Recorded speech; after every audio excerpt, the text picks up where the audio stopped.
Hello everyone, welcome to the new audiobook. If you find it enjoyable, please give me a like and subscribe. Now, let's dive into the story. Chapter 1. I am aware, as I step into the common room, that the majority of people here are almost dead, including me. I have been reliably informed that post-Christmas blues are entirely normal, and that we should expect to feel somewhat numb after the happiest time of the year.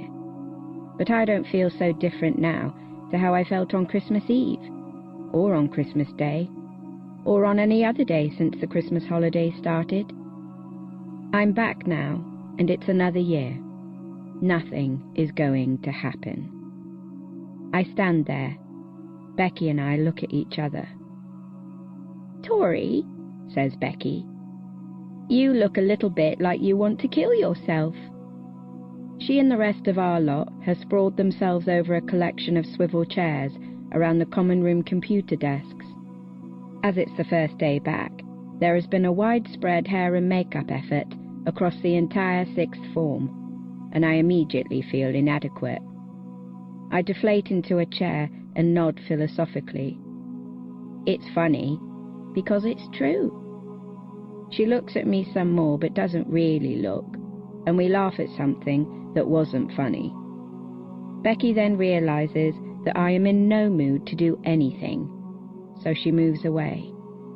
I lean into my arms and fall half asleep. My name is Victoria Spring. I think you should know that I make up a lot of stuff in my head and then get sad about it. I like to sleep, and I like to blog. I am going to die someday. Rebecca Allen is probably my only real friend at the moment. She is also probably my best friend. I am as yet unsure whether these two facts are related. In any case, Becky Allen is very pretty and has very long purple hair. It has come to my attention that if you have purple hair, people often look at you. If you are pretty with purple hair, people often stay looking at you, thus resulting in you becoming a widely recognized and outstandingly popular figure in adolescent society. The sort of figure that everyone claims to know, yet probably hasn't even spoken to. She has 2,098 friends on Facebook. Right now, Becky's talking to this other girl from our lot, Evelyn Foley. Evelyn is considered retro because she has messy hair and wears a necklace with a triangle on it. "The real question is, though," says Evelyn, "is there sexual tension between Harry and Malfoy?" I'm not sure whether Becky genuinely likes Evelyn. Sometimes I think people only pretend to like each other. "Only in fan fictions, Evelyn," says Becky. "Please, keep your fantasies between yourself and your blog." Evelyn laughs. "I'm just saying, Malfoy helps Harry in the end, right? He's a nice guy deep down, yeah? So why does he bully Harry for 7 years? Enormous, closet, homosexual." With each word, she claps her hands together. It really doesn't emphasize her point. "It's a well-established fact that people tease people they fancy. The psychology here is unarguable." "Evelyn," says Becky, "firstly, I resent the fangirl idea that Draco Malfoy is some kind of beautifully tortured soul who is searching for redemption and understanding. Secondly, the only non-canon couple that is even worth discussion is Snilly." Snilly? Snape and Lily? Evelyn appears to be deeply offended.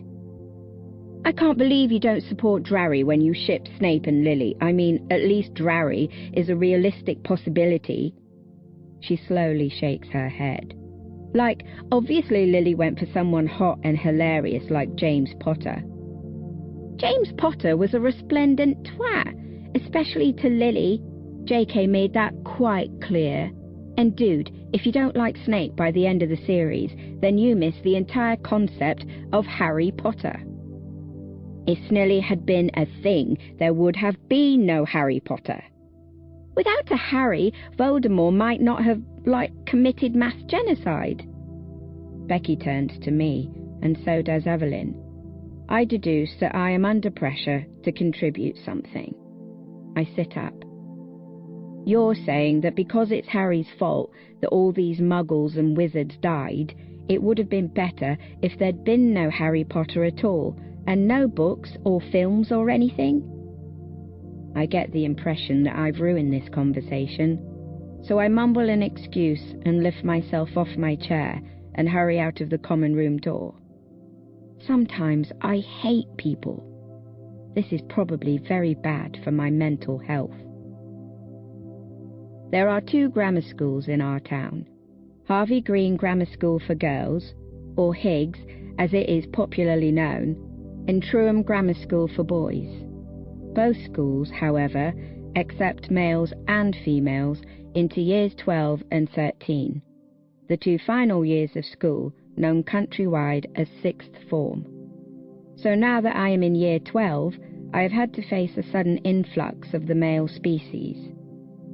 Boys at Higgs are on a par with mythical creatures, and having an actual real boyfriend puts you at the height of the social hierarchy. But personally, thinking or talking too much about boy issues makes me want to shoot myself in the face. And even if I did care about that stuff, it's not like we get to show off, thanks to our stunning school uniform. Usually, 6th formers do not have to wear uniforms.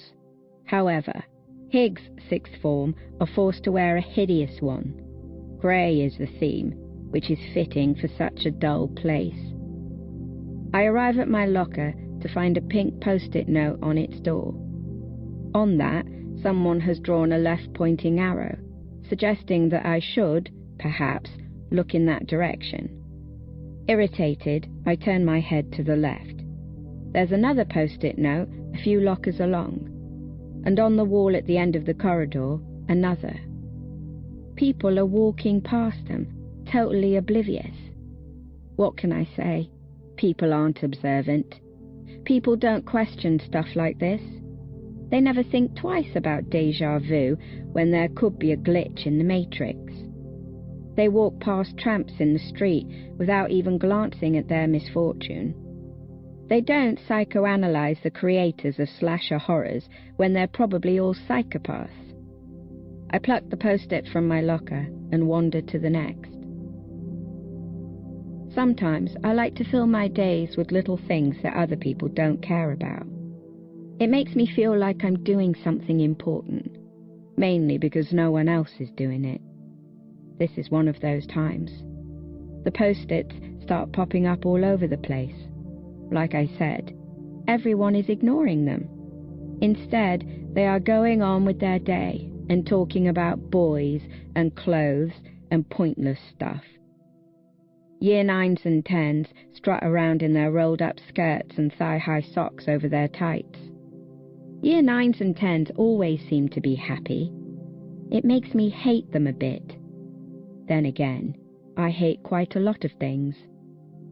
The penultimate post-it I find depicts an arrow pointing upward, or forward, and is situated on the door of a closed computer room on the 2nd floor. Black fabric covers the door window. This particular computer room, C16, was closed last year for refurbishment, but it doesn't look like anyone's bothered getting started. It sort of makes me feel sad, to tell you the truth. But I open C16's door anyway, enter, and close it behind me. There's one long window stretching the length of the far wall, and the computers in here are bricks, solid cubes. Apparently, I've time-travelled to the 1990s. I find the final post-it note on the back wall, bearing a URL, solitaire.co.uk. In case you live under a rock, or are homeschooled, or are just an idiot, solitaire is a card game played by yourself. It's what I used to spend my IT lessons doing, and it probably did a lot more for my intelligence than actually paying attention. It's then that someone opens the door. Dear God, the age of the computers in here must be a criminal offence. I turn slowly around. A boy stands in the doorway. I can hear the haunting symphony of dial-up connection, he says, eyes drifting, and after several long seconds, he finally notices that he's not the only person in the room. He's a very ordinary-looking, not ugly, but not hot, miscellaneous boy. His most noticeable feature is a pair of large, thick-framed square glasses, the sort similar to those 3D cinema glasses that 12-year-olds pop the lenses out of and wear because they think it makes them look rad. God, I hate it when people wear glasses like that. He's tall and has a side part. In one hand he holds a mug, in the other a piece of paper and his school planner. As he absorbs my face, his eyes flare up, and I swear to God they double in size. He leaps toward me like a pouncing lion, fiercely enough that I stumble backward in fear that he might crush me completely. He leans forward so that his face is inches from my own. Through my reflection in his ridiculously oversized spectacles, I notice that he has one blue eye and one green eye. Heterochromia. He grins violently. Victoria Spring! He cries, raising his arms in the air. I say and do nothing. I have a headache. You are Victoria Spring, he says. He holds the piece of paper up to my face. It's a photograph of me. Underneath, in tiny letters, Victoria Spring, 11A. It has been on display near the staff room. In year 11, I was a form leader, mostly because no one else wanted to do it, so I got volunteered. All the form leaders had their pictures taken. Mine is awful. It's before I cut my hair, so I sort of look like the girl from The Ring. It's like I don't even have a face. I look into the blue eye. Did you tear that right off the display? He steps back a little, retreating from his invasion of my personal space. He's got this insane smile on his face. I said I'd help someone look for you. He taps his chin with his planner. Blonde guy, skinny trousers, walking around like he didn't really know where he was. I do not know any guys, and certainly not any blonde guys who wear skinny trousers. I shrug. How did you know I was in here? He shrugs too. I didn't. I came in because of the arrow on the door. I thought it looked quite mysterious. And here you are. What a hilarious act of fate. He takes a sip of his drink. I start to wonder if this boy has mental problems. I've seen you before, he says, still smiling. I find myself squinting at his face. Surely I must have seen him at some point in the corridors. Surely I would remember those hideous glasses. I don't think I've ever seen you before. That's not surprising, he says. I'm in year 13, so you wouldn't see me much, and I only joined your school last September. I did my year 12 at Trewham. That explains it. 4 months isn't enough time for me to commit a face to memory. So, he says, tapping his mug, what's going on here? I step aside and point unenthusiastically to the post-it on the back wall. He reaches up and peels it off. Solitaire.co.uk. Interesting.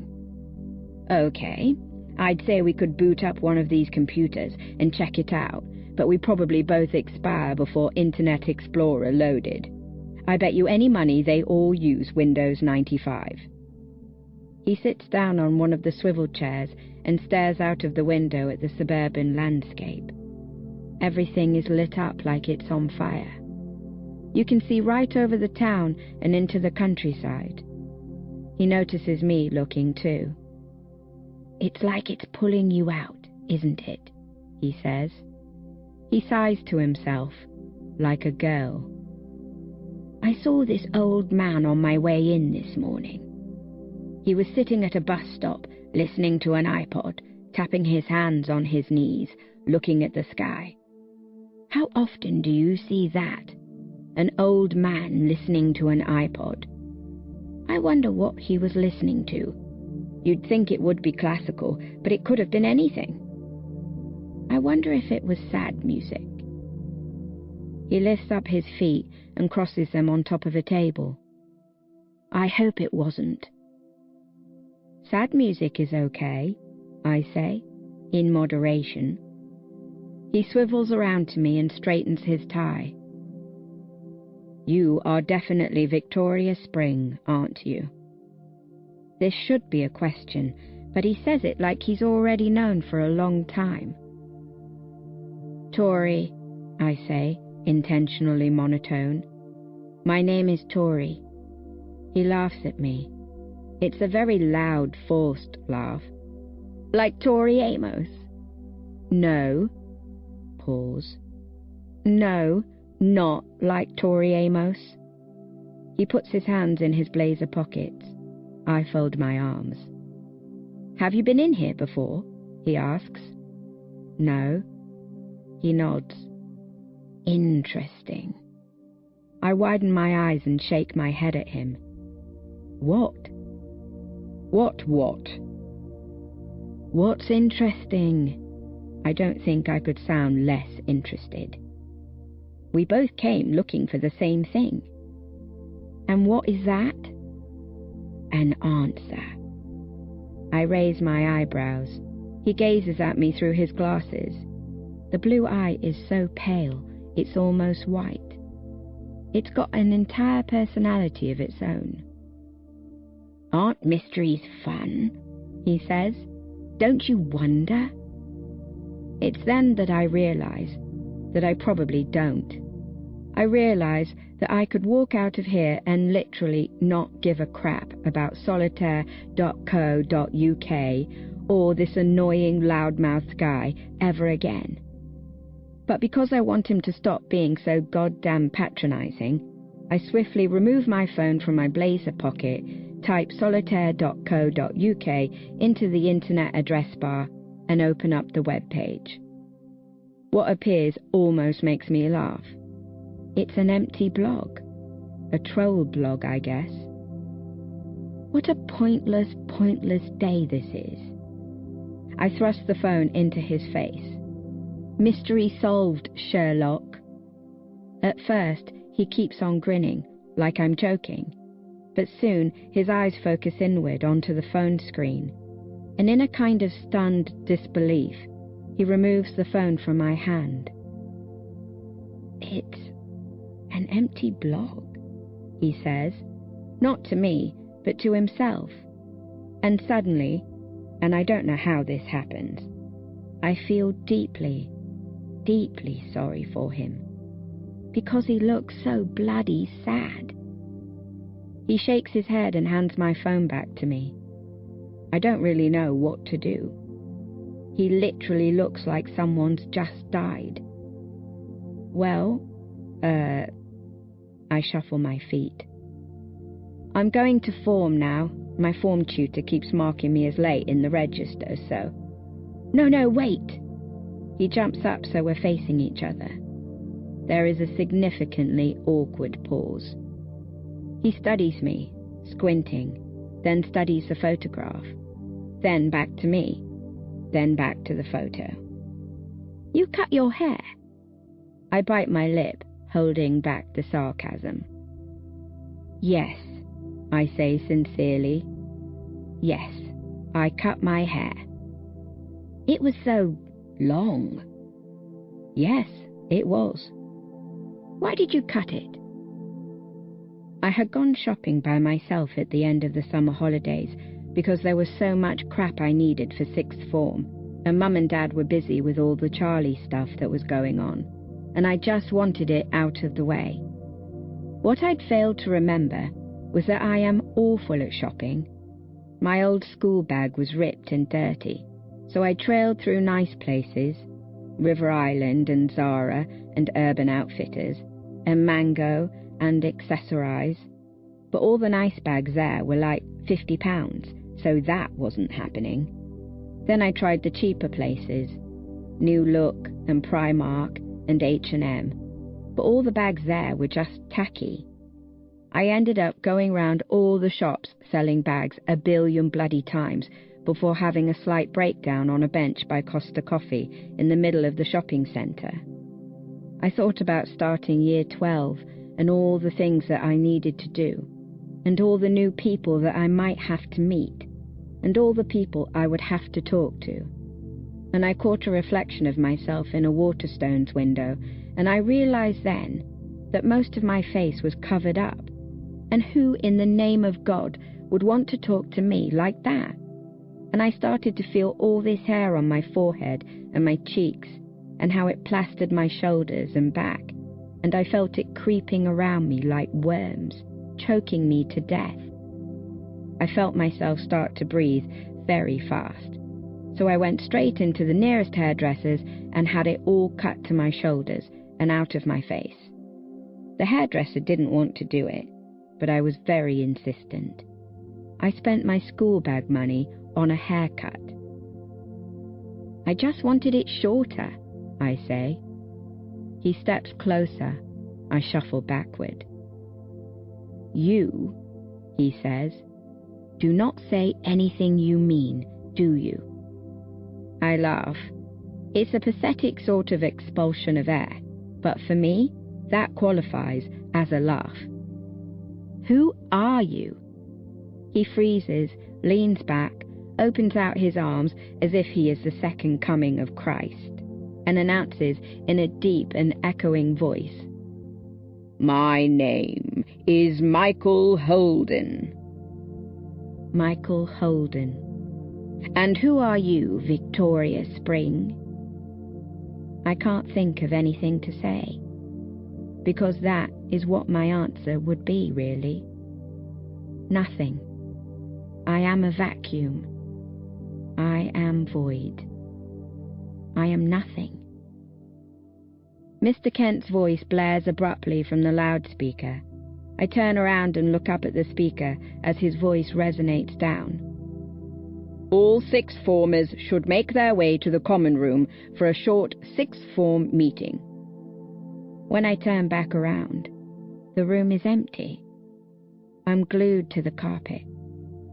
I open my hand and find the solitaire.co.uk post-it inside it. I don't know at what point the post-it made its way from Michael Holden's hand to my own. But there it is. And this, I suppose, is it. This is probably how it starts.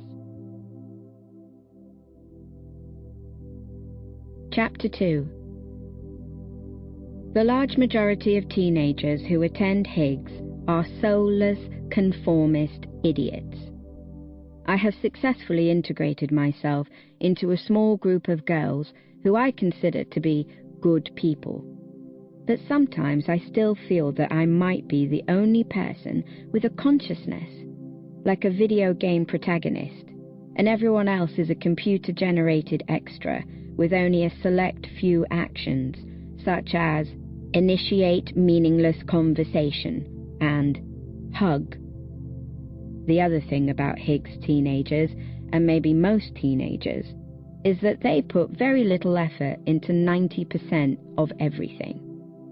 I don't think that this is a bad thing, because there will be lots of time for effort later in our lives, and trying too hard at this point is a waste of energy that might otherwise be spent on lovely things, such as sleeping and eating and illegally downloading music. I don't really try hard to do anything. Neither do many other people. Walking into the common room and being greeted by 100 teenagers slumped over chairs, desks, and the floor is not an unusual occurrence. It's like everyone's been gassed. Kent hasn't arrived yet. I head over to Becky and our lot in the computer corner, who seem to be having a conversation about whether Michael Serra is actually attractive or not. "Tory, Tory, Tory," Becky taps me repeatedly on the arm. "You can back me up on this. You've seen Juno, yeah? You think he's cute, right?" She slaps her hands against her cheeks and her eyes kind of roll backward. "Awkward boys are the hottest, aren't they?" I place my hands on her shoulders. "Stay calm, Rebecca. Not everyone loves the Serra like you do."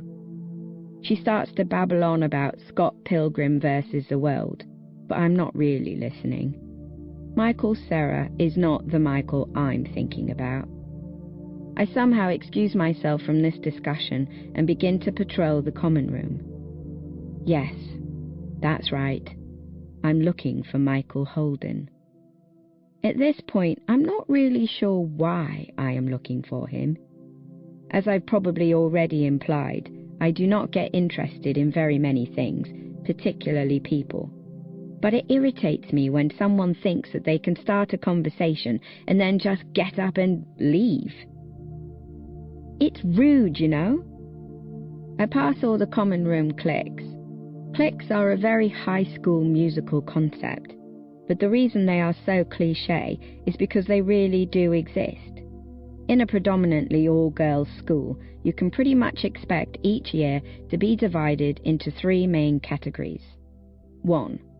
Loud, experienced girls who use fake IDs to get into clubs, wear a lot of things that they see on blogging sites, frequently pretend to starve themselves, enjoy a good bit of orange tan, socially or addictively smoke, are open to drugs, know a lot about the world. I very much disapprove of these people. 2.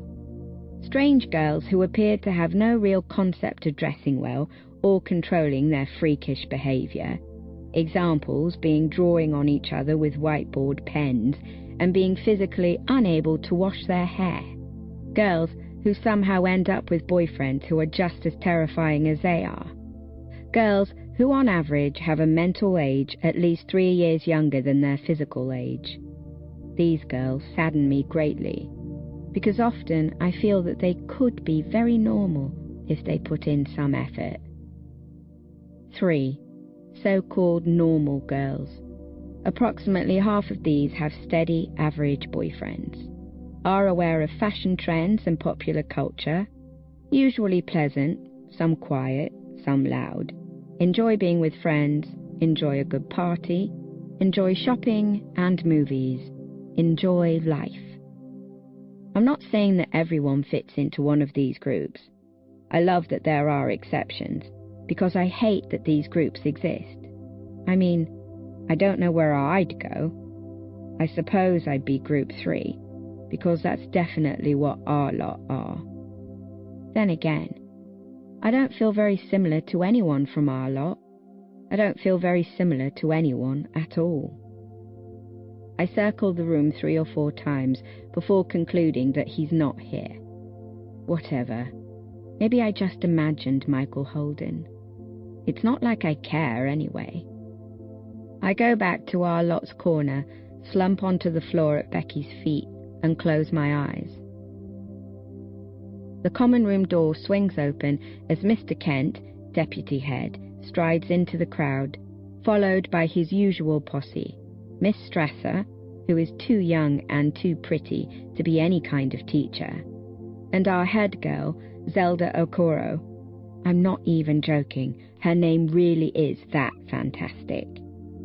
Kent is a sharply angled sort of man, most often noted for his startling resemblance to Alan Rickman, and is probably the only teacher in this school to hold true intelligence. He is also my English teacher, and has been for over 5 years, so we actually know each other fairly well. That's probably a bit weird. We do have a headmistress, Mrs. Lemaire, who is widely rumoured to be a member of the French government, explaining why she never appears to be present in her own school. "I want some quiet," says Kent, standing in front of an interactive whiteboard which hangs on the wall just below our school motto. confortamini in domino et in potentia virtutis eius. The sea of grey uniforms turns to face him. For a few moments, Kent says nothing. He does this a lot. Becky and I grin at each other and start counting the seconds.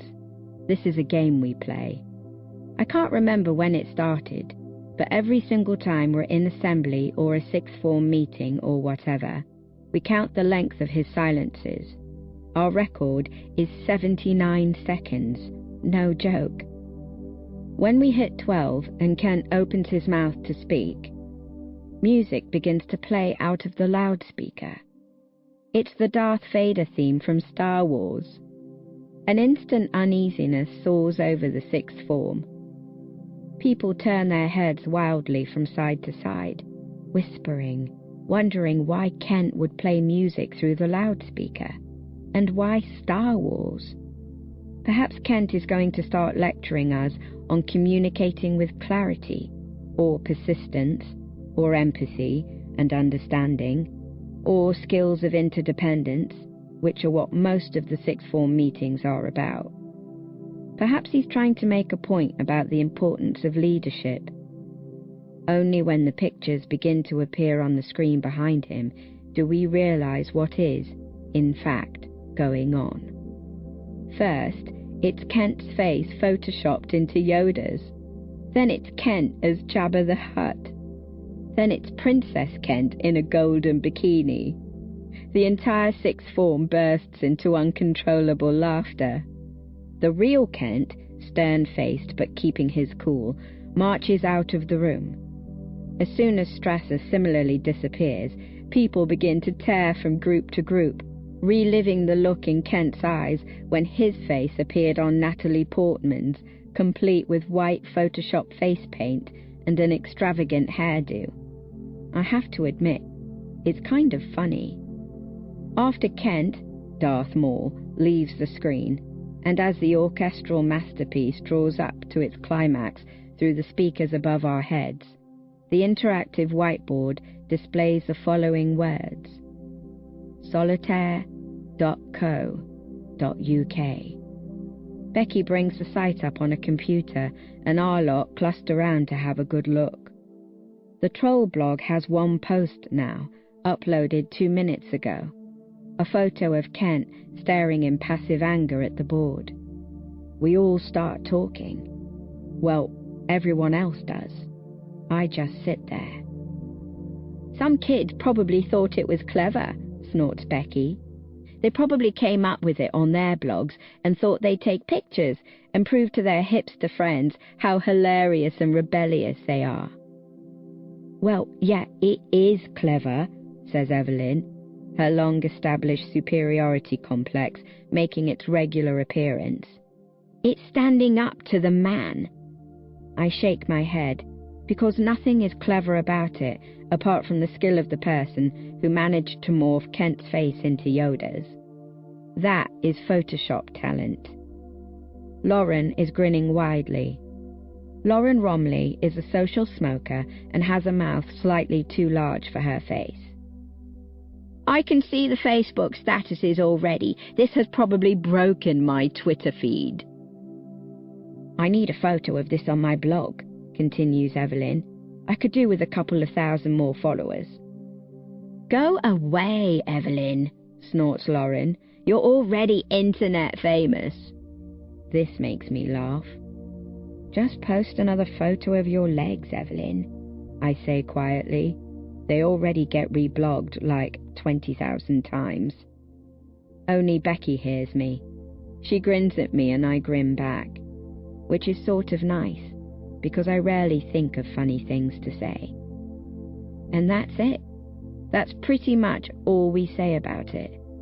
10 minutes and it's forgotten. To tell you the truth, though, this prank has made me feel kind of weird. The fact of the matter is that Star Wars was actually a major obsession of mine when I was a kid. I guess I haven't watched any of the films for a few years now, but hearing that music brings back something. I don't know what. Some feeling in my chest.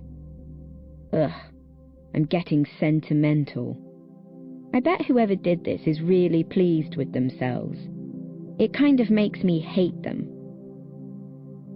5 minutes later, I've just about dozed off, my head on the computer desk and my arms barricading my face from all forms of social interaction, when somebody pats me on the shoulder. I jerk upward and gaze blearily in the direction of the pat. Becky's looking at me oddly, purple strands cascading around her. She blinks. "What?" I ask. She points behind her, so I look. A guy is standing there, nervous, face in a sort of grinning grimace. I realize what's going on, but my brain doesn't quite accept that this is possible. So I open my mouth and close it 3 times before coming up with, "Jesus Christ." The guy steps toward me. "Victoria?" Excluding my new acquaintance, Michael Holden, only 2 people in my life have ever called me Victoria. One is Charlie, and the other is... "Lucas Ryan," I say. I once knew a boy named Lucas Ryan. He cried a lot, but liked Pokemon just as much as I did, so I guess that made us friends. He once told me he would like to live inside a giant bubble when he grew up, because you could fly everywhere and see everything. And I told him that would make a terrible house because bubbles are always empty inside. He gave me a Batman keyring for my 8th birthday, a How to Draw manga book for my 9th birthday, Pokemon cards for my 10th birthday, and a t-shirt with a tiger on it for my 11th. I sort of have to do a double take, because his face is now an entirely different shape. He'd always been smaller than me, but now he is at least a whole head taller, and his voice, obviously, has broken. I start to look for things that are the same as 11-year-old Lucas Ryan, but all I've got to go on is his dull blonde hair, skinny limbs, and awkward expression. Also, he is the blonde guy in skinny trousers. "Jesus Christ," I repeat. "Hi." He smiles and laughs. I remember the laugh. It's all in the chest. A chest laugh. "Hi," he says, and smiles some more. A nice smile. A calm smile. I dramatically leap to my feet and look him up and down. It's actually him. "It's actually you," I say, and have to physically restrain myself from reaching out and patting him on the shoulders, just to check he's really there and all. He laughs again. His eyes go all squinty. "It's actually me." Why? He starts to look kind of embarrassed. I remember him being like that.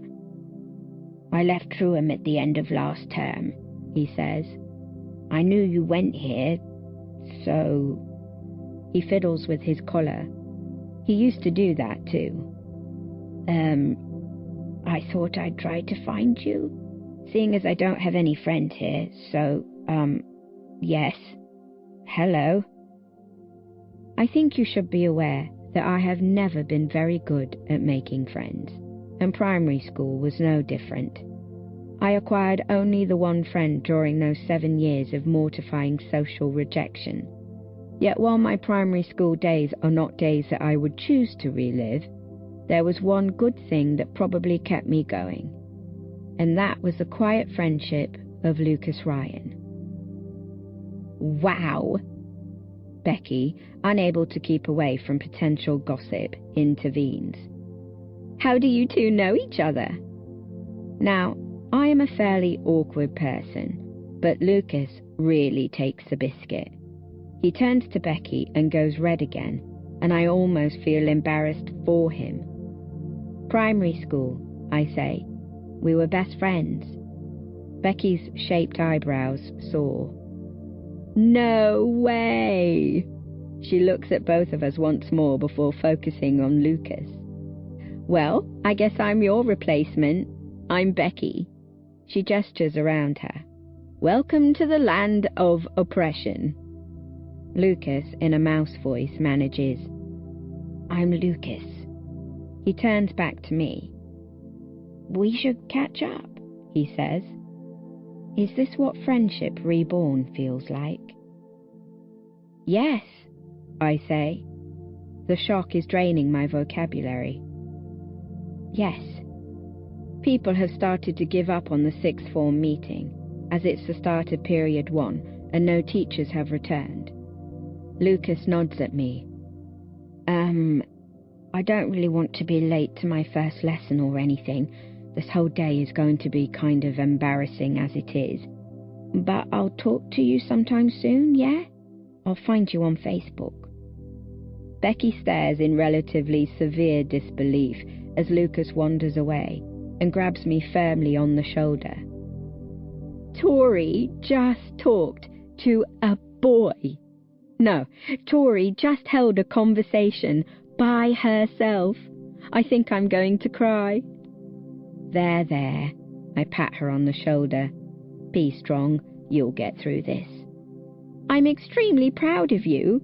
I feel like a proud mum. I snort. I can hold conversations by myself. What do you call this? I am the only exception. With everyone else, you're about as sociable as a cardboard box. Maybe I am a cardboard box. We both laugh. It's funny, because it's true, I say. And I laugh again. On the outside, at least. Ha, ha, ha. Chapter 3. The first thing I do when I get home from school is collapse onto my bed and turn on my laptop. This happens every single day. If I'm not at school, you can guarantee that my laptop will be somewhere within a 2-meter radius of my heart. My laptop is my soulmate. Over the past few months, I've come to realize that I am far more of a blog than an actual person. I don't know when this blogging thing started, and I don't know when or why I signed up to this website, but I can't seem to remember what I did before, and I don't know what I'd do if I deleted it. I severely regret starting this blog, I really do. It's pretty embarrassing, but the only place where I ever find people who are sort of like me is on these blogs. People talk about themselves here in ways that people don't in real life. If I delete it, I think I'll probably be completely alone. I don't blog to get more blog followers or whatever. I'm not Evelyn. It's just that it's not socially acceptable to say depressing stuff out loud in the real world because people think that you're attention-seeking. I hate that. So what I'm saying is that it's nice to be able to say whatever I want, even if it is only on the internet. After waiting 100 billion years for my internet to load, I spend a good while on my blog. There are a couple of cheesy anonymous messages. A few of my followers get all worked up about some of the pathetic stuff I post. Then I check Facebook. 2 notifications. Lucas and Michael have sent friend requests. I accept both. Then I check my email. No emails. And then I check the Solitaire blog again. It's still got the photo of Kent looking hilariously passive, but apart from that, the only addition to the blog is the title. It now reads, Solitaire. Patience kills. I don't know what these solitaire people are trying to do, but Patience Kills is the stupidest imitation of some James Bond film title that I have ever heard. It sounds like an online betting website. I take the solitaire.co.uk post-it out of my pocket and place it precisely in the centre of the only empty wall in my room. I think about what happened today with Lucas Ryan, and for a brief moment, I feel kind of hopeful again. I don't know, whatever. I don't know why I bothered with this. I don't even know why I followed those post-its into that computer room. I don't know why I do anything, for God's sake. Eventually, I find the will to get up and plod downstairs to get a drink. Mum's in the kitchen on the computer. She's very much like me, if you think about it. She's in love with Microsoft Excel the way I'm in love with Google Chrome. She asks me how my day was, and I just shrug and say that it was fine, because I'm fairly sure that she doesn't care what my answer is. It's because we're so similar that we stop talking to each other so much. When we do talk, we either struggle to find things to say, or we just get angry. So apparently we've reached a mutual agreement that there's really no point trying anymore. I'm not too bothered. My dad's quite chatty, even if everything he says is extraordinarily irrelevant to my life. And I've still got Charlie. The house phone rings. "Get that, would you?" says Mum. I hate the phone. It is the worst invention in the history of the world, because if you don't talk, nothing happens. You can't get by with simply listening and nodding your head in all the right places. You have to talk. You have no option. It takes away my freedom of non-speech. I pick it up anyway because I'm not a horrible daughter. "Hello," I say. "Tori, it's me." It's Becky. "Why the hell are you answering the phone?" I decided to rethink my attitude toward life and become an entirely different person. Say again? "Why are you calling me? You never call me." "I need to talk to you urgently." There is a pause.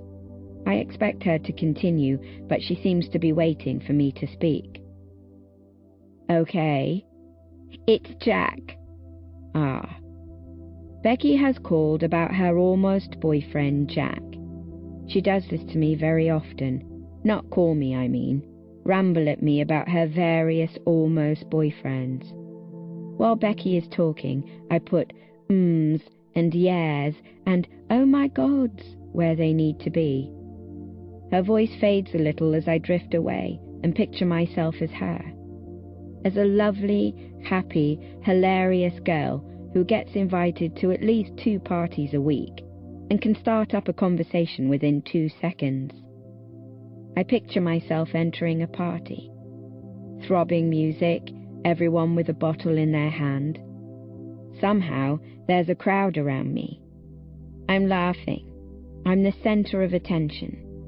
Eyes light up in admiration as I tell another of my hysterically embarrassing stories. Perhaps a drunk story, or an ex-boyfriend story, or simply a time that I did something remarkable, and everyone wonders how I managed to have such an eccentric, adventurous, carefree adolescence. Everyone hugs me. Everyone wants to know what I've been up to. When I dance, people dance. When I sit down, ready to tell secrets, people form a circle. When I leave, the party fades away and dies, like a forgotten dream. "You can guess what I'm talking about," she says. I really can't. A few weeks ago, God, I should have told you this, we had sex. I sort of freeze up, because this takes me by surprise. Then I realize that this has been coming for a long time. I'd always kind of respected Becky for being a virgin, which is kind of pretentious if you think about it. I mean, we're all at least 16 now, and Becky's nearly 17. It's fine if you want to have sex. I don't care, it's not a crime. But the fact that we were both virgins, I don't know. I guess it made us equal in a twisted way. And now here I am, second place in something else. Well, there is literally nothing I can say about this. Okay. You're judging me. You think I'm a slut. I don't. I can tell you're using your judgmenty voice. I'm not. There's a pause. What do you say to something like that? Well done. Good job. She starts explaining how Jack has this friend who would supposedly be perfect for me. I think that is unlikely unless he is entirely mute, blind, or deaf. Or all three. Once I get off the phone, I sort of stand there in the kitchen. Mum's still clicking away at the computer. And I start to feel, again, like this whole day has been pointless. An image of Michael Holden appears in my head, and then an image of Lucas Ryan, and then an image of the Solitaire blog. I decide that I need to talk to my brother. I pour myself some diet lemonade and leave the kitchen. My brother, Charles Spring, is 15 years old and a year 11 at Trewham Grammar. In my opinion, he is the nicest person in the history of the universe. And I know that nice is kind of a meaningless word, but that is what makes it so powerful. It's very hard to simply be a nice person, because there are a lot of things that can get in the way. When he was little, he refused to throw out any of his possessions because to him they were all special. Every baby book, every outgrown t-shirt, every useless board game. He kept them all in sky-high piles in his room because everything supposedly had some kind of meaning.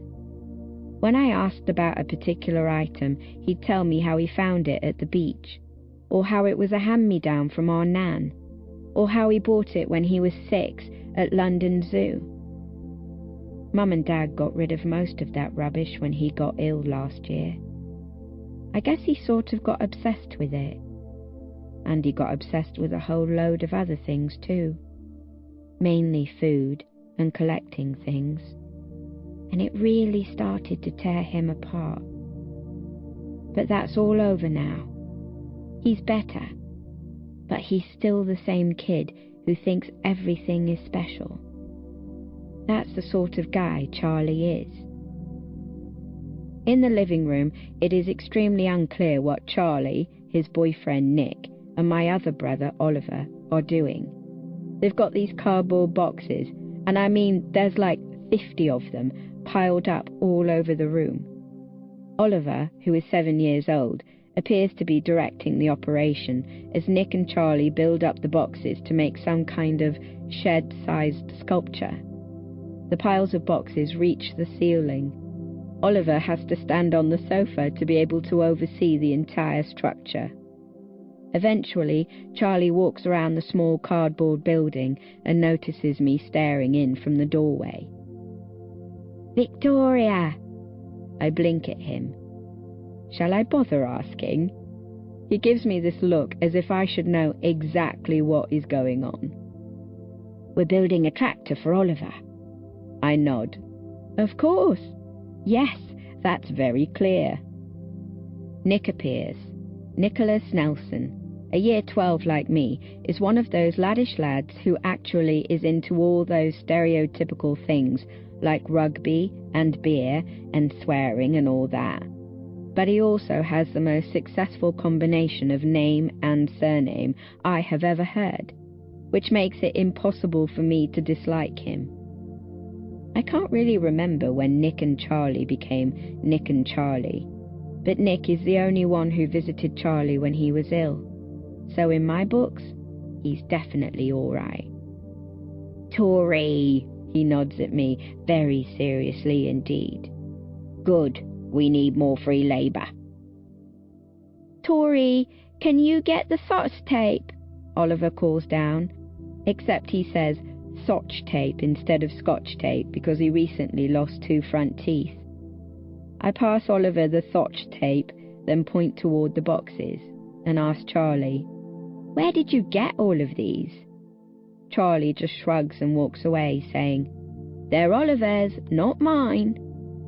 So that's how I end up building a cardboard tractor in our living room. When we're finished, Charlie, Nick and I sit inside it to admire our work. Oliver goes around the tractor with a marker pen, drawing on the wheels, the mud stains, and the machine guns, in case the cows join the dark side.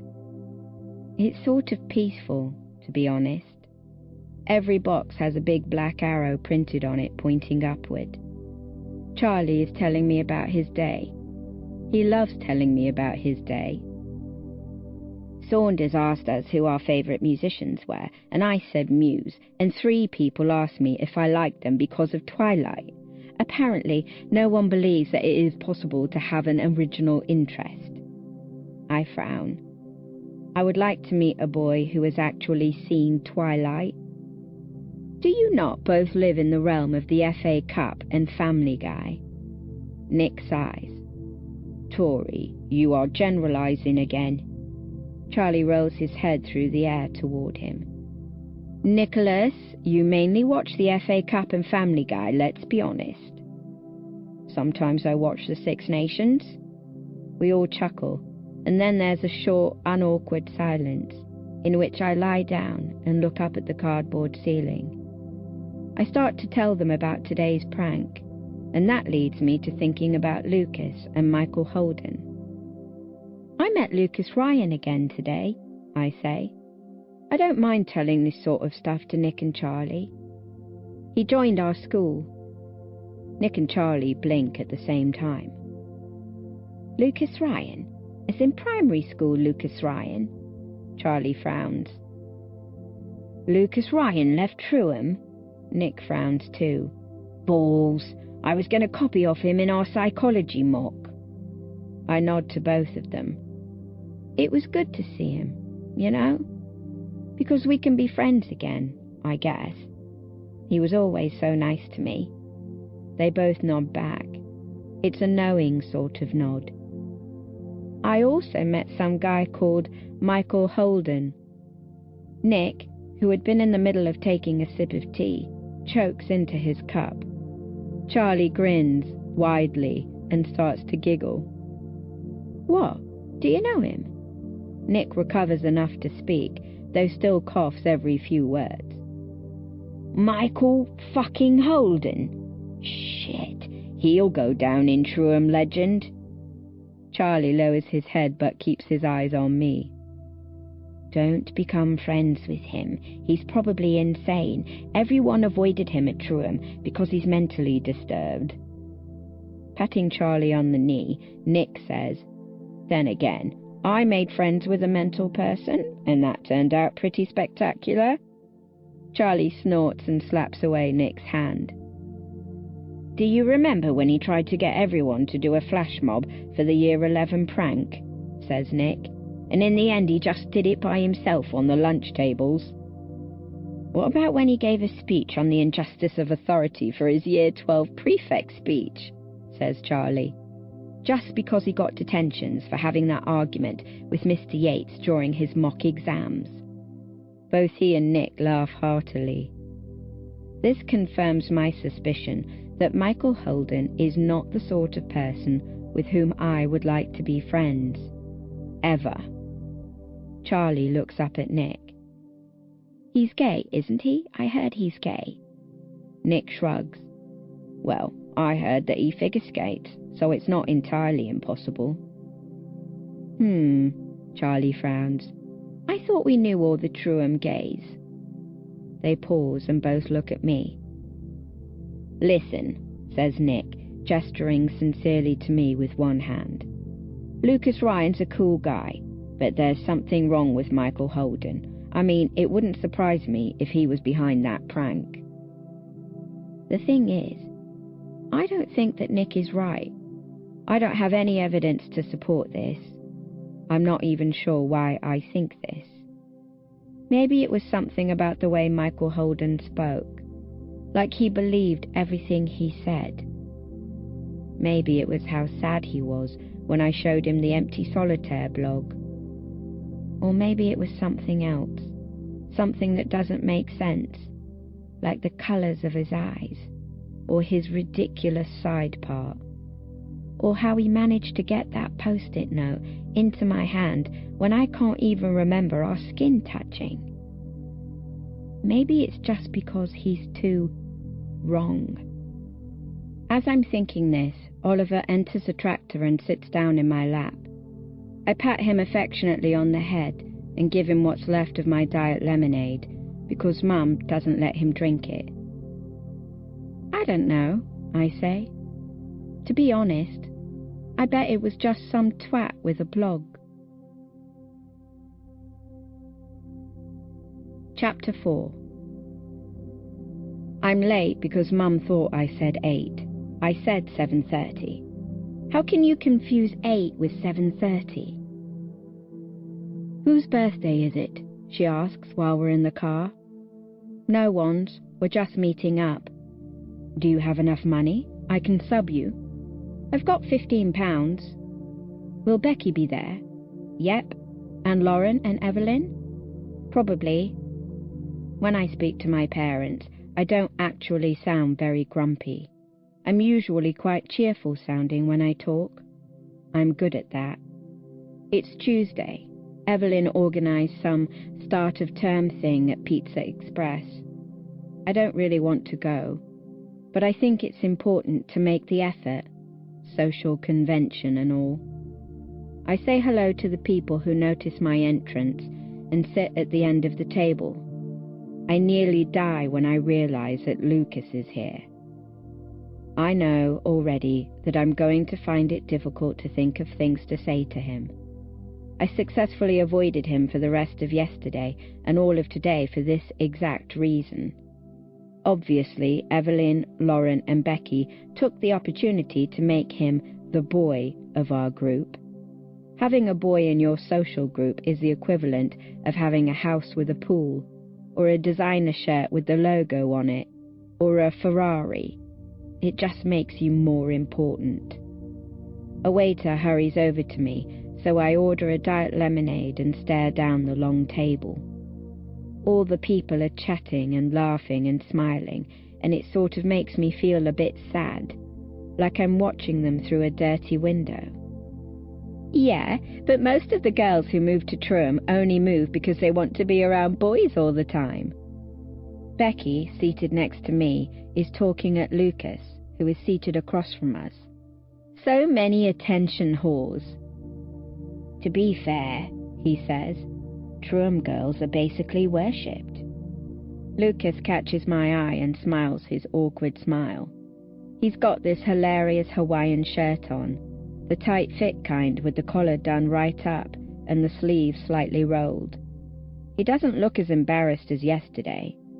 In fact, he looks fashionable. I didn't think he would be that sort of guy. A sort of guy who wears Hawaiian shirts. A hipster sort of guy. I make the deduction that he definitely has a blog. Only because boys at all boys' schools are sexually deprived, says Evelyn, who is next to Lucas, waving her arms around to emphasize her point. I've said it before and I'll say it again. Single-sex schools damage humanity. The number of girls in our school who are socially clueless because they haven't spoken to any boys. It's way out of control, man, concludes Lauren, who is on the other side of Evelyn. I love the Trum girls' uniform, sighs Becky. They all look so good in that tie. She gestures abstractly to her neck. Like, thin stripes look way nicer than thick stripes. It's not real life, says Lucas, nodding and nodding. In real life, there are boys and there are girls, not just one or the other. But that tie, says Becky. I mean, I can't even. They all nod and then start talking about something else. I continue to do what I do best. Watch. There is a boy sitting next to Lauren, talking to the girls at the opposite end of the table. His name is Ben Hope. Ben Hope is the guy at Higgs. And by the guy, I mean that one boy in the sixth form who every single girl in the entire school has a crush on. There is always one. Tall and slim-built, skinny trousers and tight shirts. He usually straightens his dark brown hair, and I swear to God it defies gravity because it swishes in a kind of organized vortex. But when he doesn't straighten it, It's all curly, and he just looks so cute you want to die. He always appears to be serene. He skateboards. I, personally, do not fancy him. I'm just trying to express his perfection. I actually think that a lot of people are very beautiful, and maybe even more beautiful when they are not aware of it themselves. In the end, though, being beautiful doesn't do much for you as a person, apart from raise your ego and give you an increased sense of vanity. Ben Hope notices me staring. I need to control my staring. Lucas is talking at me. I think that he's trying to involve me in this conversation, which is kind of nice, but also irritating and unnecessary. Tori, do you like Bruno Mars? What? He hesitates, so Becky steps in. Tori, Bruno Mars, come on, he's fabulous, right? What? The song that is playing. Do you like it? I hadn't even registered that music was playing in this restaurant. It's Grenade by Bruno Mars. I quickly analyse the song. I think it's unlikely anyone would want to catch a grenade for anyone else, or jump in front of a train for someone else. That's very counterproductive. Then quieter, so no one hears. If you wanted to do either of those things, it would be for yourself. Lauren smacks her hand on the table. Exactly what I said. Becky laughs at me and says, you just don't like it because it's top 40.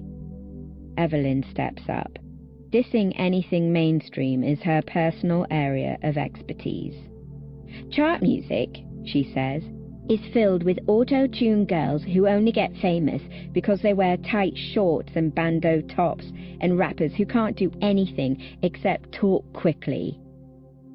If I'm completely honest, I don't even like music that much. I just like individual songs. I find one song that I really love, and then I listen to it about 20 billion times until I hate it and have ruined it for myself.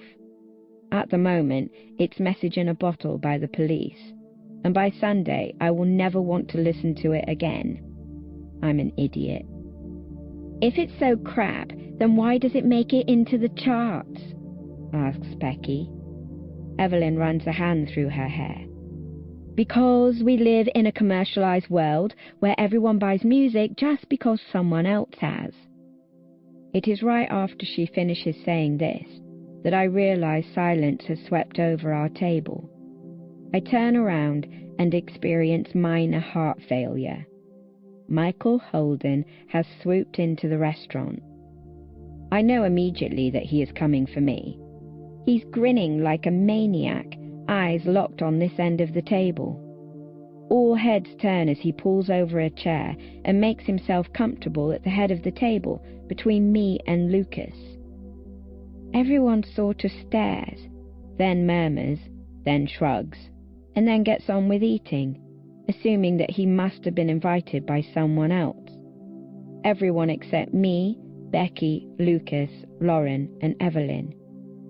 I need to tell you something, he says to me, eyes on fire. I absolutely need to tell you something. Lauren speaks up. You go to our school. Michael actually holds out a hand for Lauren to shake. I find myself genuinely unable to tell whether he is being sarcastic or not. Michael Holden, year 13. Nice to meet you. Lauren Romley, year 12. Lauren, bemused, takes the hand and shakes it. Nice to meet you too. No offense, says Evelyn, but, why are you here? Michael stares at her intensely until she realizes that she needs to introduce herself. I'm Evelyn Foley, she says. Michael shrugs. Are you? You sound uncertain. Evelyn does not like to be teased. He winks at her. I needed to talk to Tori. There is a long and grating silence before Becky says, "And, how do you know Tori?" Tori and I happened to meet in the midst of our solitaire investigations. Her head tilts to one side. She looks at me. "You've been investigating?" No, I say. "Then, I just followed this trail of post-it notes." "What?" "I followed a trail of post-it notes. They led to the solitaire blog." "Ah, that's cool." I love Becky, but sometimes she acts like such a bimbo. It really pisses me off because she got into grammar school, for Christ's sake. She got 10 A grades at GCSE. Meanwhile, Michael is helping himself to our leftover starters. With his free hand, he points ambiguously toward Becky. "Are you Becky Allen?" Becky slowly turns to Michael. "Are you psychic?" "Just a fairly capable Facebook stalker. You're all lucky I'm not a serial killer." His finger, still flexed, gravitates toward Lucas. "And Lucas Ryan. We've met already." He smiles at him so forcefully that it comes across as patronizing. "I should thank you. You're the one who led me to this girl." Lucas nods. "I like your shirt," says Michael, eyes glazing slightly. "Thanks," says Lucas, definitely not meaning it. I start to wonder whether Lucas knew Michael at Truham. Judging by Nick and Charlie's reaction, he probably did. Maybe he doesn't really want to associate with Michael Holden. It's almost making me feel sorry for Michael Holden. For the second time. Michael looks past Becky. "And what's your name?" For a moment, I don't quite realize who he's talking to. Then I see Rita. She pokes her head around from Becky's other side. Rita Sengupta." She laughs. I'm not sure why she laughs, but she does anyway. Rita is probably the only other girl with whom I am civil, besides Becky and Lauren and Evelyn. She hangs around with Lauren, but you tend not to notice her. She is the only girl I know who can pull off a pixie crop. Michael lights up like it's Christmas morning. "Rita, that is a fantastic name. Lovely Rita." By the time I realize that he is referring to the Beatles song, the conversation has already moved on. It's surprising I even recognize it. I hate the Beatles. "So, you and Tori just met and started talking?" asks Becky.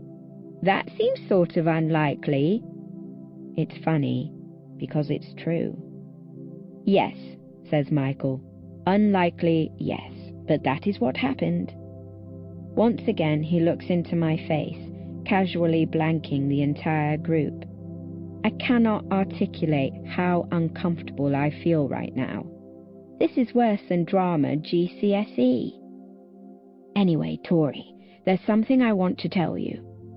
I blink, sitting on my hands. Lauren and Becky and Evelyn and Lucas and Rita are listening intently. Michael glances at each face over his large glasses. "But I can't remember what it was." Lucas sneers. "You tracked her all the way down to this restaurant to tell her something, and now you can't even remember what it is." This time Michael detects Lucas's tone. "Excuse me for having a memory like a sieve. I feel I deserve credit for making the effort to come here." "Why couldn't you just send her a message on Facebook?" "Facebook is for trivialities, such as what takeaways people are having and how many LOLs they had the night before with their gals."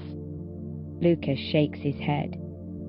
"I just don't get why you'd actually come down here and then forget. You wouldn't forget if it was something important. On the contrary, you'd probably be more likely to forget the most important things of all." Becky interjects. So, are you and Tori friends now?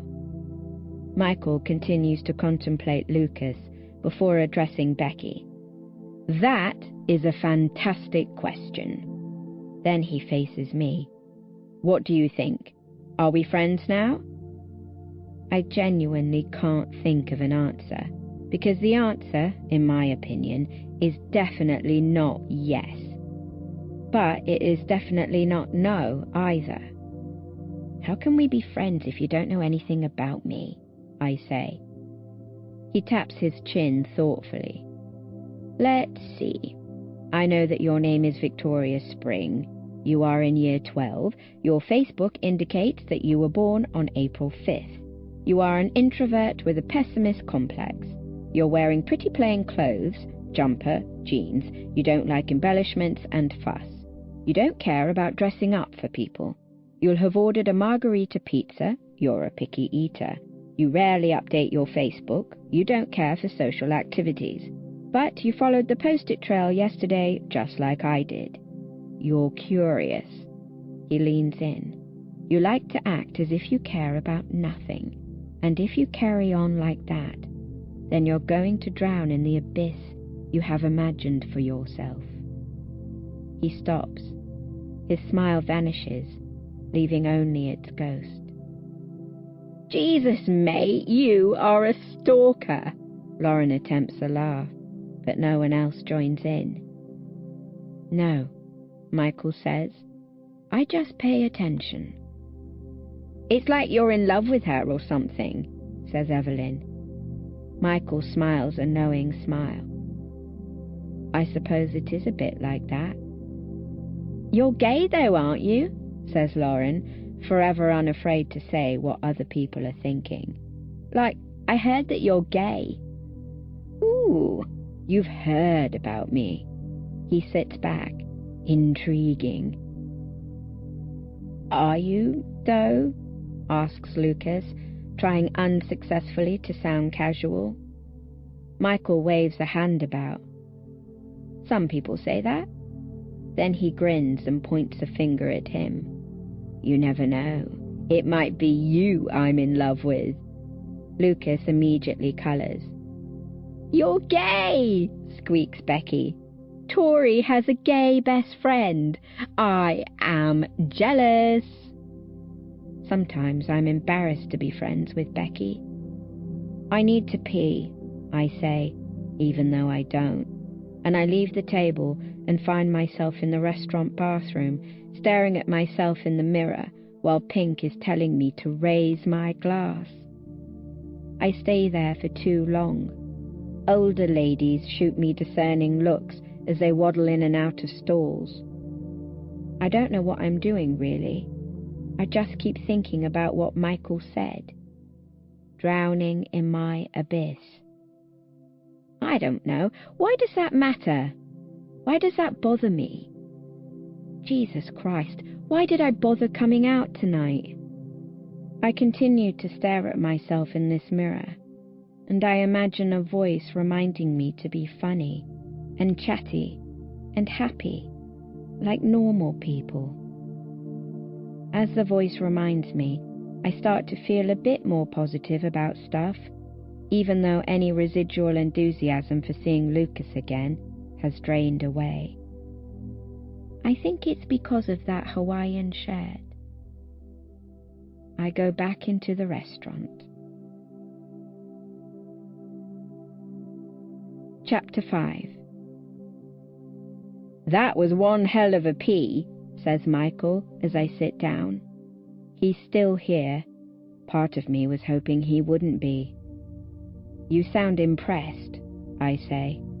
I am, actually. Becky, Evelyn and Lauren are now talking across the table to some other girls from our year who I don't really know. Lucas smiles briefly at me. Rita's laughing and smiling, mainly at Lauren.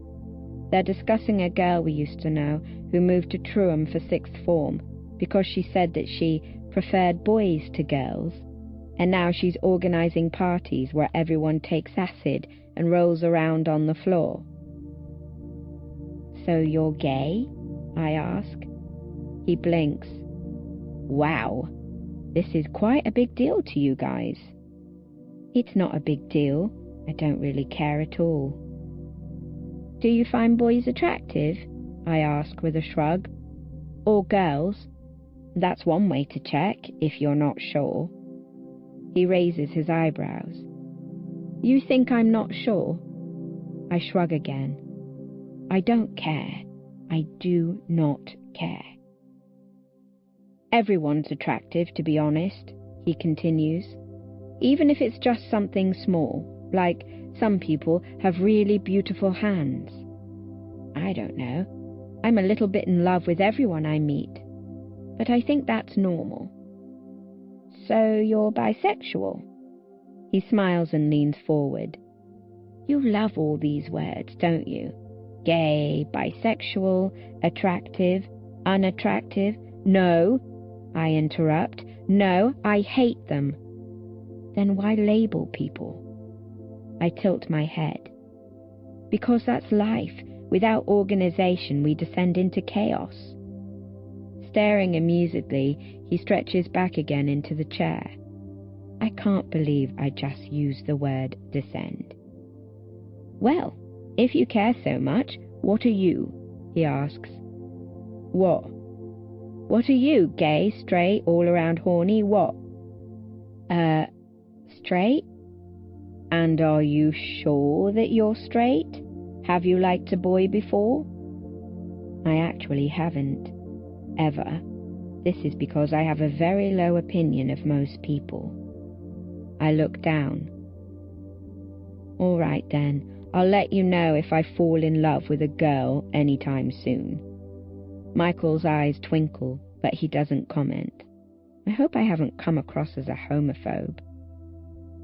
Are you going to remember what you came to tell me? I ask. He strokes his sharply parted hair. Maybe. Maybe tomorrow. We'll see. Soon after that, everyone declares that they're leaving. I accidentally spent £16, so Lucas insists on giving me the extra £1, which I guess is pretty nice of him. Once we're all standing outside the restaurant, he starts chatting earnestly with Evelyn. Most of the people here are heading to Lauren's house for a big sleepover thing or whatever. They're all going to get drunk and stuff, even though it's a Tuesday. Becky explains that she didn't invite me because she knew that I definitely wouldn't want to come. It's funny, because it's true. And Ben Hope overhears her and gives me this kind of pitying look. Becky smiles at him, the pair momentarily joined in feeling sorry for me. I decide that I'm going to walk home. Michael decides that he's coming with me, and I don't really know how to stop him, so I guess this is happening. We have been moving in silence through the high street. It is all Victorian and brown, and the cobblestone road is sort of curved, like we're in the bottom of a trench. A man in a suit hurries past, and he's asking someone on the phone, "Do you feel anything yet?" I ask Michael why he is walking home with me. Because I live this way? This world does not revolve around you, Victoria Spring. He's being sarcastic, but I still feel kind of put out. Victoria, I shudder. Huh? Please don't call me Victoria. Why's that?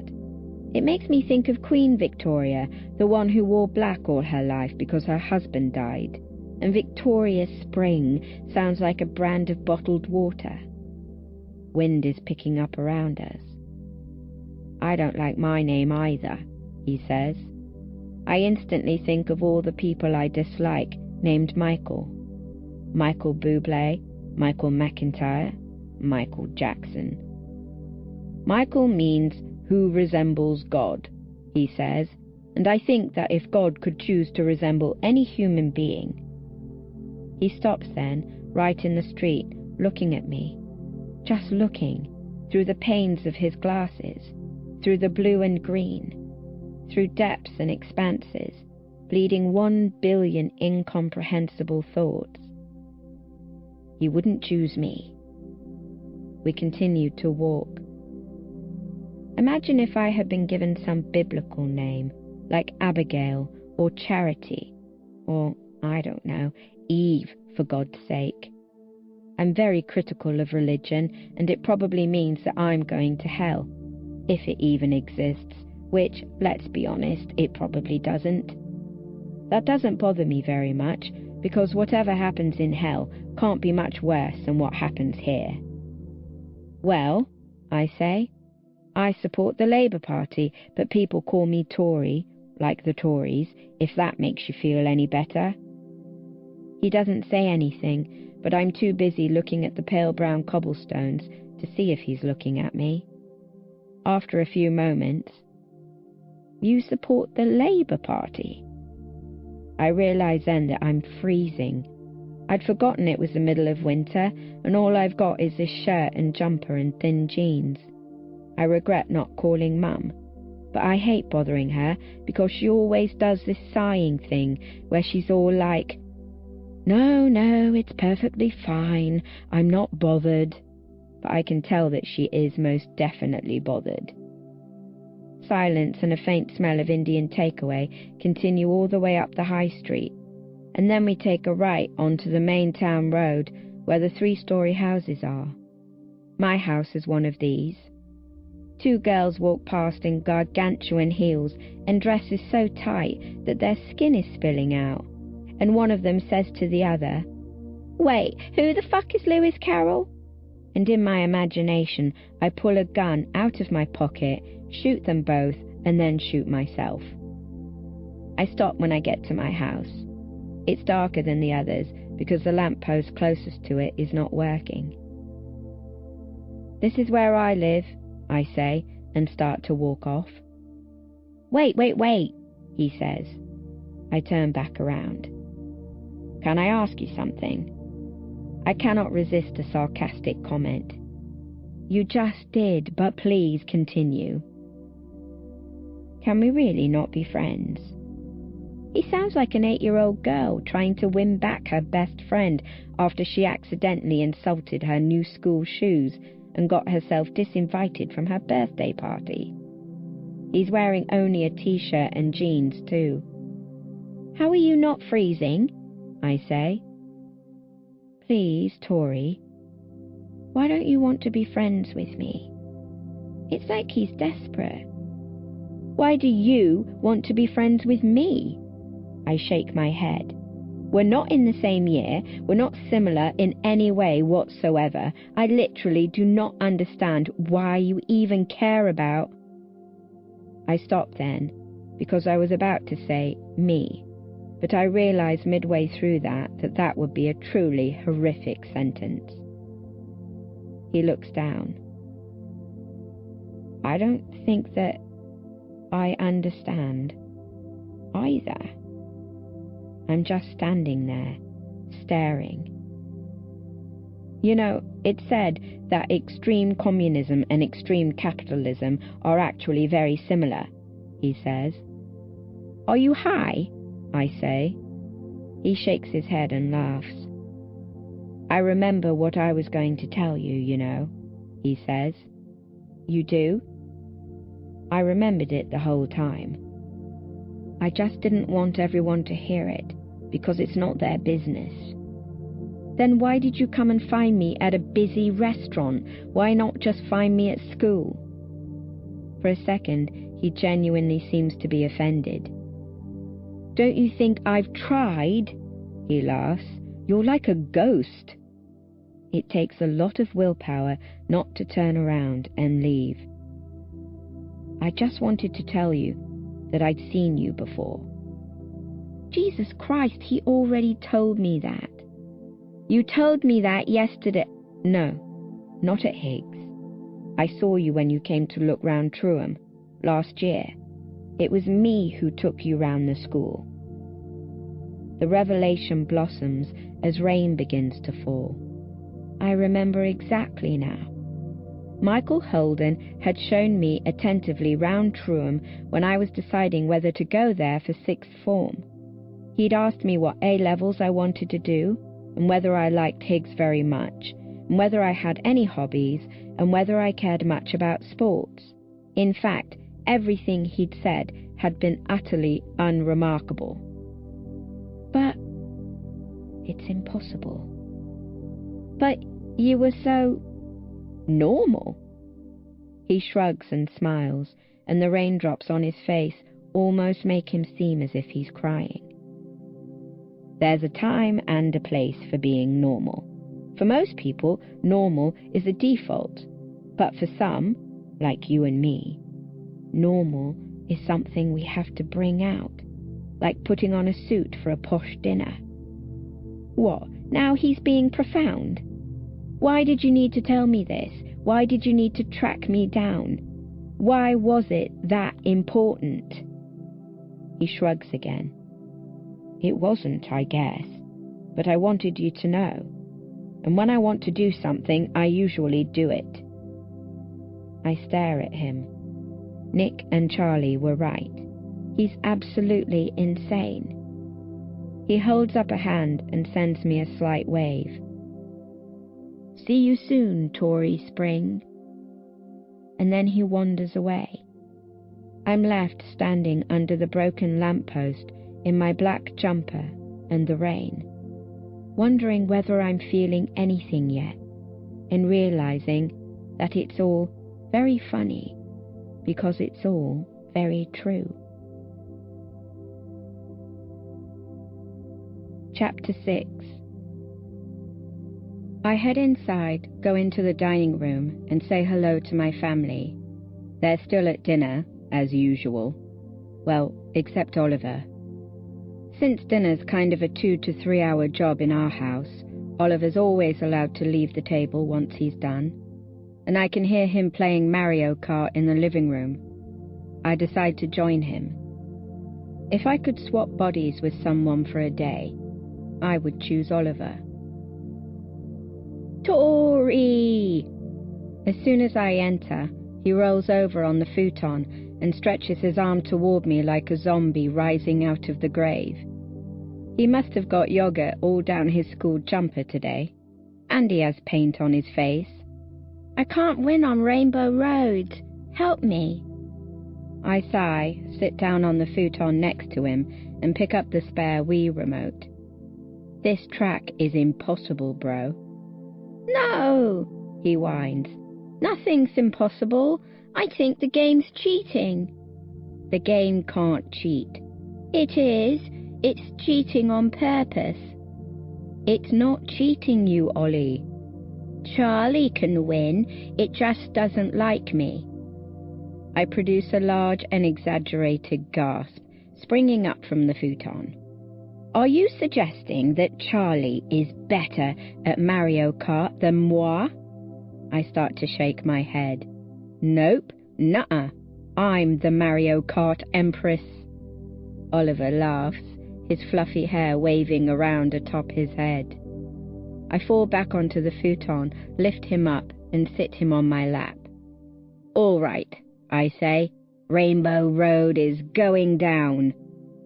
I don't keep track of how long we're playing, but it must be quite a while, because when Mum comes in, she's pretty irritated. And that's extreme for her. She's a very emotionless person. Tory, says Mum.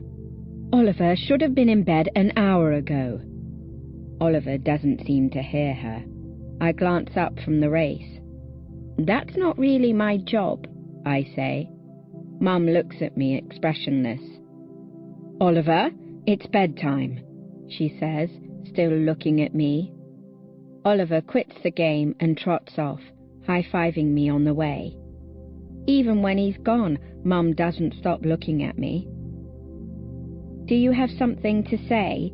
I ask. Apparently, she doesn't. She turns around and leaves. I get in a quick round of Luigi Circuit before heading to my own room. I don't think my mum likes me very much. That doesn't really matter, because I don't really like her either. I put the radio on and blog until the early hours. The radio is playing all this dubstep crap, but I've got it on quietly so I don't care too much. I can't be bothered to leave my bed except to make at least 5 trips downstairs for more diet lemonade. I checked the solitaire blog, but there's nothing new. So I spend ages scrolling down all my favourite blogs, reblogging screen caps of Donnie Darko and Submarine and The Simpsons taken out of context. I write a couple of whiny posts about I don't even know what, and I almost change my display picture but can't find anything where I look normal. So I fiddle around with my blog theme's HTML for a bit to see if I can remove the gaps between each post. I stalk Michael's Facebook, but he seems to use it even less than I do. I watch a bit of QI, but I don't really find it interesting or funny anymore. So instead I watch Little Miss Sunshine, which I didn't finish yesterday. I never seem to be able to finish watching a film on the same day I started it, because I can't bear the thought of the film ending. After a while, I put my laptop by my side and lie down. I think about all the other people who were at the restaurant, who are probably now drunk and getting off with each other on Lauren's parents' sofas. At some point, I fall asleep, but I can hear all these creaky noises coming from outside, and something in my brain decides that there is definitely some kind of giant and/or demon stomping around in the road. So I get up and close the window just to make sure that whatever it is cannot get inside. When I get back into bed, every single thing that you could possibly think about in one day decides to come to me all at once, and suddenly there's a small lightning storm inside my head. I think about solitaire, and then I think about Michael Holden and why he said we should be friends, and what he was really like when he was at Truham. Then I remember Lucas and how embarrassed he was, and I wonder why he spent all that effort trying to find me. Then I remember his Hawaiian shirt, which still enormously irritates me because I hate to think that he's become some indie band wannabe.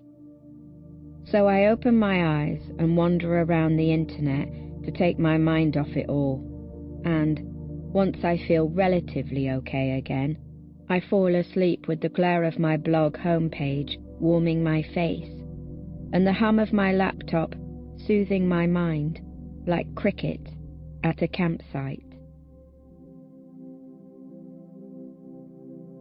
Chapter 7. We didn't expect anything more from solitaire. We thought the one prank would be the end of it. We were quite a way off. On Wednesday, all the clocks magically vanished and were replaced by pieces of paper reading Tempus Fugit. It was funny at first, but after a few hours, when you're midway through a lesson and you can't check your phone and you have no way of finding out what the time is, well, it pretty much makes you want to scratch out your eyeballs. On the same day, there was hysteria in whole school assembly when the loudspeaker started playing Justin Timberlake's Sexy Back as Kent walked up the hall stage stairs and the word swag appeared on the projector screen. On Thursday, we turned up to find that 2 cats had been let loose within the school. Apparently, the caretakers managed to get one of them out, but the other cat, an underfed ginger thing with massive eyes, evaded capture all day, strolling in and out of lessons and through corridors. I quite like cats, and I saw it for the first time at lunch in the cafeteria. I almost felt like I'd made a new friend, the way it hopped onto a chair and sat with our lot, as if it wanted to join our gossip and offer its views about celebrity Twitter rows and the current political climate. I noted to myself that I should probably start collecting cats, seeing as they are very likely to be my sole companions in 10 years' time. My spirit animal would so be a cat, said Becky. Lauren nodded. Cats are Britain's national animal. My boyfriend has a cat called Steve, said Evelyn. Isn't that an excellent name for a cat? Steve. Becky rolled her eyes. Evelyn, dude, when are you going to tell us who your boyfriend is? But Evelyn just smiled and pretended to be embarrassed. I peered into the dark eyes of the cat, It met my gaze, thoughtfully. Do you remember when some lady got caught on camera dumping a cat into a brown bin and it made national news? Every single prank was photographed and displayed on the Solitaire blog. Anyway, today is Friday. People are beginning to find it less funny, as Madonna's Material Girl has been stuck on repeat all day over the loudspeaker. I used to have a small obsession with this song, and I am coming extremely close to slitting my wrists with my scissors, and it's only 10:45 a.m.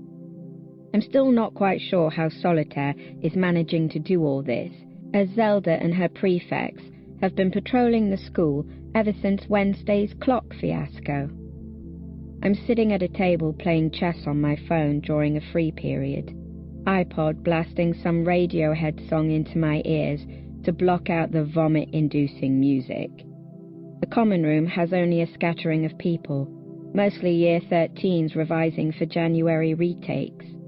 Miss Strasser is overseeing the room because, during lesson times, the common room is reserved for people revising, and silence is mandatory. This is why I like this room. Except today. Strasser's hung a spare school jumper over the loudspeaker, but it's not doing much. In the corner of the common room, Becky and Ben are sitting together. They are not doing any work, and they are both smiling. Becky keeps tucking her hair behind her ears. Ben takes Becky's hand and starts to draw on it. I look away. So long, Jack. Someone taps me on the shoulder, so suddenly that I have a miniature spasm. I take my headphones out of my ears and swivel around. Lucas stands before me. Every time we passed in the corridor this week, he gave me these weird little waves, or smiles. I don't know, the sort of smiles where you scrunch up your face, and in any other context, people would wonder whether there was something wrong with you. Anyway, right now he has his bag slung over one shoulder, and in his other arm he has a pile of at least 7 books. "Hi," he says, just above a whisper. "Hi," I say. There is a short pause before I follow up with, do you want to sit here?" Embarrassment pours over his face, but he quickly replies, "Yeah, thanks." He pulls out the chair next to me, dumps his bag and books on the desk, and sits down. I've still got my phone in my hand, and I'm just kind of staring at him. He sticks a hand into his bag and withdraws a Sprite can. He places it in front of me, like a cat would place a half-chewed mouse in front of its owner. "I was at the shop at break," he says without looking me in the eye. "Is lemonade still your favourite?" I look down at the Sprite can, not quite sure what to make of it. I do not point out that Sprite is not real lemonade or diet. Yeah, it is. Thanks. That's, really nice of you." Lucas nods and turns away. I open the Sprite, take a sip, replace my headphones, and return to my game. After only 3 more moves, I have to remove my headphones again. "You're playing chess?" he asks. I hate questions that need not be asked. Yes. "Do you remember chess club?" Lucas and I were members of our primary school chess club. We played each other every time, and not once could I beat him. I always threw a tantrum whenever I lost. God, I used to be a twat. "No," I say. I lie a lot for no reason. "No, I don't." He pauses, and for a moment I think he sees through me, but he's too embarrassed to push it. "You have a lot of books," I say, as if he wasn't aware of this. He nods, smiling awkwardly. "I like to read, and I've just been in the library." I recognize all the titles, but of course I haven't read any of them. T.S. Eliot's The Wasteland, Thomas Hardy's Tess of the D'Urbervilles, Hemingway's The Old Man and the Sea, F. Scott Fitzgerald's The Great Gatsby, D.H. Lawrence's Sons and Lovers, John Fowles's The Collector, and Jane Austen's Emma. So, what are you reading now? I ask. The books at least provide a topic of conversation. The Great Gatsby, he says. F. Scott Fitzgerald. What's that about? It's about... He pauses to think. It's about someone who's in love with a dream. I nod as if I understand. I don't. I don't know a single thing about literature, despite studying it for A-level. I pick up Emma. Does this mean you actually like Jane Austen? We're still studying Pride and Prejudice in class. It is soul-destroying, and not in a good way. Do not read it. He tilts his head as if it's a deeply serious question. You sound surprised. I am. It's dreadful. I can barely get past the first chapter. Why's that? It's the literary equivalent of a poorly cast rom-com. Someone gets up and tries to walk past us, so we both have to tuck in our chairs a little. Lucas is looking at me very carefully.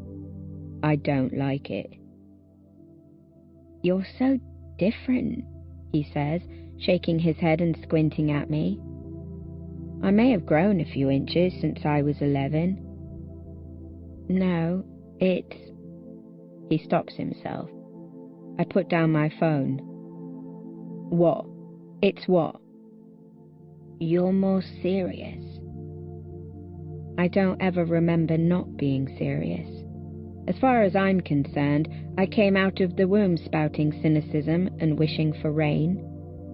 I'm not really sure how to reply. I am possibly the least funny person since Margaret Thatcher. No, but you were always dreaming up all these imaginary games, like our Pokemon battles or the secret base you made out of the cornered-off section of the playground. Would you like to have a Pokemon battle? I fold my arms. Or am I too unimaginative for that? No. He's digging himself into a hole, and it's actually quite funny to watch. I don't know. I raise my eyebrows. Quit while you're ahead. I'm boring now. I'm a lost cause. I instantly wish I'd just shut up. I always do this thing where I accidentally say self-deprecating stuff that makes other people feel really awkward, especially when it's true. I start to wish I had never offered to let him sit with me. He quickly returns to the work he got out of his bag.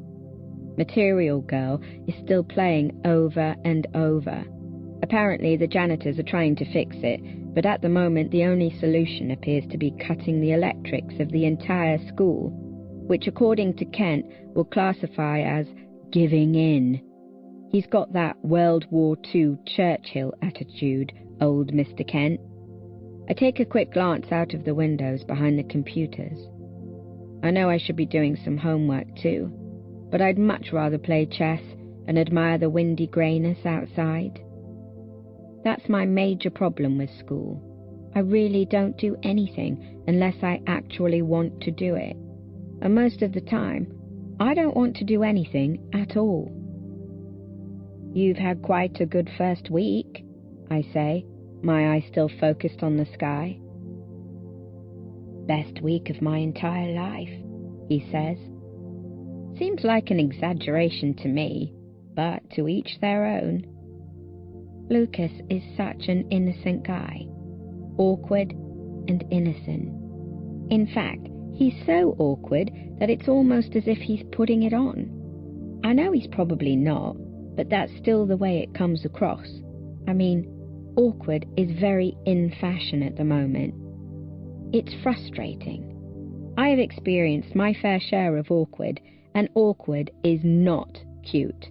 Awkward does not make you more attractive, and awkward certainly should not be fashionable. It just makes you look like an idiot.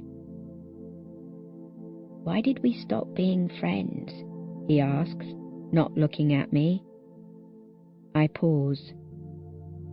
People grow up and move on. That's life. I regret saying this, however true it might be.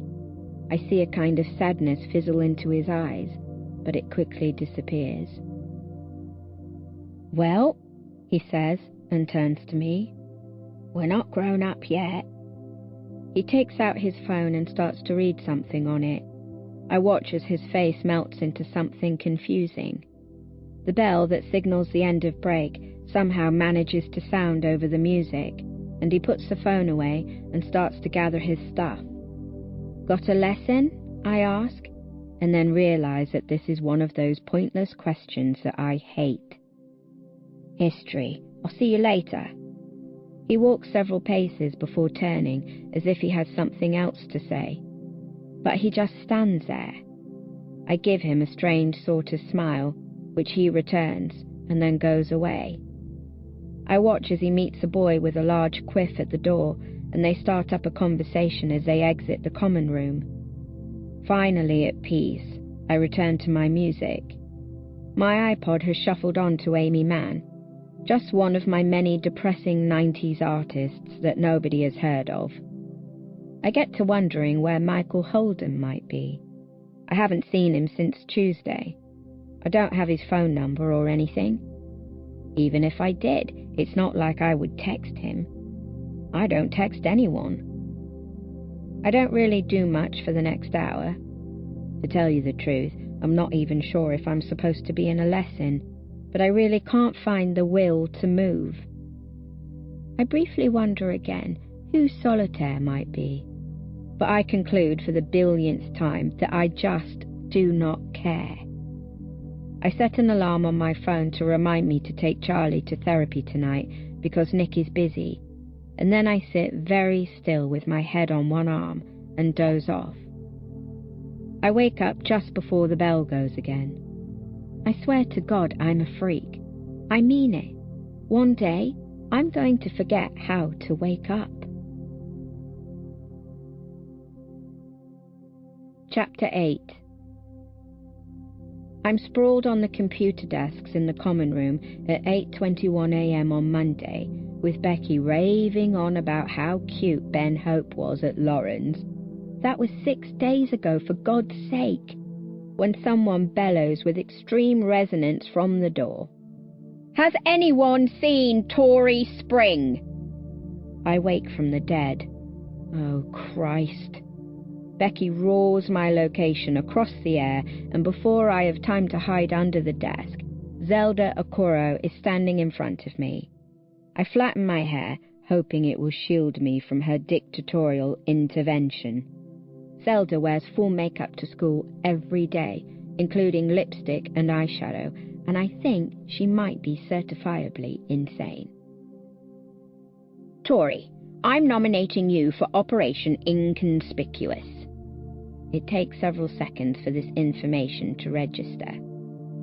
"No, you are not," I say. "No, no." "Yes, you haven't got a say. The deputy heads voted on who they wanted in year 12. "What?" I slump back onto the desk. "What for?" Zelda puts her hands on her hips and tilts her head. "We're facing a crisis, Tori." She speaks way too fast and in extremely short sentences. I don't like it.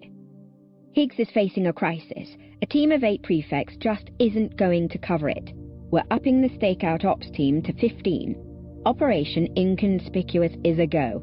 Tomorrow, 0700. "I'm sorry, what did you just say?" "We've come to the conclusion that most of the sabotage must be happening during the early hours, so we're staking out tomorrow morning, 0700. You'd better be there." "I hate you," I say. "Don't blame me," she says. "Blame Solitaire." She clip-clops off. Becky, Evelyn, Lauren, and Rita are all around me. Lucas, too. I think he's one of our lot now. "Well, you're obviously in the teacher's good books," says Becky. Next thing you know, they'll be making you an actual prefect." I shoot her a look of severe distress. "Yeah, but if you were a prefect, you could skip the lunch queue," says Lauren. "Fast food, man, and you could give Year 7s detentions whenever they're being too cheerful." "What did you even do to make the teachers like you?" asks Becky. "You don't exactly do much." I shrug at her. She's right. I don't do much at all. Later in the day, I pass Michael in the corridor. I say pass, but what actually happens is he shouts, "Tory!" so loudly that I manage to drop my English folder on the floor. He lets out this deafening laugh, his eyes scrunching up behind his glasses, and he actually stops and stands still in the middle of the corridor, causing 3 Year 8s to bump into him. I look at him, pick up my folder, and walk right past. I'm in English now, reading Pride and Prejudice. Now that I have reached chapter 6, I have established that I hate this book with a profound passion. It's boring and cliché, and I constantly feel the need to hold it over a lit match. The women only care about the men, and the men don't seem to care about anything at all. Except Darcy, maybe. He's not so bad. Lucas is the only person I can see who is reading the book properly, with his calm and quiet expression, but every so often he checks his phone. I scroll through a few blogs on my own phone under the desk, but there really isn't anything interesting on there. Becky is in the next seat to me, and she is talking to Ben Hope. Unfortunately, I can't avoid them without moving to a different seat or leaving the class or dying. They are playing dots and boxes in Ben's school planner. Becky keeps losing. "You're cheating!" she exclaims and attempts to grab Ben's pen. Ben laughs a very attractive laugh. They have a small wrestling match over the pen. I try not to throw up or dive under the table from sheer cringe. In the common room at lunch, Becky tells Evelyn all about Ben. At some point, I interrupt their conversation. "What happened to Jack?" I ask her. "Jack who?" she says. I blink at her, and she turns back to Evelyn. Chapter 9. Dad gets me to school at 6:55 a.m. the next day. I am in a trance. In the car, he says, "Maybe if you catch them in the act, you'll get a community award." I don't know what a community award is, but I feel that I'm probably the least likely person in the world to get one. Zelda, her prefects, the nominated helpers, and even old Kent are in the hall, and I'm the only one there who came in school uniform. It's basically night time outside. The school heating hasn't started up yet. I praise myself for putting on 2 pairs of tights this morning. Zelda, in leggings and running trainers and an oversized super dry hoodie, takes charge. "Okay guys, today's the day we're catching them, yeah? Everyone's got a separate area of the school. Patrol that area and call me if you find anything.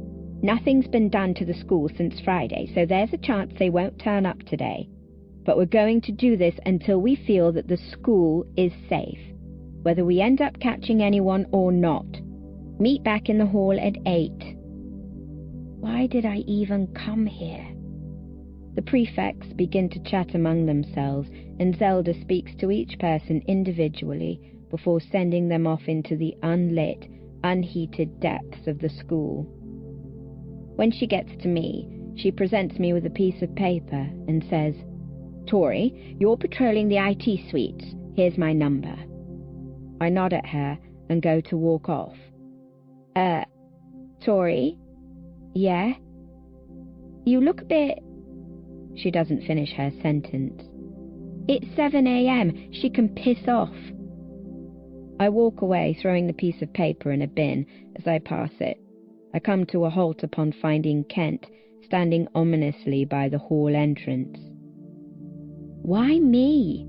I ask him, but he just raises his eyebrows and smiles at me, so I roll my eyes and walk away. Wandering around the school like this is peculiar. Everything's so still, serene, no air circulation. I'm walking through a freeze frame. The IT suite is in C block on the second floor. There are 6 computer rooms, C11, C12, C13, C14, C15, and C16. The usual whir of the suite is absent. The computers are all dead. I open up C11, peer inside, and repeat this for C12, C13, and C14, before giving up and taking a seat on a swivel chair inside C14. What does Ken even think he's doing involving me in this? As if I'm going to do any kind of patrolling. I kick the floor and spin. The world hurricanes around me. I don't know how long I do this, but when I stop to read the time, the clock waves in front of my eyes. When it calms down, it reads 7:16 a.m. I wonder for at least the 16th time what I am doing here. It is then that I hear a distant sound of the Windows booting up jingle. I get off my chair and step into the corridor. I look one way, I look the other. The corridor dissolves into darkness both ways, but out of the open door of C13 glares a hazy blue glow. I creep down the corridor and go inside. The interactive whiteboard is on, the projector whirring happily, the Windows desktop on display. I stand before the board, staring into it. The desktop wallpaper is a sloped green field beneath a blue sky. The harder I stare, the wider the board seems to spread, wider and wider, until the fake pixelated world invades my own. The computer that is linked to the screen hums. The door to the room shuts by itself, like I'm in Scooby-Doo. I run and grab the handle, but it's locked, and for a second I just stare at myself in the door window. Someone's locked me in an IT room, for God's sake. Stepping backward, I see the board change in the blank monitor's reflections. I spin on the spot. The green field has gone. In its place is a blank page of Microsoft Word with the cursor flashing on and off. I try smashing at the keyboard of the computer that's hooked up to the board and wildly swishing the mouse across the table. Nothing happens. I'm starting to sweat. My brain isn't accepting this situation. I come up with 2 possibilities. 1, this is a sick joke by someone I know. 2, solitaire. And that's when the text rolls across the white screenscape. Attention Team Ops. Please refrain from panic and alarm. Pause. What? Solitaire is a friendly neighborhood watch organization dedicated to aiding the adolescent population through targeting the most common cause of teenage anxiety. We are on your side. You should not be afraid of any action we will not take. We hope that you will support Solitaire's future actions and come to feel that school need not be a place of solemnity, stress, and isolation. Someone is trying to deliberately freak the prefects out. As I am not a prefect, I am choosing not to freak out. I don't know what I feel about this, but it definitely isn't freaked out. We leave you with a video that we hope will enlighten your morning. Solitaire. Patience kills. The page of text remains on screen for several seconds before Windows Media Player pops up in front of it. The cursor zooms to the play button and the video begins. The footage is kind of blurry, but you can make out 2 figures on a stage, one at a piano, one with a violin in her hands. The violinist holds her instrument up to her chin and raises her bow, and together the two begin to play. Only after the first 8 bars, and after the camera has zoomed in, do I realize that the musicians can be no more than 8 years old. I don't know what the piece of music is. It doesn't matter, because sometimes I hear a piece of music and I can't do anything but sit there. Sometimes in the morning the radio turns on and a song is playing, and it's so beautiful that I just have to lie there until it's over. Sometimes I'm watching a film and it's not even a sad scene, but the music is so sad that I can't help but cry. This is one of those times. Eventually, the video ends, and I just stand there. I guess solitaire thinks it's being intellectual and deep, making us watch that video and writing with such eloquence, like people who think that they're hilarious for using the word thus in school essays. It half makes me laugh and half makes me want to shoot them. The fact remains that C13's door is still locked and I'm still trapped here. I want to cry out, but I don't. I don't know what to do. I don't know what to do. I threw away Zelda's number like the idiot I am. I don't know anyone else here. I can't call Becky. She wouldn't come here. Dad's at work. Mum's in her PJs. Charlie won't get to school for another 45 minutes. There is only one person who would help me. There is only one person who is going to believe me. I pull my phone out of my blazer pocket. Hello? Before you say anything else, I have a question. Tori, oh my God, you actually called me.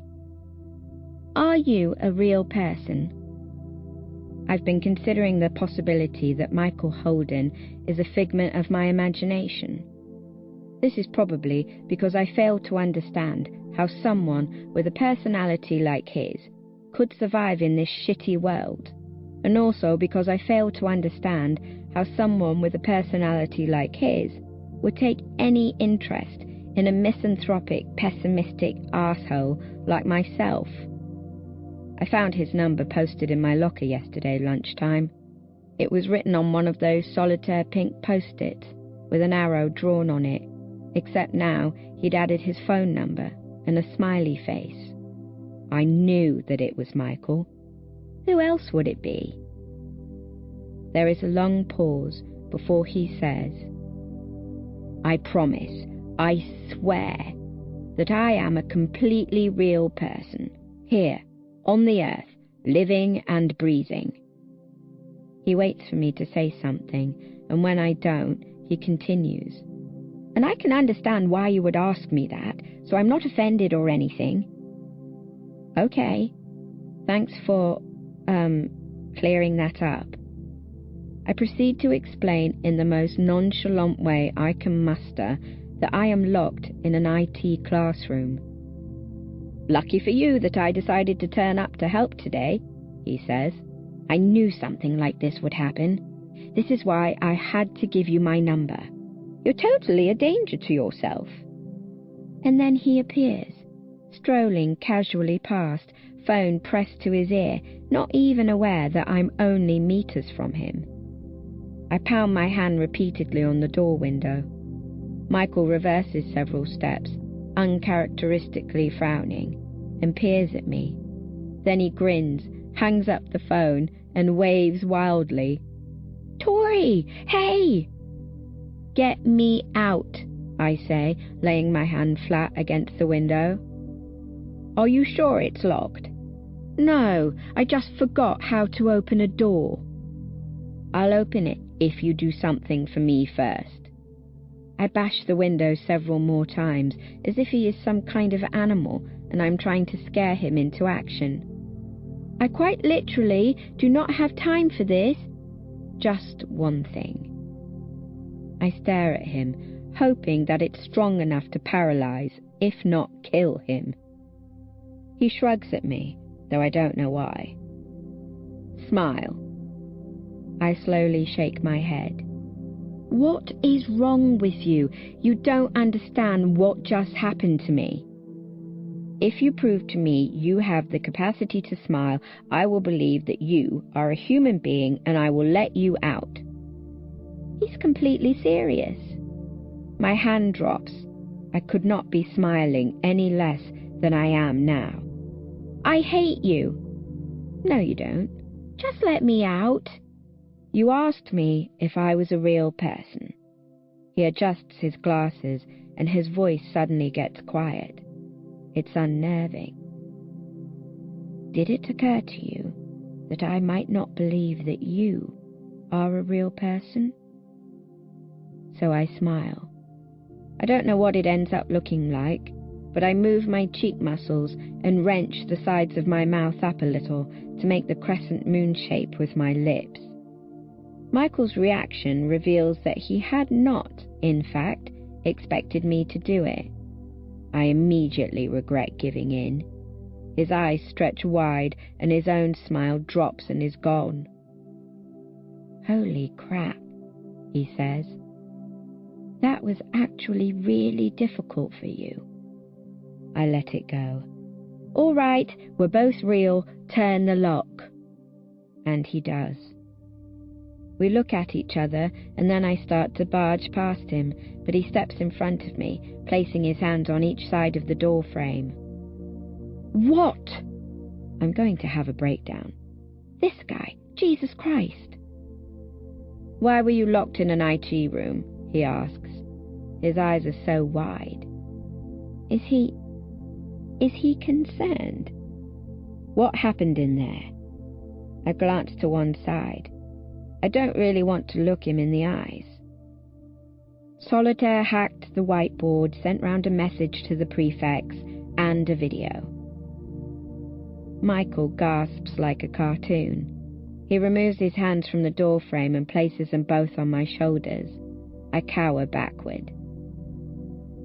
What did it say? He asks, half amazed, half terrified. What was the video? In any other situation, I don't think I'd bother telling him. I mean, who cares, right? Go look for yourself, I mutter. I step back into the room and he skips around me toward the projector computer.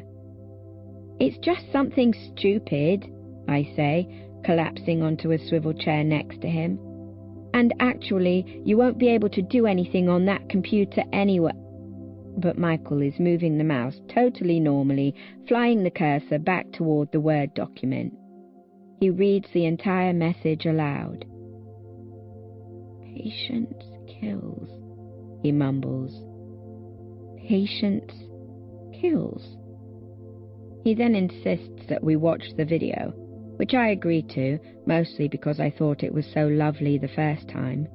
When it finishes, he says, You thought that was just something stupid? There's a pause. I can play the violin, I say. Seriously? Yeah. Well, not anymore. I stopped practicing a few years ago. Michael gives me this weird look, but then it's gone, and suddenly he's impressed. You know, I bet they've hacked the whole school. That is absolutely outstanding. Before I have a chance to disagree, he's opened up Internet Explorer and typed in solitaire.co.uk. The Solitaire blog pops up, with a new text post at the top of the screen. Michael breathes so loudly I can hear him. 0030, 11th of January. Solitarians. The first Solitaire meetup will take place on Saturday, 22nd of January, 8 p.m. onward, at the third house from the river bridge. All are welcome. When I look up at Michael, he is carefully taking a photograph of the post on his phone. This is gold, he says. This is the best discovery I've made all day. It's only 7:30, I say. It's important to make lots of discoveries every day. He stands back up. That's what makes one day different from the next. If that statement is true, that explains a lot of things about my life. You look so freaked out. Michael sits down in the chair next to me and leans forward so that his face is parallel to my own. We made progress. Be excited. Progress? Progress with what? He frowns. The solitaire investigation. We have made a significant leap forward here. Oh, you still don't sound excited. Can you imagine me being excited about anything? Yes, I can, actually. I glare at his stupid, smug face. He starts tapping his fingers together. Anyway, he says, we're going to their meetup. I hadn't thought about that. We are? Yeah. It's next Saturday. I will drag you there if I have to. Why do you want to go? What is the point of this? He opens his eyes very wide. You aren't curious. He's delusional. He's more delusional than I am, and that's saying something. Look, I say. It is perfectly okay to hang out, like, if you want, but I don't care about solitaire, and to be totally honest, I don't really want to get involved, so, yeah, sorry. He gives me a long look. Interesting. I say nothing. They locked you in this room, he says, and you still don't care. Why not consider it this way? They're the evil criminal organization, and you're Sherlock Holmes. I'll be John Watson, but we've got to be the Benedict Cumberbatch and Martin Freeman Sherlock and Watson, because the BBC Sherlock is infinitely greater than all other adaptations. I stare at him. It's the only adaptation that gets the bromance right. You're a fangirl, I whisper with mock horror. Another pause, in which I abruptly wonder whether the Sherlock fandom is right, and there really is sexual tension between Sherlock Holmes and John Watson. Eventually, we get up and leave. Or at least I do, and he follows, shutting the door behind him.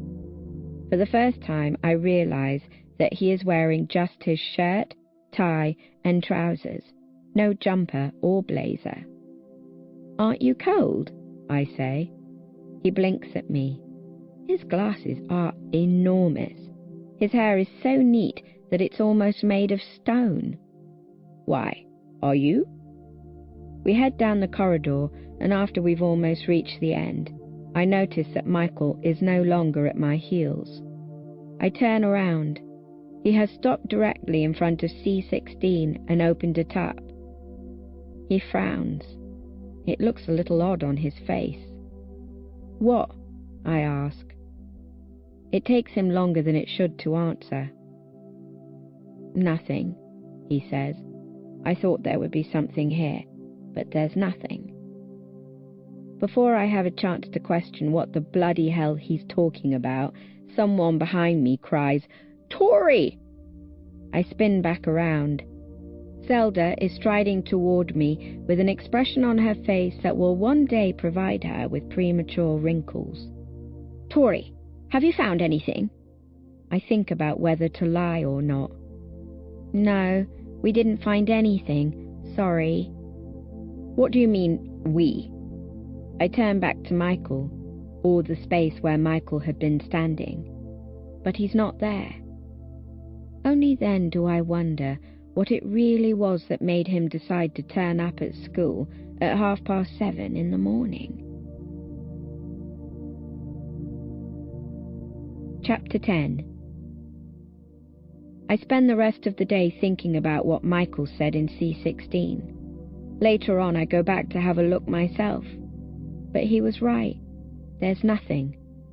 I guess getting locked in an IT room kind of shook me up. I don't tell Becky about any of the solitaire stuff. She's very busy spreading the word about her fancy dress birthday party, which is to be held on Friday, and I don't think she'd really care much. At lunch, Lucas finds me in the common room. I'm trying to read another chapter of Pride and Prejudice, but I think I'm just going to watch the film version, because this book is brain-melting. The common room is pretty empty.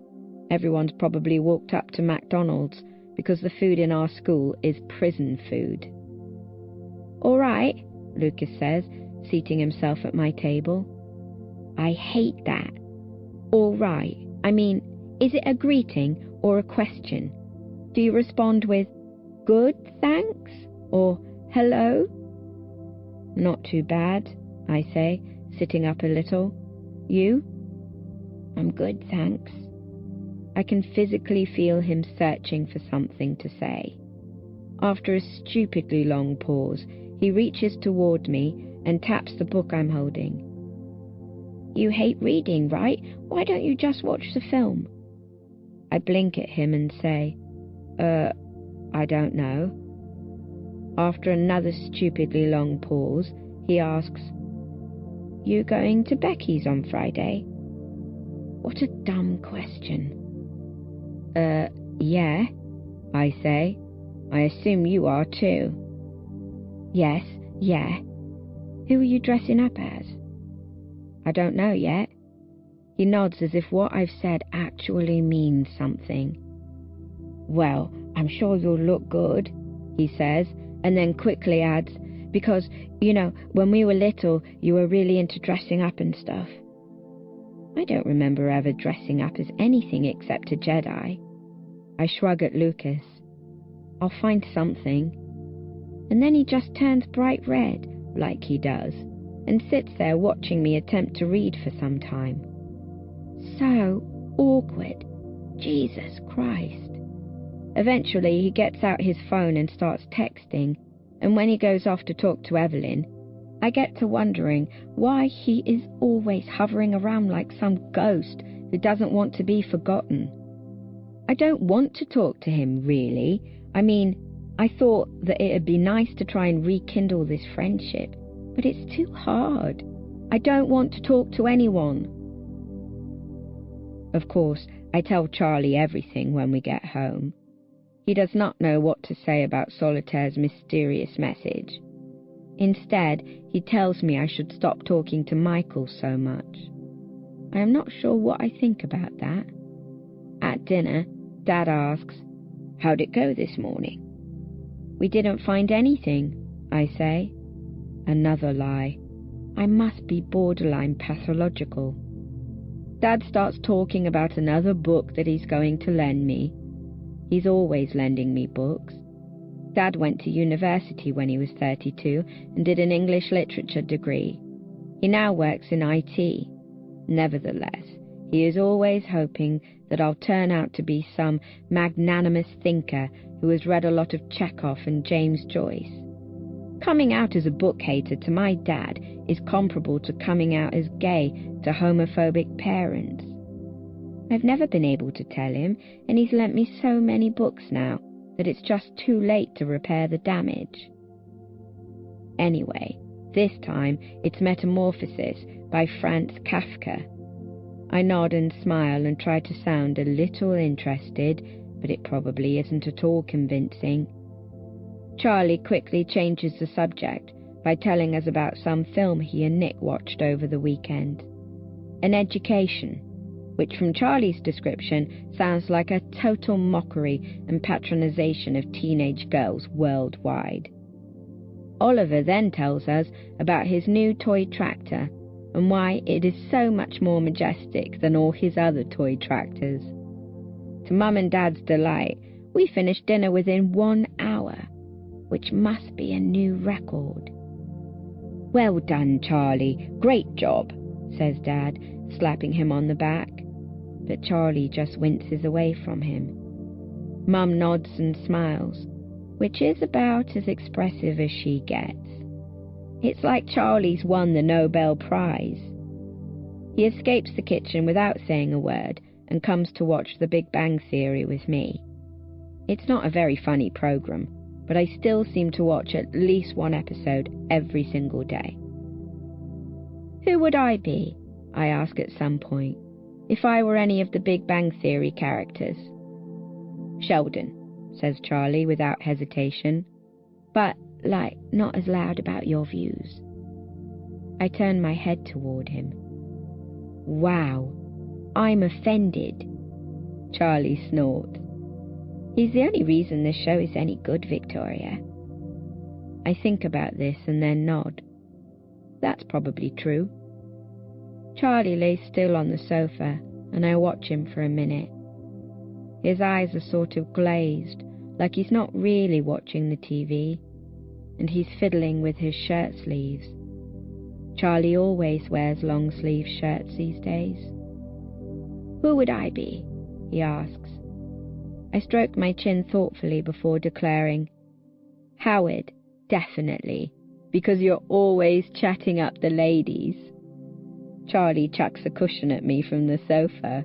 I scream and cower in the corner before hurling a barrage of cushions back at him. Tonight I watch the Keira Knightley Pride and Prejudice and find it to be almost as dreadful as the book. The only tolerable character is Mr. Darcy. I don't see why Elizabeth finds him proud at the beginning, because it's quite clearly obvious that he's just shy. Any normal human being should be able to identify that as shyness and feel sorry for the poor guy, because he's dreadful at parties and social gatherings.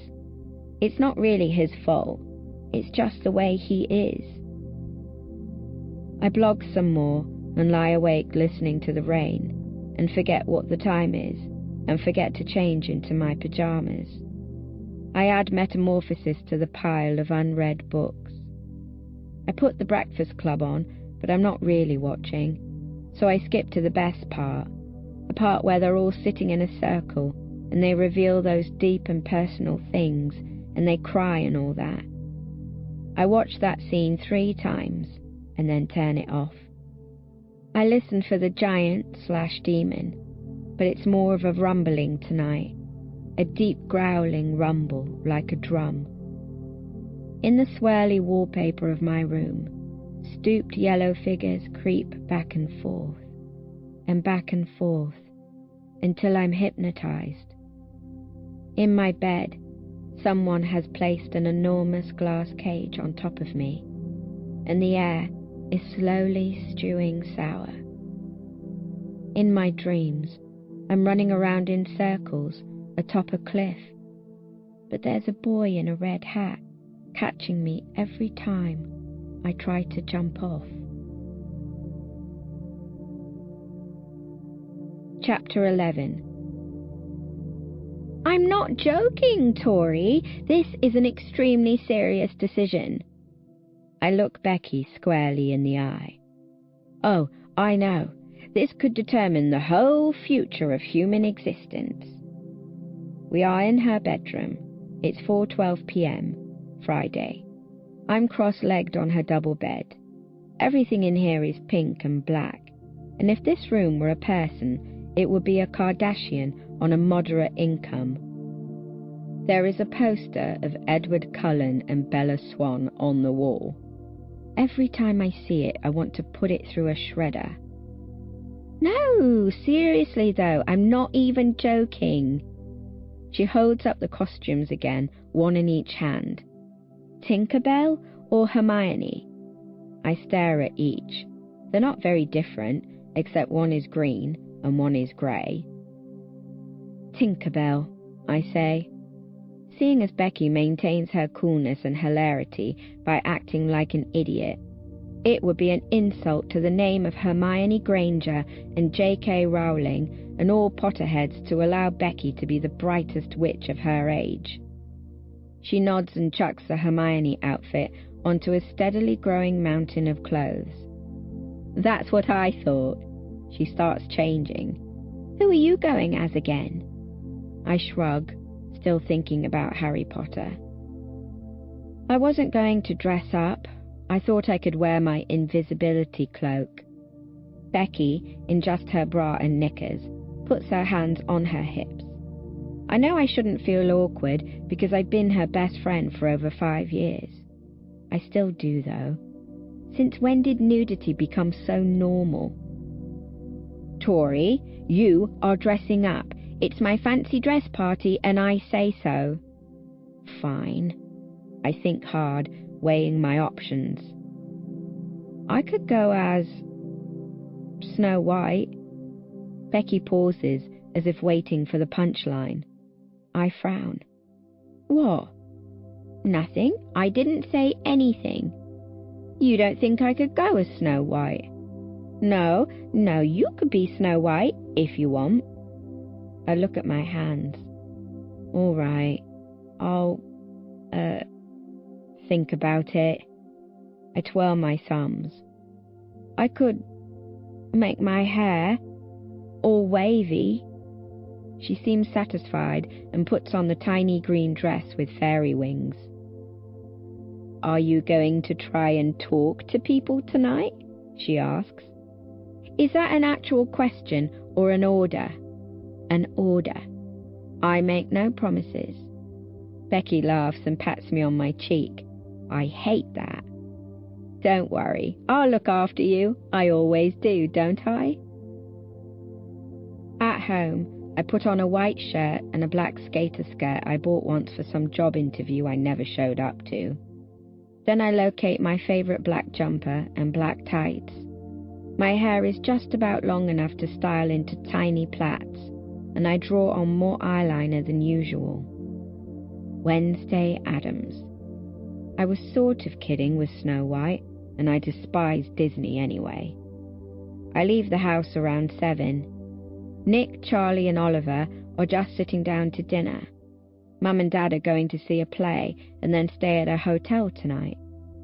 To be honest, it was Charlie and I who insisted that they stay overnight rather than take the 2-hour drive home.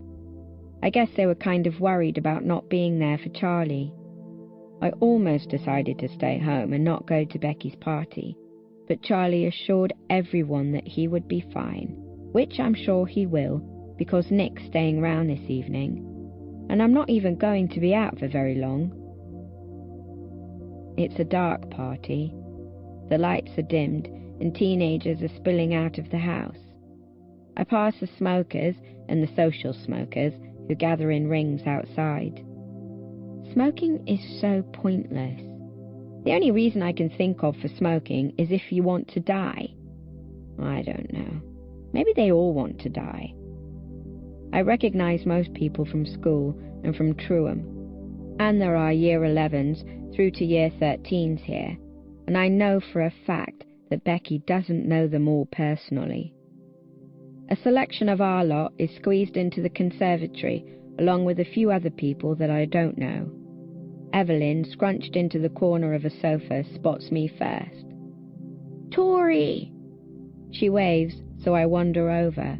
Eyeing me thoughtfully, she says, Who are you? Wednesday Addams, I say. Who? Have you seen the Addams family? No. I shuffle my feet. Oh. Her own outfit is rather spectacular. Straightened hair put up in a classy bun, insect sunglasses and a 50s dress. You're Audrey Hepburn. Evelyn throws her arms up in the air. Thank you! Someone at this party has some bloody culture. Lucas is here too, sitting next to a girl and a boy who have basically merged into one being. He's wearing a beret and a rolled-sleeve stripy t-shirt with these skin-tight ankle-length black jeans, and he has an actual string of garlic bulbs hung around his neck. Somehow, he looks both very fashionable and very ridiculous. He waves shyly at me with his beer can. Tori, bonjour. I wave back and then practically run away. First I go to the kitchen. There are a lot of Year 11s in here, mostly girls dressed as a variety of promiscuous Disney princesses, and 3 boys dressed as Superman. They're chatting excitedly about Solitaire's pranks, apparently finding them hilarious. One girl even claims she took part in them. Everyone seems to be talking about the Solitaire Meetup blog post, the one that Michael and I found after he broke me out of that IT classroom. Apparently, the entire town is planning to attend. I find myself standing next to a lonely-looking girl, possibly a year 11, but I'm not too sure, who is dressed as a very accurate David Tennant's Doctor Who. I immediately feel a kind of connection with her, because she looks so alone. She looks at me, and as it's too late to pretend I haven't been staring, I say, "Your costume is, really good." "Thank you," she says, and I nod and walk off. Ignoring the beers and WKDs and Bacardi breezers, I raid Becky's fridge for some diet lemonade. With my plastic cup in hand, I amble into the garden. It's a truly magnificent garden, slightly sloped with islands of rainbow flowers and a pond at the bottom, enclosed by clusters of bare willow trees. Groups are huddled all over the wooden decking and the grass, even though it's about 0 degrees Celsius. Somehow Becky has got her hands on an actual floodlight. It's as bright as the sun, and the groups of teenagers spill swaying shadows over the grass. I spot Becky/Tinkerbell with a different group of Year 12s. I go up to her. "Hey," I say, sliding into the circle. "Tori!" She's got a bottle of Bailey's Irish Cream in her hand with one of those curly plastic straws in it. "Dude, guess what? I've got something so amazing to tell you. It's just so amazing. You're going to die. It's so amazing. You are going to die." I smile at her, even though she's shaking me by the shoulders and spilling Bailey's on me. "You are going to die." Yes, I'm going to die. You know Ben Hope? Yes, I know Ben Hope, and I also know exactly what she's about to say. "Ben Hope asked me out," she splutters. "Oh," I say, "my God." I know, I did not expect a thing. We were chatting earlier and he admitted he liked me. Oh my God, he was so cute and awkward. And then she talks for quite a while about Ben Hope while sipping on her Baileys. And I'm smiling and nodding and definitely feeling really pleased for her.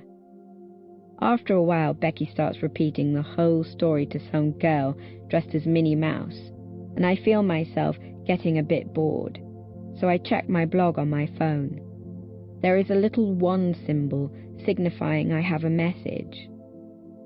Anonymous. Thought for the day. Why do cars always part for ambulances? I read the message several times. It could be from anyone, I guess, though no one I know in real life knows about my blog. Stupid anons. Why do cars always part for ambulances? Because the world is not filled with arseholes, that's why. Because the world is not filled with arseholes. As soon as I make that conclusion in my mind, Lucas finds me. He is a little bit drunk. "I can't work out who you are," he says, always so embarrassed. "I'm Wednesday Addams." "Ah, so cute, so cute." He nods knowingly, but I can tell that he has no idea who Wednesday Addams is. I look past him, out into the floodlit garden. All the people are just blurred darkness. I feel a bit sick, and this diet lemonade is giving me a nasty taste in my mouth. I want to go and pour it down the sink, but I think I'll feel even more lost if I don't have something to hold on to. "Tori?" I look at him. The garlic was a bad move. It doesn't smell great. "I asked if you were all right. You look like you're having a midlife crisis." "It's not a midlife crisis. It's just a life crisis." "Pardon? I can't hear you." "I'm fine, just bored." He smiles at me like I'm joking, but I'm not joking. All parties are boring, You can go and talk to other people, you know, I say. I really don't have anything interesting to say. You always have interesting things to say, he says. You just don't say them. I lie and say I need another drink, even though my cup is more than half full, and I feel really sick. I get out of the garden. I am out of breath and so angry for no reason. I barge through the crowds of stupid drunk teenagers and lock myself in the downstairs bathroom. Someone's been sick in here. I can smell it. I look at myself in the mirror. My eyeliner has smudged, so I sort it out. Then I tear up and ruin it again and try not to start crying. I wash my hands 3 times and take the plaits out of my hair because they look idiotic. Someone's banging on the door of the bathroom. I've been in here for ages just staring at myself in the mirror, watching my eyes tear up and dry and tear up and dry. I open the door ready to punch them in the face and find myself directly opposite Michael Goddamn Holden. Oh, thank Christ. He races inside and without bothering to let me leave or shut the door, he lifts the toilet seat and starts to pee. Thank Christ! I thought I was going to have to piss in the flower bed, for Christ's sake. All right, just pee with a lady present, I say. He waves his hand casually. I get out of there. As I exit through the front door, Michael catches me up. He is dressed as Sherlock Holmes, even the hat. Where are you going? He asks. I shrug. It's too hot in there. It's too cold out here. Since when did you acquire a body temperature? Will you ever be able to talk to me without making a sarcastic comment? I turn and start walking farther away, but he's still in pursuit. Why are you following me?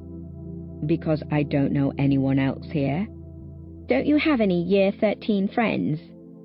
I stop on the pavement outside Becky's drive. I think I'm going home, I say. Why? He asks. Becky's your friend. It's her birthday. She won't mind, I say. She won't notice. What are you going to do at home? He asks. Blog. Sleep. Blog. Nothing. Why don't we crash in a room upstairs and watch a film? Coming from any other person's mouth, it would sound like he is asking me to go into a room and have sex with him. But because it is Michael who says this, I know that he is being completely serious. I notice that the diet lemonade in my cup has gone. I can't remember when I drank it. I want to go home, but at the same time, I don't want to, because I know I won't sleep. I'll just lie there, in my room. Michael's hat looks really stupid. He probably borrowed that tweed jacket from a dead body. Fine, I say. Chapter 12. There is a line that you cross when making relationships with people. Crossing this line occurs when you transfer from knowing someone to knowing about someone.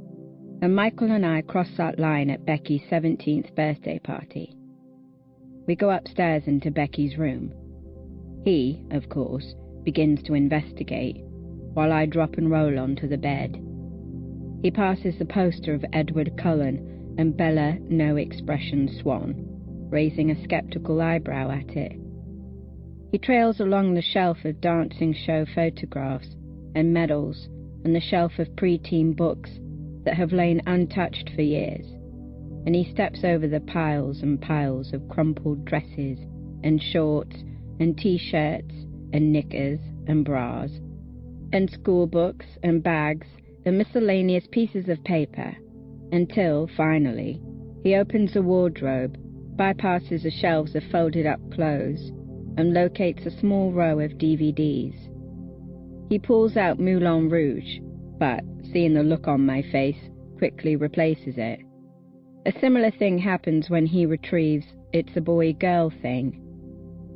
After a moment more, he gasps and grabs a third DVD, leaps across the room to the flat screen, and switches it on. "We're watching Beauty and the Beast," he says. "No, we are not," I say. "I think you will find that we are," he says. "Please," I say. "No. What about The Matrix? Lost in Translation? Lord of the Rings?" I don't know why I'm saying this. Becky owns none of these films. "I'm doing this for your own good." He inserts the DVD. "I believe that your psychological development has substantially suffered due to lack of Disney charm." I don't bother asking what he's talking about.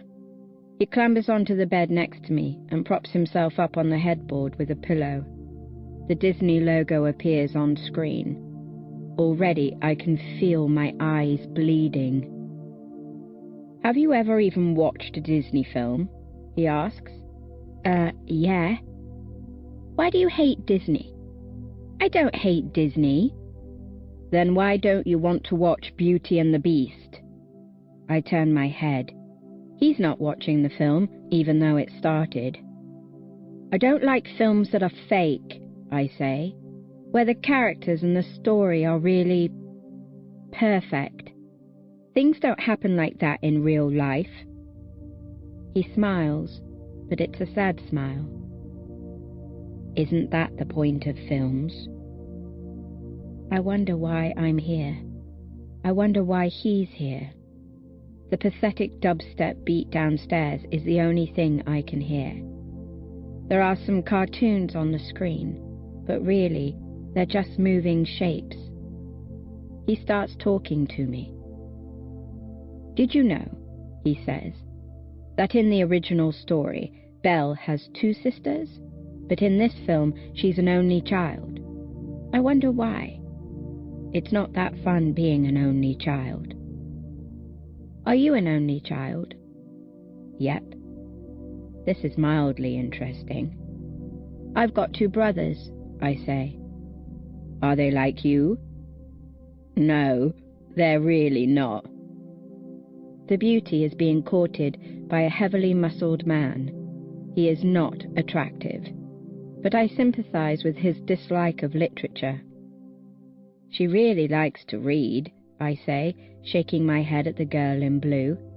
"That's got to be unhealthy." "Don't you do English Lit A-level?" "Yes, because I can bullshit my way through it, but I don't approve of it. I hate books." "I probably should have done English. I would have been good at it." "Why didn't you?" He looks at me and smiles. "I think it's better to just read and not study books." The Beauty has sacrificed her freedom to save her father. It's very sentimental, and now she's crying about it. "Tell me something interesting about you," says Michael. I think for a moment. "Did you know that I was born on the day that Kurt Cobain killed himself?" "Actually, yes. He was only 27, the poor guy. 27. Maybe we'll die when we're 27. There's nothing romantic about death. I hate when people use Kurt Cobain's suicide as an excuse to worship him for being such a tormented soul." Michael pauses and stares at me before saying, "Yeah, I guess so." Beauty has gone on a hunger strike. That is, until the cutlery and crockery of the house put on a singing and dancing performance for her. Now she's being chased by wolves. I am struggling to keep up with the plot line. "Tell me something interesting about you," I say. He says. "I'm, like, ridiculously unintelligent." I frown at him. This is obviously untrue. He reads my mind. "Seriously, I haven't got above a C grade in any subject since year 8. "What? Why?" It seems almost impossible for someone like Michael to be unintelligent. People like Michael, crazy people who get stuff done, They're always smart. Always. When it comes to the exams, I generally don't write what they want me to write. I'm not very good at, sorting out all the stuff in my head. Like, I took biology A-level, and I completely understood what polypeptide synthesis was, but I couldn't write it down. I'm not dyslexic or anything. I just don't know what the examiners want to hear. I don't know whether I just forget things, or maybe I don't know how I'm supposed to explain it. I just don't know, and it's fucking horrible. Throughout this, he makes swirly gestures with his hands. I imagine all the pieces of information flying around in strands inside his brain, unable to form themselves into comprehensible words. It seems to make sense. He's crazy. Maybe not in a bad way, but he's definitely crazy. It's so unfair, he continues. School literally doesn't care about you unless you're good at writing stuff down, or you're good at memorizing, or you can solve bloody maths equations. What about the other important things in life, like being a decent human being? I hate school, I say. You hate everything. It's funny, because it's true. He turns to me again. We look at each other. On screen, a petal falls from the rose, which I'm pretty sure is symbolic of something. Your eyes are different colours, I say. Did I not tell you that I'm a magical anime girl? Seriously, why though? My blue eye conceals the power of my past life, and I use it to summon my guardian angels to assist me in my plight against the forces of darkness. Are you drunk? I'm a poet. Well, control yourself, Lord Tennyson. He grins. The stream will cease to flow. He's quoting a poem, obviously, but one I've never heard. The wind will cease to blow, the clouds will cease to fleet, the heart will cease to beat, for all things must die. I chuck a pillow at him. He leans over to avoid it, but my aim is spectacular. All right, he laughs. It's not as romantic as it looks. Someone threw a rock at my eye when I was 2, so basically I'm pretty much half blind. It's actually very annoying. On screen they're dancing. It's a little odd. An old woman is singing. I find myself singing along. Apparently I've heard this song before. Michael joins me. We sing alternate lines. And then we are silent for a long time, watching the colours on the screen. I don't know how long the silence lasts, but at some point I hear Michael sniff, and I see him move his hand up to his face. When I look around, I see that he is crying, actually crying. I am momentarily confused. I study the screen.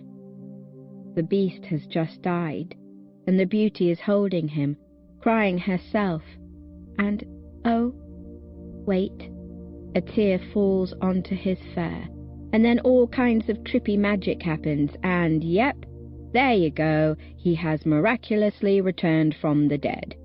Oh, and he's become handsome as well. Isn't that fantastic? This is the kind of crap that I hate. Unrealistic, sentimental crap.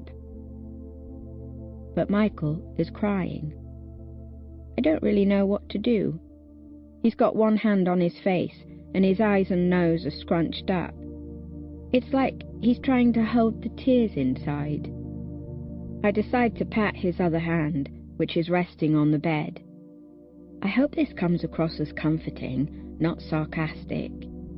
I think it turns out okay, because he grabs my hand in return and squeezes it with extreme force. The film ends shortly after that. He turns it off with the remote, and we sit in silence, looking at the black screen. I knew your brother, Michael says, after a very long time. Charlie? From Truham. I turn my head. not really finding anything to say. Michael continues. I never spoke to him. He always seemed kind of quiet. But everyone loved him, which is pretty rare at an all-boys school. He was different. It's then that I decide to tell him. I don't know why this happens, but I get this urge. My brain gives up. I can't hold on to it. I tell him about Charlie. Everything. About when he started collecting things, and about when he stopped eating, and about when he started hurting himself. To be honest, it's not even that big of a deal anymore. He's been to the hospital, he's better now. And he's got Nick. I mean, he's still recovering, but he's fine. It's fine. I don't know when I fall asleep, but I do. Not fully asleep. I stop being able to tell whether I'm awake or whether I'm dreaming. It's probably weird to fall asleep in this sort of situation, but I'm starting to not really care about stuff like that anymore. What surprises me the most is how suddenly it happens. Normally, it takes forever. Normally, when I'm trying to sleep, I do all these silly things, like I roll over and imagine that I'm sleeping next to someone, and I reach out and caress their hair. Or I clasp my hands together, and after a little while, I start thinking it's somebody else's hand I'm holding, not my own. I swear to God there's something wrong with me. There really is. But this time, I feel myself roll slightly over, so I'm resting on his chest, under his arm. He smells vaguely of bonfires. At some point, I think someone opens the door and sees us lying there half asleep together. Whoever it is looks at us for a moment before quietly shutting the door again. The shouting downstairs begins to ease, even though the music is still pumping. I half listen for any demonic creatures outside the window, but it's a silent night. Nothing traps me. It's nice. I feel the air in the room, and it's like there is none. My phone rings. 1:39 a.m. Home calling. Hello? Tori, are you coming home yet? Oliver, why aren't you in bed? I was watching Doctor Who. You didn't watch the Weeping Angels episode, did you? Ollie, are you all right? Why did you call me? Oliver, are you there? Something's wrong with Charlie. My face must then do something very unusual because Michael gives me this look, this funny, terrified look. What has happened? What's happened, Oliver? What's Charlie done? Where is he? I can't get in the kitchen. Charlie shut the door and I can't open it. I can hear him. When are you coming home, Tori? I'm coming home right now. I hang up. Michael is awake. I am cross-legged in the middle of the bed. He is cross-legged opposite me. Shit, I say. Shit, shit, shit, shit, shit, shit, fucking fuck. Michael doesn't even ask. He just says, I'll take you home. We're running. Out the door and down the stairs and through the people. Some still partying, some piled on the floor, some making out, some crying. I'm almost at the front door when Becky catches me. She is fucked. I'm fucked! She grabs my arm really tight. I'm going now, Becky. You're so cute, Tori. I miss you. I love you so much. You are so beautiful and cute. Becky. She flops onto my shoulder, knees buckling. Don't be sad. Promise me, Tori. Promise me. Promise me you won't be sad anymore. I promise. I have to. I hate Jack. He is such a bitch. I deserve someone like Ben. He is so beautiful. Like you. You hate everything, but you're still beautiful. You're a ghost. I love you so much. So much. Don't sad anymore. I don't really want to leave her because she is beyond drunk, but I need to get home. Michael actually pushes me forward, and we abandon Becky, whose legs look too spindly now, her makeup too thick, her hair too backcombed. Michael is running, and so am I. He gets on his bike. It's a real bicycle. Do people even ride these anymore? Get on the back, he says. You are joking, I say. It's that or walk. I get on the back. And with that, Sherlock Holmes and Wednesday Addams fly into the night. He's cycling so fast that the houses we pass blur into grey and brown wavy lines, and I'm clinging onto his waist so tight that my fingers have lost feeling. I realise that I'm happy, even though I shouldn't be, and the conflicting emotion only makes the moment more insane, more radiant, more immeasurable. The air tears at my face and makes my eyes water, and I lose track of where we are, even though I know this town inside out. And all I can think of is that this might have been what that boy who flew away with E.T. felt like. Like I could die right now, and it wouldn't matter. We're at my house within 15 minutes. Michael doesn't come inside. He has manners, I'll give him that. He sits up on the bike as I look back at him. I hope he's all right, he says. I nod. He nods and cycles away.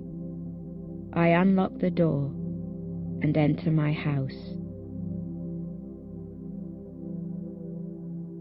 Chapter 13. Oliver trots sleepily down the stairs, Thomas the Tank Engine pyjamas, Teddy in his arm. I'm glad that he's never understood what's wrong with Charlie. You all right, Oliver? Yeah. You gonna go to bed? What about Charlie? He'll be fine. Leave it all to me. Oliver nods and ambles back up the stairs, rubbing his eyes. I rush toward the kitchen door, which is closed. I feel sick. I'm not even fully awake. Charlie! I knock on the door. Total silence. I attempt to get in, but he's blocked it with something. Open the door, Charles. I'm not joking. I'll break the door. No, you won't. His voice is dead, empty, but I'm relieved because he's alive. I turn the handle down and push with my whole body. Don't come in! He sounds panicked, which makes me panicked because Charlie is never panicked, and that is what makes him Charlie. Don't come in here, please! There's a clattering of things being frantically moved around. I keep heaving my body onto the door, and whatever is blocking it begins to move away. I make a gap large enough for me to slip inside, and I do. No, go away! Leave me alone! I look at him. Get out! He's been crying. His eyes are dark red and purple, and the darkness of the room drowns him in a haze. There is a plate of lasagna on the kitchen table, cold, untouched. All of our food has been removed from the cupboards and the fridge and the freezer and set out in order of size and colour in various piles around the room. There are a couple of blood-stained tissues in his hands. He's not better. I'm sorry, he croaks, slumped in a chair, head rolled backward, eyes vacant. I'm sorry. I'm sorry. I didn't mean to. I'm sorry. I can't do anything. It's hard not to throw up. I'm sorry, he keeps saying. I'm so sorry. Where's Nick? I say. Why is he not with you? He goes deep red and then mumbles something inaudible. What? We argued. He left. I start shaking my head. It goes from left to right to left to right in an uncontrollable act of defiance. That bastard, that stupid bastard! No, Victoria, it was my fault. My phone is in my hand and I'm punching in Nick's number. Hello? Do you understand the severity of what you have done, you absolute prick? Tori, what are you? If Oliver hadn't called me, Charlie might have... I can't even say it. This is entirely your fault. I'm not... Wait, what the hell's happened? What the hell do you think has happened? You left Charlie during a mealtime. You can't do that. You can't do that. You can't leave him while he's eating, let alone upset him. Didn't you learn that last year? I didn't. I trusted you. You were supposed to look after him, and now I've walked into the kitchen, and he's... I shouldn't have gone out. I should have been here. I'm the person who is supposed to be there when this happens. Wait, what? I'm holding the phone so tight I'm shaking. Charlie is looking at me, silent tears falling from his eyes. He is so old now. He's not a little kid. In a couple of months he'll be 16 like me. He looks older than me, for God's sake. He could pass for 18 easy. I drop the phone, draw up a chair next to my brother, and put my arms around him. Nick gets here, and with Charlie we clear up the kitchen. Charlie keeps wincing and clutching his head as I upset all his precious piles of tins and packets, but I do it anyway because his psychiatrist told us that you have to be brutal. He used to shout at me when I moved his food around. Sometimes he'd try to physically stop me. He doesn't do that anymore. I get rid of the lasagna. I find the first aid kit and put plasters on Charlie's arm. Luckily, the cuts aren't deep enough to need stitches this time. I set the table and I make 3 rounds of beans on toast, and the 3 of us sit down. It's a difficult meal. Charlie doesn't want to eat anything. His knees keep bobbing up and down, and his fork keeps reaching his mouth and stopping, unwilling to go any farther. Sometimes, in the hospital, they'd let him drink this extremely high-calorie drink instead of eating a meal. We don't have any of that in our house. I try not to shout at Charlie because that will make everything worse. Eventually, Nick and I escort him to bed. I'm sorry, says Charlie, lying in bed with his arm across his forehead. I'm standing at the doorway. Nick is on the floor in Charlie's spare pyjamas, which are much too small for him, with a spare duvet and pillow. He is staring at Charlie with an expression somehow simultaneously encompassing fear and love. I haven't forgiven him yet, but I know that he will redeem himself. I know that he cares about Charlie a lot. I know, I say, but I'm going to have to tell Mum and Dad. I know. I'll come back and check on you in a bit. Okay. I stand there. After a while, he says, Are you okay? An odd question, in my opinion. He is the one who just... I'm completely fine. I turn out the light and go downstairs and call Dad. He stays calm, too calm. I don't like it. I want him to freak out and shout and panic, but he doesn't. He tells me that they'll come home right away. I put the phone down, pour a glass of diet lemonade, and sit in the living room for a while. It's the middle of the night. The curtains are all open. You do not find many people like Charlie Spring in the world. I suppose I have implied this already.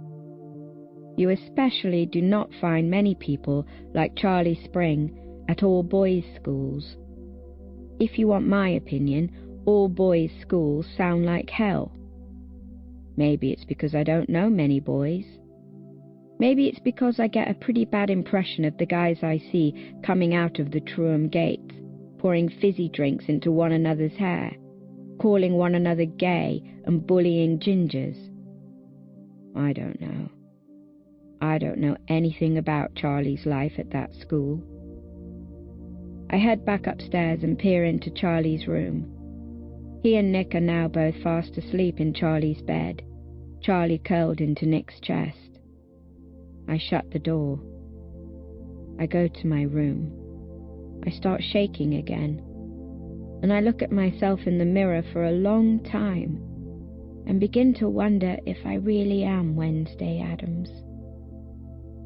I remember finding Charlie in the bathroom that time. There was a lot more blood then. It's very dark in my room, but my open laptop screen acts as a dim blue lamp. I pace around in circles, around and around, until my feet hurt. I put on some Bon Iver, and then some Muse, and then some Noah and the Whale, you know, really dumb, angsty stuff. I cry, and then I don't. There's a text on my phone, but I don't read it. I listen to the dark. They're all coming to get you. Your heartbeats are footsteps. Your brother is psychotic. You don't have any friends. Nobody feels bad for you. Beauty and the Beast isn't real. It's funny because it's true. Don't be sad anymore. Don't be sad anymore. Chapter 14. 2:02 p.m. Michael Holden calling. Hello? I didn't wake you up, did I? Michael? No. Good. Sleep is important. How did you get my number? You called me, remember? Back in the IT room, I saved your number. That's very sneaky of you. I'd call it resourceful. Did you call about Charlie? I called about you. Is Charlie okay? My parents took him to the hospital today for tests and stuff. Where are you? In bed. At 2 in the afternoon? Yeah. Could I... What? Could I come over? Why? I don't like the thought of you there on your own. You remind me of an old person who lives alone, like with cats and daytime television. Oh, really? And I am a friendly young chap who would like to pop over so you can reminisce about the war and share some tea and biscuits. I don't like tea, but you like biscuits. Everyone likes biscuits. I'm not in a biscuit mood today. Well, I'm still coming over, Tori. You don't have to come over. I'm completely fine. Don't lie. He is coming over. I don't bother changing out of my pajamas, or brushing my hair, or seeing if my face actually looks human. I don't care. I don't get out of bed, even though I'm hungry, accepting the fact that my unwillingness to get up will probably result in my death from starvation. Then I realize that I can't possibly let my parents have 2 children who knowingly starve themselves. Oh God, dilemma. Even lying in bed is stressful. The doorbell rings and makes my decision for me. I stand on the porch with one hand on the open door. He stands on the top step, looking much too preppy and much too tall, with his hair side-parted and his glasses stupidly large. His bike is chained to our fence. I hadn't noticed last night that it actually has a basket on it. It's minus 1 billion degrees, but he's just in a t-shirt and jeans again. He looks at me up and down. Oh dear. I go to shut the door on him, but he holds it open with one hand. I can't stop him after that. He just grabs me. His arms wrap around me. His chin rests on my head. My arms are trapped at my sides, and my cheek is sort of squashed into his chest. The wind twirls around us, but I'm not cold. He makes me a cup of tea. I hate tea, for God's sake. We drink out of faded mugs at the kitchen table. He asks me, "What do you normally do on Saturdays? Do you go out?" "Not if I can help it," I say. "What do you do?" "I don't really know." I take a sip of the dirty water. "You don't know?" He leans back. "Time passes. I do stuff. Some of it matters. Some of it doesn't." "I thought you were an optimist." He grins. "Just because something doesn't matter doesn't mean it's not worth doing." The light in our kitchen is off. It is very dark. "So, where shall we go today?" I shake my head. "I can't go out. Oliver's here." He blinks at me. "Oliver?" I wait for him to remember, but he doesn't. "My 7-year-old brother? I did tell you I had 2 brothers." He blinks again. "Oh, yeah. Yeah, you did." He's really quite excited. "Is he like you? Can I meet him?" Sure." I call Oliver, and he comes downstairs after a minute or so with a tractor in one hand, still with his pyjamas and dressing gown on. The dressing gown has tiger ears on the hood. He stands on the stairs, leans over the banister, and stares into the kitchen. Michael introduces himself, of course, with a wave and a blinding smile. "Hello, I'm Michael." Oliver introduces himself too, with equal vigour. "My name's Oliver Jonathan Spring," he says, waving his tractor around. "And this is Tractor Tom." He holds Tractor Tom to his ear and listens before continuing. "Tractor Tom does not think that you're dangerous, so you're allowed to go into the living room tractor if you want." "I would be absolutely delighted to visit the living room tractor," says Michael.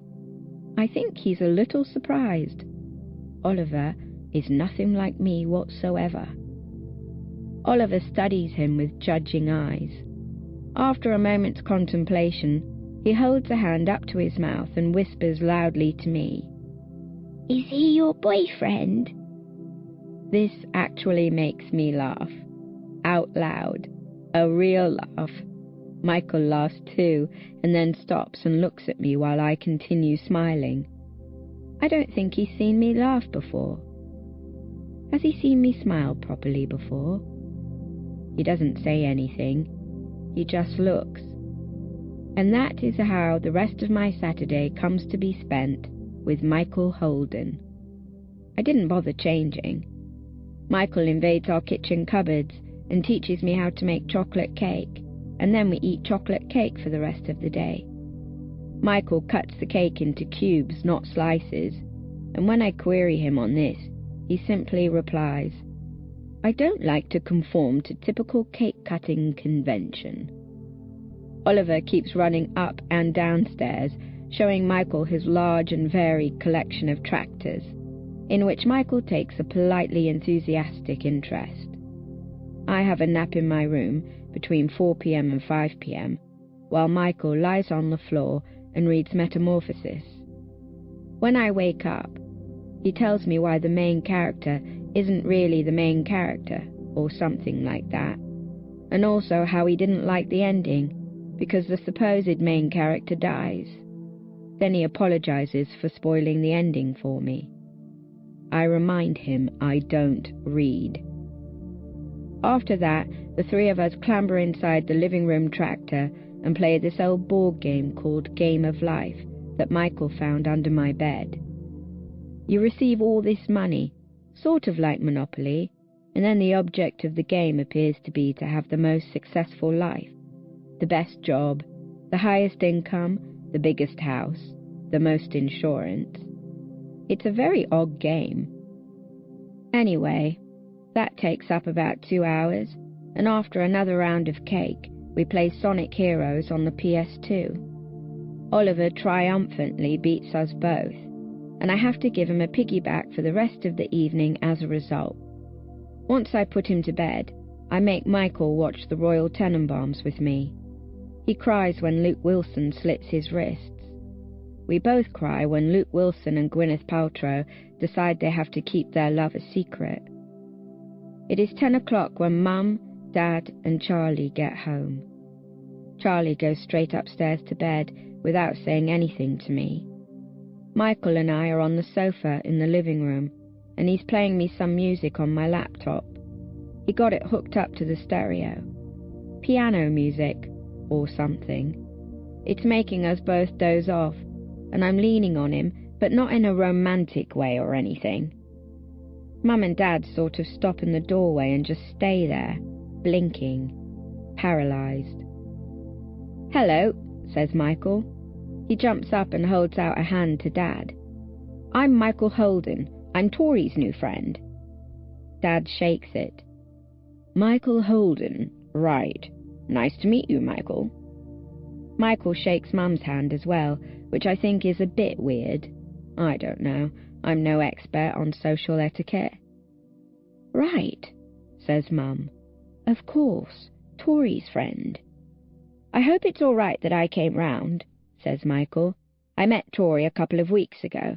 I thought she might be a bit lonely." "Not at all," says Dad, nodding. "That's very kind of you, Michael."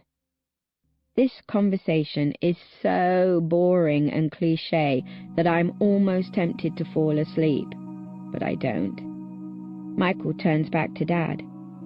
"I read Metamorphosis while I was here. Tori told me you lent it to her. I thought it was brilliant." "You did?" The light of literature dawns in Dad's eyes. "What did you make of it?" They carry on talking about literature while I am lying on the sofa. I see my mum stealing glances at me, as if trying to stare the truth out of me. "No," I telepathically tell her. "No, Michael is not my boyfriend. He cries at Beauty and the Beast. He taught me how to make chocolate cake. He stalked me when I went to a restaurant and pretended to forget why." Chapter 15. When I wake up, I can't remember who I am, because I'd been having some crazy dream. Soon, however, I wake up properly to find that Sunday is here. I'm still on the sofa, my phone is in my dressing gown pocket, and I look at it to check the time.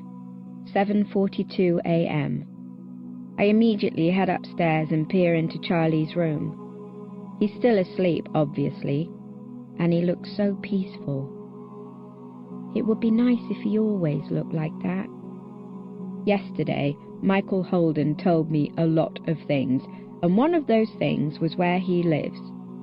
Therefore, and I'm still not quite sure how or why this happens, something on this desolate Sunday makes me get up off the sofa and journey to his house on the Dying Sun. The Dying Sun is a cliff top overlooking the river. It is the only cliff in the county. I don't know why there is a cliff over a river, because there are never normally cliffs over rivers, except in films and abstract documentaries about places you will never go to. But the Dying Sun is so dramatically named because if you stand facing out on the farthest point of the cliff, you are exactly opposite the sun as it sets. A couple of years back, I decided to take a walk around our town, and I remembered the long brown house that sat mere meters away from the cliff edge, like it was ready to take a leap.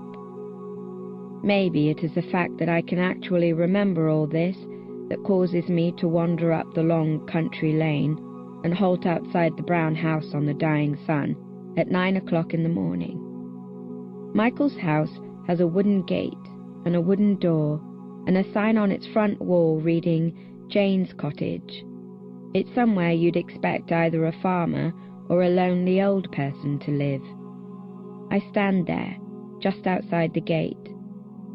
Coming here was a mistake, an utter mistake.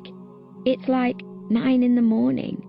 No one is up at 9 in the morning on a Sunday. I can't just knock at someone's house. That's what you did in primary school, for God's sake. I head back down the lane. I've taken 20 steps when I hear the sound of his front door opening. Tori? I stop in the road. I shouldn't have come here. I should not have come here. Tori? That is you, isn't it? Very slowly, I turn around. Michael has shut the gate and is jogging down the road toward me. He stops before me and grins his dazzling grin. For a moment, I don't actually believe it's him.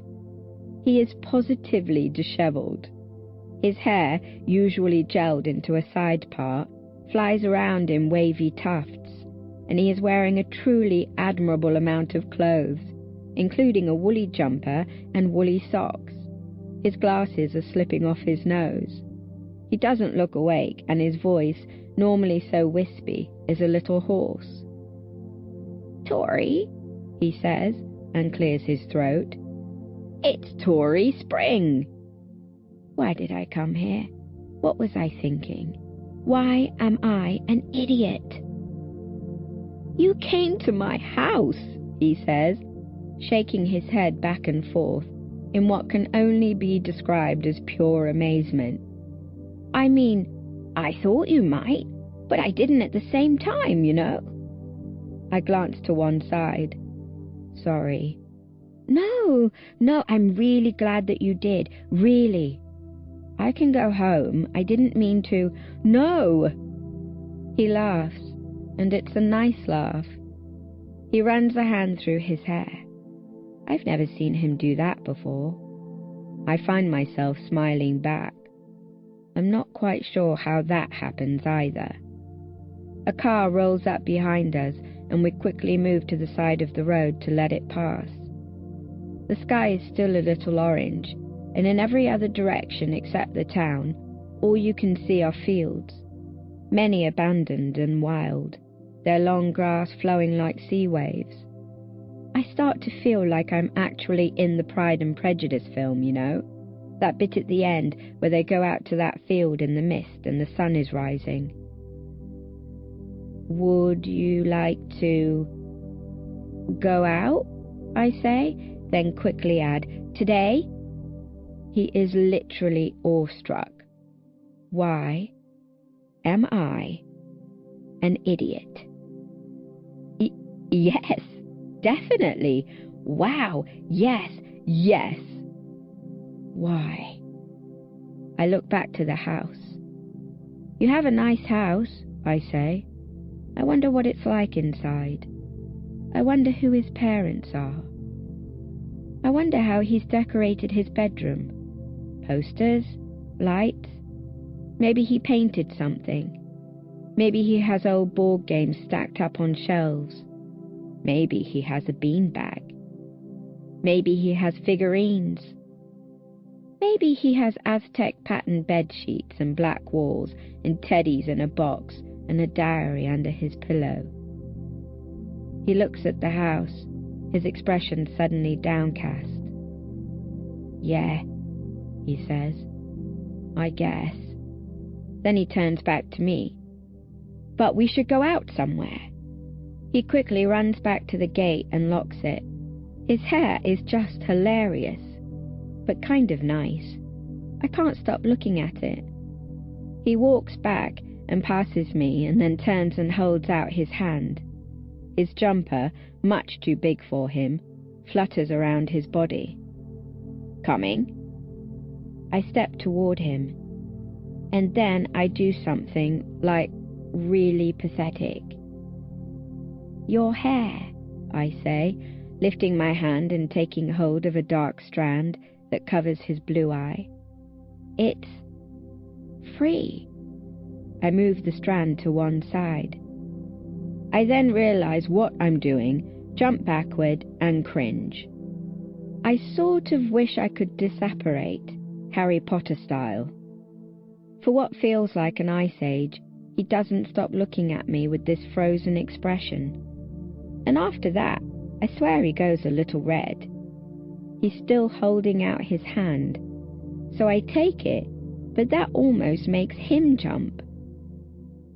"Your hand is so cold," he says. "Do you have any blood?" "No," I say. "I'm a ghost, remember?" Chapter 16. Something is different in the air as we stroll down the road. We are hand in hand, but definitely not in a romantic way. Michael's face spins around and around in my mind, and I come to the conclusion that I do not know the boy walking next to me. I do not know him at all. Michael takes me to a cafe in the town named Café Rivière. It is next to the river, hence the unoriginal name, and I have been here many times before. We are the only people there, apart from the elderly French owner sweeping the floor, and we sit at a table with a gingham tablecloth and a vase of flowers by a window. Michael drinks tea. I eat a croissant. Dying, though I don't know why, to make conversation, I start with, "So, why'd you change schools?" The immediate look on his face tells me that this was not the casual question that I had intended it to be. I cringe. "Oh, sorry. Sorry, that was nosy. You don't have to answer." For several long moments he continues to drink his tea. Then he puts down the cup and stares into the flowers between us. "No, it's fine. It's not too important." He chuckles to himself, as if remembering something. I didn't get on too well with the people there. Not teachers, not students. I thought a change of scene might do me some good. I thought maybe I'd get along better with girls or something stupid like that." He shrugs and laughs, but it's not a funny laugh. It's a different sort of laugh. "Nope. Obviously my personality is far too fantastic for both girls and boys to handle." I don't know why, but I start to feel quite sad.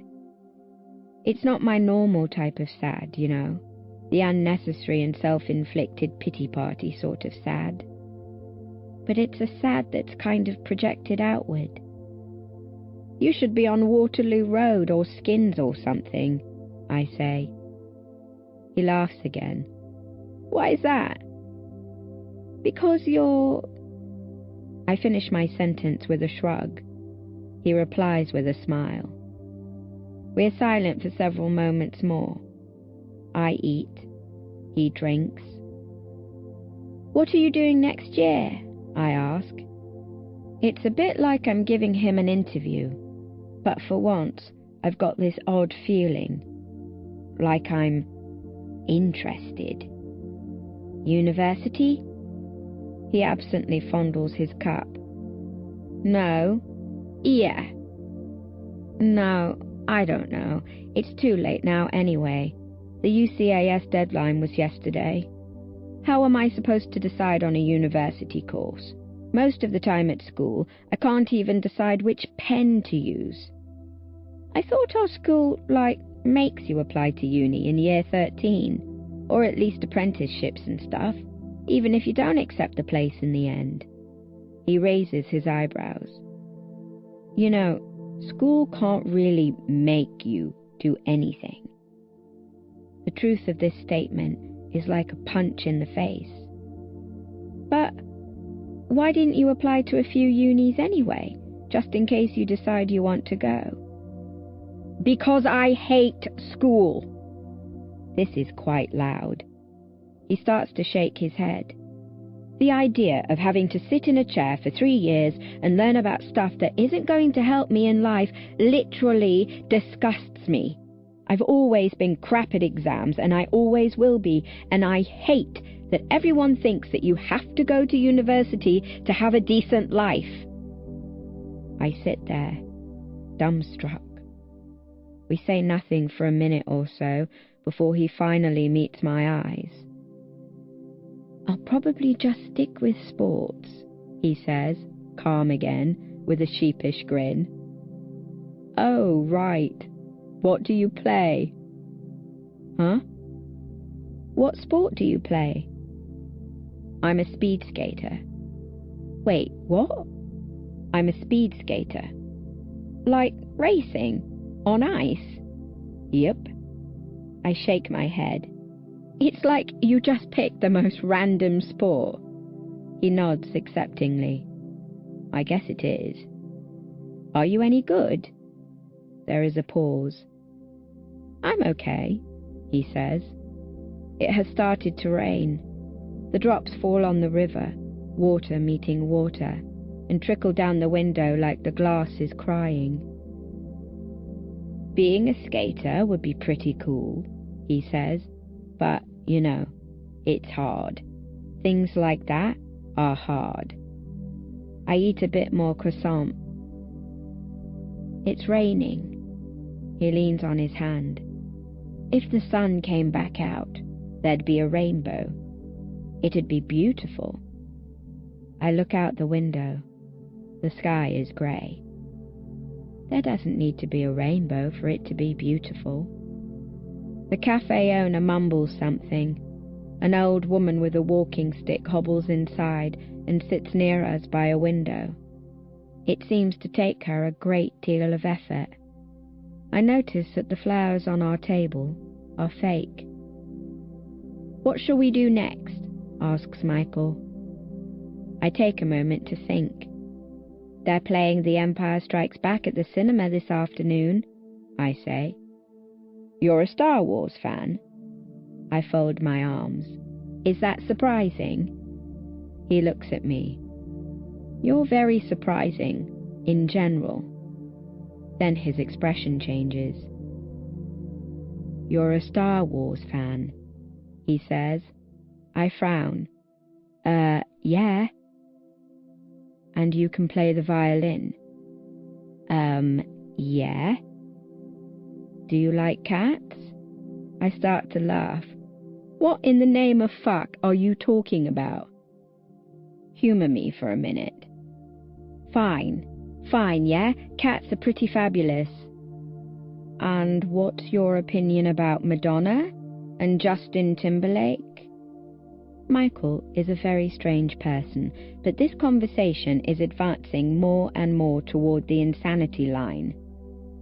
Yeah, some of their songs are good, but please tell me what you're talking about. I'm starting to worry for your mental health. Solitaire. We both freeze, staring at each other. The Star Wars prank, the violin video, the cats, Material Girl, Justin Timberlake's sexy back. Are you suggesting what I think you're suggesting? What do you think I'm suggesting? Michael asks innocently. I think you're suggesting that solitaire has something to do with me. And what do you say to that? I say that's the most hilarious thing I've heard all year. I stand up and start to put on my coat. I'm literally the dullest person on the face of the earth. That's what you think. Instead of arguing further, I ask, why are you so interested in them? He pauses and leans back again. I don't know, I just get curious about this stuff, you know? I want to know who's doing it and why. He chuckles. I have a pretty sad life as it is. It takes a few seconds for the full impact of his final line to reach me. It's the first time I've heard Michael Holden say something like that. Like something I would say. "Hey," I say. I nod at him earnestly. So do I. Before we leave the cafe, Michael buys the old woman a pot of tea. Then he takes me to the ice rink to show me how fast he can skate. It turns out he's BFFs with every single staff member. He high-fives them all on the way in, and they insist on high-fiving me as well, which is kind of weird, but also makes me feel sort of cool. Michael is an insane skater. He doesn't skate past me, he flies, and everything slows, and I watch his face turn toward me, and this smile. His smile stretches outward, and then he just vanishes, leaving only dragon breath. I, comparatively, fall over 7 times. After I've been wobbling around on the ice for quite some time, he decides to take pity and skate with me. I clutch his hands, trying not to fall flat on my face, as he skates backward, pulling me along and laughing so hard at my concentration face that tiny tears emerge out of the corners of his eyes. Once I get the hang of things, we figure skate round the rink to Radio People by Zapp, an underrated 80s gem and coincidentally my favourite song from Ferris Bueller's Day Off. On the way out, after an hour or so, he shows me the picture of him on the skating club board, aged 10, holding a trophy high above his head. There's no one in town apart from a few oldies. Sleepy Sunday. We visit all the antiques shops. I play on a second-hand violin, and I manage to remember a surprisingly large number of pieces. Michael joins in on a piano, and we jam until the shop owners decide we're too annoying and chuck us out.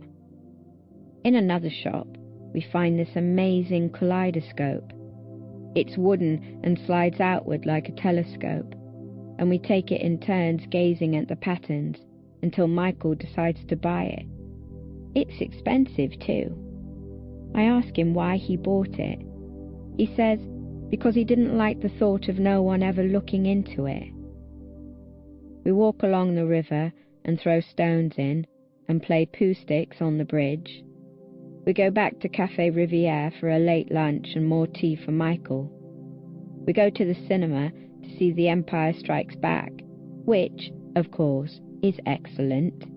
And then we hang around to watch Dirty Dancing, because apparently it's back to the 80s day. Dirty Dancing is a very stupid film.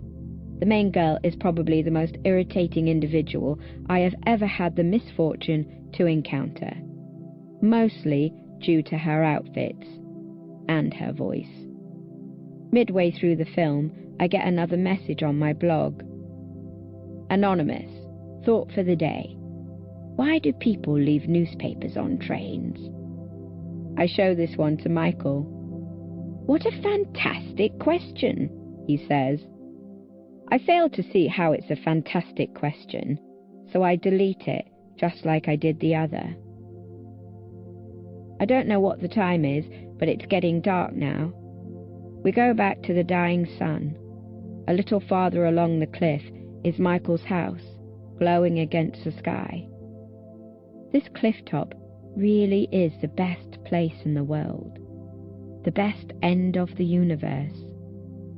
We balance on the edge, letting the wind flow past our ears. I dangle my legs off, and after some persuasion, so does he. The sun's setting, he says. The sun also rises, I say before I can stop myself. His head turns like a robot. Say that again. What? Say that again. Say what? What you just said. I sigh. The sun also rises. And who, might I ask, wrote that literary jewel? I sigh again. Ernest Hemingway. He starts shaking his head. You hate literature, You hate it. You can't even bring yourself to read Pride and Prejudice. Name 3 other Hemingway novels. Really? You're really going to ask me to do that? He smiles. I roll my eyes. For Whom the Bell Tolls, The Old Man and the Sea, A Farewell to Arms. His mouth opens in astonishment. It's not like I've read any of them. Now I'm going to have to test you. Jesus! Who wrote The Bell Jar? Don't pretend you don't know it, Spring. That's the first time he's called me by my surname only. I'm not sure what this says about our relationship. Fine, Sylvia Plath. Who wrote The Catcher in the Rye? J.D. Salinger, you're giving me really easy ones. Okay then. Who wrote Endgame? Samuel Beckett. A Room of One's Own? Virginia Woolf. He gives me a long look before. The Beautiful and Damned. I want to stop myself saying the answers, but I can't. I can't lie to him. F. Scott Fitzgerald. He shakes his head. You know all the names to books, but you haven't read a single one. It's like it's raining money, but you refuse to catch a single coin. I know that if I persisted past the first few pages, I would probably enjoy some books. But I don't. I can't read books because I know that none of it is real. Yeah, I'm a hypocrite. Films aren't real, but I love them. But books, they're different. When you watch a film, you're sort of an outsider looking in. With a book, you're right there. You are inside. You are the main character. A minute later, he asks, Have you ever had a boyfriend, Tori? I snort. Clearly not. Don't say that. You're a sexy beast. You could easily have had a boyfriend. I am not a sexy beast in any way whatsoever. I put on an accent. I'm a strong, independent woman who don't need no man. This actually makes Michael laugh so hard that he has to roll over and hide his face in his hands, which makes me laugh too. We continue laughing hysterically until the sun is almost completely gone. Once we calm down, Michael lies back in the grass. I hope you don't mind me saying, but Becky doesn't really seem to hang around you much at school. I mean, if you didn't know, you wouldn't guess that you were best friends. He looks at me. You don't really talk to each other very much. I cross my legs. Another sudden topic change. Yeah, I don't know. Maybe that's why we are best friends, because we don't need to talk much anymore. I look back at him stretched out. His arm is laid over his forehead.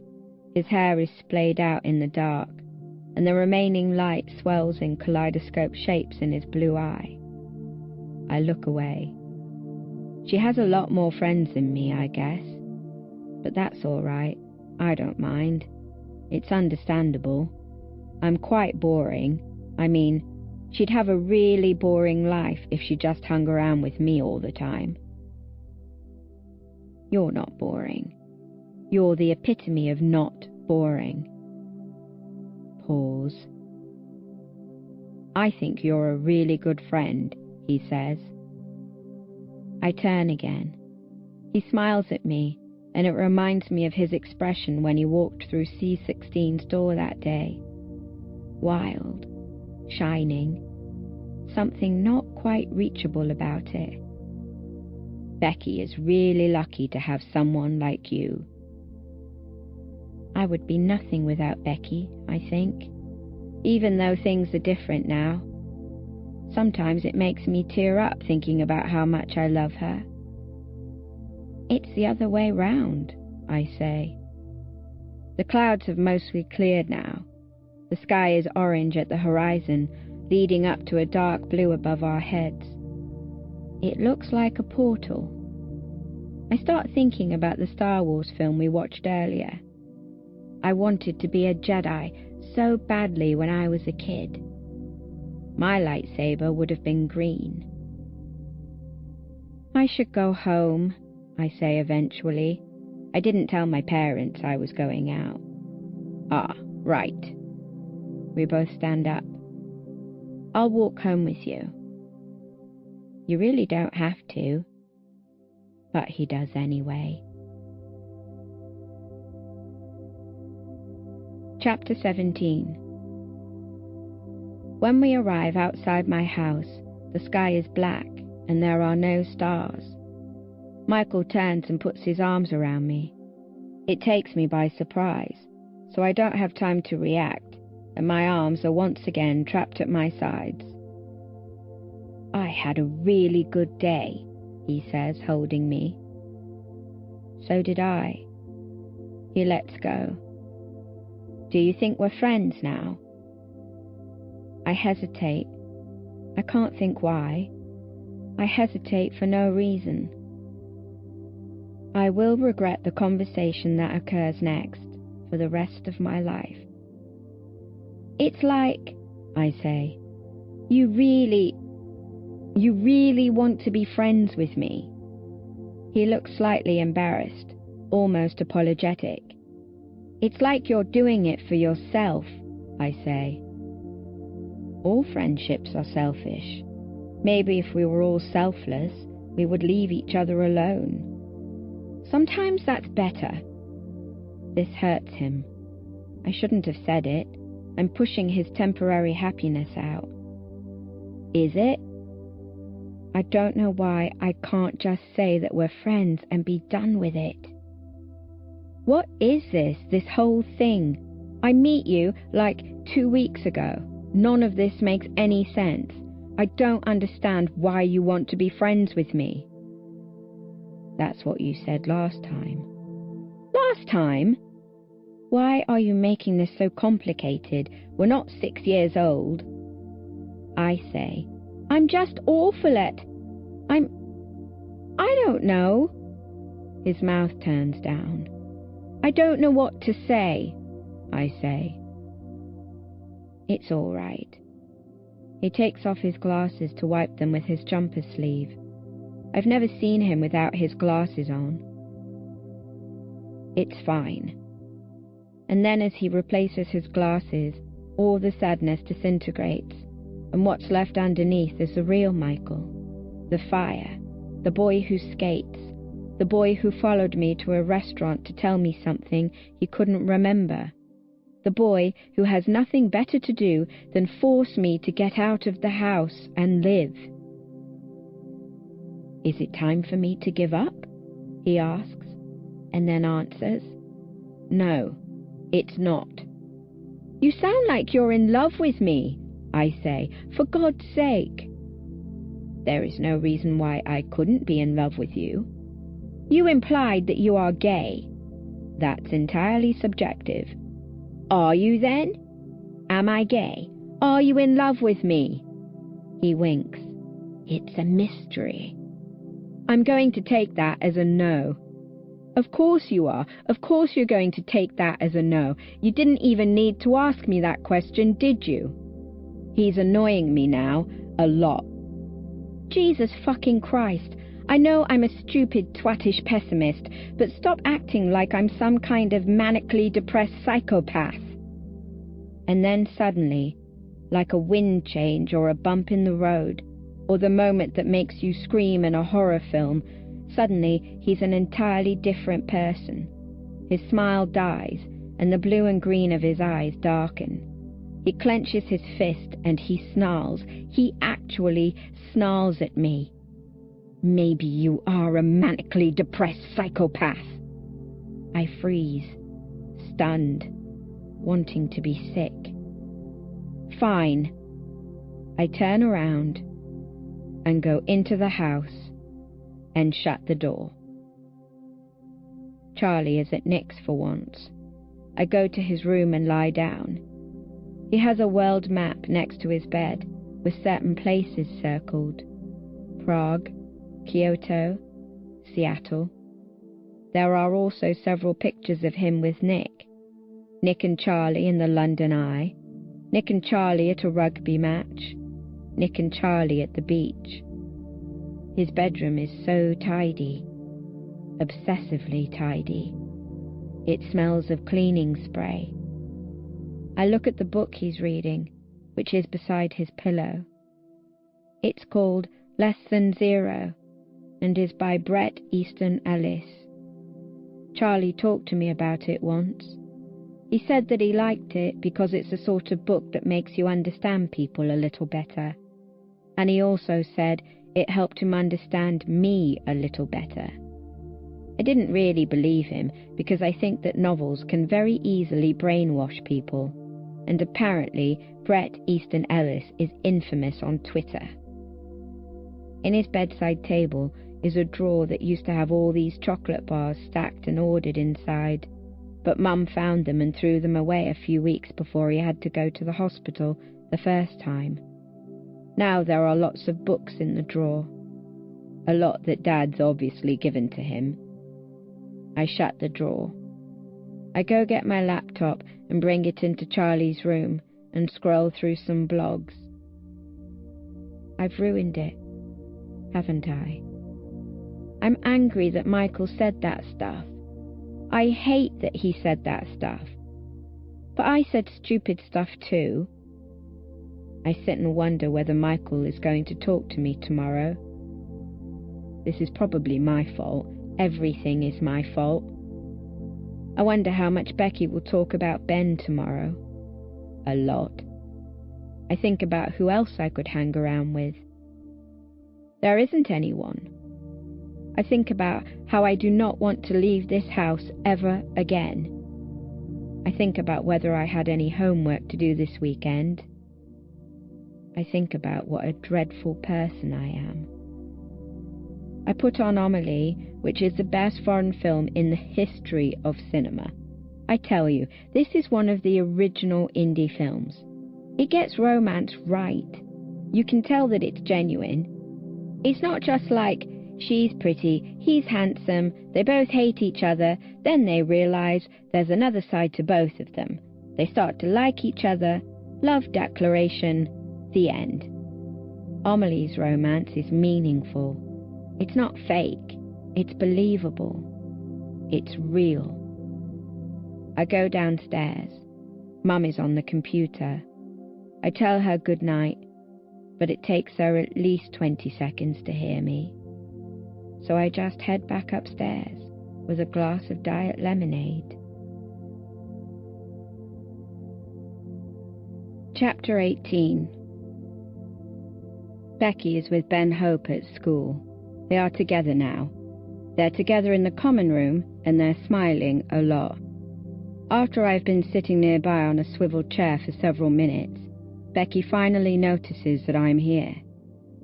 "Hey!" Becky beams at me, but the greeting sounds forced. "Morning." Becky and Ben are also sitting, Becky's legs up on Ben's lap. "I don't think I've spoken to you before," says Ben. He is so attractive that I feel extra awkward. I hate that. "What's your name?" "Tori Spring," I say. "I'm in your maths and English." "Oh, right, yeah, I thought I'd seen you." I don't think he's seen me.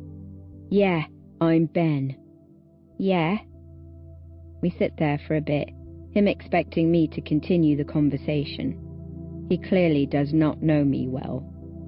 "Wait, Tori Spring?" He squints at me. Are you Charlie Spring's sister?" "Yeah." "Charlie Spring, who goes out with Nick Nelson?" "Yeah."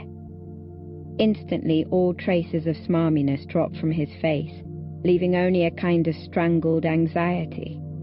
For a moment, it's almost as if he's searching for some reaction from me. But then it's gone. "Cool, yeah, I saw him around at Truham." I nod. "Cool." "You knew Charlie Spring?" asks Becky. Ben fiddles with his shirt buttons. Not closely, just saw him around, small world, innit? Yeah, I say, and then mutter, innit. Becky is staring at me with a strange expression. I stare back at her, trying to telepathically tell her that I don't want to be here. Tori, says Becky, did you do the sociology homework? Yeah, did you? She grins sheepishly and glances sideways at Ben. They exchange a cheeky look. We were busy, she giggles. I try not to think about the connotations of the word busy. Evelyn has been here the whole time, faced away from us, chatting to some other Year 12s who I don't talk to. At this point, she spins around on her chair, rolls her eyes at Ben and Becky, and says, why are you guys so adorable? I look at her. She has a very peculiar hairstyle today, which only emphasizes her hipster originality. She is wearing chunky earrings and her nails are black. I know that it shouldn't matter what you look like or how you dress yourself, and I try very hard not to judge her. But I am a very bad person, so I fail miserably. I rummage around in my bag, find my homework, and give it to Becky. Just give it back in sociology, I say. Aww, she takes a piece of paper. You are fabulous, thanks, hun. Becky has never called me hun in my entire life. She has called me man, she has called me mate, she has called me dude 100 billion times, but she has never, ever called me hun. The bell goes, and I leave without saying bye. Lucas comes up to me at break while I'm sorting out my books at my locker.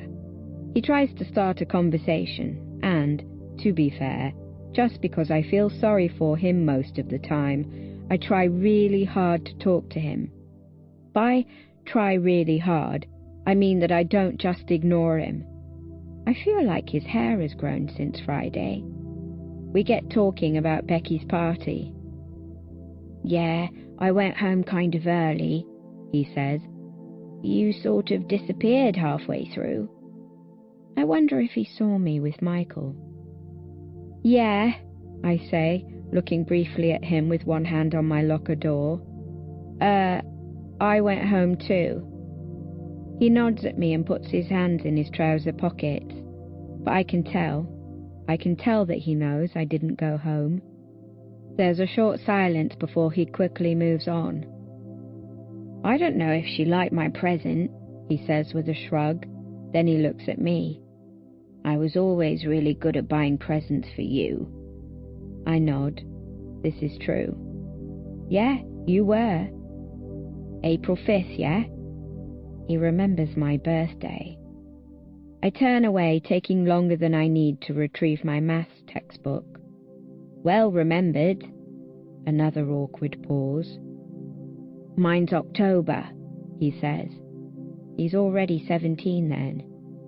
I thought you might not remember. I'm not very good at remembering stuff.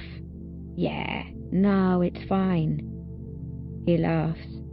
I start to feel a little dazed. When the bell finally goes for period 3, the relief almost makes me pass out. By 4th period, solitaire has struck again. The only website that the school computers are now able to access is a solitaire blog, which is currently displaying a large photo of a topless Jake Gyllenhaal beneath the following words. Solitarians, we have reached 2,000 followers. Your reward is the destruction of all of today's IT lessons at Higgs, a la Gyllenhaal. For those of you who do not attend Higgs, we are sure you will appreciate the Gyllenhaal regardless. Patience kills. The teachers are practically hurling people out of the computer rooms, and all IT lessons are cancelled until further notice. I applaud Solitaire for its efforts. Kent has decided to take things up a notch, and I don't blame him. At the start of lunch, I find myself walking into the sixth form office for a student interview, which is teacher lingo for interrogation. Kent's there at his computer, and Strasser's there too, blinking enthusiastically. I slump into a chair. On the wall opposite there is a poster that reads, "Talk helps." This is very, very pointless. "We won't keep you long," says Strasser. "This is a safe space. Anything you say in this room will remain anonymous." Kent gives Strasser this look. "We just want to know if you've seen or heard anything that might be of any help," he says. "No," I say, even though there's the messages, and the C13 hack, and the meetup. "Sorry, nothing." I know that this is a lie, and I do not know why I lied. I just feel that if I say something about what I've seen and heard, that will make me involved, and I do not like being involved. "Fine," says Kent. "Just be on the lookout. I know you're not a prefect, but, you know." I nod and get up to leave. "Tory," says Kent. I turn around. He gives me a look, a different look, but then it's gone. "Be alert," he says. "We can't have things getting any worse." I'm scrolling through a blog in the common room at the end of lunch when our lot enter and sit at a table, having just come back from the cafeteria. Today that's Becky and Lauren and Rita. No Lucas or Evelyn. I forgot to make myself a lunch and I don't have any money, but to be honest, the thought of food is making me feel slightly ill. Becky sees me at the computers and comes over. I exit the blog and put up an English essay I haven't finished. "Why are you here by yourself?" "I haven't done that English essay." "What English essay? I thought we had that other homework." "The mini essay, The Heroes in Pride and Prejudice, it's due tomorrow." "Oh, yeah, that's so not happening. I've started to realise that I'd much rather live my life than do work." I nod as if I understand. "Fair enough." "You saw my Facebook update, yeah?" "Yeah." She sighs and puts her hands on her cheeks. "I'm just so happy. I can't even believe it. He's like the nicest guy I have ever met." I nod and smile. "I'm so happy for you." I keep on nodding and smiling. Like, on Saturday I texted him, like, "Did you mean all the things you said at my party, or was it just a drink talking?" And he was like, "No, I meant everything. I really like you." "That's cute." "I really like him as well." "Good." She takes out her phone and scrolls through it, and then waves it around and laughs. "I haven't been this happy in ages." I hold my hands together in my lap. "I'm really glad for you, Becky." "Hee, thanks."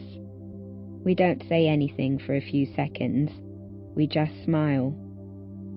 "What did you do this weekend?" she asks, out of obligation. I run my hand through my hair. A strand had been flicked over the wrong side. "Nothing, you know me." She keeps eye contact. "I think you could be a lot more outgoing than you are. You just, don't try. If you tried, you could get a boyfriend really easily." "I don't really need a boyfriend," I say. After a little while, the bell goes for afternoon form, and I wonder whether there's even any point me turning up, seeing as my form tutor really does keep marking me as late in the register. I've finished and printed that essay. Everyone goes off to their form groups except me. I start walking to my form room, but when I turn right, Michael walks past me, and seeing him makes me want to start kicking and punching things. He stops and asks, "Where are you going?" But I just walk out of the school gate and keep on walking. There is barely anyone in our dying town, and it's literally Arctic temperatures. But I left my coat at school, and when I finally get home, I am totally alone. So I get into bed and sleep until Mum wakes me for dinner, not having any idea that I ran away from school. That evening, Charlie has an appointment with his psychiatrist at the hospital, and we all decide to go. Mum, Dad, and me. So we leave Oliver at home with Nick babysitting. Mum and Dad go in for a meeting first, leaving Charlie and me to wait in the visiting room. This is the first time I've been to the hospital since Charlie stayed here last year, and it's still just as creepily optimistic. On the wall, there is a big painting of a rainbow and the sun with a smiley face. The adolescent ward has patients with every type of mental illness. Currently with us in the room is an anorexic girl reading The Hunger Games, and the irony of this is too cruel to laugh at. There is also a younger boy, perhaps 13, watching Shrek and cackling manically at everything Donkey says. Charlie has not talked to me since Friday, but I haven't talked to him either. After several minutes, he breaks our silence. Why haven't we been talking? He's wearing a loose-fitting check shirt and jeans. His eyes are dark and dead. I don't know, is all I can say. You're angry at me. I'm definitely not. You should be. I fold my legs up on the sofa. It's not like it's your fault. Then whose fault is it? He leans on one hand. Who is responsible for this? No one, I snap. Shit happens. Shit happens to the wrong people. You know that. He looks at me for a long time, head slightly lowered. He's holding onto his shirt sleeves, so I can't see his wrists. What have you been up to? He asks. I pause before telling him. I was with Michael Holden all weekend. He raises his eyebrows. Not like that, I say. Oh, I didn't say anything. Bet you were thinking it. Why were you with him all weekend? Are you friends now? His eyes glimmer. I didn't think you did that. I frown. He told me I was a manically depressed psychopath. I don't think he... The water machine bubbles. The windows are open a crack, and they are rattling the 1980s blinds. Charlie looks at me. What else is happening? He asks. We haven't talked properly in ages. I list the things. Becky is going out with Ben Hope. She talks about him all the time. I haven't talked to Mum and Dad properly since Saturday. I haven't been sleeping a lot. And Michael. Charlie nods. That's a lot of things. I know, a real array of first world problems. In the corridor outside the visiting lounge, the emergency alarm begins to sound, signifying that somewhere in the building a patient needs to be restrained. I watch through the blinds as a girl runs past, wailing, only to be pursued and leapt on by 3 large care assistants. It's almost comical. Charlie doesn't even blink. Hang on, he says. Becky is going out with Ben Hope. Yeah? Ben Hope, who used to go to Truham. What, do you know him? The question almost appears to startle him. After a short pause, he says, Yeah, we used to be friends. Not really anymore, though. Okay. I'm staying off school tomorrow as well. Yeah? Yeah. Mum and Dad are making me. They're blowing this kind of out of proportion. I snort. I found you in the kitchen covered in blood, idiot. He leans back. Well, aren't I a fabulous drama queen? Do you want me to get the bus with you on Wednesday?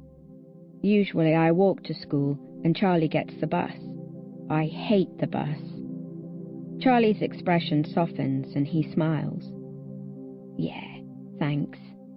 He adjusts himself on the sofa so that his body is facing me. I think you should give Michael a chance. A chance? I know Nick and I said he's weird, and he is weird, and I know you think that it's easier to be by yourself. But every minute you spend thinking about what you're not doing, that's another minute forgetting about how to be around other people.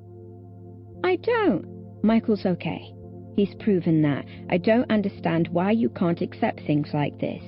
If you can't accept things you don't understand, then you'll spend your life questioning everything. Then you'll have to live out your life in your own head. We're interrupted by a nurse, who enters the room and asks Charlie to join Mum and Dad in the meeting. Charlie stands up but doesn't walk off. He looks down at me. Is that a bad thing? I ask. He blinks slowly, eyes flickering to the anorexic reading The Hunger Games. Victoria, that is how you end up in a place like this. Chapter 19. The fire alarm goes off in period 5 the next day. I had just settled into a seat in the common room, iPod playing Fix You by Coldplay over and over on repeat. Pathetic, I know. When the siren began to wail. Now we're all here in the freezing wasteland of the school field, lined up in our form groups. I hear at least 3 people say something about a fire in Kent's office, but having been at an all-girls school for over 5 years, I've learnt not to trust anything by word of mouth. No one I really know is in my form, so I shiver and look around. I see Michael in a form a few lines away, sort of out of place among the Year 13s. He looks sort of out of place everywhere. I start to wonder whether my outburst on Sunday is the reason why he hasn't called me or looked for me at school. I wonder whether he'll still want to be friends. Maybe I should listen to Charlie. If he thinks that Michael is okay, then he probably is, and I should give him a chance. Not that that matters, because I declined his offer anyway. It's not like he's going to give me another chance. That's okay, that's fine. I don't want to go to that solitaire meet-up this Saturday, so I've at least gotten out of that. I keep looking at him because there's something not quite right. With half-shut eyes, he's staring blankly into a book, and his face is so frozen that it makes me tense up. In fact, I almost think he's about to cry. I can't quite see what the book is called, but it's very thick and he's nearly at the end. Also, his tie isn't tied. He's wrapped it around his neck like a scarf, and his side part is much too far over. I wish I knew what he was reading. I know I don't like books, but you can always tell what someone is thinking by what they're reading. A little way off, Lucas wanders onto the field with Evelyn and an anonymous boy with large hair, part of the last group to arrive. Lucas looks equally sad. I begin to feel that everyone is sad. Everything is sad. All sad. I wonder whether Lucas is Evelyn's secret boyfriend. It's possible. I don't want to think about Lucas or Michael anymore. I withdraw my phone and load up the solitaire blog.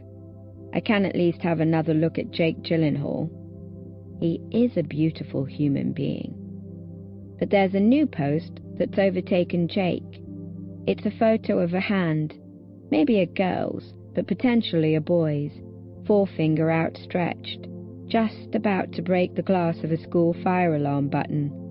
Underneath, the text reads, "Do I dare disturb the universe?" I stare at the photo for a long time, and I start to feel a bit claustrophobic. That question, those 2 lines of poetry, keep spinning around my head like it's asking it of me. I get to wondering how I even know that those 2 lines came from a poem, because I don't think I've even glanced at a poem that hasn't been part of schoolwork. I then wonder whether I could ask Michael, because he would probably know what poem it was from. But then I remember that he thinks I'm a manically depressed psychopath. So that is the end of that. Chapter 20. I get home. Everything normal happens. I say hello to Nick and Charlie. I turn on my laptop. I put a film on. And then I do something weird. I call Michael. 16:49 p.m. Outgoing call. M. Hello? T. Hi, it's Tori. M. Tori? Really? You called me again? That's twice in a fortnight. You do not strike me as one who enjoys making phone calls. T. Believe me, I'm not. M. T. I overreacted. I'm the one who has to say sorry. I called to say sorry. M. T. M. I'm sorry too. I don't think you're a psychopath. T. Don't you? It's a valid assumption. M. I don't even know why we need to apologize to each other. I can't even remember what we're arguing about. I don't even think we did argue. T. Are you in denial? M. Are you? T. What does that mean? M. I don't know. T. I'm just sorry I snapped at you. M. T. I do want to be friends with you. Can we? M. We're already friends, Tori. You don't need to ask. We're already friends. T. M. Is Charlie all right? T. He's all right. M. Are you all right? T. I'm fine. M. T. M. I see Becky and Ben are pretty snug together. T. Oh, yeah, they're practically conjoined. She's really happy. M. Are you happy? T. What? M. Are you happy? T. Yeah, I'm happy for her. I'm happy for her. She's my best friend. I'm really happy for her. M. That's not what I asked. T. I don't get it. M. T. M. Will you still come to the solitaire meet-up with me on Saturday? T. M. I don't want to go alone. T. Yeah. M. You'll come? T. Yes. M. T. Why can I hear wind? Where are you? M. I'm at the rink. T. The ice rink. M. Do you know any other rinks? T. You're on the phone and skating at the same time. M. Men can multitask too, you know. Where are you? T. Obviously at home. M. Such a loser. T. What's that music that's playing? M. T. That's film music, isn't it? M. Is it? T. It's from Gladiator. It's called Now We Are Free. M. T. M. Your film knowledge is simply magical. T. Magical? M. You're magical, Tori. T. You're the one who can ice skate. That's the closest thing to flying a human can do without a vehicle. M. T. You can fly, Michael. M. T. What? M. I can fly. T. You can fly. M. No one's ever. T. M. I'd better meet you at Hogwarts then. T. Or Neverland, M. Or both, T. Or both. Chapter 21. Sitting next to Charlie on the Wednesday morning bus journey calms me. I have a lot of unread messages on my blog, but I don't want to read them. It's much too sunny today. We meet Nick outside Trewham. Nick gives Charlie a quick kiss, and they start talking to each other, laughing. I watch him and Charlie walk in, and then head up the road to Higgs. I'm feeling sort of all right because Michael and I are okay now. I don't know why I made all that fuss the other day. No, that's a lie. I do know why. It's because I'm an idiot. Mr. Compton, my unintelligible imbecile of a maths teacher, decides, for one lesson only, that we need to work in pairs with people we do not usually sit with. This is how I end up sitting next to Ben Hope in Wednesday's Period 1 maths lesson. We exchange pleasantries and then sit in silence while Compton begins to explain the trapezium rule in the most complicated way imaginable. Ben does not have a pencil case. He carries a pen and a small ruler in his breast pocket. He has also forgotten his textbook. I feel that this may have been deliberate. Halfway through, Compton leaves to photocopy some sheets and does not return for some time. To my dismay, Ben decides that he needs to talk to me. "Hey," he says, "how's Charlie doing?" I turn my head slowly to the left. Surprisingly, he looks genuinely concerned. Truth? Lie? Not too bad. Ben nods. Yeah, okay. Charlie said you used to be friends or something. His eyes open very wide. Yeah, I guess, but yeah, everyone knows Charlie, Yeah, everyone knows. You don't stay off school for 3 months without everyone finding out why. Yeah. The silence between us returns. The rest of our class are chattering and it is nearly the end of the lesson. Has Compton been eaten by the photocopier? I suddenly find myself talking first. This is pretty rare. Everyone loves Charlie at Trewham, I say, don't they? Ben begins to tap his pen on the table. A weirdly nervous grin spreads across his face. Well, I wouldn't say everyone exactly, he scoffs. I frown at him and he quickly covers himself with, "No, I mean, people can't be liked by everyone, right?" I clear my throat. I guess not. "I don't know him anymore, really," he says. Yeah, okay. Usually people like Charlie, nice people, are forgotten. Usually the popular people are the loudest and funniest, the ones with the opinions, with the outfits, with the big smiles and crushing hugs. Nice people are vulnerable because they don't know how to be mean. They don't know how to put themselves at the top. And you would think that it would be someone like Nick who was at the top at Trewham. Loud, attractive, house captain, rugby player. But no, it's Charlie. What I'm trying to say is that Charlie is a nice person.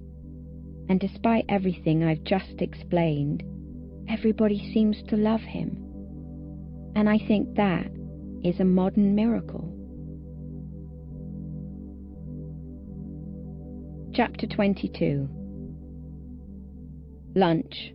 Common room. I am staring into my reflection in a smudgy blank computer screen with my head in my hands. Not because I'm particularly stressed or anything. This is just a very comfortable sitting position. "Hello," says Lucas, smiling and sitting in the chair next to me. I look up at him. He doesn't look so embarrassed today, which is colossal progress. "Why so cheerful?" I ask. He shrugs. "Why not?" I roll my eyes, faking sarcasm. I don't like your attitude. He stares at me for a minute or so. I take out my phone and scroll through my blog feed. Then he says, "Hey, what are you up to on Saturday?" Nothing, I guess. We should do something. We should? Yeah. Now he's embarrassed. I mean, if you want. Like what? He shakes his head. I don't know. Just chill somewhere. I force myself to think very carefully about this. I could try, for once. I could try to be a legitimately nice human being. Oh, I said I'd go to this thing in the evening, but I'm free in the day. He lights up. Great, what do you want to do? I don't know, it was your idea. Oh, yeah, well, you could come round mine if you want, just watch movies. Is Evelyn all right with that? Yep, I went there. He sort of laughs, like I'm joking. What? Evelyn? My voice starts to fail. Are you not? You and Evelyn? No. Okay, right. Cool, just checking. What are you guys talking about? Becky calls over to us. We both spin around in our chairs. You look like you're talking about something interesting. I want gossip. Spill. I put my legs up on Lucas's lap because I just can't be arsed to be reserved right now. Obviously we're flirting. God, Becky. For a second, Becky thinks I'm serious. It is a truly triumphant moment. Later, I pass Michael in the corridor. He stops and points directly at me. You, he says. Me, I say. We speedily transfer our conversation to a stairwell. Are you free on Saturday? He asks. He's got one of his stupid mugs of tea again. He's actually spilt some on his white shirt. I'm about to say yes, but then I remember. No, I said me and Lucas would do something. Sorry. Ah, don't worry. He sips his tea. You're not allowed to ditch the solitaire meetup, though. Oh, you forgot, didn't you? I'm surprised you remembered. Well, everyone's been talking about it. They have? We look at each other. Do I have to go? I say. You are aware that I literally don't give a single fuck about solitaire. I am aware, he says, which means, yes, I do have to go. The horde of lower school girls thundering up the stairs behind us is slowly thinning. I need to get to English. Anyway, he says, yes, get to mine Saturday evening, when you and Lucas are finished canoodling. He moves his eyebrows up and down. I slowly shake my head. I don't think I have ever heard anyone use that word in real life. Well then, he says, I'm glad I've made your day that bit more special. Chapter 23. In my younger years, every day after school, I used to walk down the road and meet Charlie outside Truham. We'd then either ride the bus home or we would walk. Despite it only being a 10-minute bus journey, I would have to put my iPod on near full volume. I knew that I would be deaf by the time I was 20, but if I had to listen to these kids every single day, I don't think I'd make it to 20. I don't think I'd make it to 17.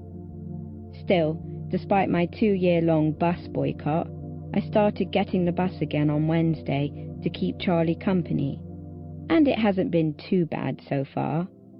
We've had a good chance to talk about stuff. I don't mind talking with Charlie. Anyway, it's Friday today, and Michael has decided that he is coming home with me.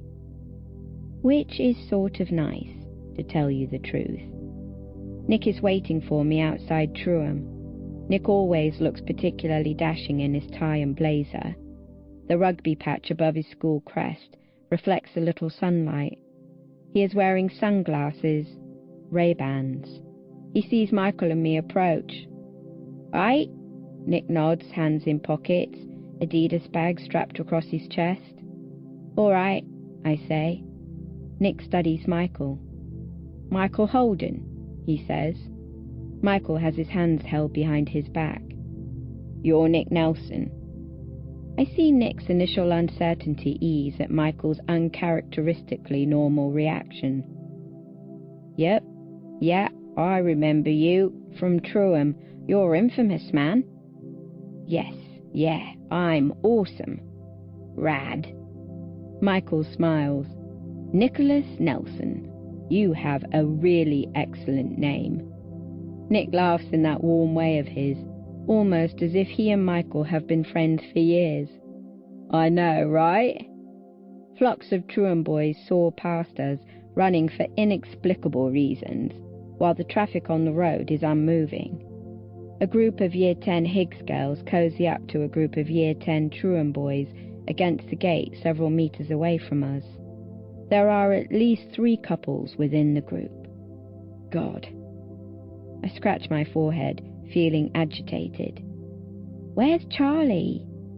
Nick raises his eyebrows and turns back toward Truham. "He's the only guy in his class who cares about classics, so he's probably been dragged into a long conversation with Rogers about, like, Greek proverbs or something." "Tori!" I twirl around. Becky is dodging traffic and skipping my way, her purple locks flailing behind her. When she arrives, she says, "Ben said he had to go to Truham and get something from last year, coursework or something, so I'm just going to wait with you guys. I don't want to stand by myself like a Larry." I smile. It's starting to become really difficult to do that sometimes around Becky, but I make the effort and force it. Michael and Nick are both staring at her with empty expressions that I can't read. "What are you all doing here?" "We're waiting for Charlie," I say. "Oh, yeah?" "Shall we just go in and find him?" Nick suggests. "He's being majorly slow." But none of us moves. "It's like we're in Waiting for Godot," murmurs Michael. I've heard of the play, but I haven't got any idea what Michael is talking about. And as if things could not get any more awkward, Lucas appears out of nowhere. Nick raises his arms. "Lucas, mate!" They embrace in a manly sort of hug, but Lucas just looks silly. They proceed to exchange pleasantries, and each of them uses the words mate and man far too many times, resulting in Michael snorting, "Oh my God," much too loudly. Fortunately, Lucas and Nick appear not to hear. I chuckle faintly. "What are you all doing here?" asks Lucas, deliberately pretending not to see Michael. "Waiting for Charlie," says Nick. "Waiting for Ben," says Becky. "Why don't you just go look for them? I've got to go inside too, to pick up my art GCSE coursework." "That's what Ben's doing," says Becky. At the repeated mention of Ben, Nick seems to frown at Becky, but I might just be imagining it. "Well, let's go then," he says, and pushes his sunglasses farther up his nose. "We can't," whispers Michael, oozing sarcasm, so quiet that only I hear. "Why not? We're waiting for Charlie." Ah. He might be quoting, but I haven't read or seen Waiting for Godot, so it's lost on me. Nick turns on the spot and walks into the school. Becky follows immediately, then the rest of us. I remember instantly why I chose not to go to this school for sixth form. The boys who pass us are more than strangers. I feel trapped. As we enter the main building, the walls seem to creep higher and higher, and the light bars are dim and flashing, and I experience a brief flashback of the back of Michael's head, leading me toward the Truham Maths classroom last year. Every so often we pass these rusty old radiators, none of which appears to be emitting any heat. I start to shiver. God, it's like an abandoned mental asylum, isn't it? Michael is on my left. I'd forgotten what it's like here. It's as if they built it out of misery. We wind through corridors that appear to materialize in front of our feet. Michael starts whistling. Truant boys give us a lot of funny looks, particularly Michael. One group of older boys shout, "Oi, Michael Holden, wanker!" And Michael spins on the spot and produces a strong double thumbs up in their direction. We pass through a set of double doors and find ourselves in a large maze of lockers, not unlike our own Higgs locker room. It seems empty at first, until we hear a voice. "What the fuck did you say to them?" All 5 of us freeze. The voice continues, "Because I don't remember saying that you could spread lies about me to your retard sister." Whoever else is there murmurs something inaudible. I already know who it is. I think everyone already knows who it is. I spot Becky's face. I haven't seen that expression on her for a very long time. "Do not make me laugh. I bet you couldn't wait to run and tell someone. Everyone knows you're just an attention-seeking prick. Everyone knows you're doing it for the attention, and you're telling your sister lies about us so she can spread shit around.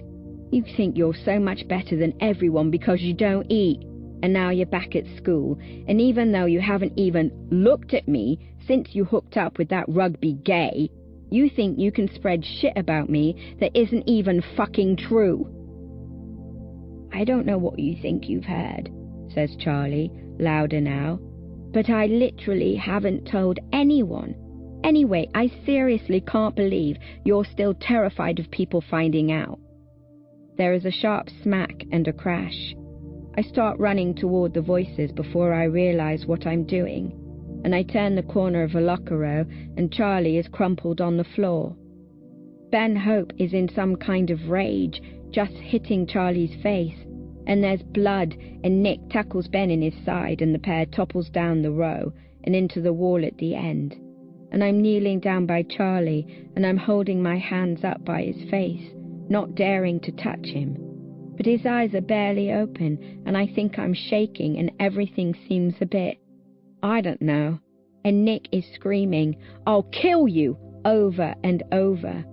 And then Michael and Lucas are dragging Nick away, and I'm still just sort of sitting there with my little brother, with my shaking hands, wishing that I hadn't woken up this morning.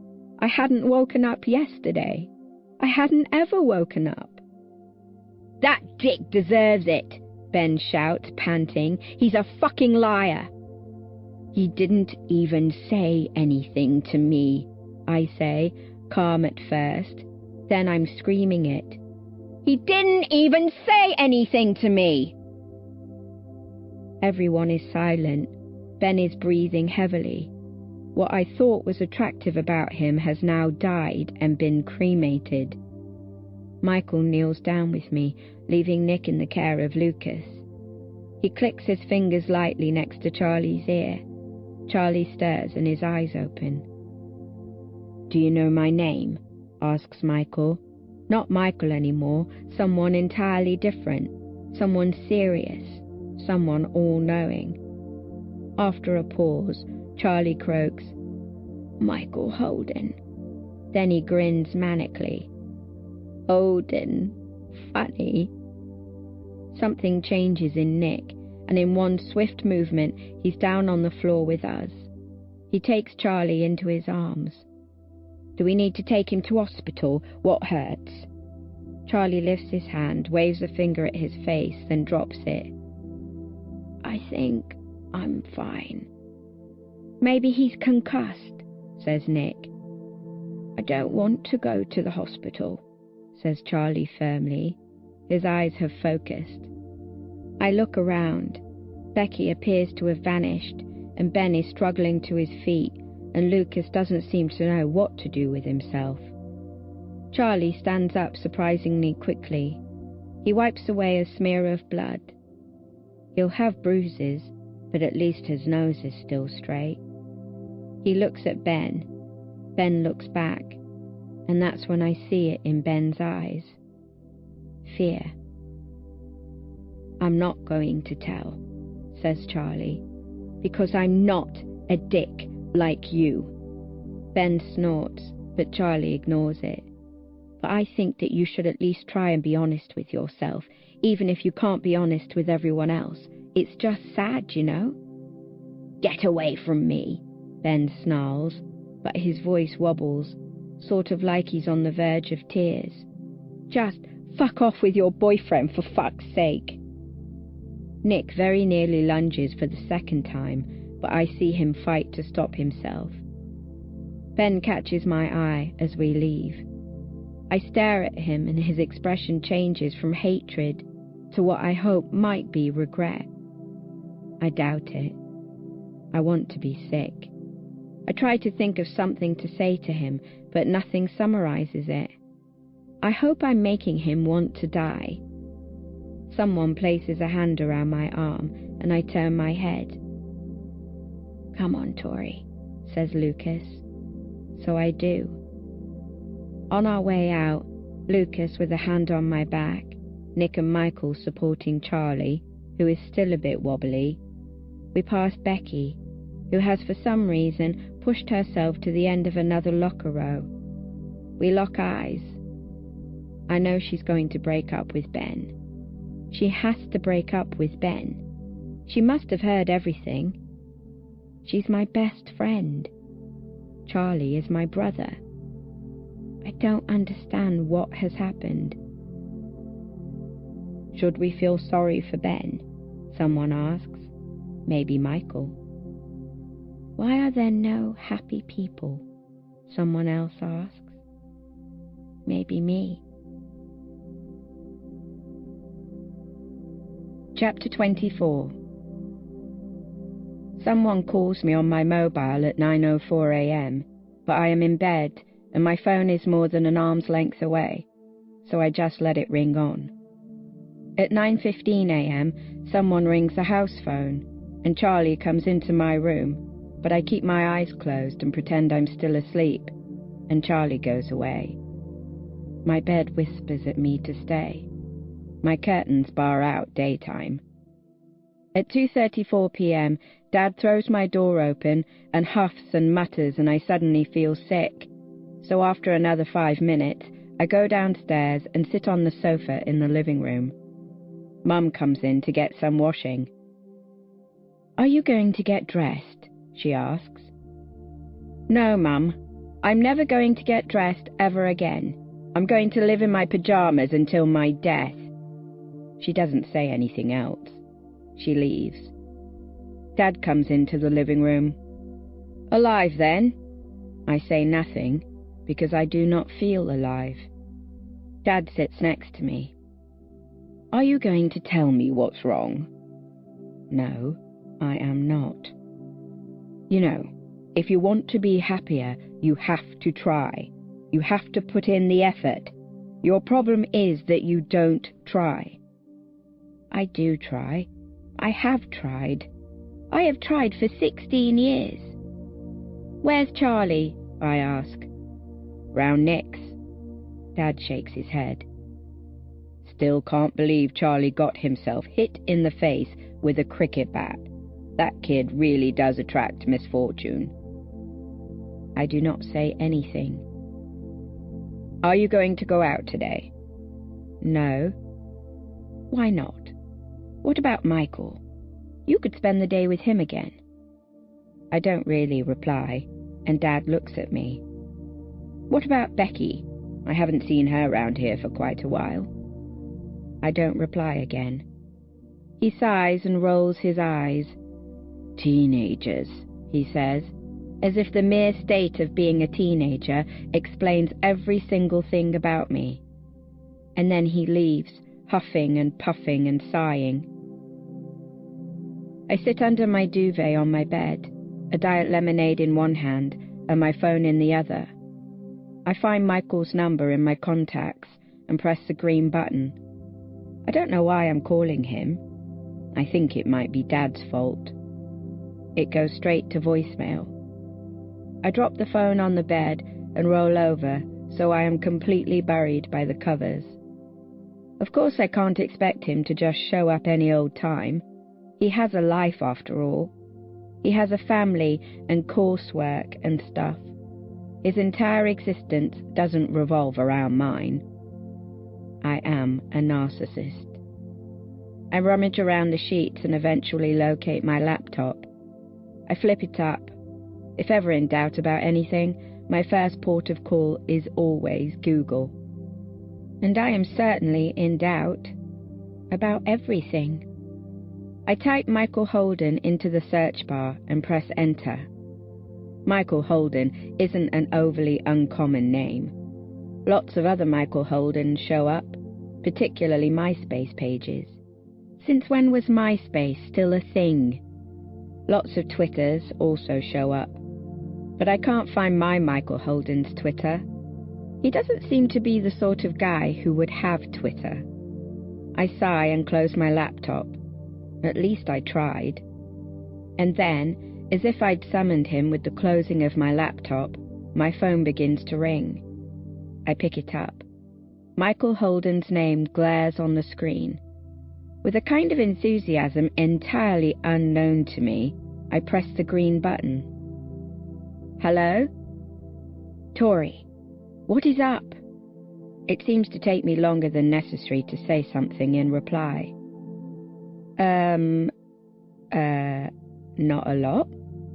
Behind Michael's voice, the low chatter of a crowd can be heard. Where are you? I ask. What's happening? This time, it is he who pauses. Oh, yeah, I didn't tell you, did I? I'm at the rink. Oh, do you have practice or something? No, it's, I've got a sort of competition today. A competition? Yeah. What competition? He pauses again. It's the National Youth Speed Skating Semi-Finals. My stomach gives up. Look, I've got to go. I promise I'll call you when it's finished, yeah? And then I'll see you tonight. Yeah.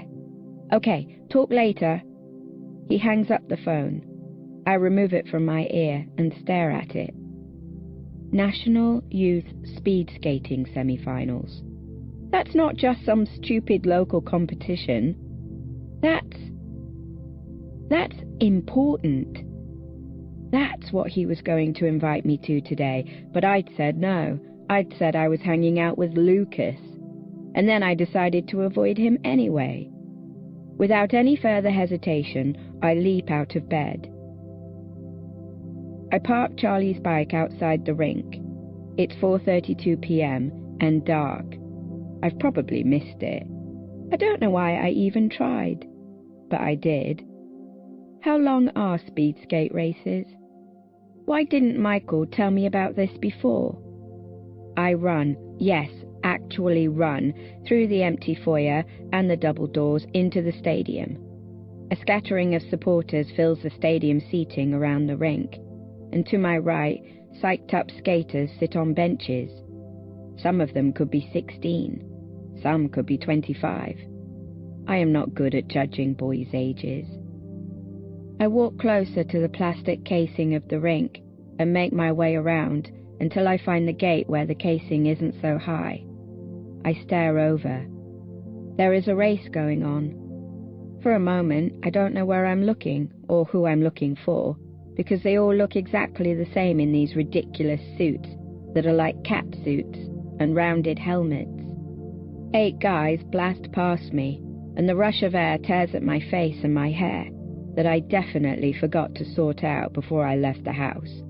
And they lean round the corners of the rink, so close to the ice, brushing it with their fingertips. I don't understand how they don't just fall over. When they pass me the second time, that's when I see him. He turns his head, showing me his bulbous eyes behind large goggles, and a ridiculously concrete expression. The eyes find me and his body turns, his hair swept backward, and his face, beyond surprised, stays parallel to mine. I know instantly that something has changed. He stares. At me, maybe. His whole face expands. It illuminates, and all else seems to fade into fog. And I place a hand against the plastic casing, and everything inside me rushes to my feet. I'm not sure if he really sees me. I don't cheer. I just stand there. He pulls out in front.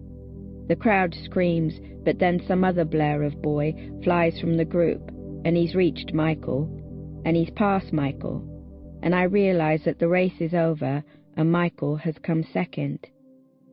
I back away from the rink and shelter myself slightly behind the stands as the skaters make their way to the gate.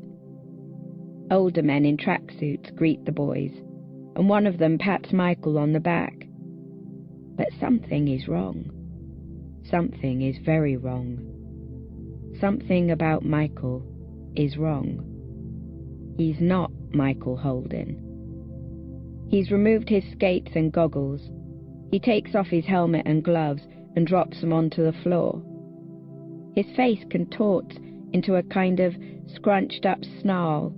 His fists curl so his skin drains of colour, and he storms past the man and tramps over to the benches. He reaches a row of lockers and looks into them, blankly, chest visibly expanding and contracting. With an almost terrifying malice, he throws a crazed punch at the lockers, wailing a subdued howl of rage. Turning, he hurls a kick at a pile of racing helmets, scattering them about the floor. He clutches his hair, as if trying to pull it out. I've never seen Michael like this. I know I shouldn't be so surprised. I haven't even known Michael for 3 weeks. But my perceptions of people rarely change, and when they do, it's never this drastic. It's weird how you see someone who smiles all the time and you assume that they are happy all the time.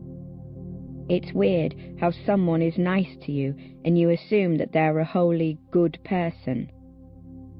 I did not think Michael could be so serious about something, or so angry. It's like watching your dad cry. What scares me the most, though, is that absolutely no person in this entire swarm of human beings seems to notice. So I barge my way toward him. I'm furious. I hate all these people for not caring. I'm hurling them out of the way as I walk, Michael Holden never leaving my eyesight. I reach him, breaking out of the crowd, and watch as he begins to manically attack some piece of paper that he had in his pocket. For several seconds, I don't really know what to do about it, but then find myself saying, "Yes, Michael Holden, tear that fucking paper." He drops everything, spins around, and points directly at me. The anger softens into sadness. "Tori," he says, but I don't hear it. I only see his mouth form the words. He's wearing a catsuit, and he's quite red, and his hair is slick with sweat, and his eyes are spinning in an electrified fury. But it's him. Neither of us really knows what to say. "You came second," I blurt eventually, pointlessly. "That's amazing." His expression, passive, sad, so odd, doesn't change. He retrieves his glasses from his pocket and puts them on. "I didn't win," he says. "I didn't qualify." He looks away. I think he's welling up a little. "I didn't think you were actually here," he says. "I thought I'd imagined you." A pause. "That's the first time you've called me Michael Holden." His chest is still moving quickly up and down. He looks older somehow in the spandex suit, and taller. The suit is mostly red with some orange and black areas. He has a whole life that I don't know about in this suit. Hundreds of hours on the ice, training, entering competitions, testing his stamina, trying to eat right. I don't know about any of that. I want to know. I open my mouth and close it several times. Do you get angry a lot? I say. I'm always angry, he says. Pause. Usually other things override it, but I'm always angry. And sometimes... His eyes drift vaguely to the right. Sometimes. The crowd buzzes, and I hate them even more. What happened to you and Lucas? He asks. I think about the phone calls that I'd been asleep for. Oh, yeah, no, that's not... No, I didn't feel very well. Oh, he says. You know, I don't actually like Lucas. Like that, I say. Okay, he says. We are silent for several long moments. Something in his face changes. It looks a bit like hope, but I can't really tell. Aren't you going to criticize me? He asks. Tell me that it's just a skating competition? That it doesn't mean anything? I ponder this. No, it means something. He smiles. I would say that he looks like the original Michael again, but he doesn't. There's something new in the smile. Happiness, he says, is the price of profound thought. Who's that a quote from? I ask.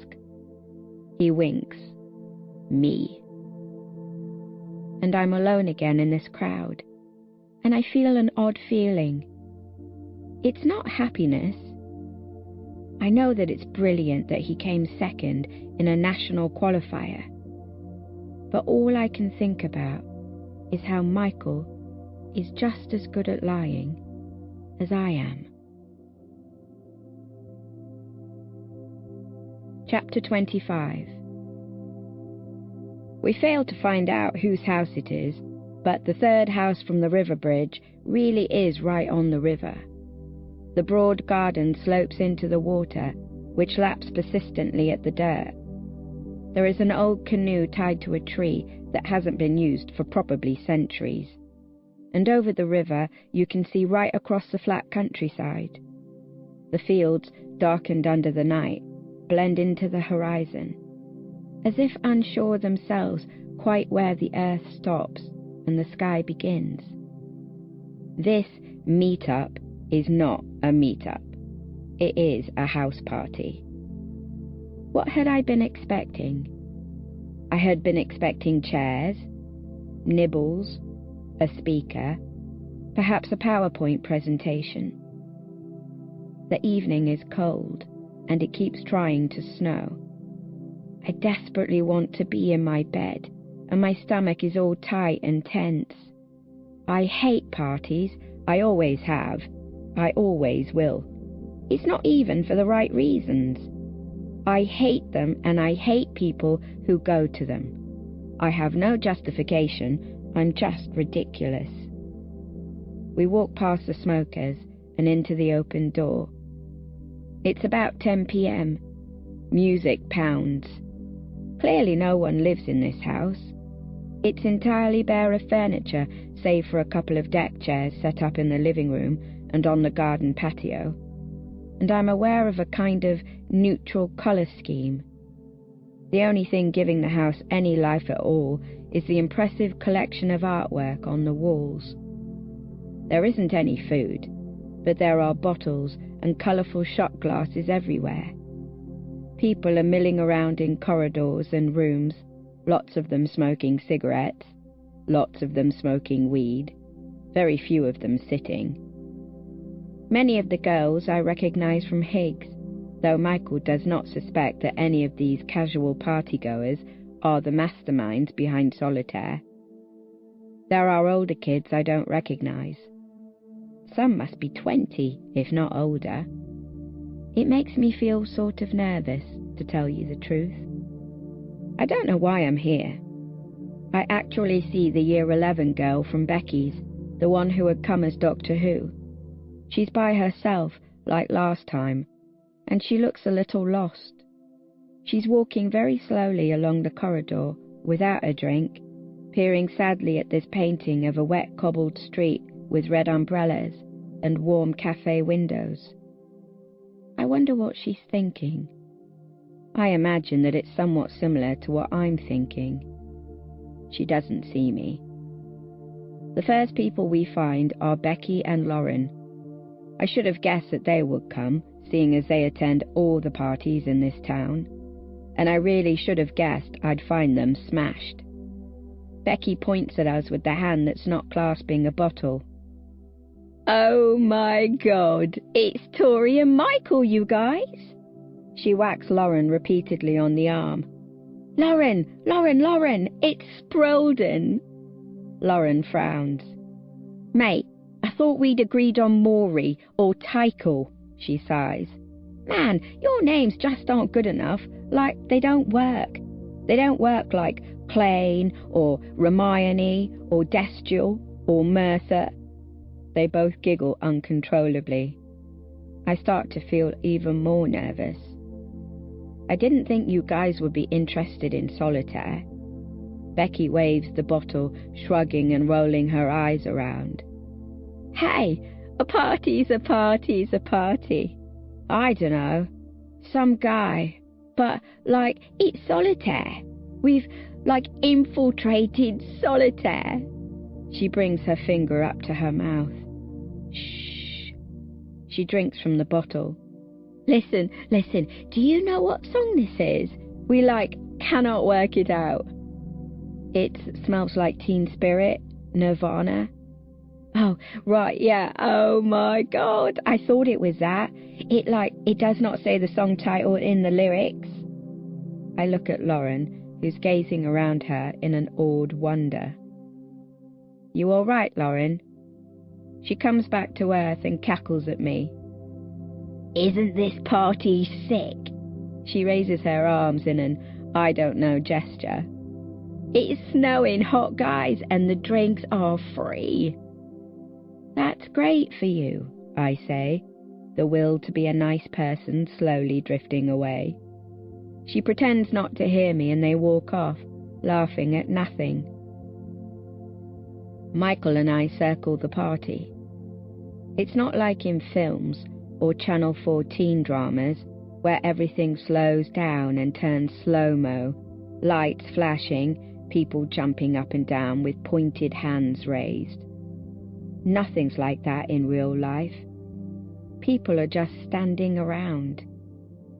Michael talks to a lot of people. He asks everyone about solitaire. We run into Rita, hanging quietly with a group of girls from my year. She sees me and waves, which means that I have to say hello to her. "Hey," she says as I walk over to her. "How's Charlie? Heard there was a fight or something. Ben Hope, wasn't it?" Not much stays private in a town like this, so it's hardly surprising that everyone knows. "It wasn't a fight," I say very quickly, and then clear my throat. Yeah, he's all right. Bruised, but all right." Rita nods understandingly. "Ah, okay. Well, I'm glad he's not hurt too badly." After that, Michael and I end up caught inside a circle of Year 13s in the kitchen. Michael claims that he's never spoken to any of them. No one knows who made it," one girl says. She has a very tight skirt on and a lot of unattractive red lipstick. "There are rumours it's some dealer from the estate, or, like, a teacher who got sacked and wants revenge." "Stick around," interrupts a guy wearing a snapback bearing the word jock. "Like, keep checking the blog, innit? I've heard things are gonna get well good when they put up the next post later." There's a pause. I look down at the newspapered floor, which isn't doing much to protect the house from the already numerous alcohol spillages. There's a headline on one sheet reading 27 dead and a picture of a burning building. "Why?" says Michael. "Why's that?" But the guy just blinks like a fish and asks, "Why aren't you drinking?" I decide to be a normal person and find something proper to drink. Michael disappears for a long time, so I pick up this big old bottle from somewhere and sit alone outside on a deck chair, feeling like a middle-aged alcoholic husband. It's gone 11 and everyone's drunk. Whoever's DJing relocates to the garden, and after a while it's unclear whether I'm in some small-town garden or at a Reading festival. I spot Nick and Charlie through the living room window, kissing in a corner like it's their last day on Earth, despite Charlie's bruised face. I guess they look romantic, like they really are in love. I get up and go inside to look for Michael, but whatever this stuff is that's in the bottle, it's kind of strong. So next thing I know, I've lost all sense of time, space and reality, and I have no idea what I'm doing. I find myself in the hallway again, in front of that painting of the wet cobbled street with red umbrellas and warm cafe windows. I can't stop looking at it. I force myself to turn around and spot Lucas at the other end of the corridor. I'm not sure whether he sees me, but he quickly disappears into another room. I wander away and get lost in the house. Red umbrellas, warm cafe windows. Michael grabs me out of nowhere. He pulls me away from wherever the hell I was, the kitchen maybe, lost in a sea of boy London hats and chinos, and we start to walk through the house. I don't know where we're going, but I don't try to stop him.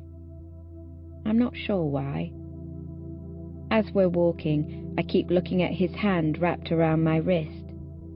Maybe it's because I've had stuff to drink, or maybe it's because I'm really cold, or maybe it's because I'd sort of missed him while he'd been gone.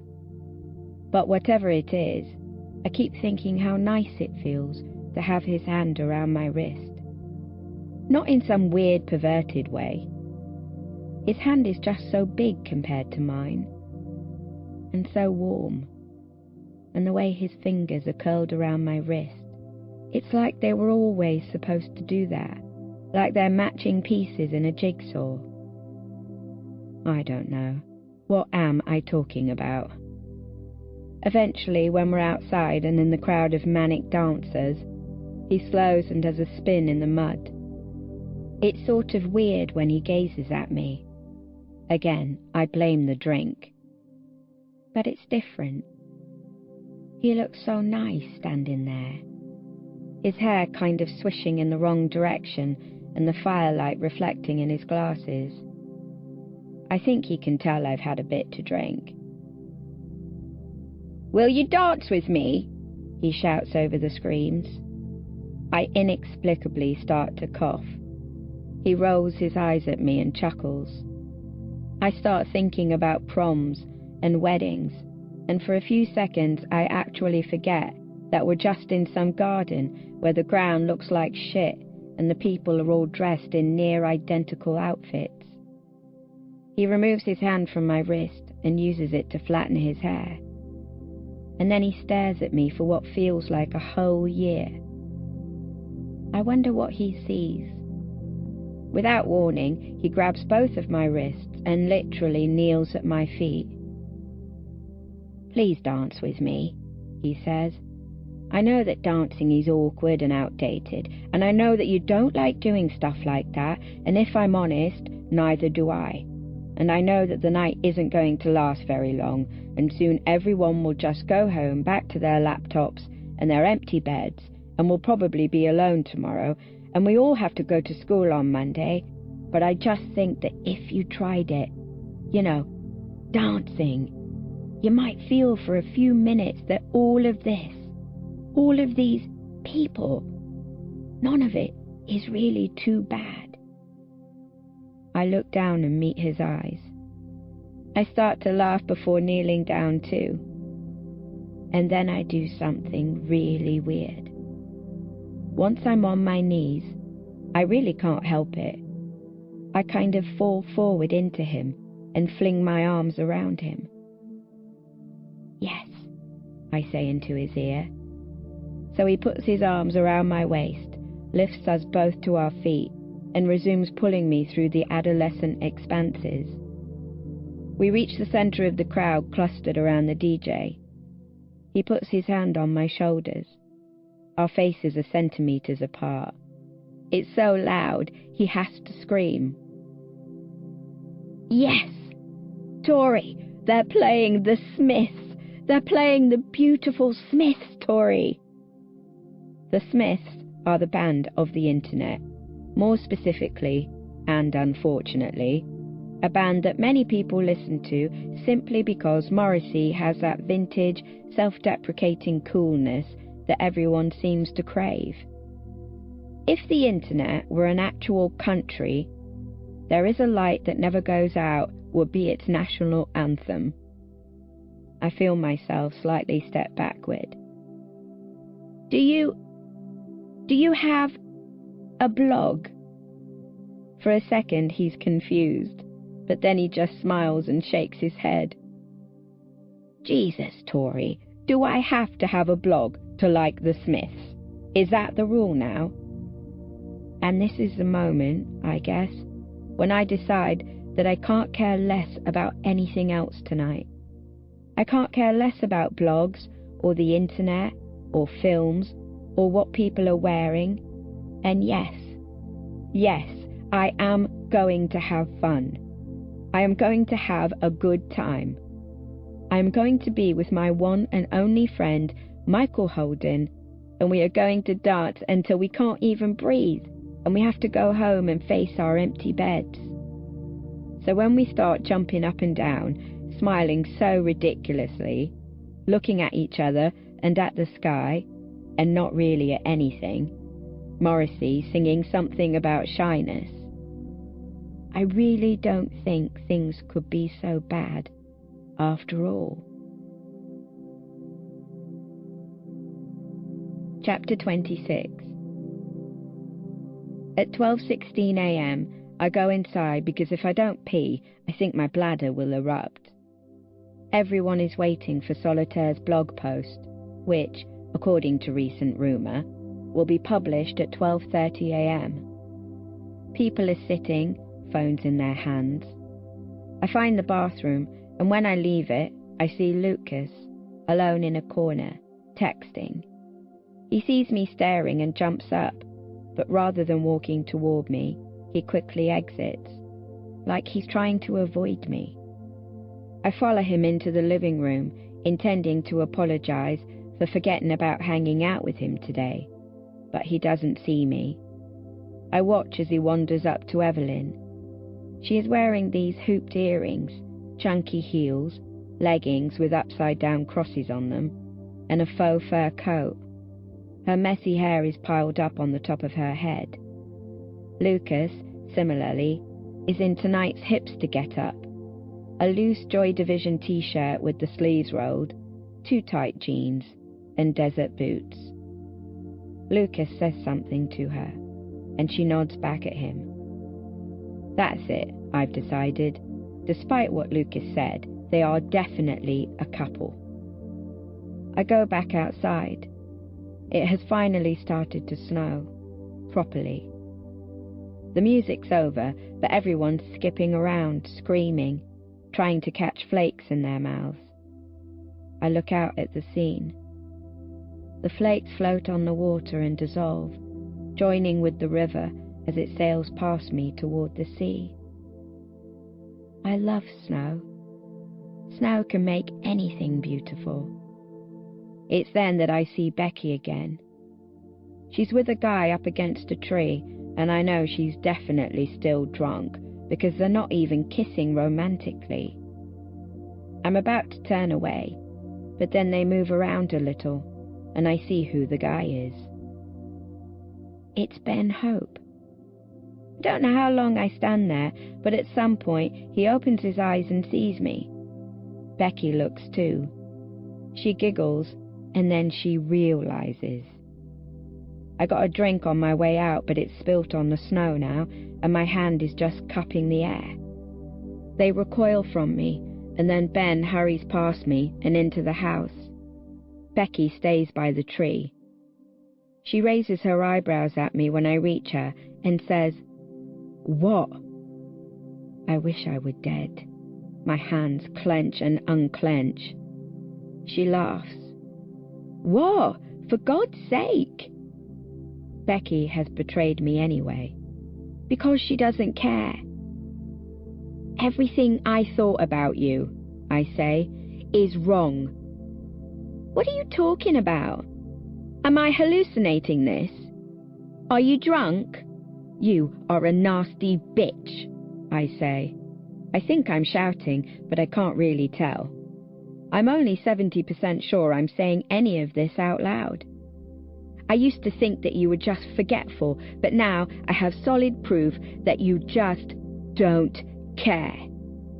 What? Don't try acting like you don't know what you've just done. Grow a backbone. Go on, try and defend yourself. I am literally dying to hear your justification.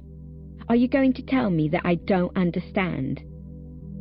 Becky's eyes begin to fill with tears, as if she's actually upset. I'm not. That's it, isn't it? I'm your naive little friend whose sad little life makes you feel better about yourself. Well, you're absolutely spot on there. I haven't got a single clue about anything. But you know what I do know? I know when someone is being a nasty bitch. Go ahead and cry your stupid little crocodile tears if you want to. You don't fucking care at all, do you? Becky's voice is sober now, if a little wobbly, and she begins to shout at me. Well, you're the one being a nasty bitch. Jesus Christ, just calm down. I pause. This is bad. I need to stop. I can't. I'm sorry. Do you have any comprehension of the level of betrayal you have just committed? Do you have any concept of friendship? I didn't think it was possible for someone to be that selfish, but clearly I've been wrong all this time. I think I'm crying. You've killed me. You've literally killed me.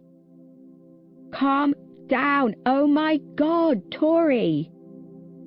You have solidly proven that everyone and everything is shit.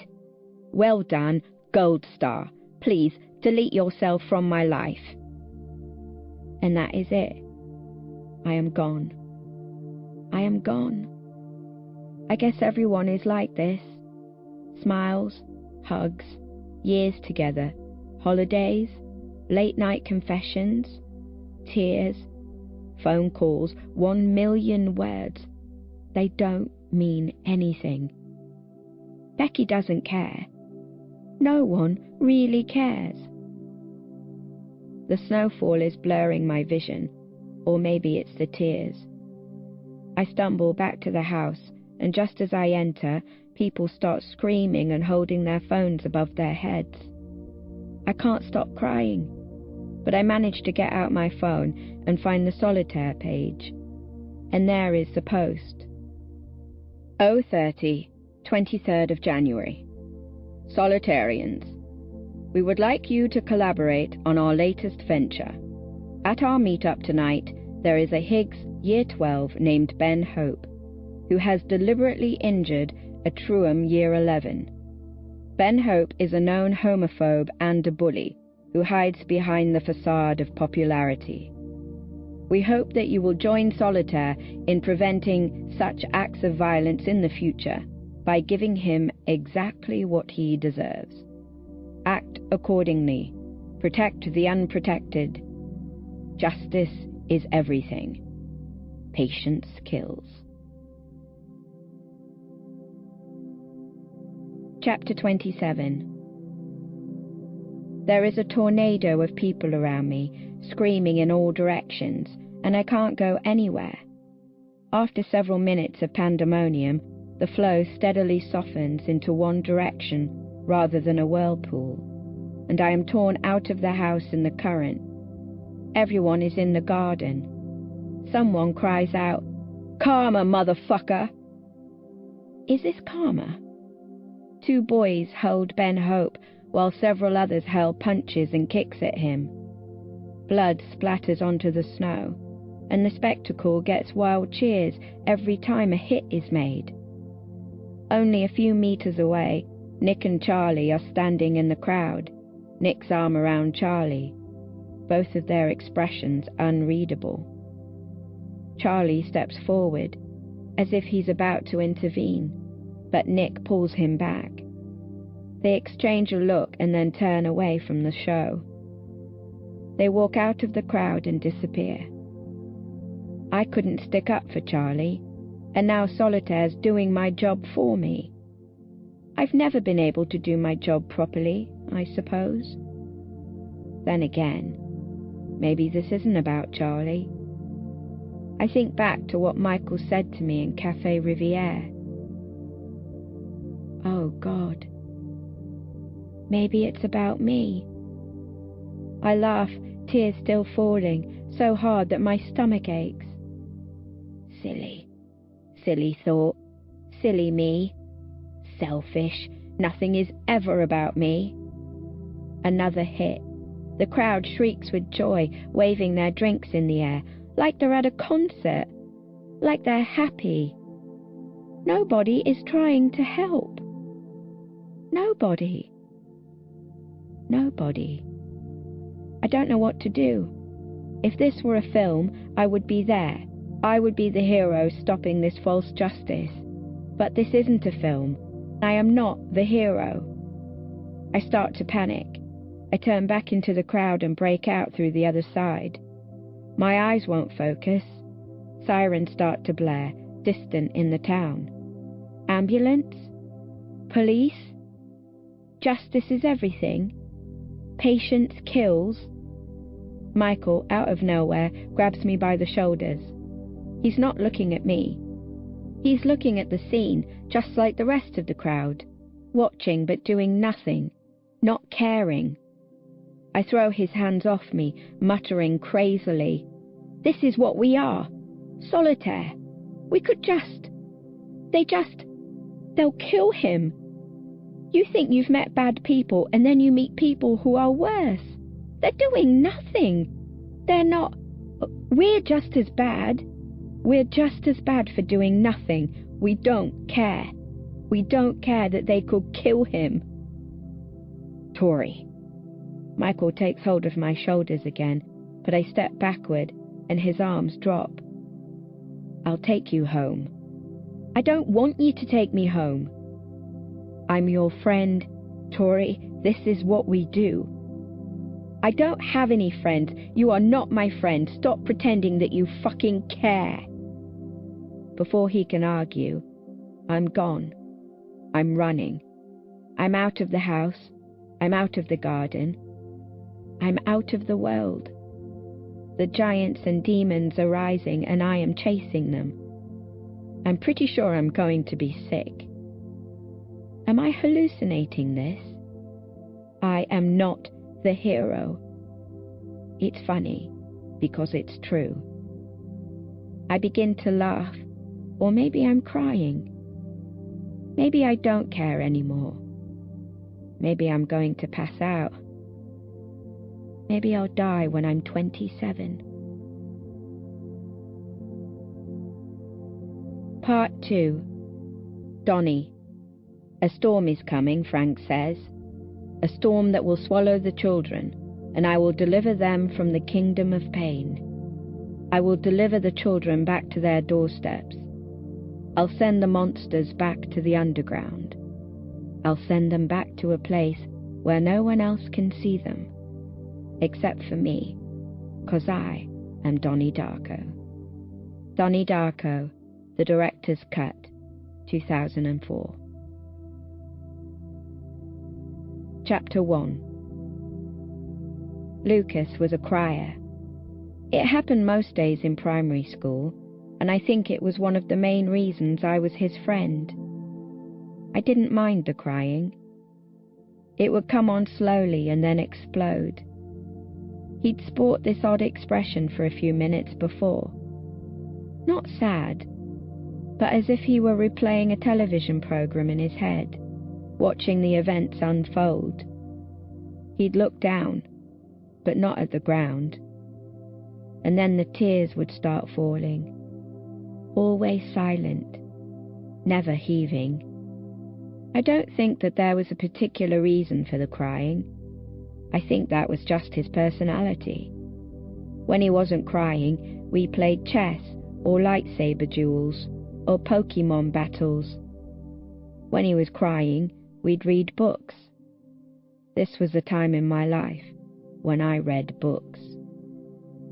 I always felt at my best when we were together. It's funny, I've never found that relationship with another person. Well, maybe Becky, in our early days. When Lucas and I left primary school, we left with the assumption that we would continue to see each other.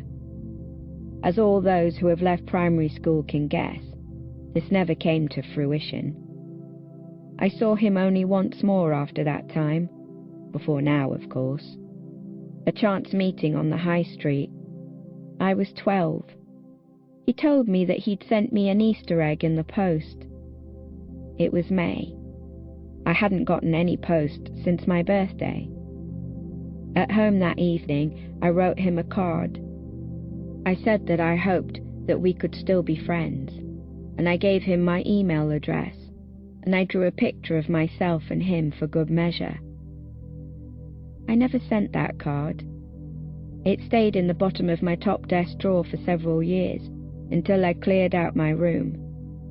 When I found it, I tore it up and threw it away.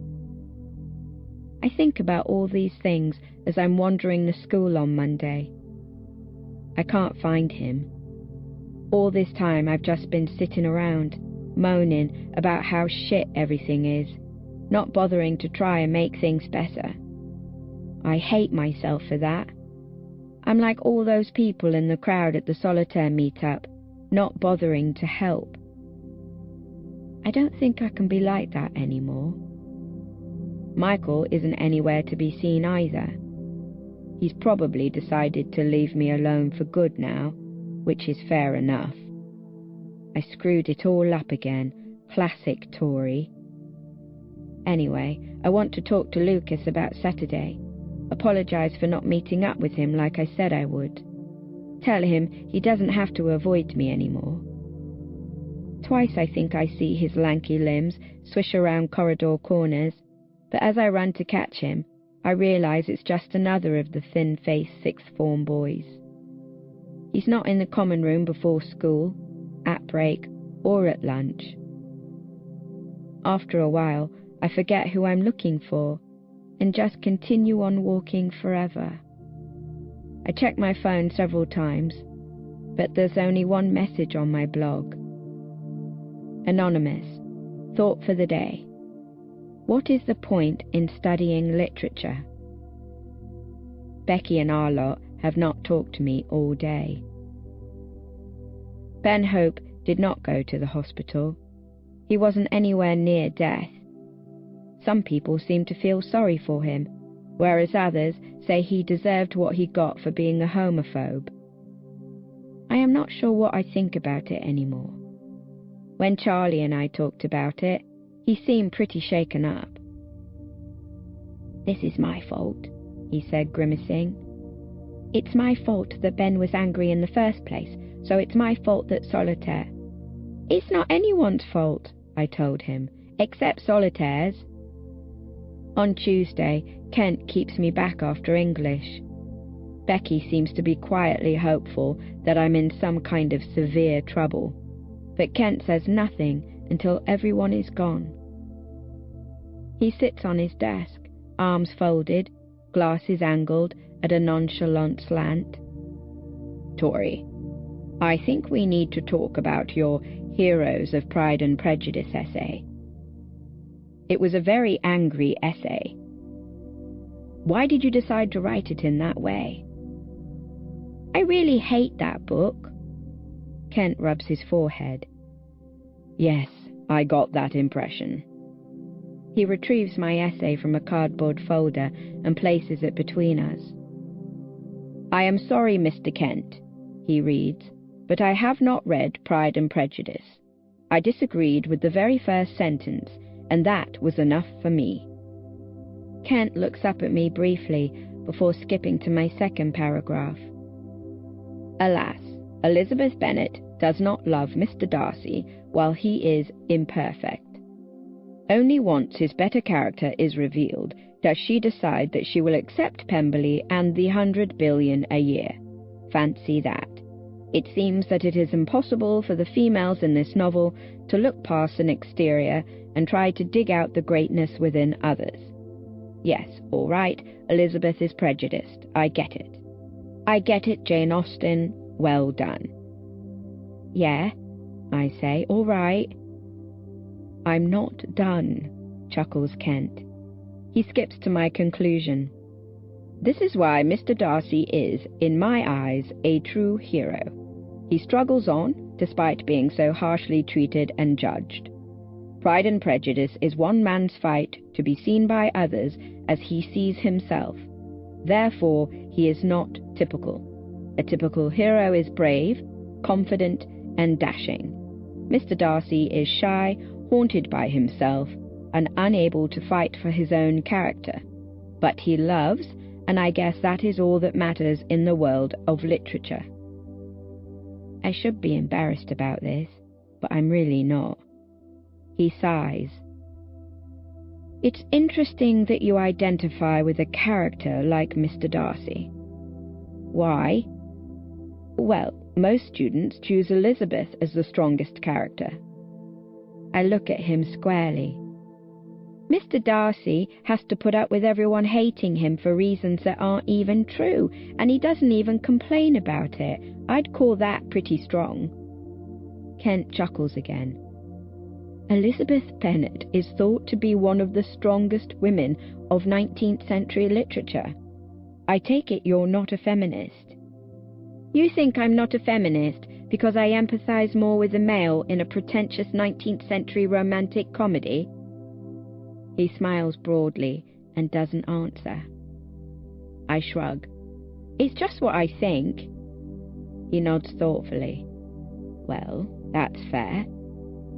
Don't write so colloquially in your exam, though. You're smart, and it'll get you a bad mark. All right. He hands me back the essay. Listen, Tory. He scratches his chin, making a grating sound against his stubble. I've noticed that you've been quite significantly underachieving in all your AS subjects. He pauses and blinks. I mean, you were doing really very well in Year 11, especially in English. I got a B in my sociology mock last term, I say. That's not that bad. You've been getting Ds in English, Tory. People who get 2 A stars in English GCSEs do not then get Ds at AS level. Can you think of a reason for why this has happened? He stares at me cautiously. I suppose I don't really like school anymore. Why's that? It's just, I just hate being here. My voice dies away. I look up at the classroom clock. I need to go. I need to get to music. He nods very slowly. I think that a lot of people hate being here. He turns his head to the side and glances out of the window. But that's life, isn't it? Yeah. If you go on acknowledging that you hate it, you're never going to want to be here. You can't give up on it. You can't be defeatist about it. Yeah. Okay. I run out the door. Chapter 2. I find Lucas by the lockers at the end of school, and this time he really cannot avoid me. He's with Evelyn and that guy with the quiff. They're all pinching their noses because Solitaire stink-bombed the entire school approximately 1 hour ago. Classic, disgusting, and unnecessary. However, most people in school today seem to be generally supportive of this particular prank. The smell in this corridor is mouldy egg. I cover my mouth and nose with my jumper. Lucas, Evelyn, and Quiff Guy are in conversation, serious conversation, but because I've recently turned into a rude and arrogant person, I don't give a crap that I'm going to interrupt. "Why are you avoiding me?" I call. Lucas nearly drops several large ring binders and stares around Evelyn's head. He moves his hand away from his nose. "Victoria, God." Evelyn and the guy turn and study me suspiciously before slinking away. I step toward Lucas. He's got his bag slung over his shoulder. "Are you sure Evelyn isn't your girlfriend?" I ask, still holding my jumper over part of my face. "What?" He laughs nervously. "Why do you think that? I always see you with her. Are you her secret boyfriend?" He blinks several times. No. "Are you lying?" "No." "Are you angry because I forgot we were going to meet up on Saturday?" No, I promise I'm not." "Then why are you avoiding me? I haven't seen you this week." He shoves the ring binders into the locker and withdraws a sizable art sketchbook. "I'm not avoiding you." "Don't lie." He flinches. I get it. Lucas has tried so hard since term started to be friends with me again, and I've been such an arse about it. Just because I hate making friends, I've been rude to him. I've ignored him. I've avoided him. And I haven't made a single bit of effort for him. That's me, as usual, being an utter dick to everyone for no apparent reason. I get it. I get that I don't exactly engage with people. But since Saturday, I felt that not engaging can be just as bad as the alternative. Now Lucas doesn't seem to even want to know me. "Look," I say, dropping my jumper, feeling desperation sink into my soul. "We were best friends once, weren't we? I don't want you to avoid me. I'm sorry I forgot about Saturday. I forget stuff like that.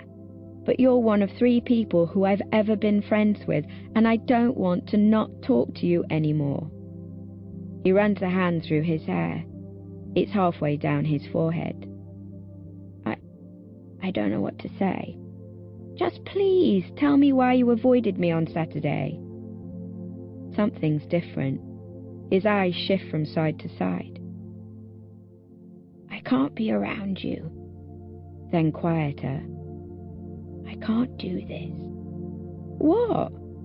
He slams the locker shut. It makes a noise that's far too loud. "I've got to go. Just..." But he's already walked away. I stand by his locker for a minute or so. The mouldy egg smell appears to be intensifying, as does my hatred for Solitaire. Lucas forgot to lock his locker properly, so I can't resist opening it and having a look inside. There are 3 ring binders in there: English literature, psychology, and history, along with a bunch of sheets. I pick one up. It's a psychology sheet about coping with stress. There is a picture of a girl holding her head in both hands, a bit like that famous painting, The Scream. One of the suggestions is regular exercise, and another is writing down your problems. I replace the sheet and shut Lucas's locker. Chapter 3. Grandma and Grandad have come round, the first time in months. We're all at the dinner table, and I'm trying not to catch eyes with anyone, but I keep seeing Mum glance concernedly toward Grandad, and then glance concernedly toward Charlie. Dad's sitting between Charlie and Oliver. I'm at the head of the table. "Your mum's told us you've got back onto the rugby team, Charlie," says Grandad. When he talks, he leans forward like we can't hear him, even though he speaks twice as loud as everyone else. I think that this is very stereotypical of Grandad. "It's a blessing they let you back on. You really messed them around. What with all that time off?" "Yeah, it was really nice of them," says Charlie. He's holding his knife and fork in his hands by the side of his plate. "It feels like we haven't seen Charlie for years," says Grandma. "Doesn't it, Richard? Next time we see you, you'll probably have a wife and children." Charlie forces himself to laugh politely. "Would you pass me the Parmesan, Dad?" asks Mum. Grandad passes the Parmesan. "A rugby team always needs a skinny one like yourself. To do the running, you understand. If you'd have eaten more earlier on, you would have grown big enough to be one of the proper players. But I suppose it's too late for that now. I blame your parents personally. More green vegetables at an early age." "You haven't told us about your Oxford trip, Dad," says Mum. I look at the plate. It's lasagna. I haven't eaten anything yet. I discreetly retrieve my phone from my pocket, and I have a message. I texted Lucas earlier. 15:23, Tory Spring. "Look, I'm really, really sorry." 18:53, Lucas Ryan. "It's fine. Kiss." 1906, Tory Spring. "Quite clearly it's not." 1918, "I'm so sorry." 1922, Lucas Ryan. "It's not even about that, TBH, kiss." 1929, Tory Spring. "Well, why are you avoiding me then?" Dad's finished his dinner, but I've been taking it slow for Charlie. "How are you getting along, Tory?" asks Grandma. "Enjoying sixth form?" "Yes, yeah," I smile at her. "It's great." "They must treat you like adults now." "Oh yes, yeah." 1942, Tory Spring. "You at least need to tell me why." "And your lessons are interesting?" "Yes, very." "Thought much about university?" I smile. "No, not really." Grandma nods. "You should start thinking," Grandad grumbles. "Important life decisions. One wrong move and you could end up in an office for the rest of your life, like me." "How's Becky?" asks Grandma. "She's such a lovely girl. It would be nice if you could keep in touch when you leave." "She's fine, yeah? She's good. Such beautiful long hair." 1945, Lucas Ryan. "Can you meet me in town tonight?" Kiss. "How about you, Charlie? Have you been thinking about sixth form, subjects-wise?" Yeah, well, I'll definitely do classics and probably English, but apart from that, I'm not really sure. Maybe PE or something? Or psychology? Where are you going to apply?" "Higgs, I think." "Higgs?" "Harvey Green, Tory School." Grandma nods. "I see." "An all-girls school?" Grandad scoffs. "You won't find any discipline there. A growing boy needs discipline." My fork makes a loud noise on my plate. Grandad's eyes flicker toward me and then back at Charlie. "You've made some good, strong friends at that school. Why are you leaving them?" "I'll see them outside of school." "Your friend, Nicholas, he's at Truham sixth form currently, is he not?" "Yeah." "So you don't want to be with him?" Charlie nearly chokes on his food. "It's not that. I just think that Higgs is a better school." Grandad shakes his head. "Education. What's that compared to friendship?" I can't take any more of this, and I'm getting much too angry, so I ask to be excused with a stomachache. As I leave, I hear Grandad say, "Girl's got a weak stomach, just like her brother." I arrive first. It's snowing again. I sit at a table outside Café Rivière. We agreed to meet at 9 p.m, and it's just gone 10:02.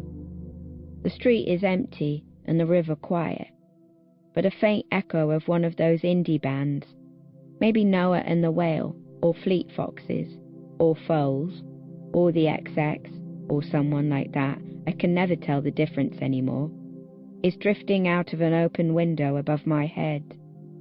The music continues to play while I wait for Lucas. I wait until 9 p.m. Then I wait until 9:15 p.m. Then I wait until 9:30 p.m. At 10:07 p.m. my phone vibrates. 22:07, Lucas Ryan. Sorry. Kiss.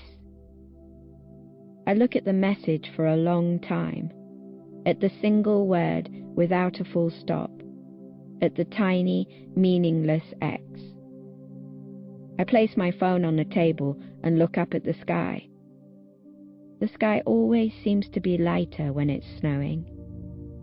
I breathe out. A cloud of dragon breath sails above my head. Then I stand up and start to walk home. Chapter 4. In Wednesday assembly, the sixth formers spread themselves along 5 sectioned-off rows of the hall seating. You have to fill up all the gaps, otherwise not everyone will fit in the hall, so you don't get to choose where you sit. This is how I end up accidentally sitting between Rita and Becky. As people are filing into the seating rows, Ben Hope, back at school with a moderately bruised face, stares directly at me. He doesn't seem angry or scared, and he doesn't even try to ignore me. He just looks sad, like he's about to cry. Probably because he's not going to be popular anymore. I haven't seen Ben and Becky together yet, which is a sign that maybe Becky actually listened to my explosion. I think about Charlie. I wonder where Michael is. I wish Ben didn't exist. Kent's taking the assembly. He's talking about women. Most of our assemblies are about women. But I'm going to tell you the absolute truth. You, as women, are at an automatic disadvantage in the world. Becky, on my right, keeps changing which side she crosses her legs. I make a conscious effort not to move. I don't think that many of you realize how fortunate you have been so far. I start counting Kent's pauses under my breath. Becky doesn't join me. Going to the best girls' grammar school in the county is an unbelievable privilege. I can see Lucas 2 rows in front of me. He managed to catch eyes with me as he was sitting down on the way in, and I didn't bother trying to look away. I just stared. I don't even feel angry, really, about him standing me up last night. I don't feel anything. I know that many of you complain about the hard work, but until you've faced the real world, the world of work, you can't understand the meaning of hard work. Rita taps me suddenly on the knee. She holds out her hymn sheet. Underneath the lyrics to Love, Shine a Light, she has written, "You're isolating yourself. You are going to face a phenomenal shock once you leave this school. This school where all are treated as equals." I read it several times, then study Rita. She's just someone I know. I'm not really friends with her. "You are going to have to work harder than men to get to where you want to be. That is the simple truth.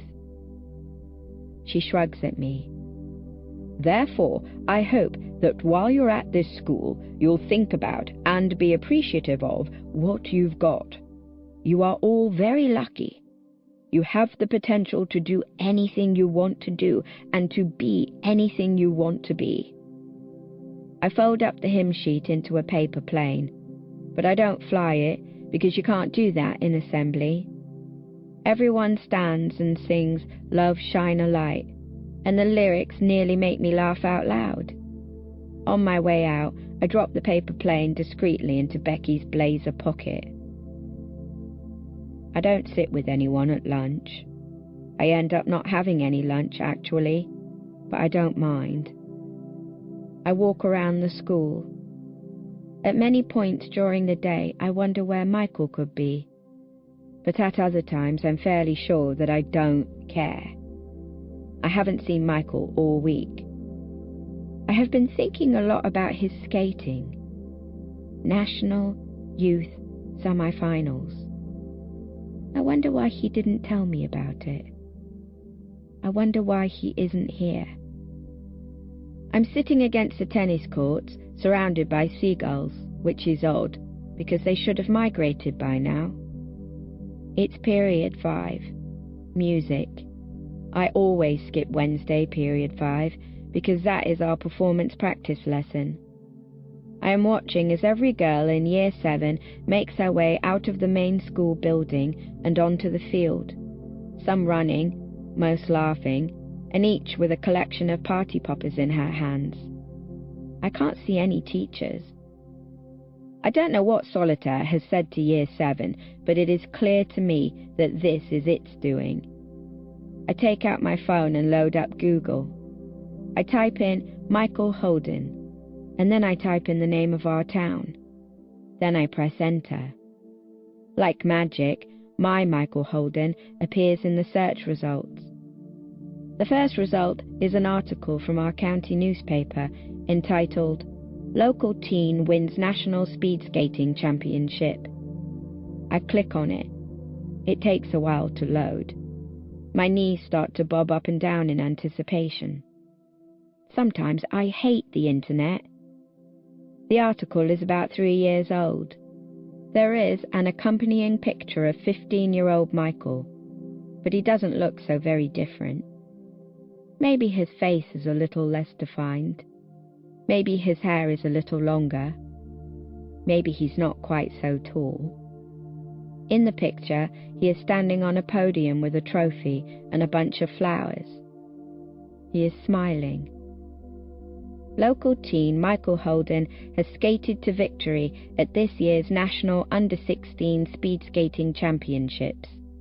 Holden's previous victories include Regional Under-12 Champion, Regional Under-14 Champion, and National Under-14 Champion. The head of the UK Speed Skating Authority, Mr. John Lincoln, has spoken out in response to Holden's undeniably extraordinary run of victories. Lincoln claimed, "We have found a future international competitor. Holden clearly displays the commitment, experience, drive, and talent to bring the UK to victory in a sport that has never received satisfactory attention in this country." I head back to the search results page. There are many more articles of a similar nature. Michael won the Under-18 Championships last year. I guess this is why he was angry when he came second in the semi-final. And fair enough. I think I would be angry if I were him. I sit there, staring at Google for some time. I wonder whether I feel starstruck. But I don't think that's really it. It just seems momentarily impossible for Michael to have this spectacular life that I don't know about. A life where he's not simply running around with a smile on his face, doing stuff that has no point. It's so easy to assume you know everything about a person. I click off my phone and lean back against the wire fence. The Year 7s have now congregated. A teacher runs out of school toward them, but she's too late. The Year 7s shout a countdown from 10, and then they lift their party poppers into the air and let loose, and it sounds like I've wandered onto a World War II battlefield. Soon everyone is screaming and jumping, the streamers spiraling through the air like some crazy rainbow hurricane. Other teachers begin to show, also screaming. I find myself smiling, and then I begin to laugh, and then instantly feel disappointed in myself. I shouldn't be enjoying anything that Solitaire is doing. But also, this is the first time in my life that I have ever felt a positive emotion toward Year 7. Chapter 5. I'm on my way home on the bus when Michael finally decides to make his dramatic reappearance. I'm sitting in the second seat from the back on the left, downstairs, listening to Elvis Costello like the goddamn hipster I am, when he spontaneously cycles up beside me on his mouldy old bike, so that he is rolling down the road at the same speed as the bus. The window that I'm looking out of is all grimy, and the snow has dried water droplets into it, but I can still see his smug old face in profile, grinning in the wind like a dog hanging its head out of the car. He turns, searching along the windows, eventually realizing that I am, in fact, directly adjacent to him. Hair billowing, coat flapping behind him like a cape. He waves, freakishly, and then slaps his hand so hard on the window so that every stupid kid on the bus stops throwing whatever they're throwing and looks at me. I raise my own hand and wave, feeling quite ill. He keeps this up until I get off the bus 10 minutes later, by which time it has started to snow again.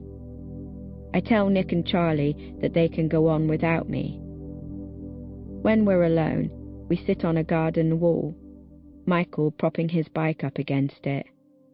I notice that he isn't wearing his school uniform. I look to my left, up at his face. He's not looking at me. I wait for him to start the conversation, but he doesn't. I think he's challenging me.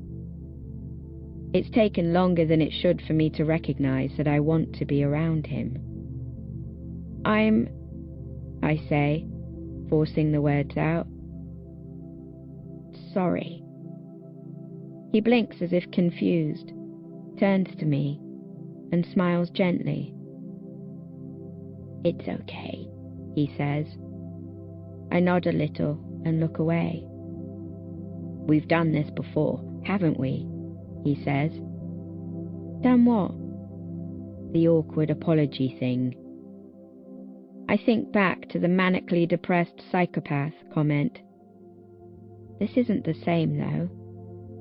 That was me being stupid and his anger getting the better of him. That was just words. I didn't know Michael at all back then. Michael still has that spark, that light, but there's more there now. Things that cannot be seen, only found. Where have you been? I ask. He looks away and chuckles. I got suspended for Monday afternoon, yesterday and today. This is so ridiculous that I actually laugh. Did you finally give someone a nervous breakdown? He chuckles again, but it's weird. That could probably happen, to be fair. His face changes. No, yeah. I swore at Kent. I snort. You swore? You got suspended because you swore? Yep. He scratches his head. Turns out Higgs has some sort of policy on that. The land of oppression, I nod, quoting Becky. So how did that happen? It sort of started in history, I guess. We had our mock mocks a couple of weeks ago, and we got our marks on Monday. and my teacher held me back after the lesson because, predictably, I did really badly. I think I legitimately got an E or something. So she started having a real go at me, raving on about how much of a disappointment I am and how I don't even try. That's when I started to get pretty annoyed because, I clearly tried. But she kept going on, and she held up my essay and pointed at it and was like, "What do you think this is? Nothing in this makes sense. Where's your point evidence explanation? Where's your PEE?" Basically, she ended up taking me to Kent's office like I was some primary school kid. He pauses. He isn't looking at me. And Kent started his big speech about how I should be better than this, and I'm not committing enough to schoolwork, and I'm not putting in enough effort. And I tried to defend myself, but you know what Kent's like. As soon as I started trying to reason with him, he got all aggressive and patronizing, which made me even more angry because, teachers simply cannot admit to a student that they could possibly be wrong. And then, I didn't mean to, but I was like, "You don't even fucking care though, do you?" And, yeah, I got suspended. This reminds me of the Michael who Nick described the first day of term. But instead of finding this story a little strange, I actually feel pretty impressed. "What a rebel," I say. He gives me a long look. "Yes," he says, "I'm awesome." Teachers really don't care, though. Yeah, I should have known that, really. We both return to staring at the row of houses opposite. The windows are all orange from the setting sun. I scuff my shoes on the snowy pavement. I kind of want to ask him about his skating, but at the same time, I feel like that's his thing, his special private thing. "I've been pretty bored without you," I say. There is a long pause. "Me too," Michael says. "Did you hear about what the Year 7s did today?" "Yeah, that was hilarious." "I was there. I always sit on the field Wednesday, period 5, so I was literally right there. It was like it was raining streamers or something." He seems to stop moving. After a few seconds, he turns his head slowly toward me. "That was a lucky coincidence," he says. It takes me a minute to get what he's saying. It's ridiculous.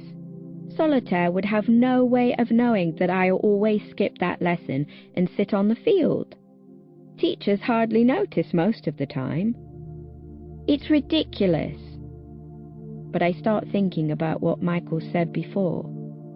About Star Wars, Material Girl, the cats, the violin, and the Ben Hope attack. That was about my brother. But it's impossible. I'm not special. It's entirely impossible. But there have been a lot of coincidences. "Yeah," I say, "just a coincidence." We both stand up and start to walk along the gradually whitening path, Michael pushing his bike along beside him. It leaves a long grey line behind us. Little white dots of snow rest in Michael's hair. "What now?" I ask. I'm not quite sure which now I'm talking about. This minute? Today? The rest of our lives? Now? Michael considers my question. "Now we celebrate and rejoice in our youth. Isn't that what we're supposed to do?" I find myself grinning. Yes, that is what we're supposed to do. We walk a little farther. The snow grows from a light sprinkling to flakes as large as 5-pence pieces. "I heard about what you said to Becky," he says. "Who told you?" "Charlie." Who told Charlie? He shakes his head. I don't know. When did you talk to Charlie? He avoids my eye. The other day. I just wanted to make sure you were all right. What, do you think I'm depressed or something? I say this much too angrily. I don't want people to be worried about me. There's nothing to worry about.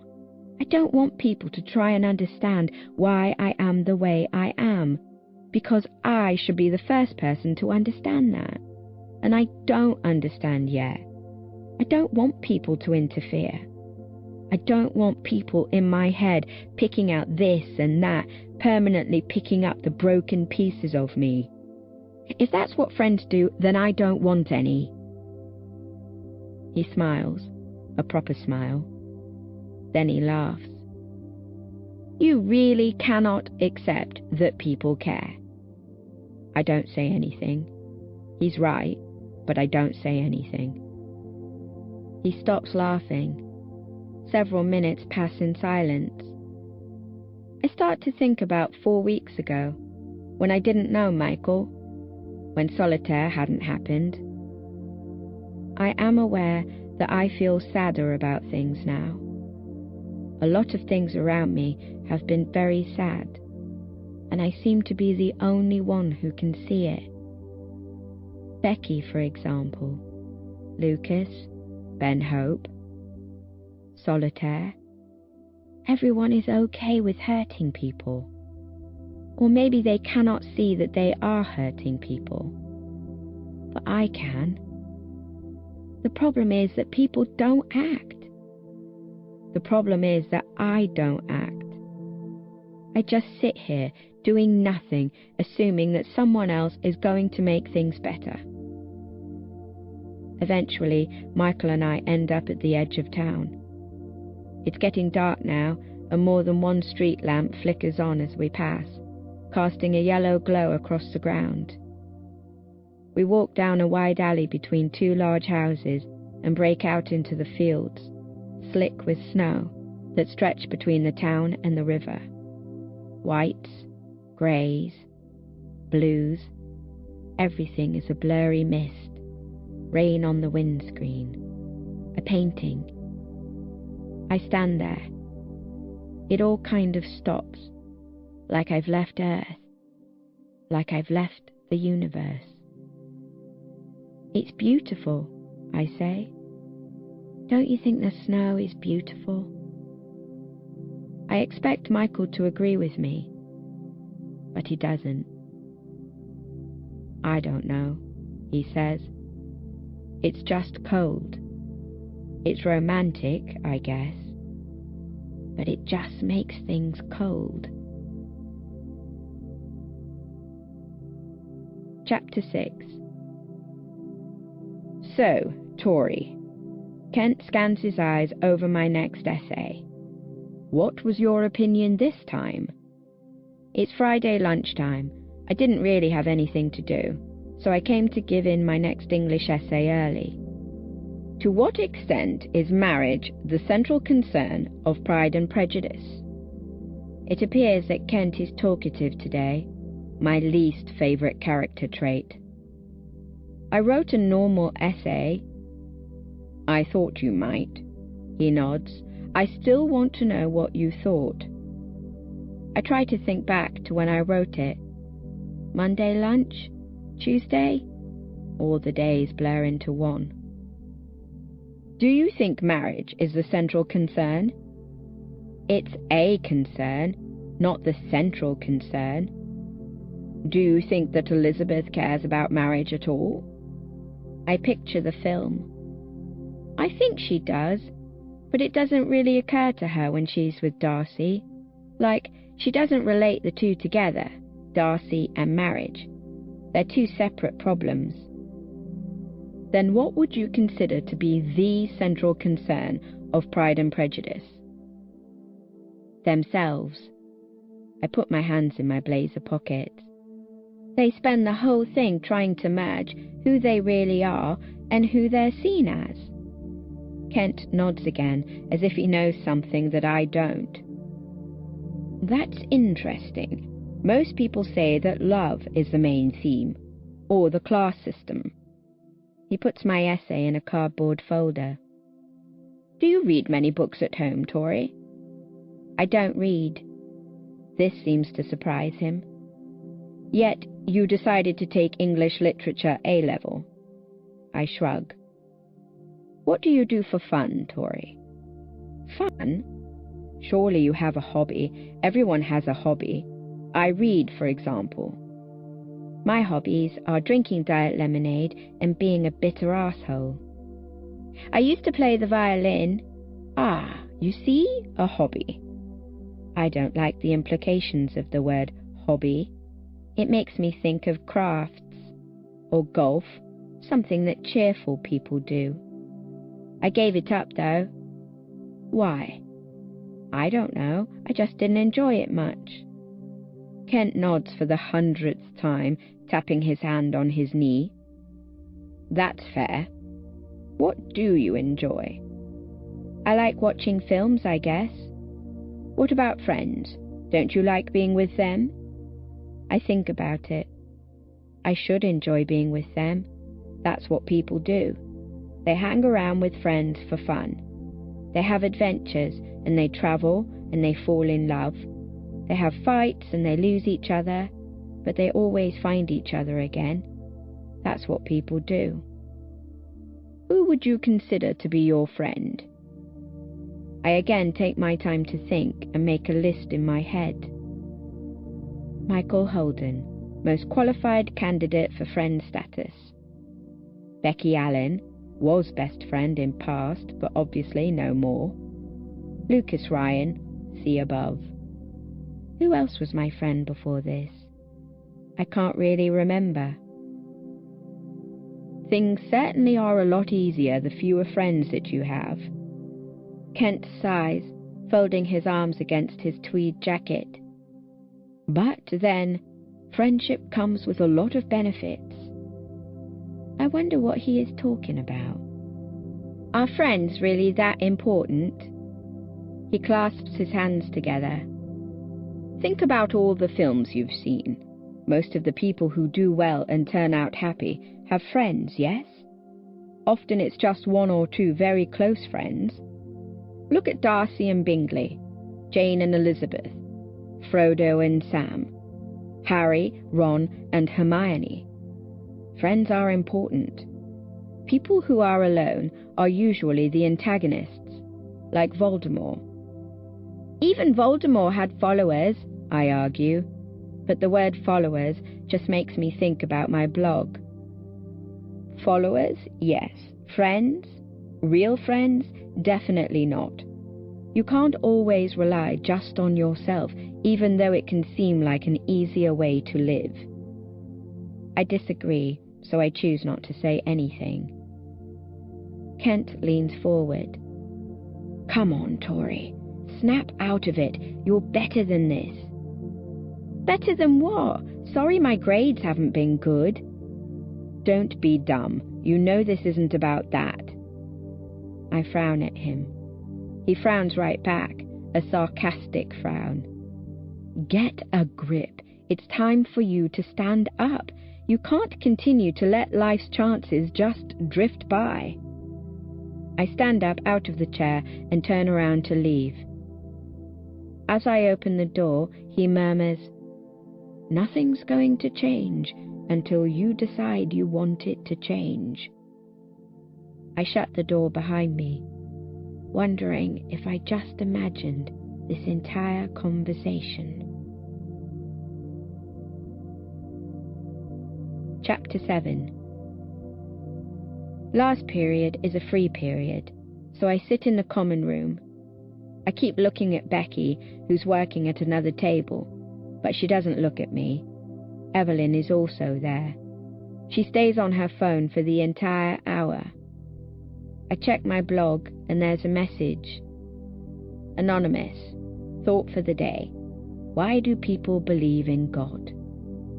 I check the Solitaire blog, and the top post at the moment is a gif of a little boy blowing bubbles out of one of those plastic pots.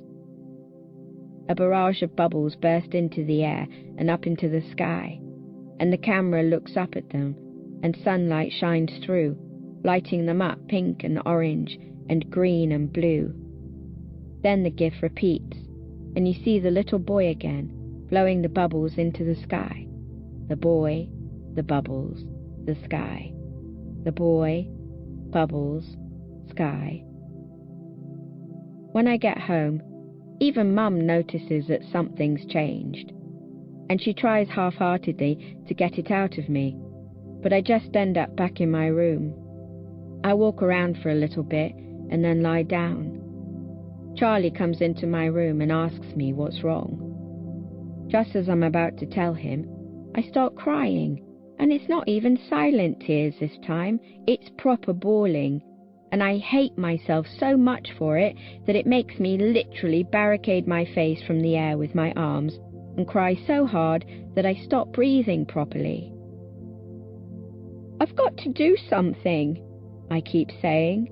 "I've got to do something." "Do something about what?" asks Charlie, clutching his knees to his chest. I don't know, everything's gone crazy. Everyone's gone crazy. I've ruined everything with Becky, and I keep ruining everything with Michael, and I don't even know who Lucas is, not really. My life was so normal before. I used to hate being so bored, but I want that back. I didn't care about anything before. But then, on Saturday, all those people, like, no one gave a single shit about it. They didn't care that Ben Hope could have been kicked to death, and I know he wasn't, but like, I can't be like that anymore. I know it doesn't make any sense. I know I'm probably just stressing about nothing. I know I'm shit. I'm a ridiculous excuse for a human being. But before solitaire, everything was fine. I was fine. I used to be fine. Charlie just nods. All right. He sits with me while I'm raving and crying, and when I calm down, I pretend I need to sleep, so he goes away. I lie with my eyes open and think about everything that has happened in my entire life, and it doesn't take me very long to get to where I am now. I decide sleeping is impossible, so I start searching through my room for nothing in particular. I find my box of special things in my desk drawer, a box of keepsakes, I guess, and on the top is a diary that I kept in the summer of Year 7. I read the first page. Sunday, 24th of August. Up at the crack of 10:30 a.m., Becky et moi went to the cinema today and saw Pirates of the Caribbean. Is that how you spell it? 2. And OMG, it was so good. Becky thinks Orlando Bloom is the fittest, but I like Johnny Depp best. He is hilarious and brilliant. Then we went to get pizza in the high street. She had Hawaiian, but obviously mine was plain cheese. Yum. She's coming round next week for a sleepover too, which is going to be so fun. She says she needs to tell me about a boy that she likes, and we're going to eat so much food and stay up all night and watch films. I put the diary back into the bottom of the drawer and sit calmly for several minutes. Then I get it out again and find a pair of scissors and start shredding it, cutting up the pages and the hard cover, slashing and ripping until there is just a confetti-like pile of paper shavings in my lap. Also in the treasure box is an empty bubbles pot. Becky gave it to me for my birthday a long time ago. I used to love bubbles, even if I could never let go of the fact that they are always empty inside. And then I remember the GIF on the Solitaire blog. That's another thing then. Another thing to add to the list. The violin video and Star Wars, all that bullshit. I look at the bubbles pot, feeling nothing. Or everything. I don't know. No. I do know. Michael was right. He's been right this whole time. Solitaire. Solitaire is talking to me. Michael was right. It doesn't make any sense, but I know it's me. It's all been about me. I run into the bathroom and throw up. When I return, I shove away the box, shut the drawer, and open another. This one is full of stationery. I test out all my pens with wild squiggles on the pieces of paper and chuck those that don't work under my bed, which is most of them. I'm humming loudly to cover up the sounds I'm hearing from the window, because I know that I'm making them up. My eyes keep tearing up, then calming down, then tearing up again, and I keep rubbing them so hard that I see sparkles even when they're open. I grab the scissors again and spend at least half an hour sitting in front of my mirror and trimming my split ends obsessively. Then I find a big black marker, and I get this sudden urge to write something. So on my own arm in the big black marker, I write, "I am Victoria Annabelle Spring." Partly because I can't think of anything else to write, and partly because I'm feeling as if I need to remind myself that I actually have a middle name. Solitaire is talking to me. Maybe deliberately, maybe not. But I've decided it's on me now to do something about it. It's all on me. I move to my bedside table. I take out a few old pens and a few books I haven't read, and my makeup wipes and my current diary, which I do not write in anymore. I open it up, read a few of the entries, and close it again. It's very sad, very cliché teenager. I disgust myself. I close my eyes and hold my breath for as long as possible. 46 seconds. I cry, consistently and pathetically, for a full 23 minutes. I turn on my laptop and scroll through my favourite blogs. I don't post anything on my own blog. I can't remember the last time I did that. Chapter 8. It's been a weird weekend. Not really knowing what to do, I stayed in bed for most of it, scrolling through the internet, watching TV, etc., etc. Nick and Charlie came to have a chat after lunch on Sunday and made me feel pretty bad for being a lazy slob.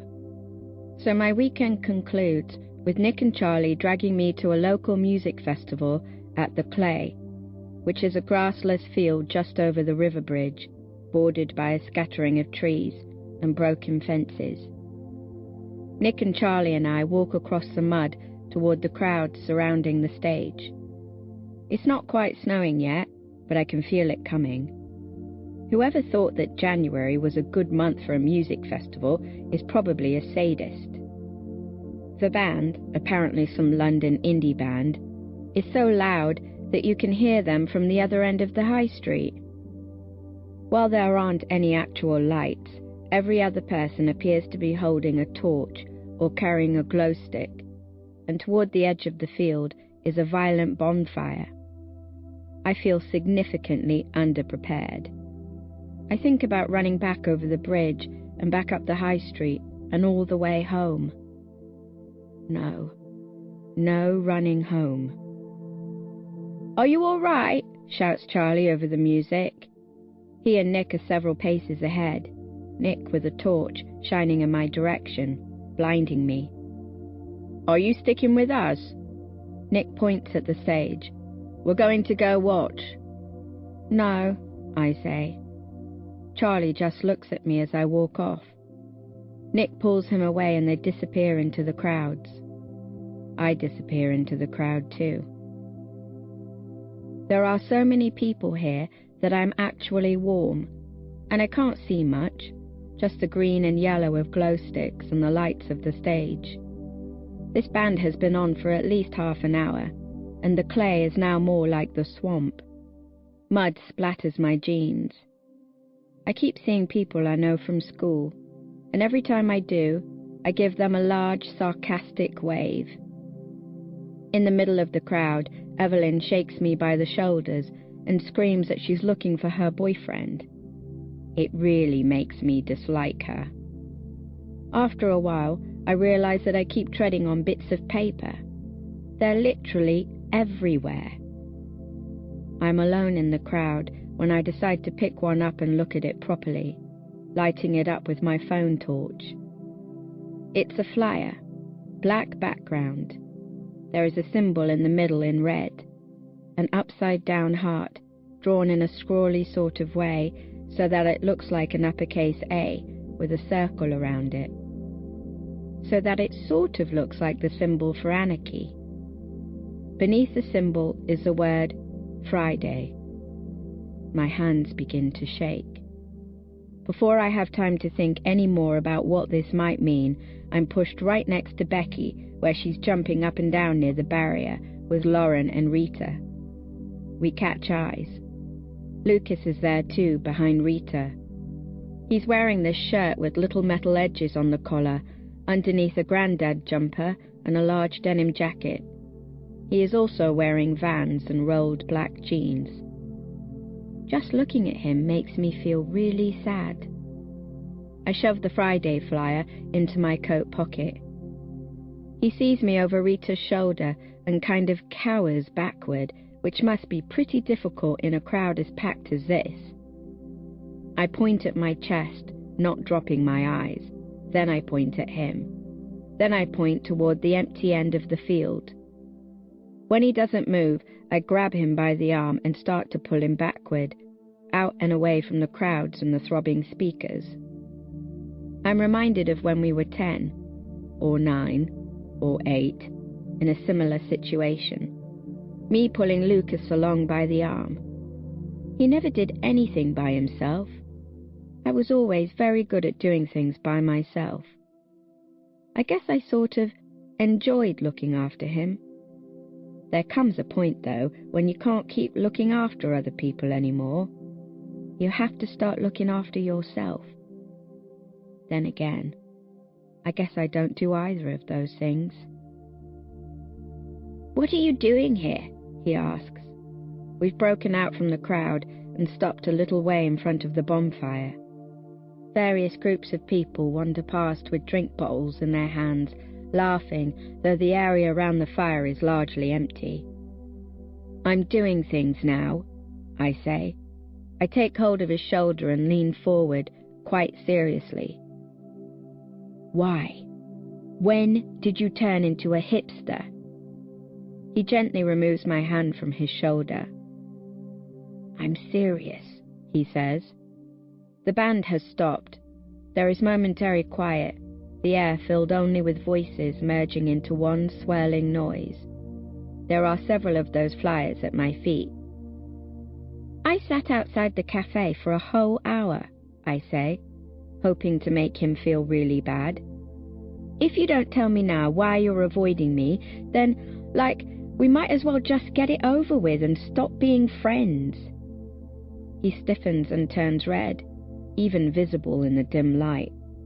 It dawns on me that we're never going to be best friends again.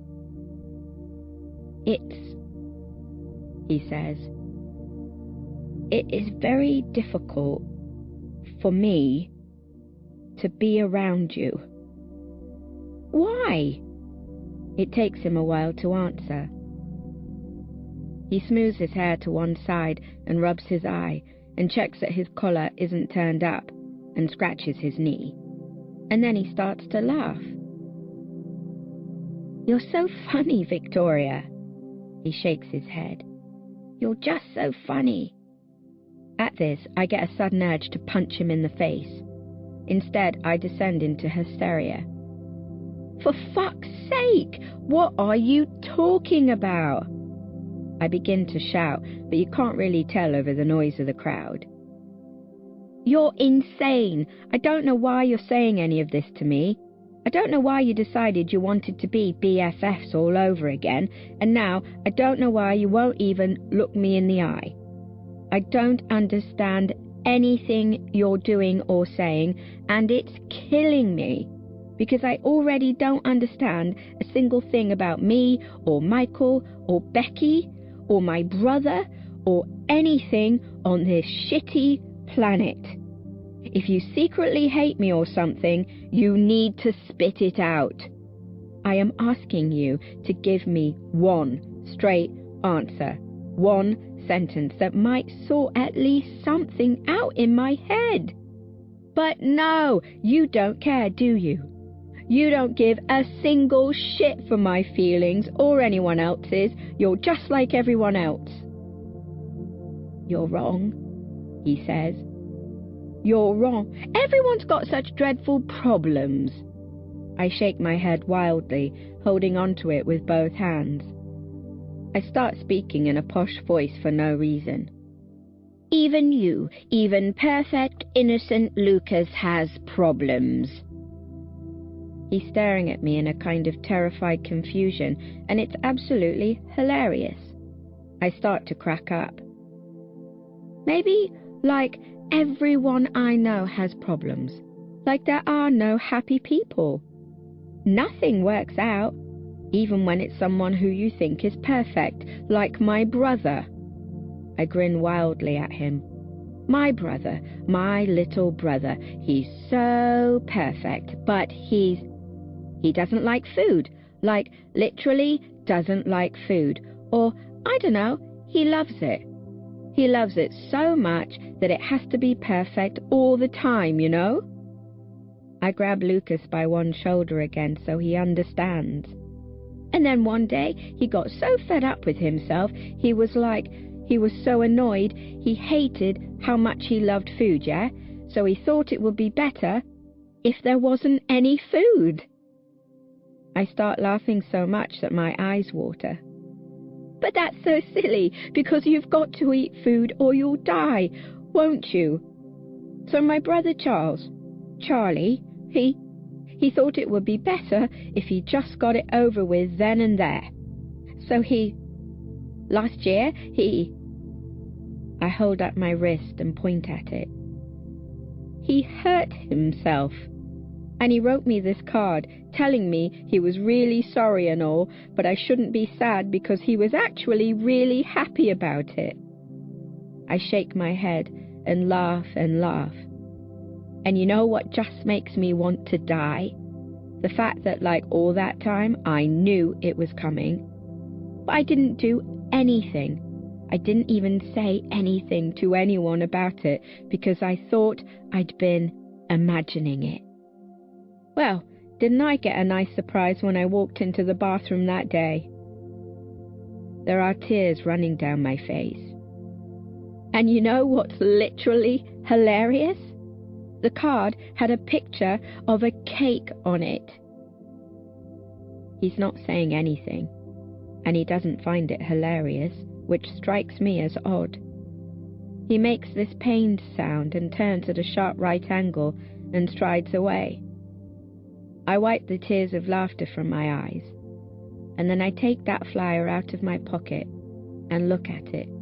But the music has started again, and I'm too cold, and my brain doesn't seem to be processing anything. Only that goddamn picture of that goddamn cake.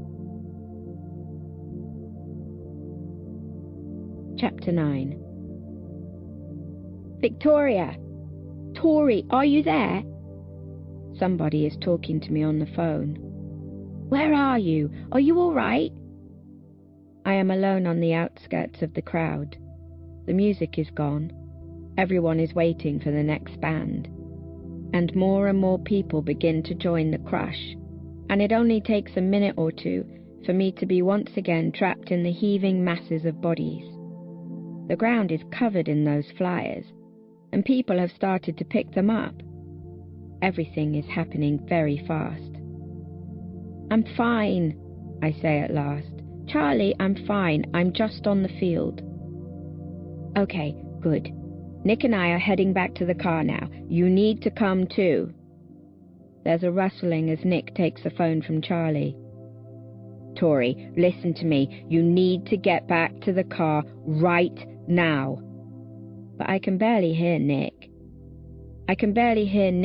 Because something else is happening. There is a huge LED screen on the stage. Up until this point, it has been displaying decorative moving shapes, and occasionally the names of the songs being played. Now it's gone black, leaving only the dots of the glow sticks spread across the dark crowd.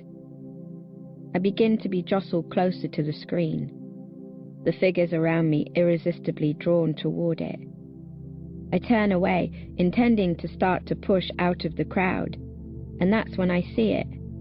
There's a figure, a boy figure, staring blankly from across the river. Is that Nick? I can't tell. Something's happening, I say into the phone, twisting back toward the screen. Tori, you need to get back to the car. It's going to get insane out there. The LED screen changes. It shines pure white, then blood red, then back to black. Tori, hello, can you hear me? There's a tiny red dot in the center of the screen. Tori! It magnifies and takes shape. It's the upside-down heart. The crowd screams as if Beyoncé has just graced the stage. I press the red button on my phone. And then a distorted, genderless voice begins. Good evening, solitarians. Everyone puts their arms in the air and shrieks, with glee, with fear. I don't know anymore, but they're loving it. Bodies edge forward, crushing against one another. Everyone's sweating, and soon I'm struggling even to breathe. Are we having a good time? The ground vibrates as the voices screech across the air. The flyer I picked up is in my hand. I can't see Lucas, or Becky, or anyone I know. I need to get out. I throw my elbows outward and turn 180 degrees and begin to barge my way through the howling crowd. We've popped in to tell you about a special event we're planning. I push against the bodies, but I don't seem to be moving. They're staring upward at the screen as if hypnotized, shouting indiscernible strings of words. And then I see him again. I peek through the gaps in the heads of the crowd. There, across the river, the boy. We want it to be a big surprise. This coming Friday, if you attend Harvey Green Grammar School, Higgs School, you had better be on your guard. I squint, but it's so dark, and the crowd is so loud and so happy and so terrifying, and I can't see who it is. I swivel my body back to the LED screen, elbows and knees digging into me at every angle, and there's a countdown timer now showing, with the days, hours, minutes, and seconds. The crowd has started to fist pump. 4 days, 1 hour, 26 minutes, 52 seconds. 4 days, 1 hour, 26 minutes, 48 seconds. 4 days, 1 hour, 26 minutes, 45 seconds. It's going to be Solitaire's biggest operation yet. And with that, all at once, at least 20 fireworks go off within the crowd, shooting upward from the bodies like meteors and raining sparks down onto the heads, one of which is only 5 meters away from me. Those closest release petrified screams, jumping backward and away from harm. But most of the screams are still screams of happiness, screams of excitement. The crowd begins to sway and shake, and I'm buffeted in every direction, my heart pounding so hard I think I might be dying. Yes, I'm dying. I'm going to die. Until eventually I burst out the edge of the crowd and find myself right on the riverbank. I gaze in horror at the crowd. Fireworks of all shapes and colours are continuously exploding among the bodies. At the edge, I see several people fleeing, one or two on fire. A few feet away, a girl collapses and has to be dragged away by her wailing friends. Most of them seem to be enjoying themselves, though, entranced by the rainbow lights. "Tory Spring!" For a moment, I think it's the solitaire voice speaking to me, and my heart stops completely. But it's not. It's him. I hear him scream it. I turn around. He's across the river, which is narrow here, his face lit up by his phone like he's about to tell a scary story. Out of breath, in just a t-shirt and jeans. He begins to wave at me. I swear to God he must have an internal central heating system. I stare across at Michael. He's got a flask of something in one hand. Is that tea?" I shout. He raises the flask and studies it, as if he'd forgotten all about it. He looks back at me and his eyes sparkle, and he bellows into the night. "Tea is the elixir of life!"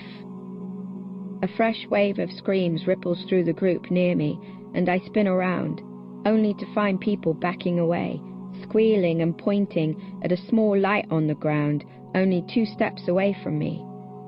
A small light slowly fizzling toward a cylinder dug into the ground. "We would especially like to thank the Clay Festival Committee, who definitely did not allow us to be here." It takes me precisely 2 seconds to realize that if I do not move, a firework is going to go off in my face. "Tory!" Michael's voice is all around me. I seem to be incapable of movement. "Tory, jump into the river right now!" I turn my head toward him. It's almost tempting to just accept my fate and be done with it. His face is locked in an expression of pure terror. He pauses, and then he jumps into the river. It is 0 degrees out here. "Holy!" I say before I can stop myself. "Shit!" Keep an eye on the blog, and keep an eye on each other. You are all important. Patience kills. The light is nearing the cylinder. I have perhaps 5 seconds. 4. "Tory, jump into the river!" The screen cuts to black, and the shrieking reaches its highest point. Michael is wading toward me, one hand outstretched, one holding his flask over his head. My only option. "Tory!" I leap from the bank into the river. Everything seems to slow. Behind me, the firework explodes. As I'm in midair, I see its reflection in the water. Yellows and blues and greens and purples dancing across the waves. And it's almost beautiful. But only almost. I land with a splash so cold that my legs nearly give way. And then I feel the pain on my left arm. I look at it. I take in the flames creeping up my sleeve. I hear Michael scream something, but I don't know what, and I plunge my arm into the icy water. "Oh my God!" Michael is wading out, holding his flask over his head. The river is at least 10 meters wide. Sweet, merciful fuck, it is freezing! And remember, solitarians, justice is everything. The voice cuts out. Across the river, the crowds are hurrying through town to their cars. "Are you all right?" shouts Michael. I hesitantly lift my arm from the water. My coat sleeve is entirely burned away, and my jumper and shirt sleeves are in tatters. The skin peeking through is bright red. I press on it with my other hand. It hurts. A lot. Holy fucking shit. Michael tries to wade faster, but I can see him physically shaking. I step forward, farther into the river, my body vibrating uncontrollably, maybe from the cold, or maybe from the fact that I just escaped death, or maybe from the searing pain in my arm. I start to mumble deliriously. We'll kill ourselves. We're both killing ourselves. He cracks a grin. He's about halfway. The water is up to his chest. Well, hurry up then. I don't feel like dying of hypothermia today. The water has risen to my knees. Or maybe I've stepped forward again. Are you drunk? He raises his arms above his head and screams, I am the soberest individual on this whole planet. The water's at my waist. Am I walking forward? He's 2 meters away. I'm just going out, he calls in a sing-song voice. I may be some time. Then, Mother of God, I literally am going to freeze to death. I am thinking exactly the same thing. What's wrong with you? He asks. No need to shout now. You just stood there. I nearly died, I say, not really hearing him properly. I think I might be going into shock. The firework. It's okay. You're okay now. He lifts my arm and takes a look at it. He swallows and tries not to swear. Okay, you're okay. There are people. There are lots of hurt people. Hey. He finds my other hand in the water and bends a little so our eyes are parallel. It's okay. Everyone's going to be okay. We'll go to the hospital. Friday, I say. Solitaire is on Friday. We look back and the sight is magnificent. It is raining flyers. They're hailing down into the crowd from the large fans set up on stage, and the fireworks are still erupting across the field, each one eliciting a wave of shrieks from the festival goers. It's a storm, an honest-to-God storm. The sort of storm you go outside in just for the thrill of the risk of death. I've been looking for you, I say. I cannot feel most of my body. For some reason, he puts his hand on either side of my face and leans forward and says, Tory Spring, I have been looking for you forever. The fireworks keep going, never ending, and Michael's face keeps flashing in rainbow colours, and the light gleams from his glasses, and several flyers swirl around us like we're trapped in a hurricane, and the black water strangles us, and we're so close, and there are people shouting at us and pointing, but I really couldn't give a crap, and the cold has dissolved into some kind of numb ache, but it barely registers, and I think the tears freeze on my cheeks, and I don't really know what happens. But through some kind of planetary force, I find myself holding him like I don't know what else to do, and he's holding me like I'm sinking, and I think he kisses the top of my head, but it might just be a snowflake.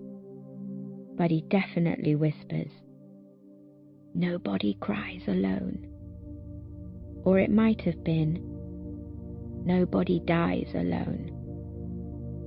And I feel that as long as I stay here, then there might be some kind of tiny chance that there is something remotely good in this world. And the last thing I remember thinking before I pass out from the cold is that if I were to die, I would rather be a ghost than go to heaven. Chapter 10. I think that it might be Monday. Last night was a blur. I remember waking up on the riverbank in Michael's arms. I remember the icy sting of the water and the smell of his t-shirt. And I remember running away. I think that I'm scared of something, but I can't tell what it is. I don't know what to say. I went to A&E. Nick and Charlie made me.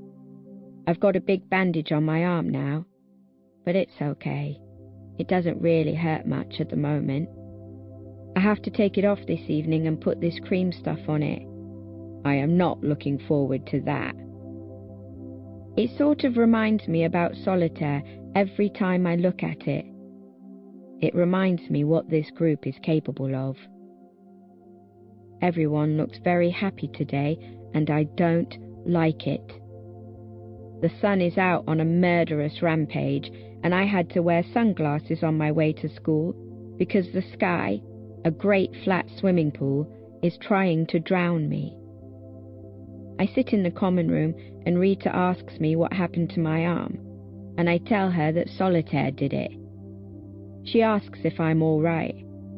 The question makes me tear up, so I tell her that I'm fine and run away.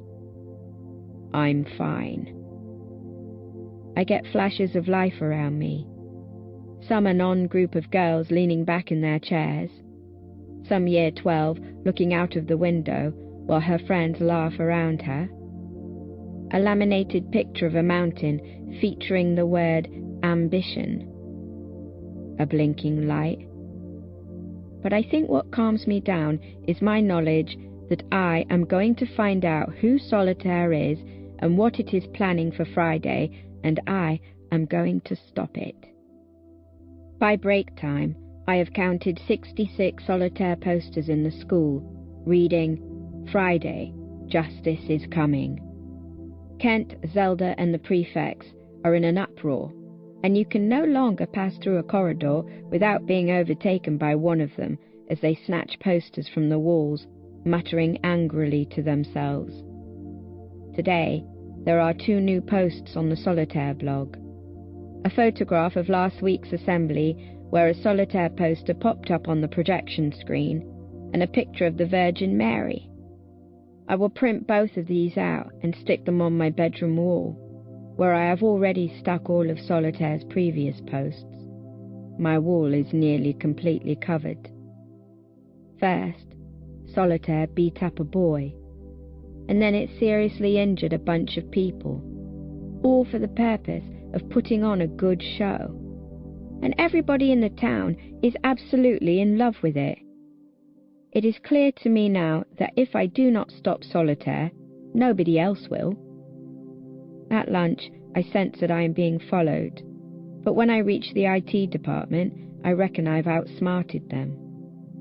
I take a seat in C15, the room directly opposite C16, where I met Michael. There are 3 people with me in the room. Some year 13 is scrolling down the University of Cambridge website, and a pair of year 7s are playing the impossible quiz with immense concentration. They don't notice me. I boot up the computer and scroll up and down the solitaire blog for 45 minutes. At some point, my follower walks into C15. It's Michael, obviously. Still feeling guilty for running away again, and unwilling to talk about it, I dive past him and out of the room, and begin to walk swiftly in no particular direction. He catches up to me. We're walking very fast.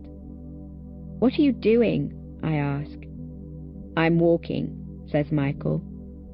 We turn a corner. "Maths," he says. "We're in the maths corridor. They make the displays so beautiful here, because otherwise no one would like maths. Why would people think that maths is fun?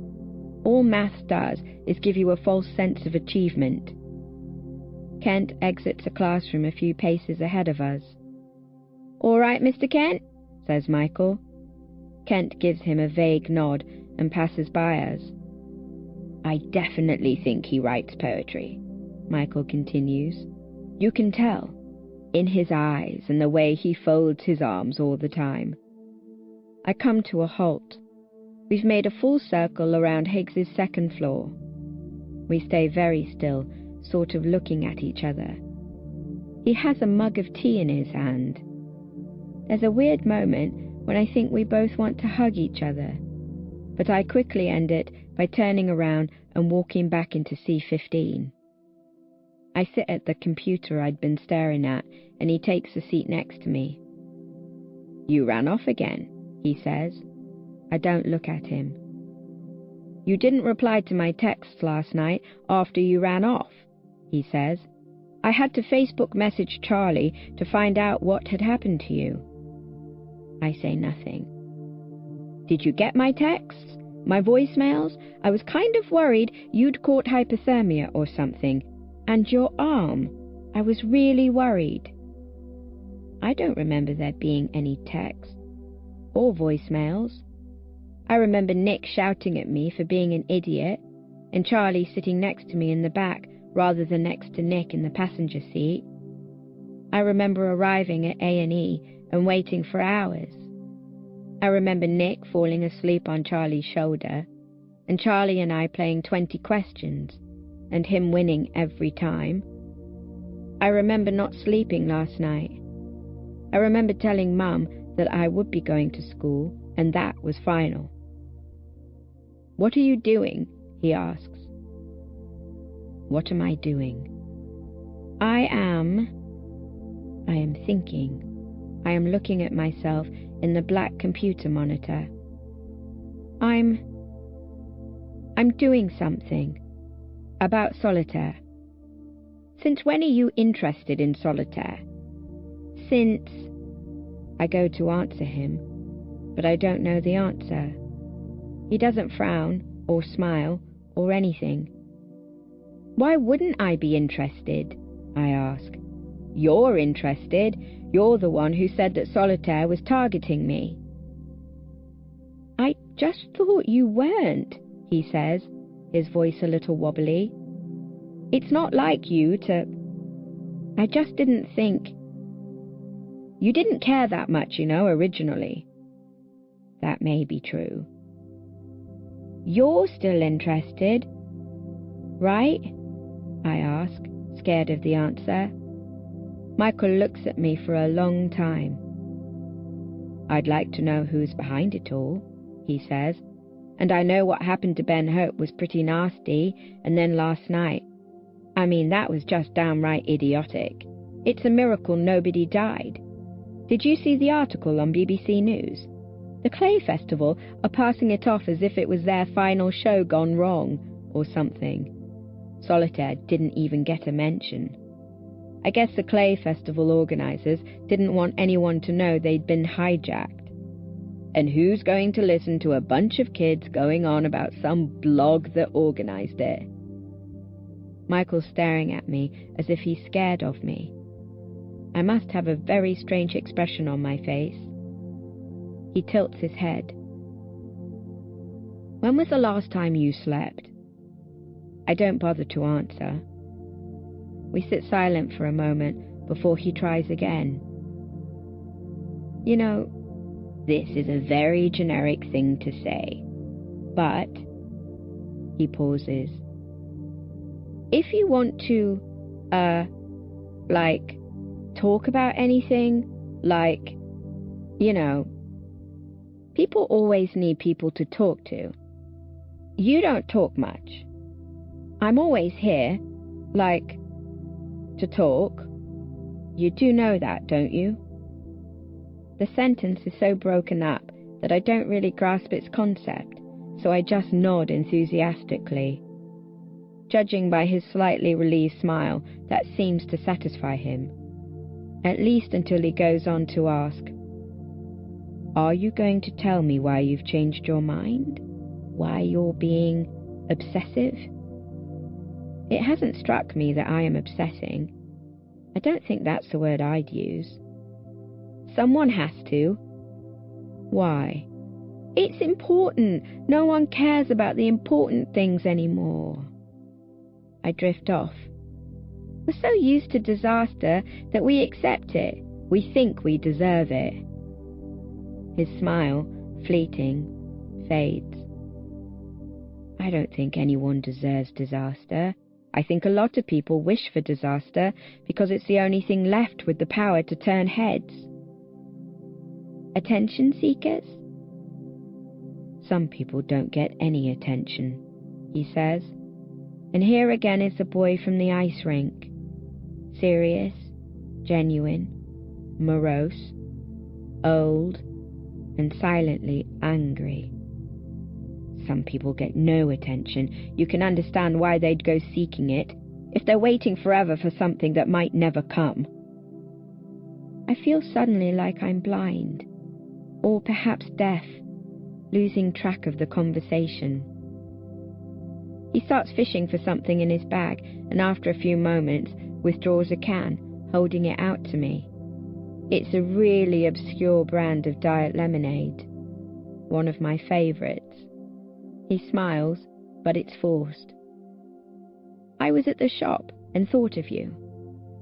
I look at the can, feeling something very strange in my stomach. Thanks. Another long pause. You know, I say, when that firework was about to go off, I actually thought I was going to die. I thought I was going to burn and die. He gazes at me. But you didn't. He really is a good person. Far too good to be hanging around someone like me. I almost laugh at myself for thinking something so cliché. I think I've said before how things are cliché because they are true. Well, there's one thing that I know is true, and that is that Michael Holden is too good for me.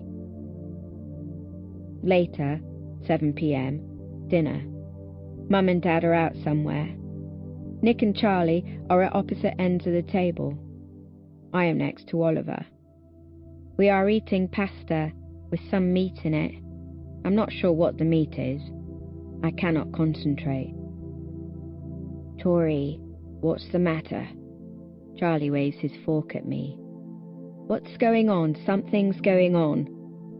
Solitaire is going on, I say.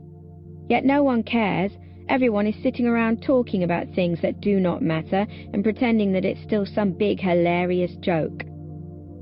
Nick and Charlie look at me like I'm crazy. Well, I am. It's pretty weird that solitaire hasn't been reported on, I guess, says Nick. Like, even with that stuff at the clay, solitaire didn't even come into it. People don't seem to be taking solitaire seriously. Charlie sighs, cutting him off. Whether solitaire does or does not pull off something spectacular, there's no reason for Tori or anyone else to get involved. It's not our problem, is it? Shouldn't the teachers or, the police be doing something about it? It's their own fault for not bothering to do anything. And that's when I know I've lost him as well. I thought that you two were better than all this. All what? Charlie raises his eyebrows. All this stuff that people spend their time bothering with. I scrunch up my hands, placing them on my head. It's all fake. Everyone is faking. Why does no one care about anything? Tori, seriously, are you all right? Yes! I probably scream. Yes, I'm all right, thanks. How about you? And then I get myself out of there just before I start to cry. Obviously, Charlie told Mum and Dad. When they get home, I'm not sure what time, they knock on my door. When I don't answer, they come in. What? I say. I am sitting upright on my bed and have been trying to choose a film to watch for the last 37 minutes. On the television, some news guy is talking about the suicide of a Cambridge student, and my laptop is on my legs, like a sleeping cat, my blog homepage emitting its dim blue glow. Mum and Dad take a long look at my back wall. You can't see any parts of the paint anymore. It's just a patchwork sheet of solitaire printouts. Hundreds of them. "What's the matter, Tori?" asks Dad, averting his eyes from the display. "I do not know." "Did you have a bad day?" "Yes, always." "Come on now, there's no need to be so melodramatic." Mum sighs, apparently disappointed in something. "Cheer up, smile." I make a fake hurling sound. "Dear God." Mum sighs again. Dad imitates her. "Well, we'll leave you to your misery then," he says, "if you're going to be sarcastic." "Ha ha, sarcastic." They roll their eyes and leave. I start to feel sick. I think it's my bed. I don't know. I don't even know. So my ingenious solution for this is for me to pathetically flop off my bed and onto the floor, propping myself sluggishly up against my solitaire wall. My room is half dark. Friday, Friday, Friday, Friday, Friday, Friday, Friday, Friday, Friday, Friday, Friday, Friday, Friday, Friday, Friday, Friday, Friday, Friday, Friday, Friday. Chapter 11. "Mum," I say, "it's Tuesday, 7:45 a.m, and I have no skirt." This is one of those situations where talking to my mum is unavoidable. "Mum, can you iron my school skirt?" Mum doesn't say anything because she's on the kitchen computer in her dressing gown. You'd think she was ignoring me deliberately, but she really is that engrossed in whatever dumb email she's writing. "Mum," I say again. "Mum, Mum, Mum, Mum, Mum, what?" "Can you iron my school skirt?" "Can't you wear the other one?" "It's too small. It's been too small since we bought it." "Well, I'm not ironing your school skirt. You iron it." "I have never ironed anything in my life. I have to leave in 15 minutes. "That's annoying." "Yes, it is, Mum." She doesn't answer me. Jesus Christ. "So I guess I'm going to school with no skirt?" "I guess you are."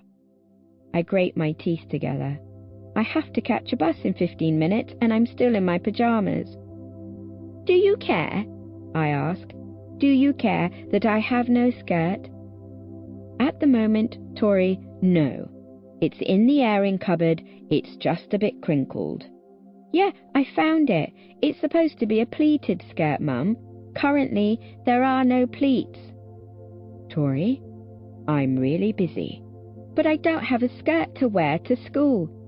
"Wear your other skirt then, for Christ's sake." "I literally just told you it's too Tori, I really don't care." I stop talking. I look at her. I wonder if I'll end up like her, not caring whether my daughter has a skirt to wear to school. And then I realize something. "You know what, Mum?" I say, starting to actually laugh at myself. "I don't even think I care either." So I go upstairs and put on my grey school skirt that is too small, and put my old PE shorts on over my tights so you can't see anything. And then I attempt to sort out my hair, but oh, guess what? I don't care about that either. And then I go to put some makeup on, but no. Wait, I also do not care what my face looks like. So I go back downstairs and pick up my school bag and leave the house with Charlie, basking in the light and glory that comes with not giving a damn about anything in the entire universe. I'm feeling kind of like a ghost today. I sit on a swivel chair in the common room, fiddling with the bandage on my arm, and watch, out the window, some Year 7s chucking snowballs at one another. They're all smiling. "Tori," calls Becky from a little way across the room. "I need to talk to you." Begrudgingly, I rise from the chair and weave through the sixth form crowd to get to her. Wouldn't it be nice to be able to walk through people? "How's your arm?" she asks. She's acting super awkward. I'm past that now. I'm past awkward. Why should I care what anyone thinks anymore? Why should I care about anything anymore? "It's fine," I say, an obligatory answer to an obligatory question. "Look, I'm not going to apologize, yeah? I wasn't in the wrong." She talks as if she's blaming me for being angry at her. "I'm just going to come out and say what we've both been thinking." She stares me straight in the eye. "We haven't been acting like friends recently, have we?" I say nothing. "And I'm not just talking about after what happened. It's been going on for months. It's like you really don't want to be friends with me. It's like you don't like me." "It's not that I don't like you," I say, but I don't know how to continue. I don't know what it is. If we can't act like friends, then there's no real point in us carrying on being friends." As she's saying this, her eyes get a little watery. I can't think of anything to say. I met Becky on the first day of year 7. We sat next to each other in form and in science. We passed notes and we played MASH, and I helped her decorate her locker with pictures of Orlando Bloom. She lent me money for cookies at break time. She always spoke to me, even though I was one of the quiet ones. 5.5 years later, here we are. "I don't think that we are compatible," she says. "I don't think that it is possible for us to be friends anymore. You have changed. I might have changed too, but you have definitely changed, and that's not necessarily a bad thing, but it's true. So is it my fault we're not friends anymore?" Becky doesn't react.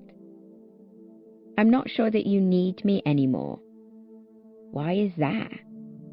"You don't like being around me, do you?" I laugh, exasperated, and I forget everything else except her and Ben. Her and Ben. Her and the guy who beat up my brother. Are you trying to gain sympathy here? Are you breaking up with me? This isn't a rom-com, Becky. We are not in a lesbian drama. She frowns, disappointed. "You're not taking me seriously. Stop with all this crap," she says. "Just stop, yeah? Cheer up. I know you're a pessimist. I've known you for 5 years, but this is getting out of hand. Go and hang around with Michael some more." "What?" I scoff. "So he can fix me. So he can teach me how to stop being me." I laugh loudly. "He shouldn't be hanging around with someone like me." She stands up. "You should try and find people who are more like you. They'll be better for you." There is no one like me. "I think you're breaking down." I cough loudly. "I'm not a car." And she is furious, like Jesus, actual rage is steaming from her face. It takes all her effort not to shout her last word. "Fine." Becky thunders over to a crowd who I used to consider myself part of. I should feel like I have lost something, but the feeling inside my blood retains the same density of nothing. I start listening to my iPod, some sad album, something really self-pitying, and I roll over facts in my head. The top post on the Solitaire blog today is a screen cap from Fight Club. Charlie couldn't eat this morning. He cried when I tried to make him, so I gave up. It was probably my fault for being angry at him yesterday. I have 3 unread texts from Michael Holden and 26 unread messages on my blog. It's later. I've come back to C16, the decaying computer room on the second floor, where I found that post-it note. I can tell that nobody has been in here. The sun lights up the dust floating in the air. As I'm looking out of the window, my face pressed against the glass, I notice that there is a tall metal staircase just outside to my left, its top step parallel to the window I'm staring through. It leads onto the concrete roof of the art conservatory, a newly built classroom that juts out from the ground floor and spirals all the way down to the ground. I don't think I've ever seen this staircase before. I exit C16, trot down to the ground floor, go outside, and scale the metal staircase all the way to the top. Even though I'm not on the roof of the school itself, standing on the roof of the art conservatory is fairly dangerous, being at second floor level. I sneak a look down onto the grass below. The grass slopes down slightly from the room onto the field. I look out. The slushy field opens out into the distance. The river slowly tumbles on. I sit down so that my legs are hanging off the edge. No one can see or find me here. It's period 4, nearly lunchtime, and I'm skipping music for the 100th time. It doesn't matter. I bring up the solitaire blog on my phone. The countdown timer is at the top of the screen. I find myself checking it continually.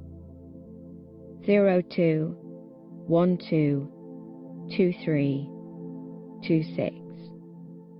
2 days, 12 hours, 23 minutes, 26 seconds, until Thursday turns into Friday. Solitaire antics today have been focused around the number 2. Hundreds of posters on post-its on every surface, written on all whiteboards, popping up on the computers. From here, I can see that the number 2 is painted in red directly onto the snow of the field. It looks a bit like blood. A little way away from the number 2 on the field is a large wooden object. I stand up and step backward. I realize that it's Kent's lectern, from which he leads our school assemblies. A small congregation of students has gathered outside, staring, like me, clearly waiting for something exciting to happen. At the front of the crowd, Quiff Guy is standing with a camera in his hands. I fold my arms, my blazer flaps out behind me in the wind. I suppose I look very dramatic, standing here on the roof. Painted on the front of the lectern is Solitaire's anarchy symbol.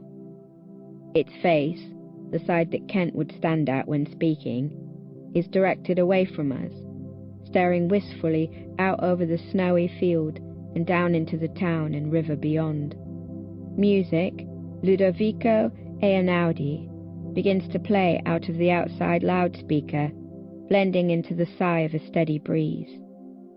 A piece of paper, one of Kent's past assemblies, clipped onto the lectern somehow, lifts up and flickers as the wind encircles it, as if it is gesturing, "Come here," to the town and the river. Then the lectern catches fire. It's over in less than 30 seconds, but it feels longer. A spark from its base sends the entire wooden body into flames, and the flames double the size of the lectern, magnifying it, expanding it. It's sort of beautiful.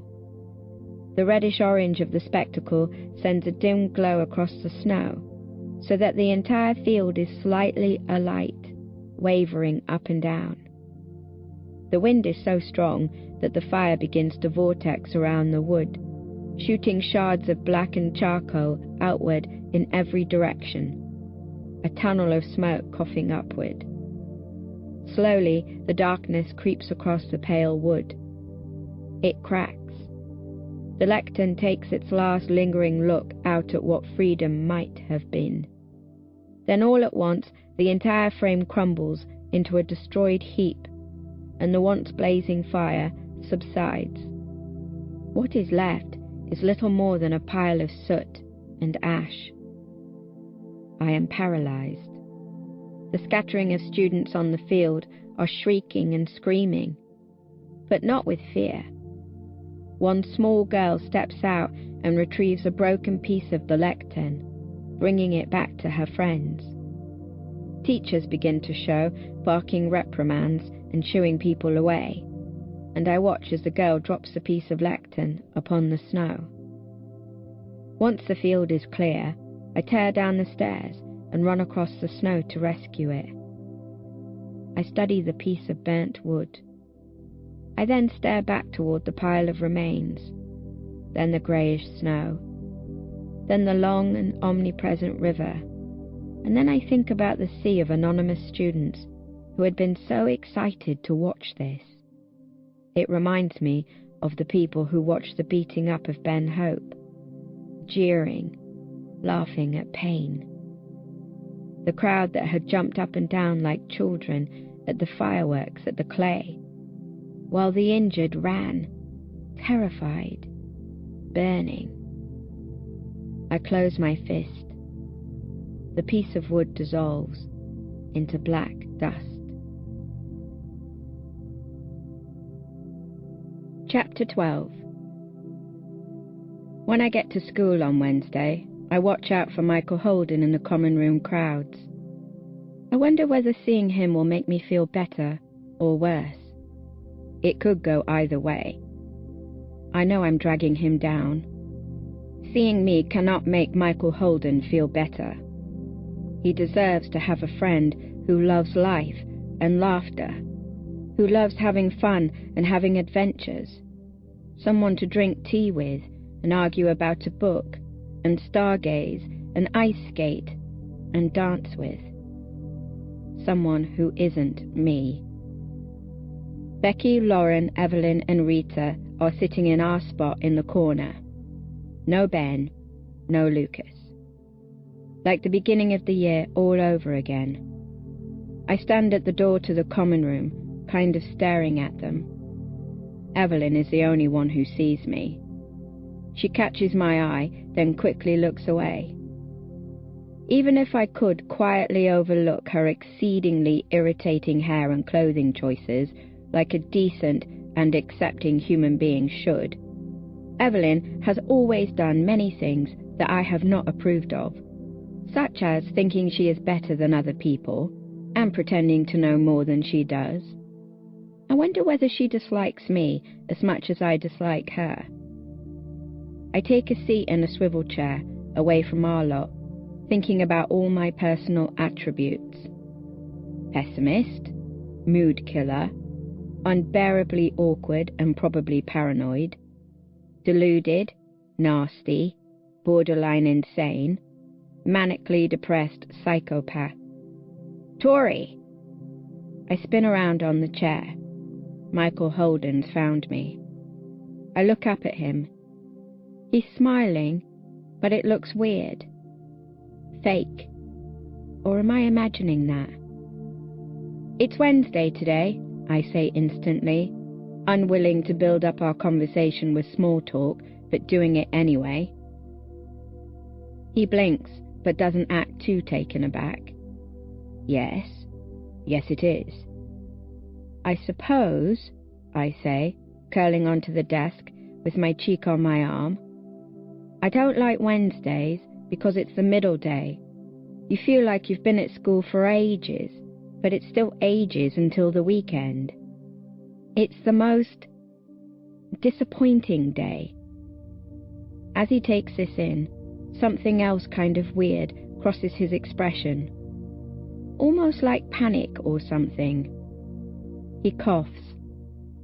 Can we, talk somewhere quieter? I really do not want to have to get up. But he persists. Please, I've got some news. As we're walking, I stare into the back of his head. In fact, I just stare at his whole body. I've always thought of Michael Holden as this kind of entity, this sparkling orb of wonder. And yet now, looking at him walking along in his average school uniform, hair kind of soft and messy compared to how he had it gelled when I first met him.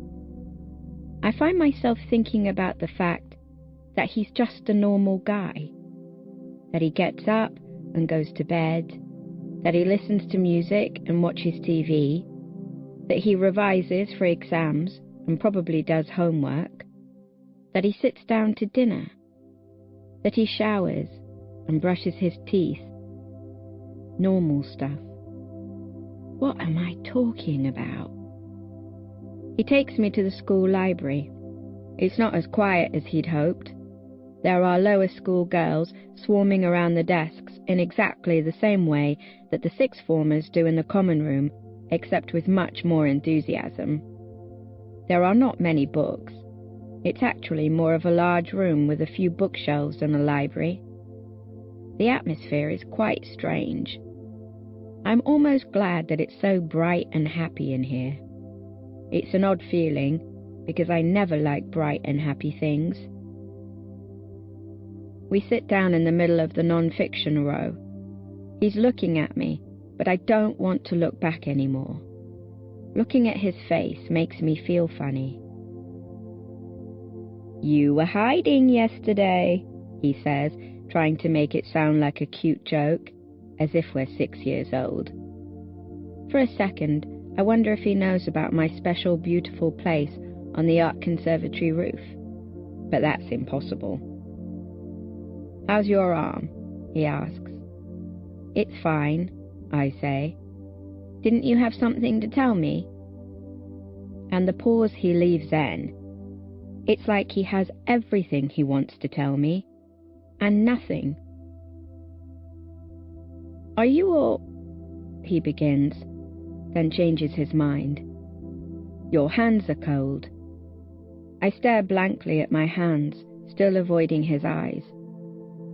Had he been holding my hand on the way here? I curl my palms into fists and sigh. Fine, small talk it is.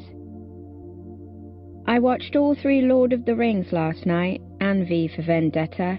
Oh, and I had a dream. I think it was about Winona Ryder." And I can feel the sadness pouring out of him all of a sudden, and it makes me want to get up and run away and keep running. I also found out that approximately 100 billion people have died since the world began. Did you know that? 100 billion. It's a big number, but it still doesn't seem like quite enough. There's a long silence.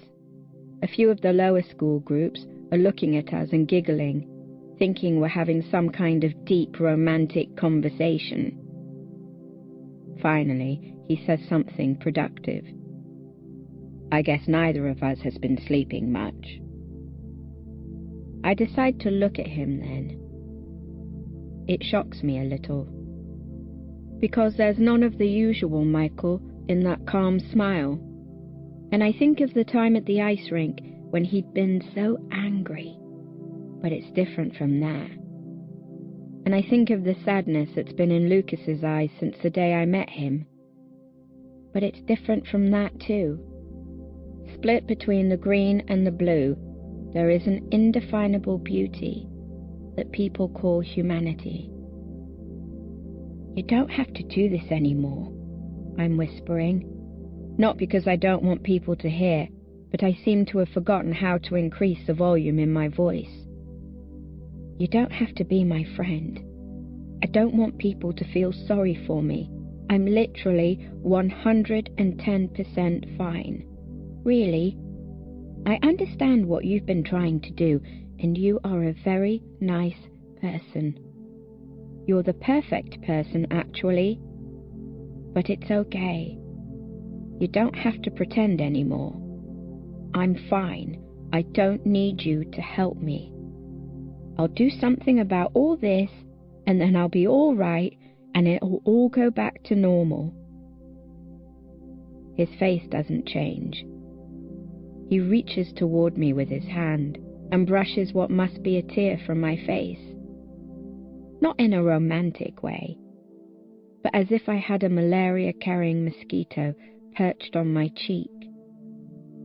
He looks at the tear, somewhat confused, and then holds his hand up to me.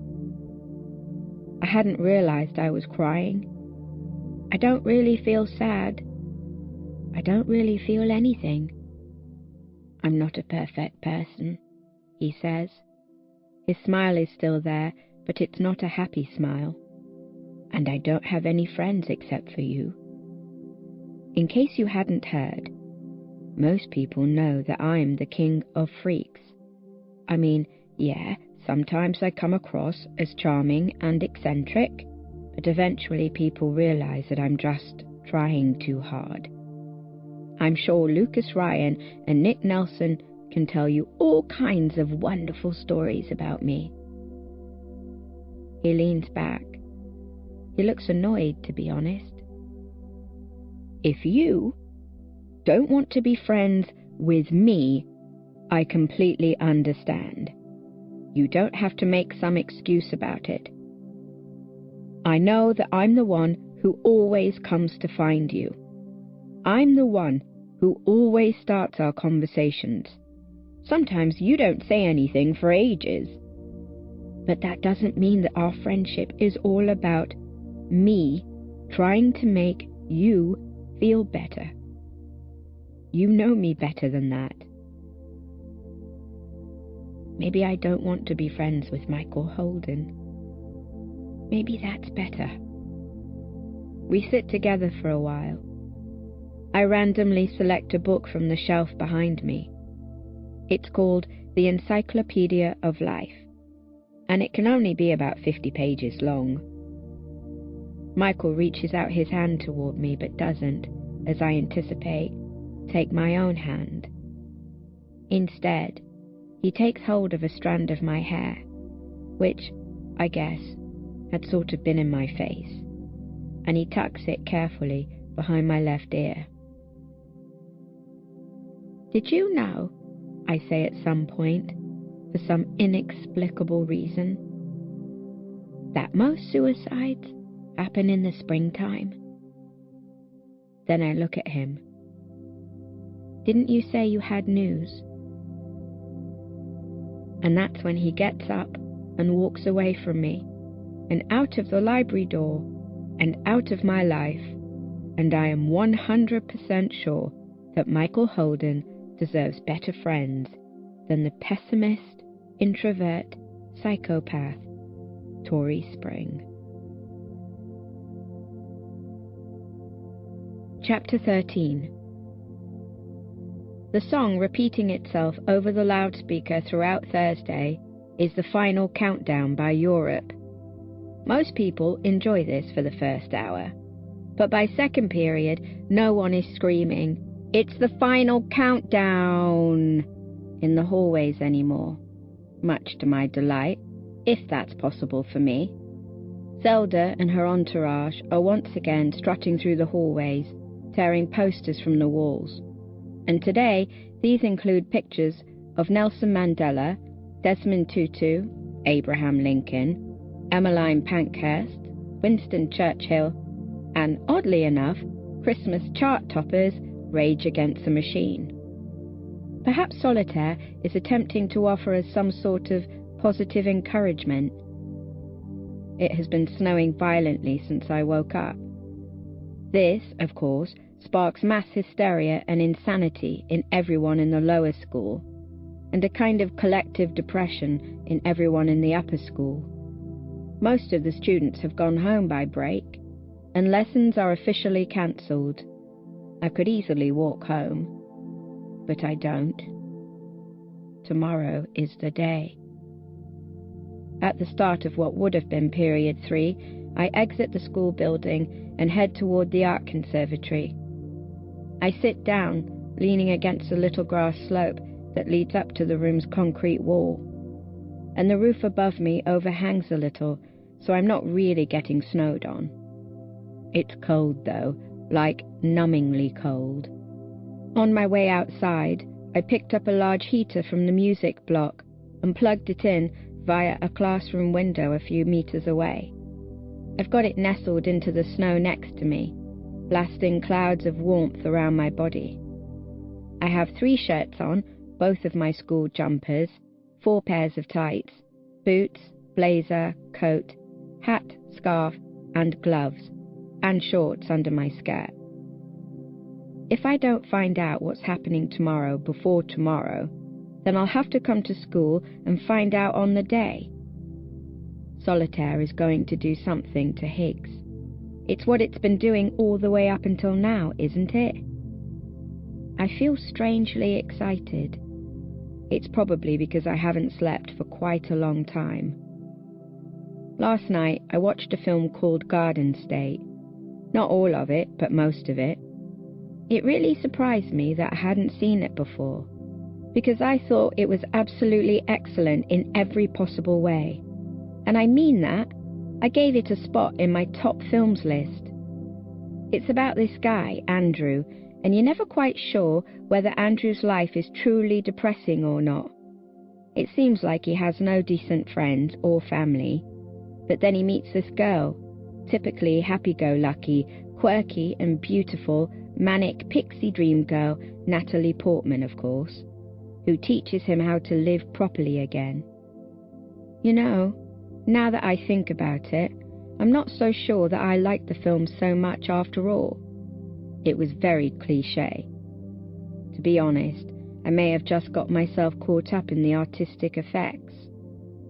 It was good at the beginning, especially when Andrew dreamt that he was in a plane crash, and the shot where he wears a shirt that matches the wallpaper print behind him, so he sort of fades away. I like those bits a lot. It's very obvious that Zach Braff, who wrote, directed, acted, and compiled the soundtrack, created this film about himself. Maybe that's what made it so real to me. I keep typing Michael's number into my phone and then deleting it. After about 10 minutes of this, I realize that I know his number by heart. I curse myself for acting like such a dumb teenage girl. Then I accidentally press the green call button. I swear resignedly at myself. But I don't hang up. I bring the phone up to my ear. I hear the little click of the call being answered, but he doesn't say hello or anything. He listens. I think I hear him breathing, but it might just be the wind. "Hello, Michael," I finally say. Nothing. "I'm going to talk, so you can't hang up." Nothing. "Sometimes," I say, "I can't tell whether people are real or not. Lots of people pretend to be nice to me, so I'm never sure." Nothing. I'm fairly angry at you, Tori, to be honest." He speaks. The words circle around my head, and I want to roll over and throw up. "You don't see me as a person at all, do you?" he says. "I'm just some tool who's always turning up to stop you hating yourself so much." "That's wrong," I say. "That's completely wrong." "Prove it." I try to speak, but nothing comes out. My proof is shrouded by something like snow, and I can't get it out. I can't explain that, yes, he stops me hating myself so much. But no, that isn't why I want to be his friend more than I've ever wanted anything. He laughs weakly. "You're pretty hopeless, aren't you? You're as bad as I am at feelings." I try to think about when Michael might have expressed his feelings, but the only time I can think of is at the ice rink. That anger, so crazy that he might explode. "Can we meet up?" I ask. I need to talk to him, in the real world. "Why?" "Because..." Once again my voice is trapped in my throat. "Because I like being with you." There's a long pause. For a brief moment, I wonder if he hung up. Then he sighs. "Where are you right now?" he asks. "Have you gone home?" "On the field by the art conservatory." "But it's literally Hoth out there." A Star Wars reference. It takes me so by surprise that I once again fail to say anything in reply. "I'll see you in a minute," he says. I hang up. He's here in almost exactly a minute, which is impressive. He's not wearing a coat or a scarf or anything over his uniform. I think that he may secretly be a radiator. Several meters away, he absorbs the situation. I suppose it's funny, and that's why he laughs. "You took a heater outside?" I look at the heater. I am freezing. He thinks I'm insane. He's not wrong. "That is genius. I don't even think I would do that." He sits next to me, leaning against the art conservatory's outer wall. We stare over the field. It's uncertain, really, where the field stops and the sheet-like snowflakes begin. The snow is falling slowly and vertically. I would say that there is total peace on earth, except that every now and then a solitary snowflake flies into my face.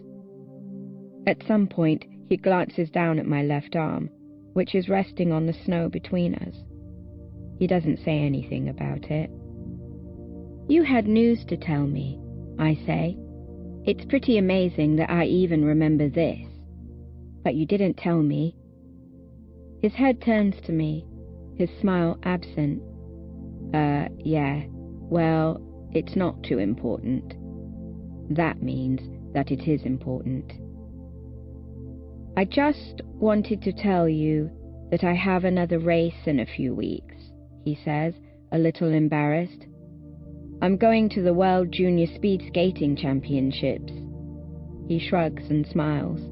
"I mean, the British never win, but if I get a good enough time score there, I might qualify for the Youth Winter Olympics." I spring forward from the wall. "Holy shit!" He shrugs again. "I mucked up nationals a couple of weeks ago, but I've gotten better times than that before, so they decided to let me go." "Michael," I say, "you're literally extraordinary." He laughs. "Extraordinary is only an extension of ordinary," he says. He's wrong, though. He is extraordinary. Extraordinary as in magnificent, as in miraculous. "So, would you like to?" he asks. "Like to what?" I ask. "Would you like to come? To watch? I'm allowed to take someone, and usually it's a parent, but, you know." And without thinking, without wondering whether my parents would say yes, without even worrying about Charlie, "Yeah," I say, "okay." He grins at me. And then I see a new expression that makes my chest hurt. A kind of raw gratitude, as if me going with him was the only thing that mattered. I open my mouth to begin a serious conversation, but he sees it coming and holds up a finger to stop me. "We are severely wasting this snow," he says. I can see myself in his glasses. "Wasting?" He jumps onto 2 feet and walks into the blizzard. "Snow shouldn't be just to look at, should it?" he says, rolling a snowball in his hands and tossing it from one to the other. I say nothing because I think that's exactly what snow should be for. "Come on." He's smiling, gawking at me. "Throw a snowball at me." I frown. "Why?" "For no reason." "There's no point." "The point is that there's no point." I sigh. I am not going to win this argument. Begrudgingly, I stand up, step out into the Arctic, and with little enthusiasm, collect a ball of snow in my hands. Luckily, I'm right-handed, so my injured arm doesn't really put me at a disadvantage. I throw it toward Michael, where it lands about 3 meters to his right. He looks at it and gives me a solemn thumbs up acceptingly. "You tried." There's something about the way he says it, not even patronizing, just simply disappointed, that makes me squint at him, pick up another snowball, and try again, this time landing bang on target in the center of his chest. A false sense of achievement blossoms in my stomach. Raising his arms in the air, he cries, "You're alive!" I throw another snowball. Then he throws one at me and runs away. Before I even have time to realize what I'm doing, the whole thing erupts into a chase around the field. I fall over more than once, but I manage to stuff snow down the back of his shirt 2 times, and he gets me right in the back of the head, so my hair is now soaked. But I don't feel so cold because we're running around face first into the swirling snow like there is nothing else in the world but the 2 of us, and snow, and more snow, and more snow. No ground, no sky, no nothing. I begin to wonder how Michael can so easily make something wonderful out of something cold. And then I begin to wonder whether lots of people are like this. And I begin to wonder whether, if I wasn't so busy thinking about other things, I would be like this. Michael Holden is sprinting toward me. He's got a massive pile of snow in his arms and this psychotic grin, so I charge back across the field and into school. There's no one anywhere, and the emptiness is somehow wonderful. I run into the 6th form block and into the common room, which is entirely deserted, but I'm much too slow. Just as I open the common room doors, he lets the slush tumble onto the top of my head. I scream and laugh. Laugh. Laugh. I lie face up, panting, on a computer desk, moving the keyboard onto my stomach to make room. He collapses into a swivel chair, shaking his hair like a wet dog. The chair rolls backward several inches, and it sparks an idea in his head. "Here's the next game," he says. "You have to get from here," he gestures to the computer corner, "to there," the door on the opposite side, past the maze of tables and chairs, standing on a computer chair. "I'd rather not break my neck." "Stop being boring. You're banned from saying no." "But that's my catchphrase." "Make a new one." With a long sigh, I step up onto a swivel chair.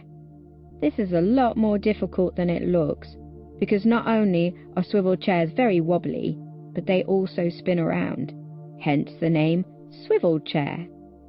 I gain my balance, stand tall, and point at Michael, who has stood up on his own chair with his arms warily outstretched. "When I fall and die, I am coming back to haunt you." He shrugs at me. That wouldn't be so bad. We race all the way around the tables, grasping at the plastic chairs to haul ourselves along. At one point, Michael's chair tips up, but he spectacularly manages to step forward over the back of the seat, landing before me in a sort of kneeling position. His face, wide-eyed, rests in a fairly stunned expression for several seconds, before he beams up at me, throwing open his arms and crying, "Marry me, my darling." It's so funny, I nearly die. He comes over to me and starts spinning around the chair I'm standing on. Not fast, but fast enough, and then he lets go. I'm standing up, twirling around and around on this chair, with my arms in the air, the windows of snow merging with the unlit room in a slushy vortex of white and yellow. I keep thinking as I'm spinning how everything looks so sad. But if this day were to go down in history, everyone would talk about what a beautiful day it was. We've pushed all the spare desks together to form one enormous table, and we're laid out in the middle on our backs, just under the skylight, so that we can see the snow falling on top of us. Michael rests his hands on his stomach, locked together, and I lay mine out beside me. I have no idea what we're doing or why. I think he thinks that's the point. To be honest, this could all be imaginary, and I wouldn't even know. "Thought for the day," says Michael. He lifts one hand and touches the bandage on my arm, fiddling with the frayed edges at my wrist. "Do you think that if we were happy for our entire lives, we would die feeling like we'd missed out on something?" I do not say anything for some time. Then, "They were from you. Those blog messages. Those messages that I'd assumed. You send me those messages." He smiles, keeping his eyes on the ceiling. "What can I say? Your blog is more interesting than you think it is, chronic pessimist." My blog URL. Normally, I'd feel like dying if someone found my blog. If Becky, or Lauren, or Evelyn, or Rita, or any of those people, if they found the place where I say stupid stuff about myself, pretending that I'm some unfortunate and tortured teenage soul, begging for sympathy from people who I've never even seen in the flesh. I roll my head toward him. He looks at me. "What?" I almost say something then. I almost say something. But I don't. And then he says, "I wish I were more like you." And the snow falls, and I close my eyes, and we fall asleep together. I wake up and he's gone, and I'm in the dark, alone. No, not alone. There's someone here. Someone. Here? As my senses come back to me, I begin to decipher hushed voices coming from the common room door. If I had any energy, I would sit up and look, but I don't. I lie still and listen. "No," says Michael. "You've been acting like a little shit. You can't fuck around with someone like that. Do you understand how she's feeling at the moment? Do you understand what you've done?" "Yeah, but you give the full explanation or you say nothing. You be honest or you shut the fuck up. Dropping little hints and then hiding is literally the worst thing you could do." "I haven't been dropping little hints." "What have you said to her?" "Because she knows, Lucas. She knows there's something going on." "I've tried to explain." "No, you haven't. So you're going to go and tell her everything you've just told me. You owe that to her. She's a real person, not some childhood dream. She has real feelings." There's a long pause. Jesus fucking Christ, this is a fucking revelation. I haven't heard Michael swear so much, all in one conversation. I haven't heard Michael and Lucas talk to each other since Pizza Express. I don't think I want to know what they're talking about. I sit up, still on the table, and swivel round to face the two boys. They're standing in front of the door, Michael holding it by one hand. Lucas sees me first, then Michael. Michael looks a little like he's going to be sick. He takes Lucas firmly by the shoulder and shoves him toward me. "If you are going to do anything about anything," he says, addressing me, pointing viciously at Lucas, "you need to talk to him." Lucas is terrified. I half expect him to scream like a girl. Michael triumphantly raises his fist in the air in a Judd Nelson-like fashion. "Closure!" he bellows, and then he leaves the room. It is just Lucas and me now, my former best friend, the boy who cried every day, and Tori Spring. Standing beside my table island, wrapped in a kind of parka over his uniform. He's wearing one of those hats with the really long plaits hanging down at the front and looks absolutely hysterical.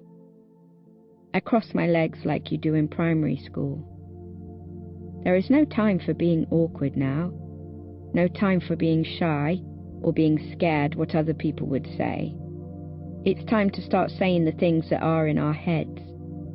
Everything that would cause us to hold back, it's gone. And we are only people. And this is the truth. Your new bestie is crazy, says Lucas with noticeable resentment. I shrug. Michael at Truham. Michael with no friends. Apparently everyone already knew that. Michael the freak. To be honest, I think it's just a defense mechanism. This seems to surprise Lucas. I snort a little and lie back onto the tables. So, you owe me an explanation, I say in a dramatic voice. But it's too funny, and I start to laugh. He chuckles, takes his hat off and puts it in his pocket, and folds his arms. To be honest, Victoria, I can't believe you haven't guessed. Well then, I must be some kind of idiot. Yeah. Silence.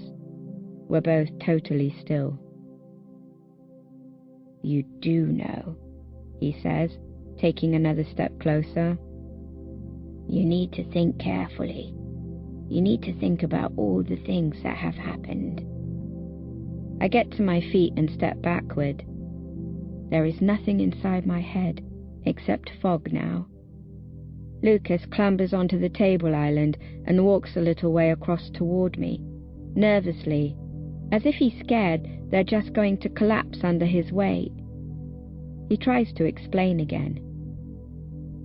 Do you remember ever coming to my house when we were kids? I really want to laugh, but I can't anymore. He looks down a little and sees a bandage on my arm, and it almost seems to make him shudder. We were best friends, yeah? He says, but that means nothing. Becky was my best friend. Best friend, what does that indicate? What? I shake my head. What are you talking about?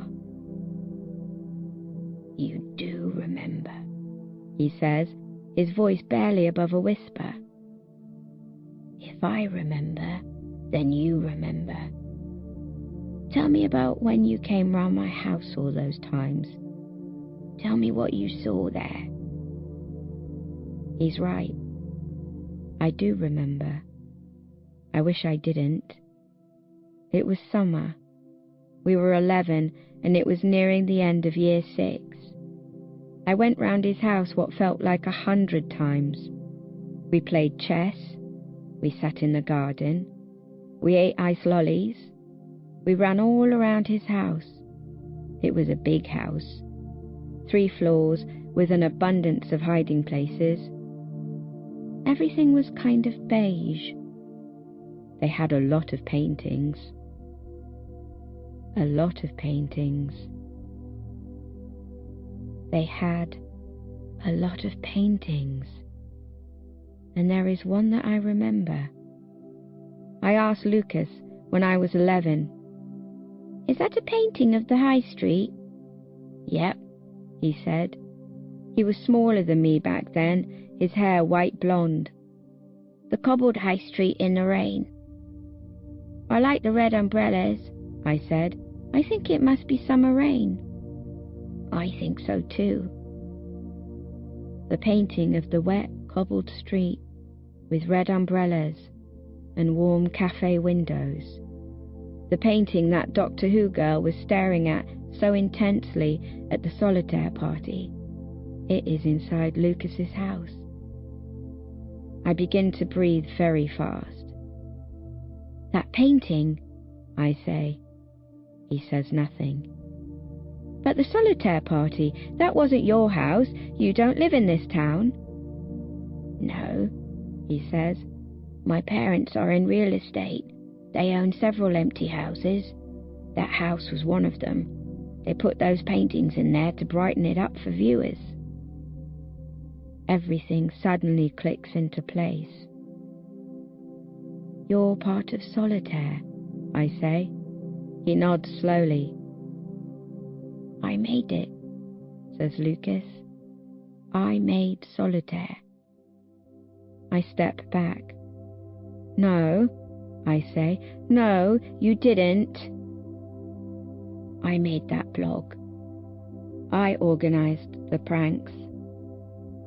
Star Wars, violins, cats, Madonna, Ben Hope and Charlie, fire, bubbles, the fireworks at the clay and the burning and the distorted voice.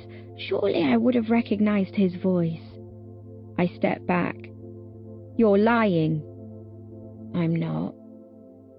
I step back, but there isn't any table to step back onto, and my foot falls onto air, and I topple backward into nothingness, only to be caught under my arms by Michael Holden, who has been standing by us since God knows when. He lifts me a little and settles me on the ground. His hands feel strange on my arms. I can't speak. I'm choking. My throat is closing. You are sadistic. I know. I'm sorry. It all got a bit out of hand. Got a bit out of hand?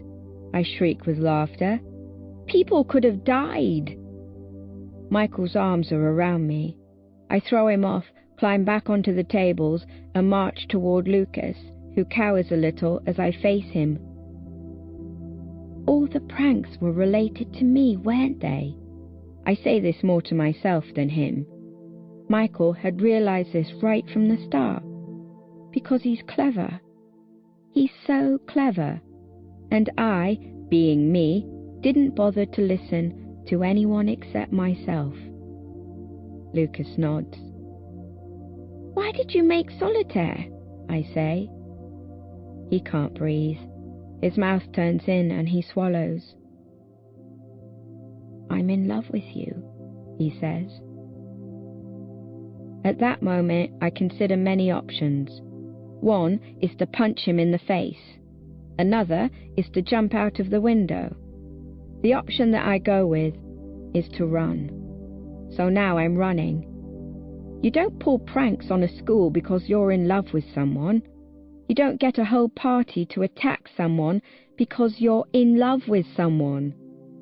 I'm running through our school, into and out of classrooms I've never entered, through dark and empty corridors I never pass through anymore. All the while Lucas is in pursuit, crying out that he wants to explain properly, as if there's more to explain. There isn't more to explain. He's a psycho, like everyone. He doesn't care that people get hurt, like everyone. I find myself at a dead end in the art department. It's the room that I stood on top of only 2 days ago, the art conservatory. I dart around the room, desperately looking for somewhere to go, as Lucas stands breathing heavily at the door. The windows are too small to jump out of. Sorry, he says, still panting, hands on his knees. Sorry, that was kind of sudden. That didn't make any sense. I practically screech with laughter. You think? Am I allowed to explain properly? I look at him. Is this the final explanation? He stands up straight. Yes. Yes, it is. I sit down on a stool. He sits on the stool next to mine. I edge away but don't say anything. He begins his story. I never forgot anything about you. Every time we drove down your road, I would look at your house, pretty much praying that you'd step out of your door at just the right moment. I used to come up with all these scenarios where I would contact you and we would be friends again. Like we'd find each other on Facebook and start chatting and decide to meet up. Or we'd meet randomly somewhere in the high street at a party. I don't know. When I grew older, you became like that one girl, you know? The one girl who I would end up having that great romance with. We start as childhood friends, we'd meet again, older, and that would be it. Happily ever after. Like a film. But you're not the Victoria I had in my head. I don't know. You're someone else. Someone I don't know, I guess. I don't know what I was thinking. Look, I'm not a stalker or anything. I came for a tour of Higgs last term to see if I liked it, you know. Michael showed me round. He took me all over the school, and the last place I visited was the common room, and, that's where I saw you, sitting literally right in front of me. I thought I was going to have a heart attack. You were on a computer, but you had your back to me. You were sitting there at the computer, playing solitaire. And you looked so... You had one hand on your head, and the other just clicking and clicking the mouse. And you looked so dead. You looked tired and dead. And under your breath, you kept saying over and over, I hate myself. I hate myself. I hate myself. Not loud enough for anyone to hear except me. I don't remember this happening. I don't remember this day at all. It seems dumb now. I bet you were just stressed about coursework or something, but I couldn't stop thinking about it, and then I started to get all these ideas.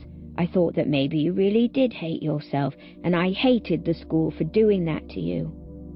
I literally went into rages thinking about it, and that's when I came up with solitaire. I talked to a guy I knew from Truham who joined Higgs, and we decided to start pulling pranks. I had this crazy idea that just a few small acts of hilarity might bring something bright into your life and into everyone's lives. So yeah, I organised the Ben Hope thing. I was so angry about what had happened to Charlie. Ben deserved that. But then the thing at the clay happened. People got injured. You got injured. It got out of control. So after that, I quit. I haven't done anything since Sunday. But there's so many followers now. We made them all take it so seriously, thinking they were anarchists or something, with the posters and the fireworks and the stupid slogans. I don't know. Michael found me about half an hour ago. I know you're going to hate me now, but, he's right. It's worse for you if you don't know. Tears start to drift down his face, and I don't know what to do, like when we were little, always silent tears. I am the worst type of human being, Lucas says, and he puts his elbows on the table and looks away from me. Well, you're not getting any sympathy from me, I say. Because he gave up. Lucas gave up. He let these stupid imaginary feelings control his life, and he made bad things happen, very bad things, which caused other bad things to happen. This is the way the world works. This is why you never let your feelings control your behaviour. I'm angry.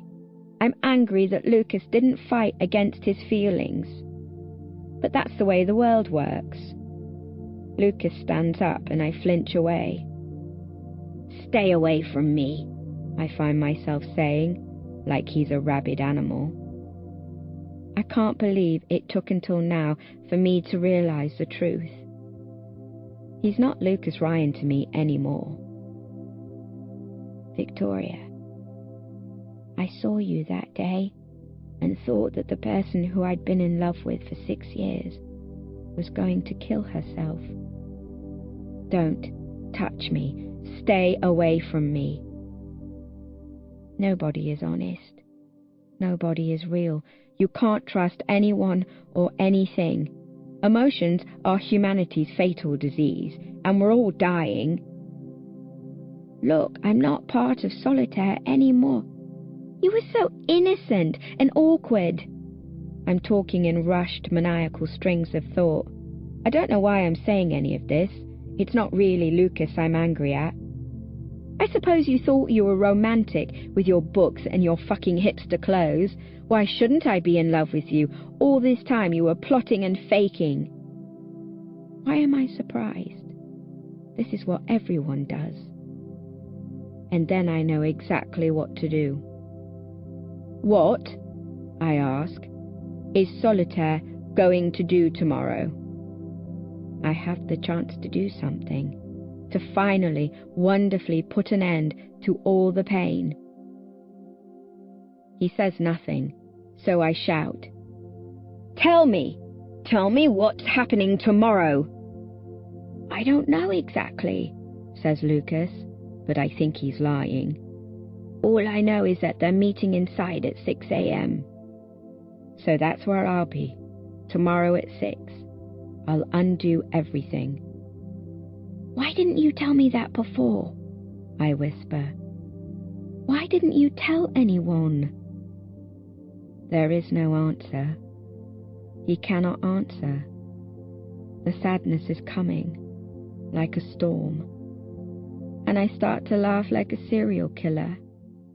I laugh and run out of the school, run through this dead town, run, and I think, maybe the pain will stop. But it keeps burning inside, burning down. Chapter 14.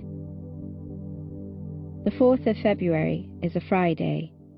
The UK experiences the heaviest snowfall since 1963. Approximately 360,000 people are born, and lightning strikes the earth 518,400 times. 154,080 people die. I escaped my house at 5:24 a.m. I did not watch any films during the night. None of them seemed very interesting.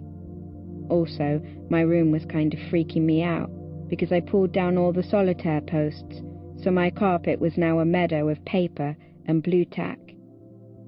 I just kind of sat on my bed, not doing anything. Anyway, I'm wearing as many clothes as possible over my school uniform, and I'm armed with my phone and a torch and an unopened diet lemonade can, which I don't think I'll drink. I'm feeling slightly deranged because I haven't slept for about a week. But it's a good sort of deranged, an ecstatic deranged, an invincible, infinite deranged. The Solitaire blog post appeared at 8 p.m. last night. 2000, 3rd of February. Solitarians. Tomorrow morning, Solitaire's greatest operation will take place at Harvey Green Grammar School. You are most welcome to attend. Thank you for all your support this term. Our former leader never truly explained the creation of Solitaire. We hope that we've added something to what might have been a very boring January. Patience kills. I have a sudden urge to call Becky. Hello? Becky sleeps with her phone on vibrate next to her head. I know this because she used to tell me how boys wake her up in the night by texting her. Becky, it's Tori. Oh my God, Tori. She does not sound very alive. Why are you calling me at 5 a.m? It's 20 to 6. Well, that changes everything. That's a 40-minute difference. You can do a lot in 40 minutes. Just why are you calling? To say I'm feeling a lot better. Pause. Well, that's good, but Yeah, I know. I feel really, really, really good. Then, shouldn't you be sleeping? Yeah, I will, once I've sorted things out for good. It's happening this morning. Solitaire, you know. Second pause. Wait. She's awake now. Wait. What? Where are you? I look around. I'm nearly there, actually. Heading to school? Why? Oh my God! There's some scuffling of her sitting up in her bed. Jesus Christ, dude, what the fuck are you doing? I already told you. Tori, just go home. Go home? I laugh. And do what? Cry some more? Are you literally insane? It's 5 a.m. What are you even trying to... I stop laughing and press the red button because she is making me tear up. My feet sink into the snow as I hurry through town. I'm pretty sure that at some point I'm going to take a step and my foot won't stop. It'll just keep sinking down through the snow until I've disappeared entirely. If it wasn't for the street lights, it would be pitch black, but the lights are painting the white with a dull yellowish glow. The snow looks sick, diseased. 15 minutes later, I push my way through a hedge to get into school because the main gates are locked. I get a big old scratch on my face, and upon inspection using my phone screen, I decide I quite like it. The car park is deserted. I trudge through the snow toward the main entrance, and as I draw closer, I see that the door is ajar. I head inside, immediately noticing the white burglar and fire alarm box on the wall, or what used to be a white box on the wall. It's been torn away and is hanging from the plaster by only a couple of wires. The rest of the wires have all been cut. I stare at it for a few seconds before moving on down a corridor. They're here. I drift for a while, a ghost of Christmas past. I'm reminded of the last time I was here at a stupid hour of the day, weeks ago, with the prefects and Zelda, and the violin video. That seems like a long time ago. Everything seems colder now.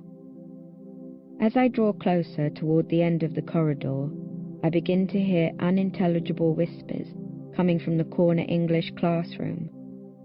Mr. Kent's classroom. I flatten myself like a spy against the wall by the door. There's a light glaring from its plastic window. Carefully and slowly, I peer into the room. I expect to find a horde of solitaire minions, but what I see instead are 3 figures huddled by a cluster of tables in the middle of the room, illuminated by an oversized torch shining upward from the table.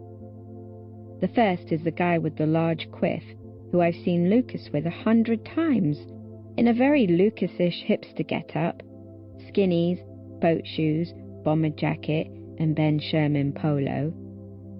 The second person is Evelyn Foley.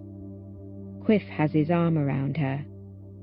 Oh, Evelyn's secret boyfriend is Quiff. I think back to the clay. Had the solitaire voice been a girl's? It's too cold for me to remember anything, so I focus my attention on the third figure, Lucas. Quiff and Evelyn seem to be kind of ganging up on him. Lucas is whispering hurriedly at Quiff. He told me he wasn't a part of solitaire anymore, didn't he? Maybe I should jump into the room and start shouting, waving my phone, threatening to call the police. Maybe. Oh my God! At the other end of the corridor, Becky Allen blinks into existence and I almost collapse. She points at me with an accusatory finger and hisses, "I knew you wouldn't go home." My eyes, wild and unfocused, spin crazily as she storms down the corridor. Soon, Becky is beside me, in Superman pajama bottoms tucked into at least 3 pairs of socks and furry boots, along with a hoodie and a coat and all other kinds of woolly clothing. She's here. Becky came here. For me. She looks very strange with no makeup on and her purplish hair all scraped into a greasy sort of bulb. And I don't know why or how this happened, but I am actually relieved that she's here. "Oh my God, you're insane," she whispers. "You are psychotic." And then she hugs me, and I let her. And for several seconds, I really feel like we're friends. She lets go, withdraws, and cringes. "Dude, what have you done to your face?" She lifts her sleeve and wipes it roughly against my cheek, and when she draws it away, it's stained red. Then she smiles and shakes her head.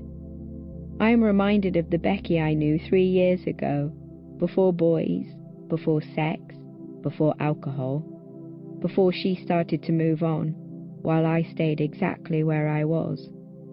I point toward the door to the English room. "Look inside." She tiptoes past me and looks, and her face opens up in horror. "Evelyn, what the... and why is Lucas?"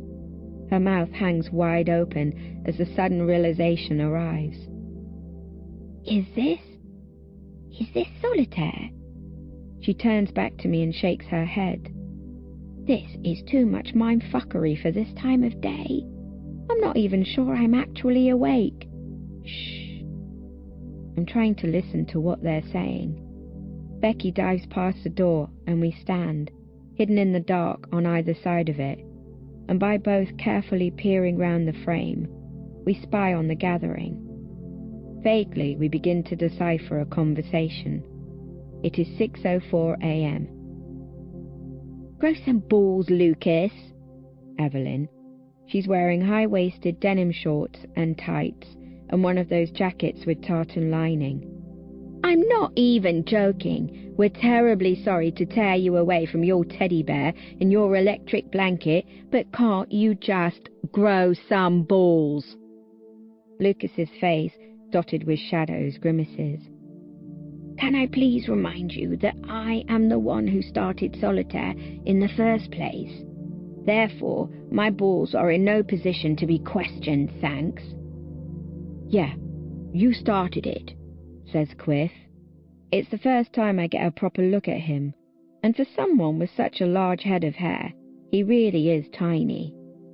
By his side on the table is a Morrison's shopping bag.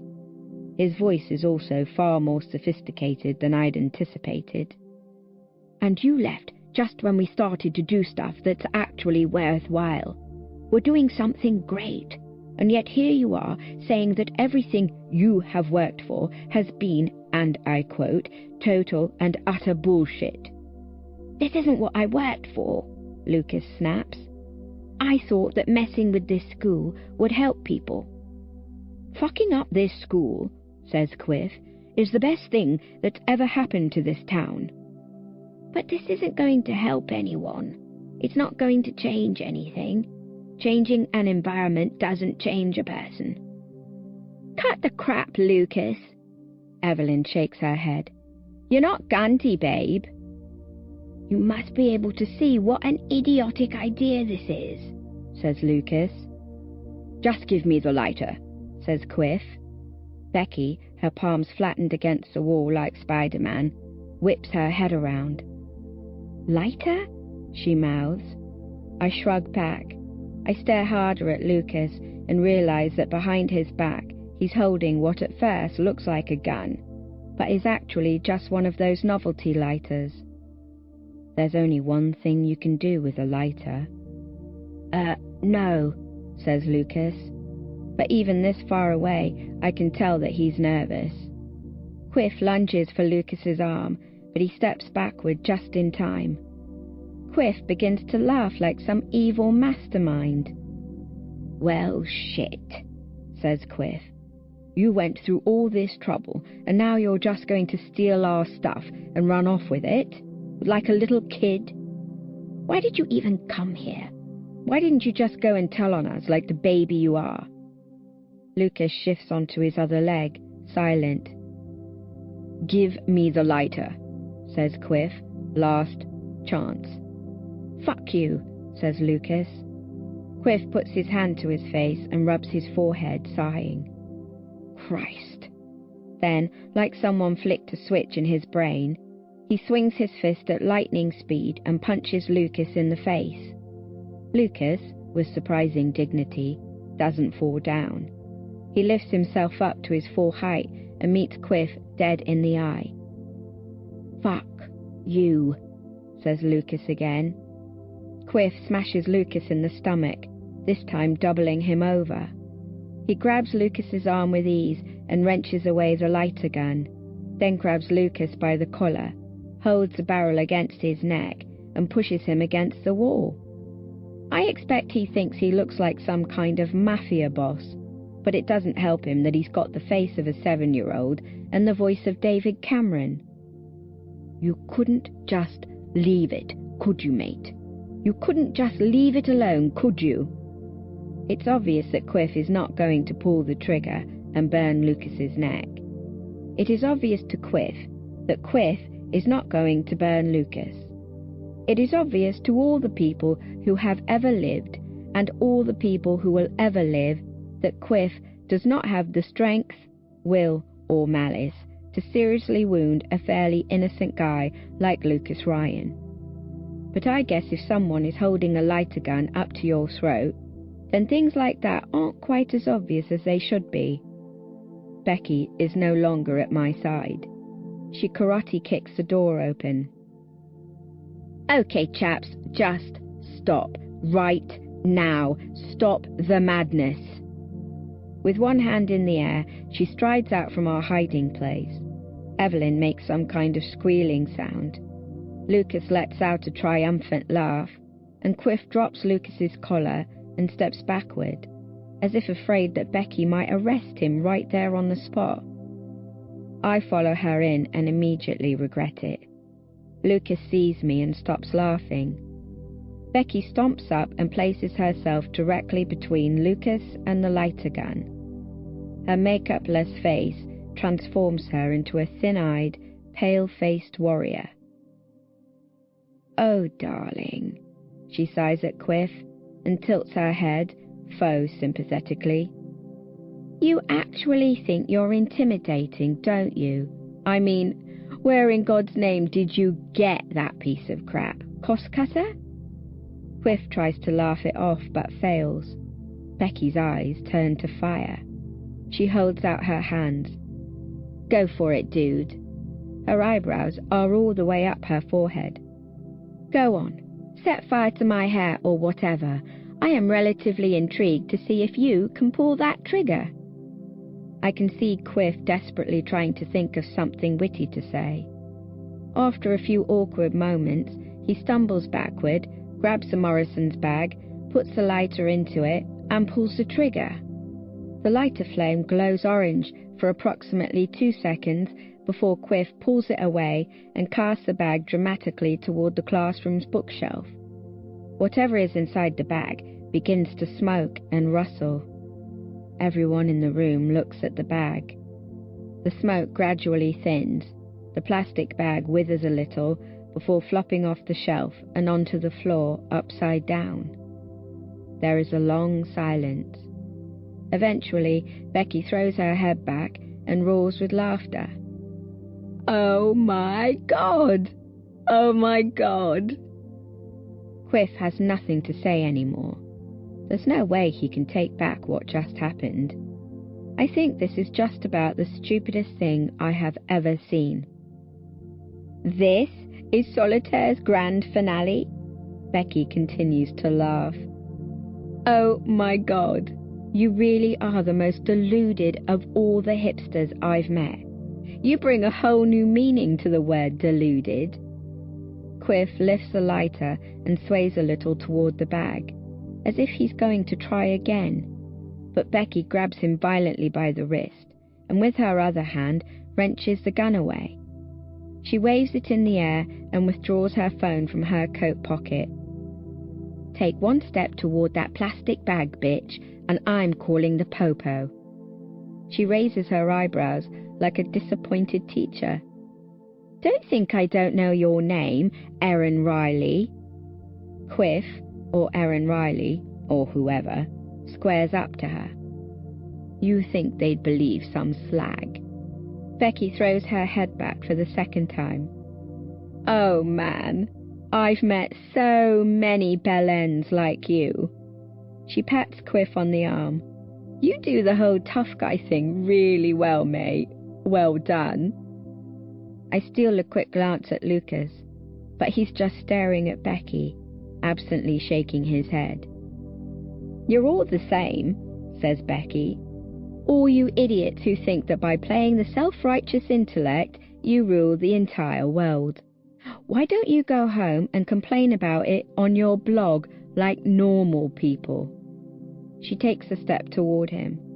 I mean, what are you trying to do here, dude? What's Solitaire trying to do? Do you all think that you're better than everyone else? Are you trying to say that school isn't important? Are you trying to teach us about morals and how to be a better person? Are you trying to say that if we just laugh about it all, if we just stir up some shit and put smiles on our faces, then life's going to be hunky-dory? Is that what Solitaire's trying to do?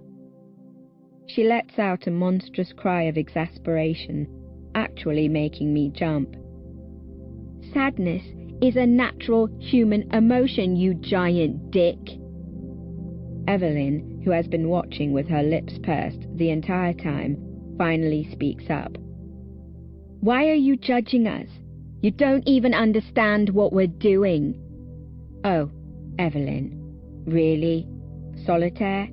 You're with Solitaire? Becky begins to flick the lighter on and off. Perhaps she's as deranged as I am. Evelyn cowers backward. And this prick has been your special secret boyfriend all along? He's wearing more hair product than I've used in the past year, Evelyn. She shakes her head like a weary old person.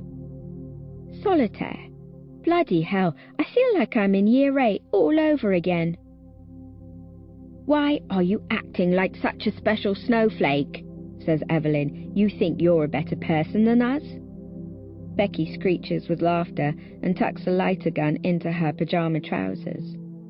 A better person? Ah, I've done some shitty things to people, and now I'm admitting it. You know what, Evelyn?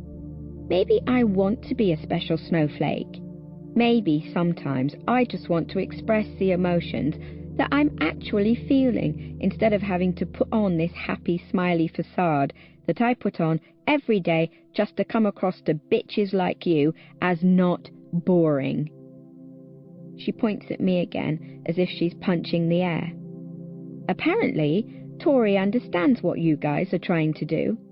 I have no idea why you're trying to destroy our crappy little school. But Tori thinks that, you know, on the whole, you're doing something bad, and I fucking believe her. Her arm drops.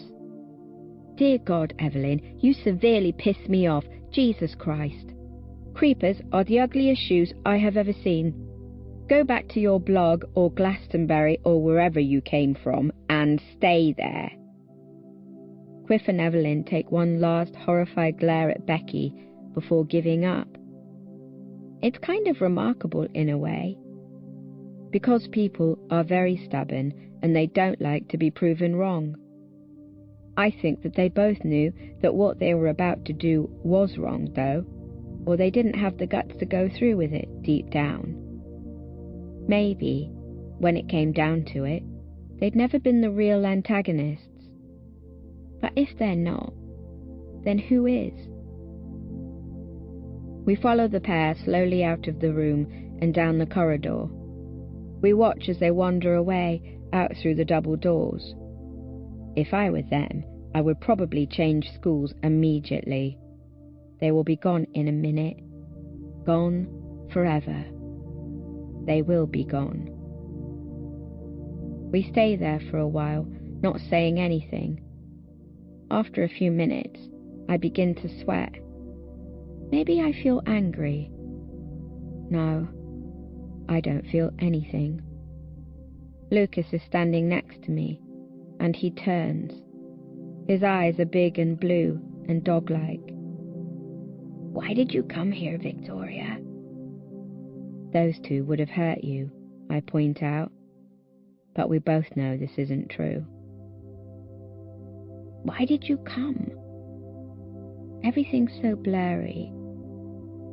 Lucas sighs. Well, it's finally over. Becky kind of saved us all. Becky seems to be having a kind of stunned breakdown, slumped on the floor against the wall with her Superman logoed legs sprawled out in front of her.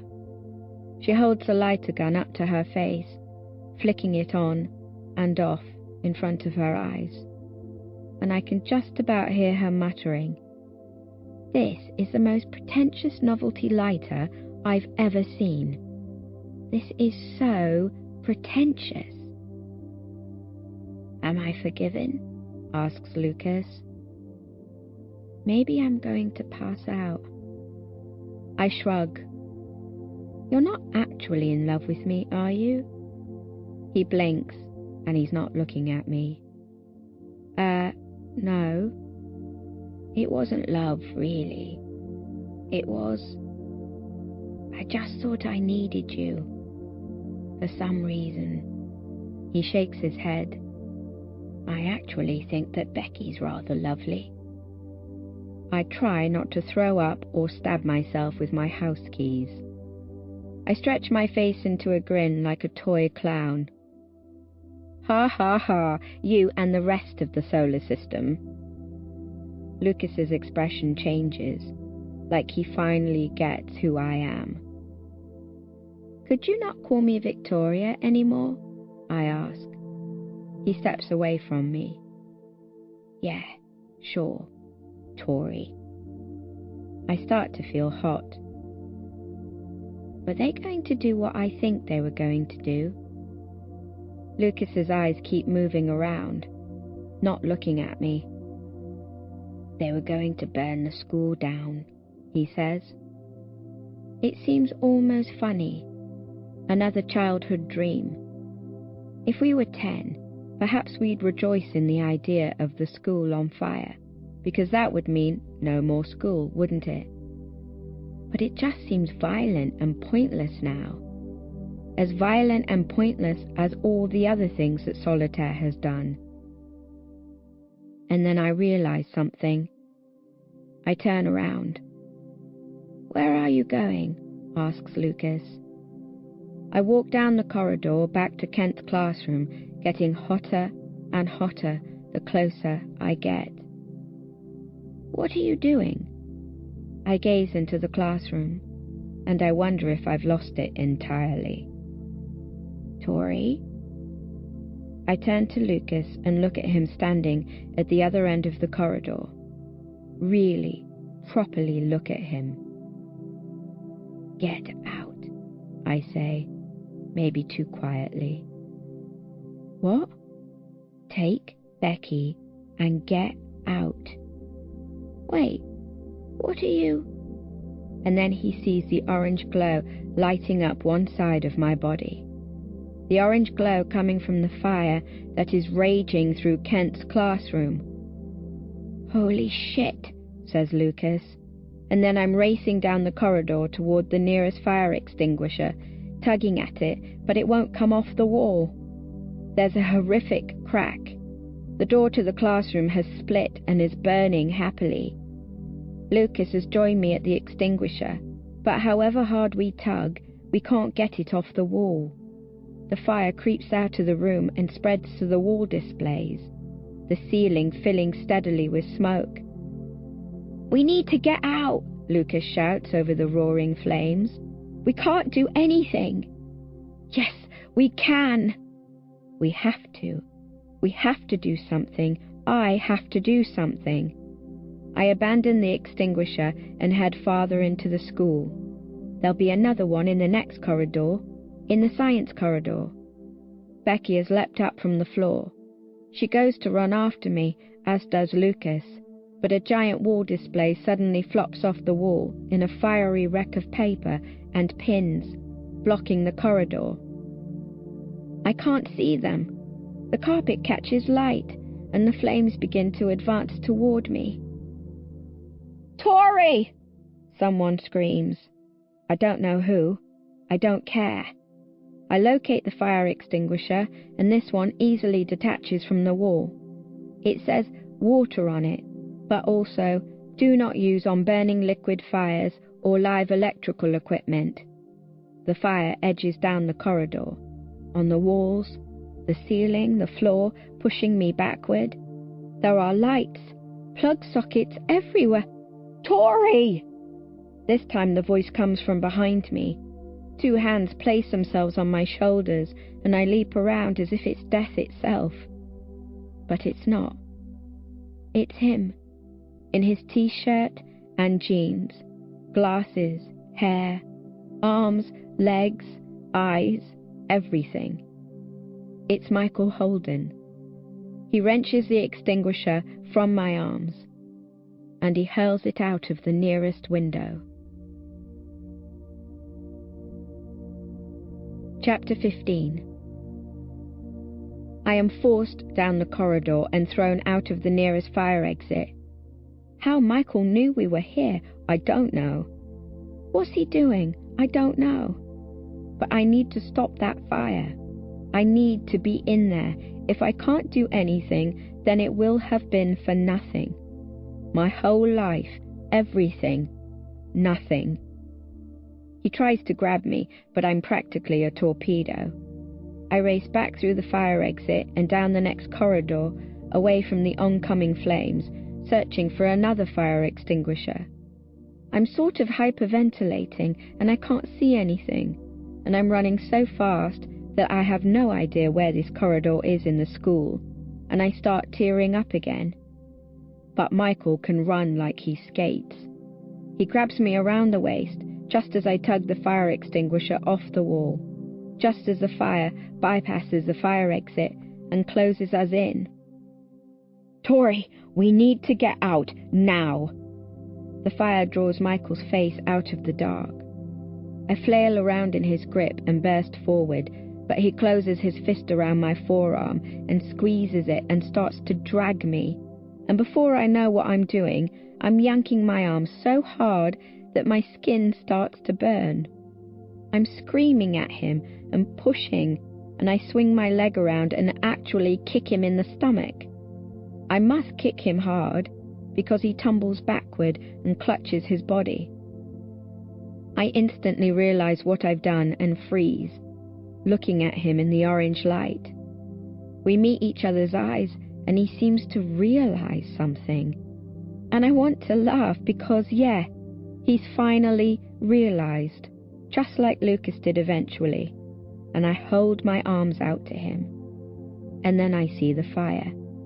The inferno in the science lab to our right. The science lab that's connected to that English classroom by one single doorway, which the flames must have stormed straight through. I leap forward into Michael and push him away, and the classroom explodes outward. Crumpled tables, chairs, flying fireballs of books. I'm on the ground several meters away, miraculously alive, and I open my eyes but can see nothing. Michael is lost somewhere around me in the smoke. I scramble backward as a chair leg saws past my cheek and scream his name. No way of knowing if he's alive or... I get up and run. Crying? Shouting things. A name? His name? Solitaire's eternal idea. That childhood dream. Is he dead? No. I see a shape rise vaguely from the smoke, flailing around before disappearing farther into the school. At one point, I think I hear him calling me, but I might just be imagining it. I scream his name and I'm running again out of the smoke cloud, away from the science corridor. Around the corner, flames have reached an art classroom, and the artwork, hours and hours of it, is melting into globules of fried acrylic and dripping onto the floor. It's so sad that I want to cry. But the smoke has already started that. I start to panic too, not because of the fire. Not even because I'm losing and solitaire is winning. Because Michael is in here. Another corridor. Another. Where am I?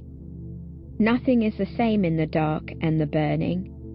Epileptic lights flash around me like sirens, like I'm passing out. Diamonds sparkling. I'm screaming again. Michael Holden. The fire growls and a hurricane of hot air careers through the school's tunnels. I call out for him. I'm calling him over and over again. I'm shaking so hard. The artwork and the handwritten essays on the walls are disintegrating around me, and I cannot breathe. I failed. I say these words right as I'm thinking them. It's funny, this never happens. I failed. I failed. It's not the school I failed. It's not even myself. It's Michael. I failed him. I failed to stop being sad. He tried so hard. He tried so hard to be nice, to be my friend, and I failed him. I stopped screaming. There is nothing now. Michael, dead. The school, dying. And me. There is nothing now. And then, a voice. My name in the smoke. I spin on the spot, but there are only flames that way. What building am I in? There must be a window, a fire exit, something, but everything is burning. The smoke slowly starting to suffocate the air, and eventually me. So before I know what I'm doing, I'm tearing up a flight of stairs onto the second floor, smoke and flames at my heels. I turn left, left again, right, into a classroom. The door slams behind me. I grab a chair, not thinking about anything except fire and smoke and dying, and smash the thin window. I close my eyes as a sprinkling of glass dust showers over my hair. I climb out into the morning and onto the top of what seems to be a concrete roof, and finally, I remember where I am. The beautiful place. The small concrete roof of the art conservatory. The field of snow and the river. The black morning sky. Cold air. Infinite space. 1,000 thoughts at once. Michael Holden is 900 of them. The rest are self-hatred. I failed to do anything. I look at the smashed window. What does that lead to? Only pain. I look at the metal stairs to my right. What do they lead to?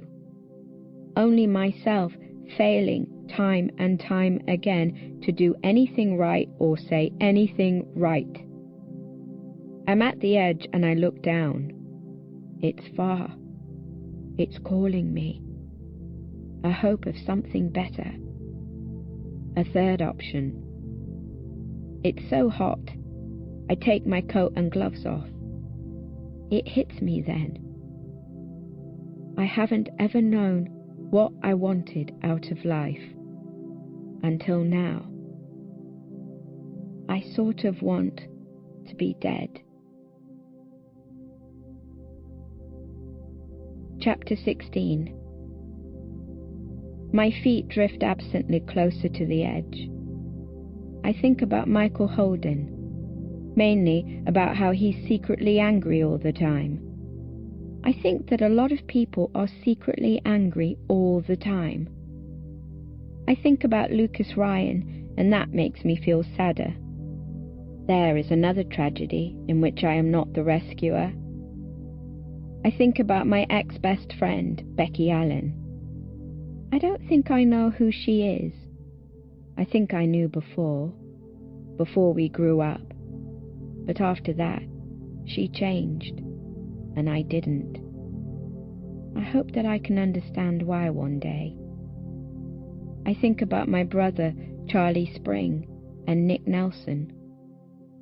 Sometimes paradise isn't what people think it should be.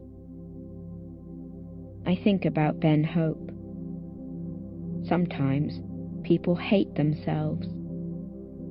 And while I think Harvey Green Grammar School dissolves, my feet peep slightly over the concrete roof. If I fall accidentally, the universe will be there to catch me. And then there he is, Charlie Spring, a lone dot in orange-tinted white. He's waving and screaming up, "Don't!" "Don't," he says.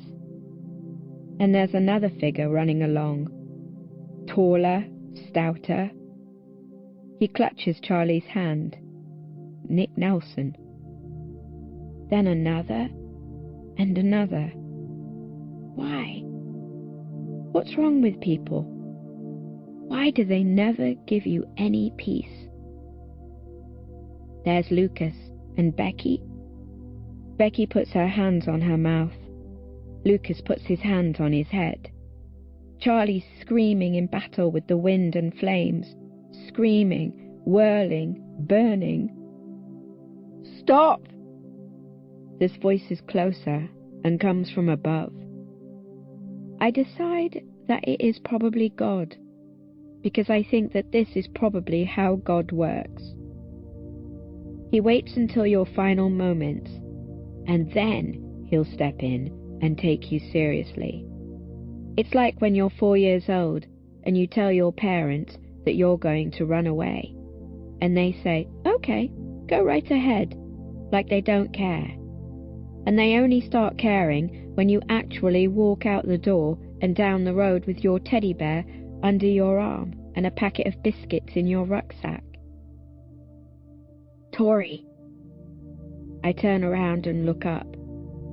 At the top of the school building, above the window that I smashed, is Michael Holden, lying on his front over the roof, so that only his head and shoulders are visible from below. He holds out an arm to me. "Please." The mere sight of him makes me want to die even more. "The school's burning down," I say, turning back the other way. "You need to leave." "Turn around, Tori. Turn around, you absolute twat." Something wrenches me around. I take out my torch, wondering briefly why I haven't used it until now, and I shine it upward. I see him then, properly. Hair all messed up and dusty. Patches of soot smothering his face. A burn mark on his outstretched arm. "Do you want to kill yourself?" he asks. And the question sounds unreal, because you never hear anyone ever asking that question in real life. "I don't want you to do that," he says. "I can't let you do that. You can't leave me here alone." His voice breaks. "You need to be here," he says. And then he does that thing that I do. His mouth sort of sucks itself in and turns down, and his eyes and nose crinkle up, and one tear creeps out of the corner of his blue eye, and he raises his hands to cover up his face.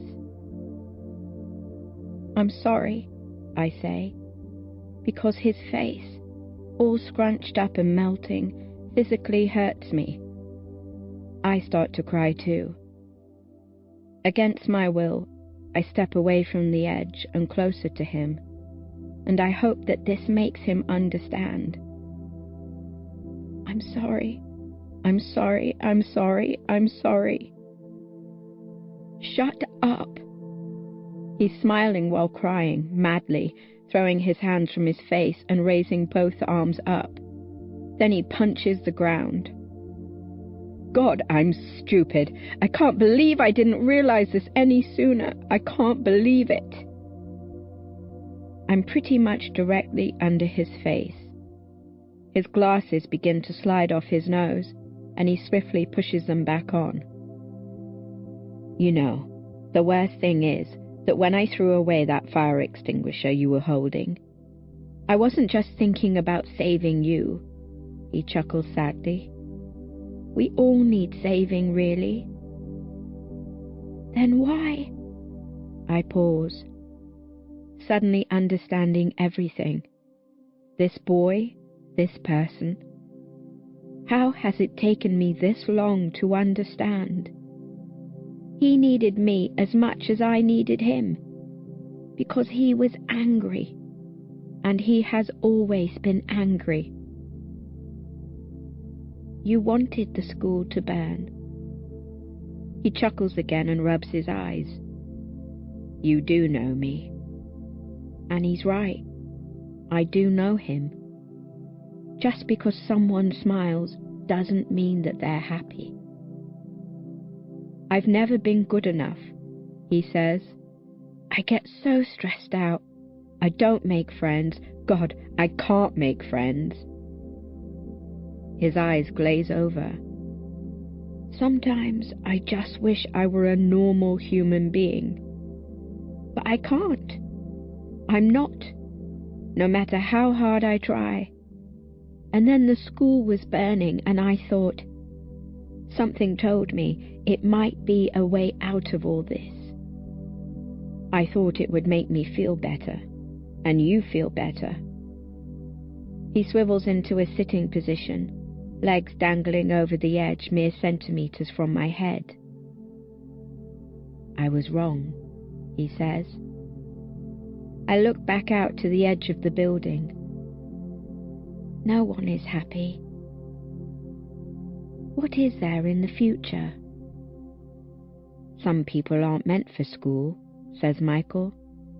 That doesn't mean they aren't meant for life. I can't, I say. The edge is so close. I can't. Let me help you. Why would you do that?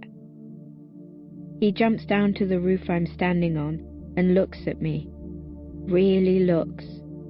I'm reminded of the time I first saw myself in his oversized glasses. The Tory looking back at me now seems different somehow. One person can change everything, he says. And you have changed everything for me. Behind him, a small fireball erupts out of a roof. It temporarily lights the tips of Michael's hair, but he doesn't even blink. You are my best friend, he says. A flush of red passes over him, and it makes me embarrassed to see him embarrassed. He awkwardly flattens his hair with one hand and wipes his eyes. We're all going to die, one day. So I want to get it right first time, you know? I don't want to make any more mistakes, and I know that this is not a mistake. He smiles. You are not a mistake. He turns abruptly and gazes toward the burning school. Maybe we would have been able to stop it, he says. Maybe if I hadn't. His voice catches in his throat, and he brings a hand up to his mouth, his eyes filling with tears again. This is a new feeling, or a very old one. I do something that I don't expect. I reach out. My arm lifts up and moves forward through the air toward him. I just want to make sure he's there, to make sure I haven't made him up. My hand touches his sleeve. You shouldn't hate yourself, I say, because I know that he doesn't just hate himself for letting the school burn. He hates himself for a whole lot of other reasons too. But he shouldn't hate himself. he can't. He makes me believe that there are good people in this world. I don't know how this has happened, but what I do know is that this feeling has been there from the very start. When I met Michael Holden, I knew deep down that he was the best person you could possibly hope to be. So perfect that he was unreal, and it made me sort of hate him. However, rather than slowly learning more and more good things about him, I have come across flaw after flaw after flaw. And you know what? That's what makes me like him now. That's why he is a real perfect person. Because he is a real person. I tell him all this. Anyway, I say, unsure how to end this, but knowing that I must make my conclusion. I'll never hate you. Maybe I can help you to understand why I will never hate you. A pause, the sound of burning, the smell of smoke. He looks at me like I've shot him. And then we kiss. Neither of us is really sure whether it is an appropriate moment, me having almost accidentally killed myself and all, and Michael hating himself so much. But it happens anyway. Everything finally making sense. Knowing that it would be apocalyptic for me not to be here with him. Because right then, at that moment, it's like, actually, I really would die if I don't hold him. I think I've loved you since I met you, he says, as we draw apart. I just mistook it for curiosity. Not only is that hideously untrue, I say, feeling like I'm about to pass out, but that is also the dumbest rom-com line I've ever had to endure. And I've endured many, what with me being such a fabulous guy magnet. He blinks, a grin creeps across his face, and he laughs, throwing his head back. Oh my God, there you are, Tori, he says, laughing hard, pulling me into another hug and practically lifting me off the ground. Oh my God. Without warning, he retreats back and points outward and says, What in the name of Guy Fawkes is going on? I turn, puzzled, toward the field. The white is mostly gone. There are no longer only 4 dots, but at least 100. Dozens and dozens of teenagers. We hadn't heard them, I guess because of the wind and the fire. But now that they've seen us turn around, they've begun to wave and shout. I cannot see the faces clearly, but each person is a whole person. A whole person with a whole life, who gets out of bed in the morning and goes to school and talks to friends and eats food and lives. They're chanting our names, and I don't know most of them, and most of them don't know me. I don't even know why they're here, but still. In the middle, I can see Charlie being given a piggyback by Nick and Becky by Lucas. They're waving and shouting. I don't, I say, my voice cracking. Understand. Michael retrieves his phone from his pocket and loads up the solitaire blog. There's nothing new there. Then he loads up Facebook and scrolls down the feed. Well, he says, and I look over his shoulder at the phone. Lucas Ryan. Solitaire is burning down Higgs. 32 minutes ago, via mobile, 94 like this, 43 shares. View all 203 comments. Maybe, says Michael. Maybe he thought, the school burning. It was too amazing to let it go to waste. I look at him, and he looks at me. "Don't you think it's kind of magnificent?" he says. And it is. The school is burning. This doesn't happen in real life. "Lucas Ryan, you damn miraculous hipster," says Michael, gazing down at the crowd. "You really did something beautiful." Something inside my heart makes me smile. A real smile. And then things go blurry again, and I sort of start to laugh and cry at the same time, and I am unsure whether I am happy or entirely deranged, because I'm sort of curled into myself.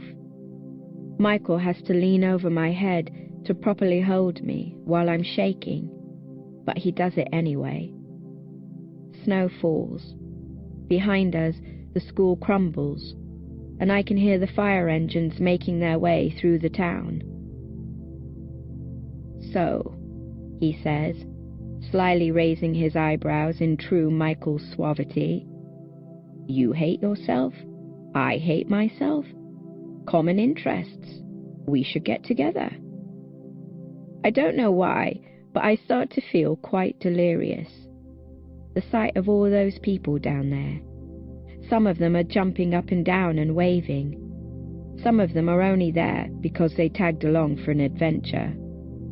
But for once, I don't think that any of them are conceited or faking it. They're all just being people. I mean, I'm still not 100% sure that I really want to wake up tomorrow. I'm not fixed just because Michael's here. I still want to get into bed and lie there all day because it's a very easy thing to do.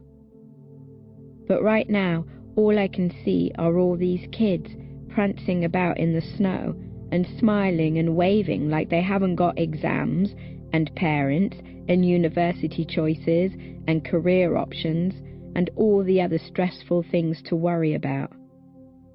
There's a guy sitting next to me who noticed it all too. A guy who maybe I can help out, like he helped me out. I can't say that I feel happy. I'm not even sure if I would know if I was. But all those people down there look so funny, and it makes me want to laugh and cry and dance and sing and not take a flying, dramatic, spectacular leap off this building. Really. It's funny because it's true. After. Carl Benson.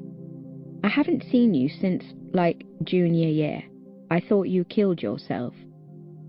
Andrew Largeman. What? Carl Benson. I thought you killed yourself. That wasn't you? Andrew Largeman. No, that wasn't me.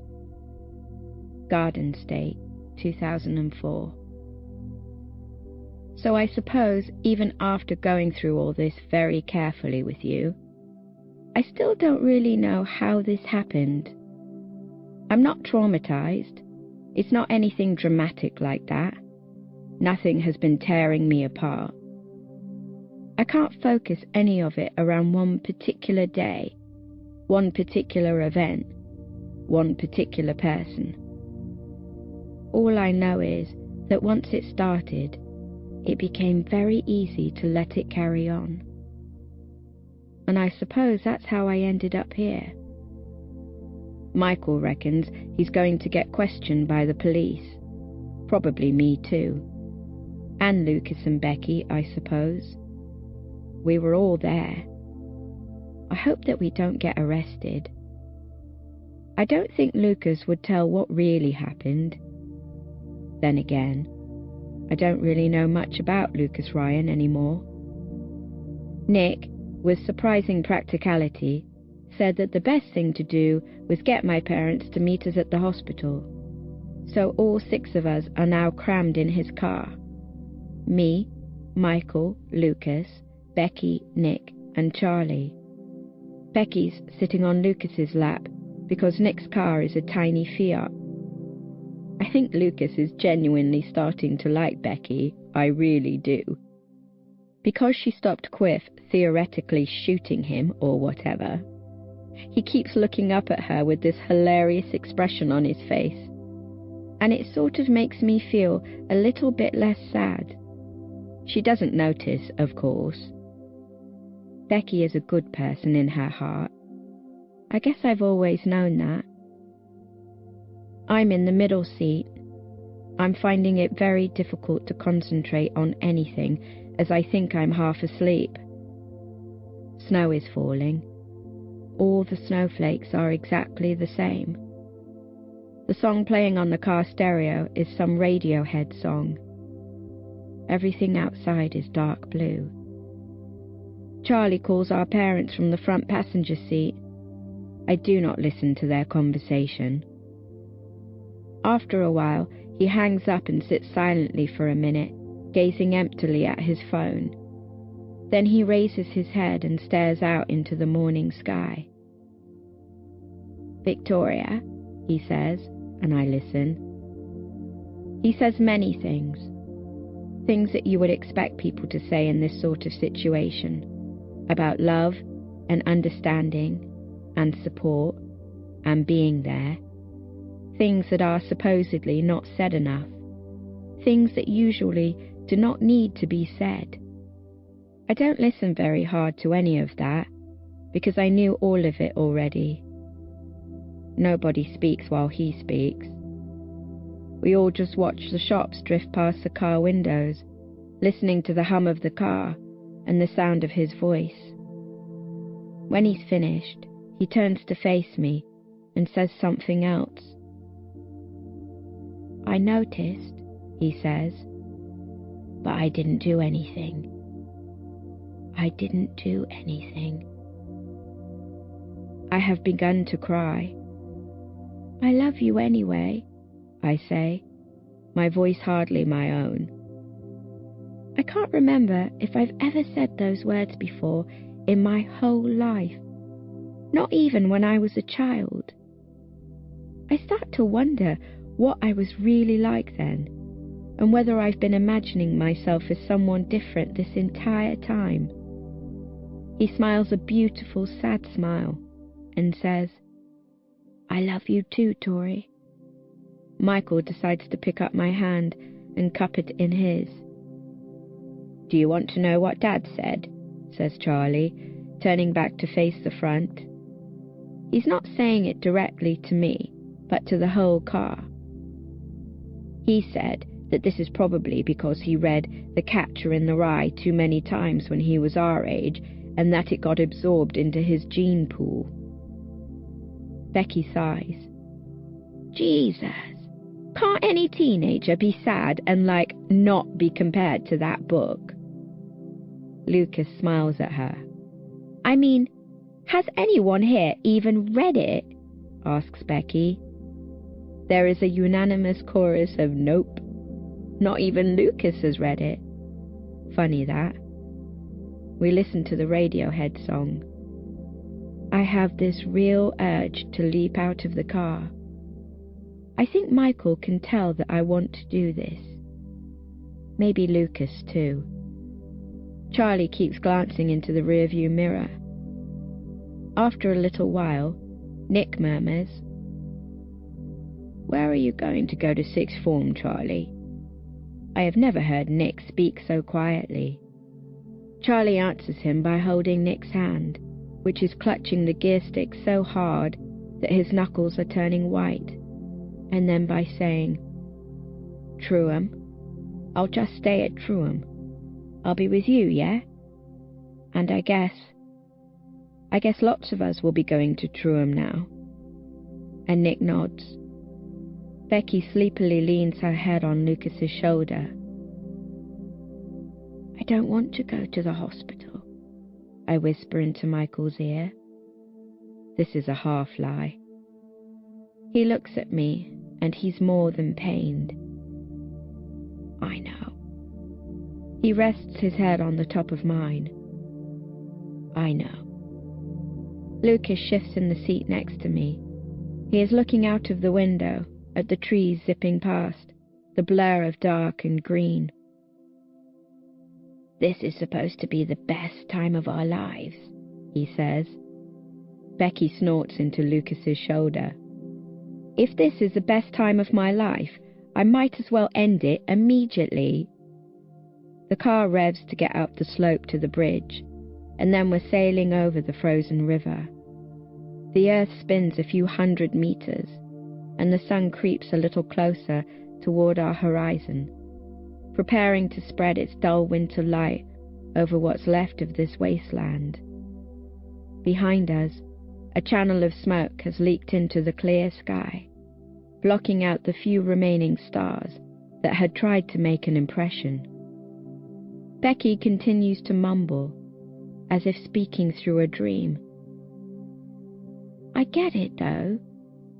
All they wanted was to make us feel like we belonged to something important, making an impression in the world, because, like, we're all waiting for something to change. Patience can kill you. Her voice lowers to a near whisper. Waiting for so long. She yawns. But one day it will end. It always ends. And there's sort of a moment where everyone's sitting and thinking, you know? Like that feeling when you finish watching a film. You turn off the TV, the screen is black, but the pictures are replaying in your head, and you think, what if that's my life? What if that's going to happen to me? Why don't I get that happy ending? Why am I complaining about my problems? I don't know what's going to happen to our school, and I don't know what's going to happen to us. I don't know how long I'm going to be like this. All I know is that I'm here, and I'm alive, and I'm not alone.